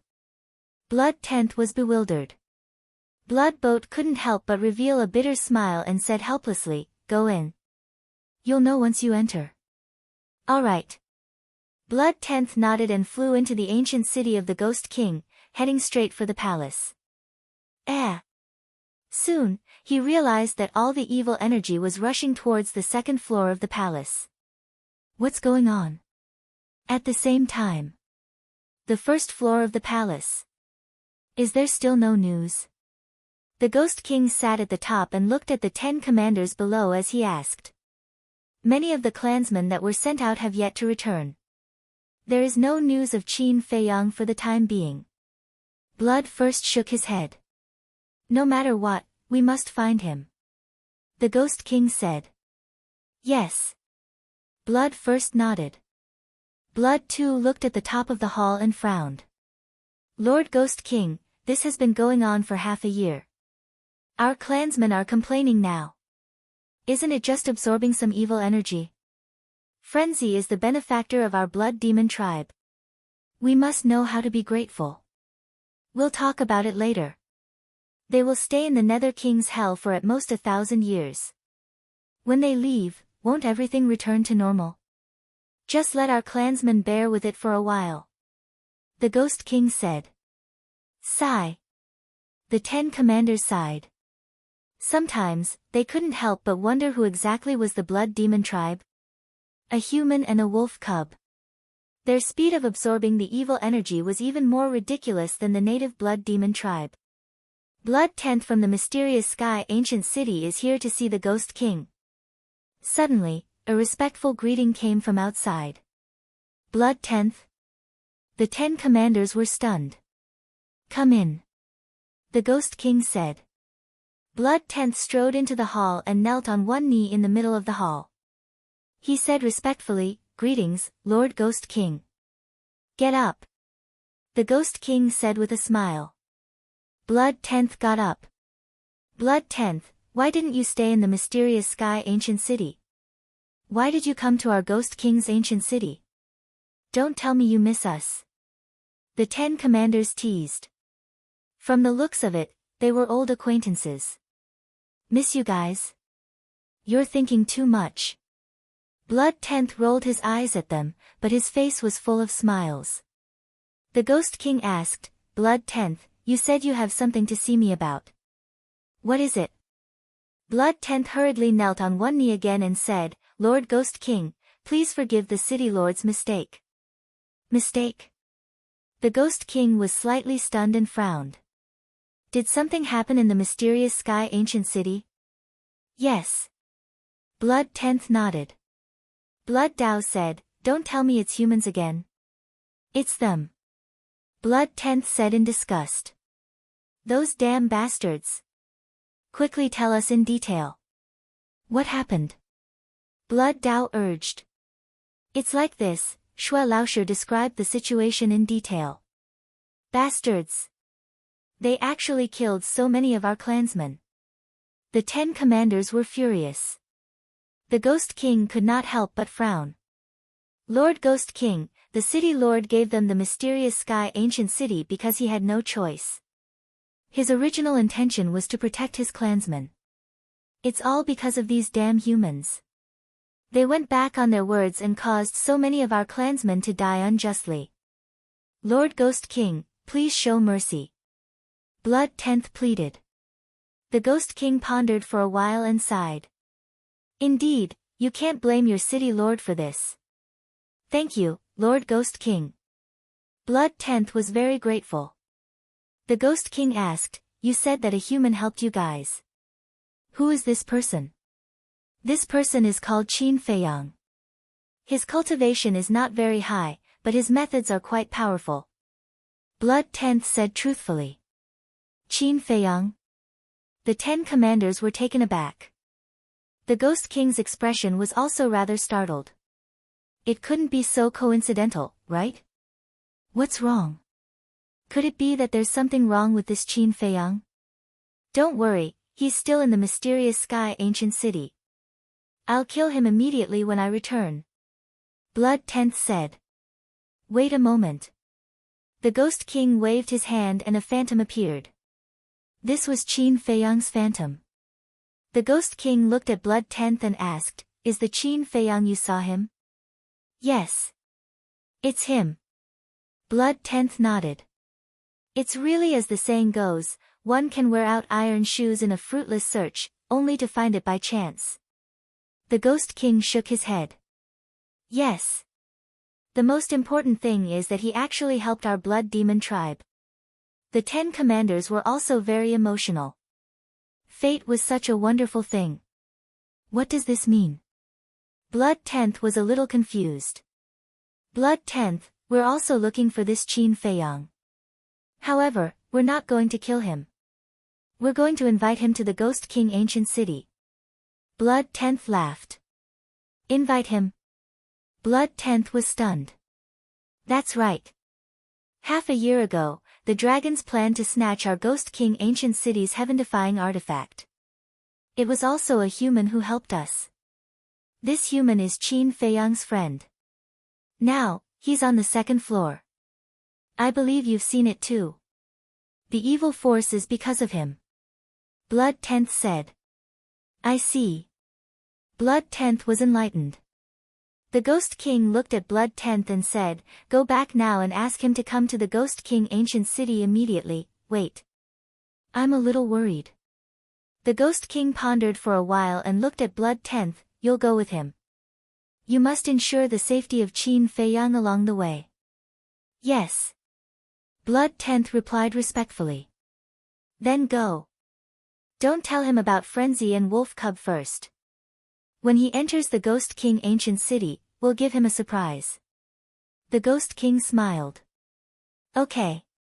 Blood 10th nodded and looked at Blood 10th, saying, let's go. Goodbye, Lord Ghost King. Blood 10th bowed respectfully and got up to leave.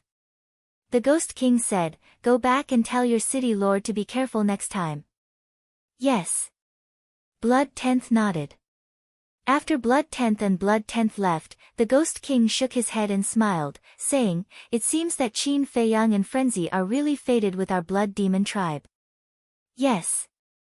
Blood 2 and the others looked at each other and nodded with a smile on their faces. Chapter 26:18. When Blood 10th came, it took him half a year. Naturally, it would take him half a year to return. In total, it would be 1 year.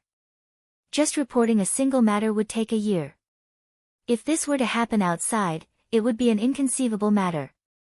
But it was very normal in the Netherworld King's Hell. The mysterious Heaven Ancient City was relatively close to the ancient King Yu City. It was an even further ancient city. It was common for a trip to and fro the ancient King Yu City to take decades or even centuries. However, the blood demon race was already used to this situation. A few decades or a few hundred years would pass in the blink of an eye to them. Another half a year passed. Blood 10th and Blood Eldest finally returned to the mysterious Heaven Ancient City. 1 year passed. There were no changes to the mysterious Heaven Ancient City. However, on the same day, Qin Feiyang opened his eyes. His cultivation level had reached the perfected Paragon God realm. In just 1 year, he had suddenly advanced by a small realm. To be honest, he was reluctant to leave now. Why don't I just stay here and cultivate in seclusion? In the palace of the mysterious Heaven Ancient City, 1 day was 200 years. If he stayed here until the day he left the Netherworld King's Hell, he would definitely be able to reach the perfected 9th Heaven realm. He might even reach the imperishable realm. Boom! Just as Qin Feiyang was thinking, a powerful aura suddenly descended from outside. Qin Feiyang was shocked. This aura belonged to the perfected 9th Heaven realm blood demon race. He had seen the perfected 9th Heaven realm in the mysterious Heaven Ancient City. Therefore, he could tell that the owner of this aura was not from the mysterious Heaven Ancient City. Wait! There's another aura. It's Blood 10th. He has returned from the ancient King Yu City. In that case, this unfamiliar aura should belong to the blood demon race in the ancient King Yu City. Why did the blood demon race in the ancient King Yu City come to the mysterious Heaven Ancient City? To punish the one-eyed giant? Or is it because of him? Qin Feiyang frowned. At the same time, outside, the blood demons in the mysterious Heaven Ancient City were in a panic. Of course, they knew the commander. In the entire Netherworld King's Hell, the commander was above everyone else. The commander actually came to the mysterious Heaven Ancient City? They were definitely here to punish the City Lord. Grand Commander, I beg you to be magnanimous and forgive the City Lord. The City Lord was also forced.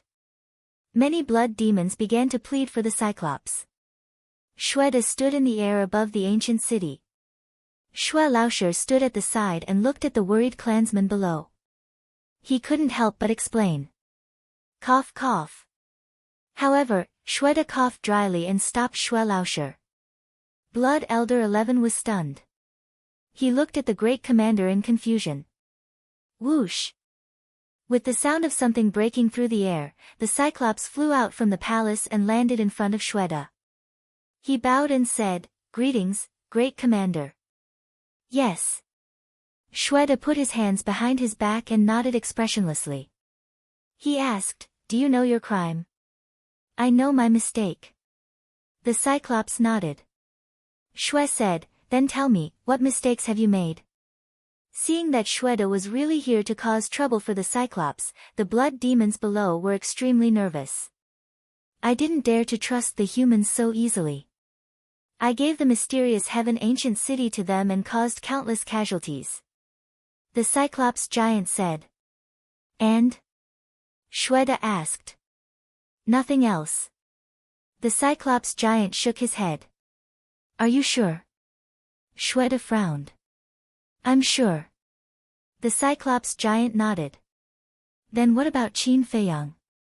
You actually let Qin Feiyang, a human, stay in the mysterious Heaven Ancient City and even let him enter the second level to cultivate. Do you know how big of a crime it is to help a human? Let me tell you, this is a capital crime."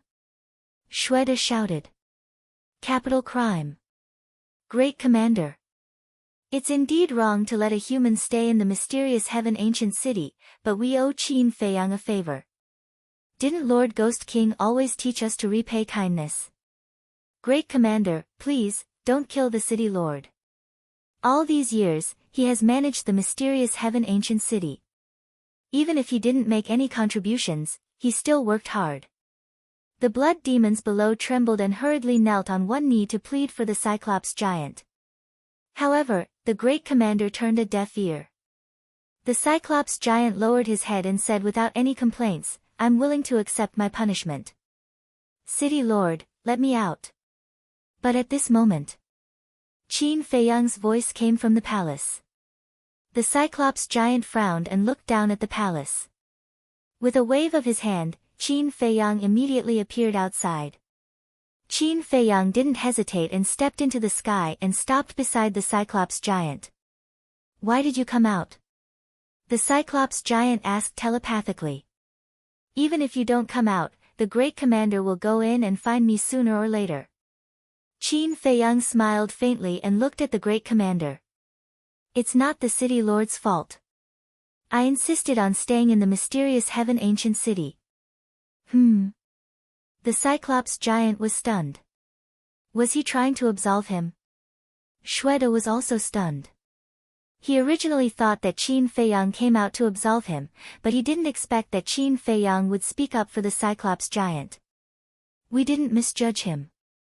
This human is responsible." Shwe Lauscher and the blood demons below all looked at Qin Feiyang with admiration. Shweta looked at Qin Feiyang and said in a deep voice, "Do you know what the consequences will be? As long as it doesn't implicate the City Lord and the blood demons in the mysterious Heaven Ancient City, I will bear any consequences." Qin Feiyang said. "Even if you die?" Shweta asked. "Yes." Qin Feiyang nodded. "Good. I'll grant you your wish." Shweta's eyes turned cold and he slapped at Qin Feiyang. The terrifying power even shattered the void. Qin Feiyang didn't move, but the Cyclops giant stood in front of Qin Feiyang and blocked Shweta. "What are you doing?" Shweta was furious. "Great Commander, Qin Feiyang is the benefactor of the mysterious Heaven Ancient City. Aren't you biting the hand that feeds you by doing this?" The Cyclops giant roared. "Do you have the right to criticize me in front of you?" Shweta shouted. I'm just protecting a benefactor. I don't want to disappoint those who have helped us. Although the Cyclops giant was almost half of Shweda's height, he stood straight and wasn't afraid at all. How dare you? Shweda shouted as his eyes flashed coldly. Qin Feiyang looked at the Cyclops giant and then at Shweda. He smiled and said, Great Commander, right? Can you give me some time? What do you want? Shweda frowned. I want to challenge you. If I win, you let the city lord go. If I lose, you can do whatever you want with me. Qin Feiyang said. Challenge me? Shweda was shocked. Was this human kid crazy? The Cyclops giant and Xue Laoshi also looked at Qin Feiyang in shock. A paragon god wanted to challenge a peak 9 heavens realm? And the great commander of the blood demons? Wasn't this suicidal? Ha! Shweda looked at Qin Feiyang and suddenly laughed. Kid, you have guts. Okay, I'll satisfy you. As soon as he finished speaking, Shweda's cultivation suddenly began to plummet. Finally, Big Xue suppressed his cultivation base to that of a great circle transcendent god. He looked at Qin Feiyang and said proudly, Don't say that I'm bullying you. If you can force me back with the same cultivation base, I'll consider it your win. Ah! Qin Feiyang looked at Shweda in astonishment. Along the way, no one had ever dared to be so arrogant in front of him. Just force him back. How much did he look down on him? How is it? The great commander looked at Qin Feiyang provocatively. Qin Feiyang raised the corner of his mouth and smiled. It's not too late to take back your words. The great commander said, My blood demon clan has always been a man of his word. Good. Qin Feiyang nodded. His aura suddenly erupted, the power in his body surged out, and he threw a punch at the great commander with all his strength. However, the great commander didn't dodge at all. He didn't have any intention of defending. He just stood there, his expression full of contempt. Boom! Qin Feiyang punched the great commander, but he was shocked to find that the great commander was like a towering mountain, standing motionless in the void. This shocked Qin Feiyang. He had also experienced the physical body of the blood demon clan, but this great commander was much stronger than the ordinary blood demons. What's wrong? Is that all you've got? It's not even enough to scratch an itch for me. The great commander laughed, the disdain on his face even stronger. Amazing. Qin Feiyang let out a long breath and gave the great commander a thumbs up.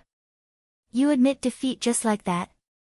It seems that you humans are indeed a bunch of trash. The great commander sneered. Admit defeat? I, Qin Feiyang, don't have the word admit defeat in my dictionary.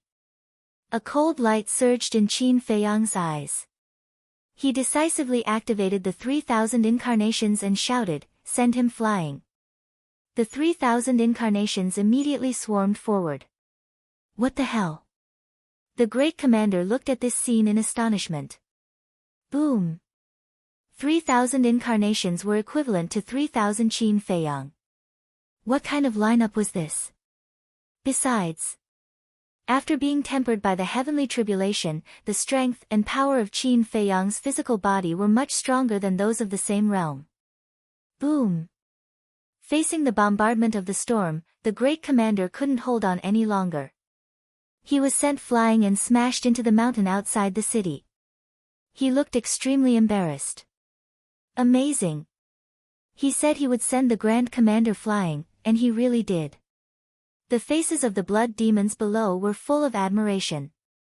It turned out that the strength of this human boy was quite strong. Whoosh! The great commander flew into the sky and looked at Qin Feiyang. He was a little angry out of humiliation. Did you see that? I didn't even make a move. Qin Feiyang laughed. He indeed didn't make a move before. He just watched the 3,000 incarnations beat up the great commander. The great commander patted the soil off his body and looked at the incarnations. A trace of surprise appeared in his eyes. They don't seem to be incarnations. Then tell me, if they aren't incarnations, what are they? Qin Feiyang said. How would I know? Shweta glared at him angrily and shook his head. But they definitely aren't incarnations. Incarnations can't be so strong. Qin Feiyang didn't explain. He waved his hand and the 3,000 incarnations disappeared. He asked indifferently, does this count as my win? Humph. Shweta snorted coldly, looking very unconvinced. But he was shocked. Just this method alone was probably unparalleled in this world. If this person was also at the peak 9th heaven realm, he might be able to kill him instantly. Compared to his method, this person's attitude was even more terrifying. Calm down, calm down. It was as if he wouldn't panic even if the sky fell. This human was indeed not a simple person. No wonder the dragons wanted to get rid of him so much.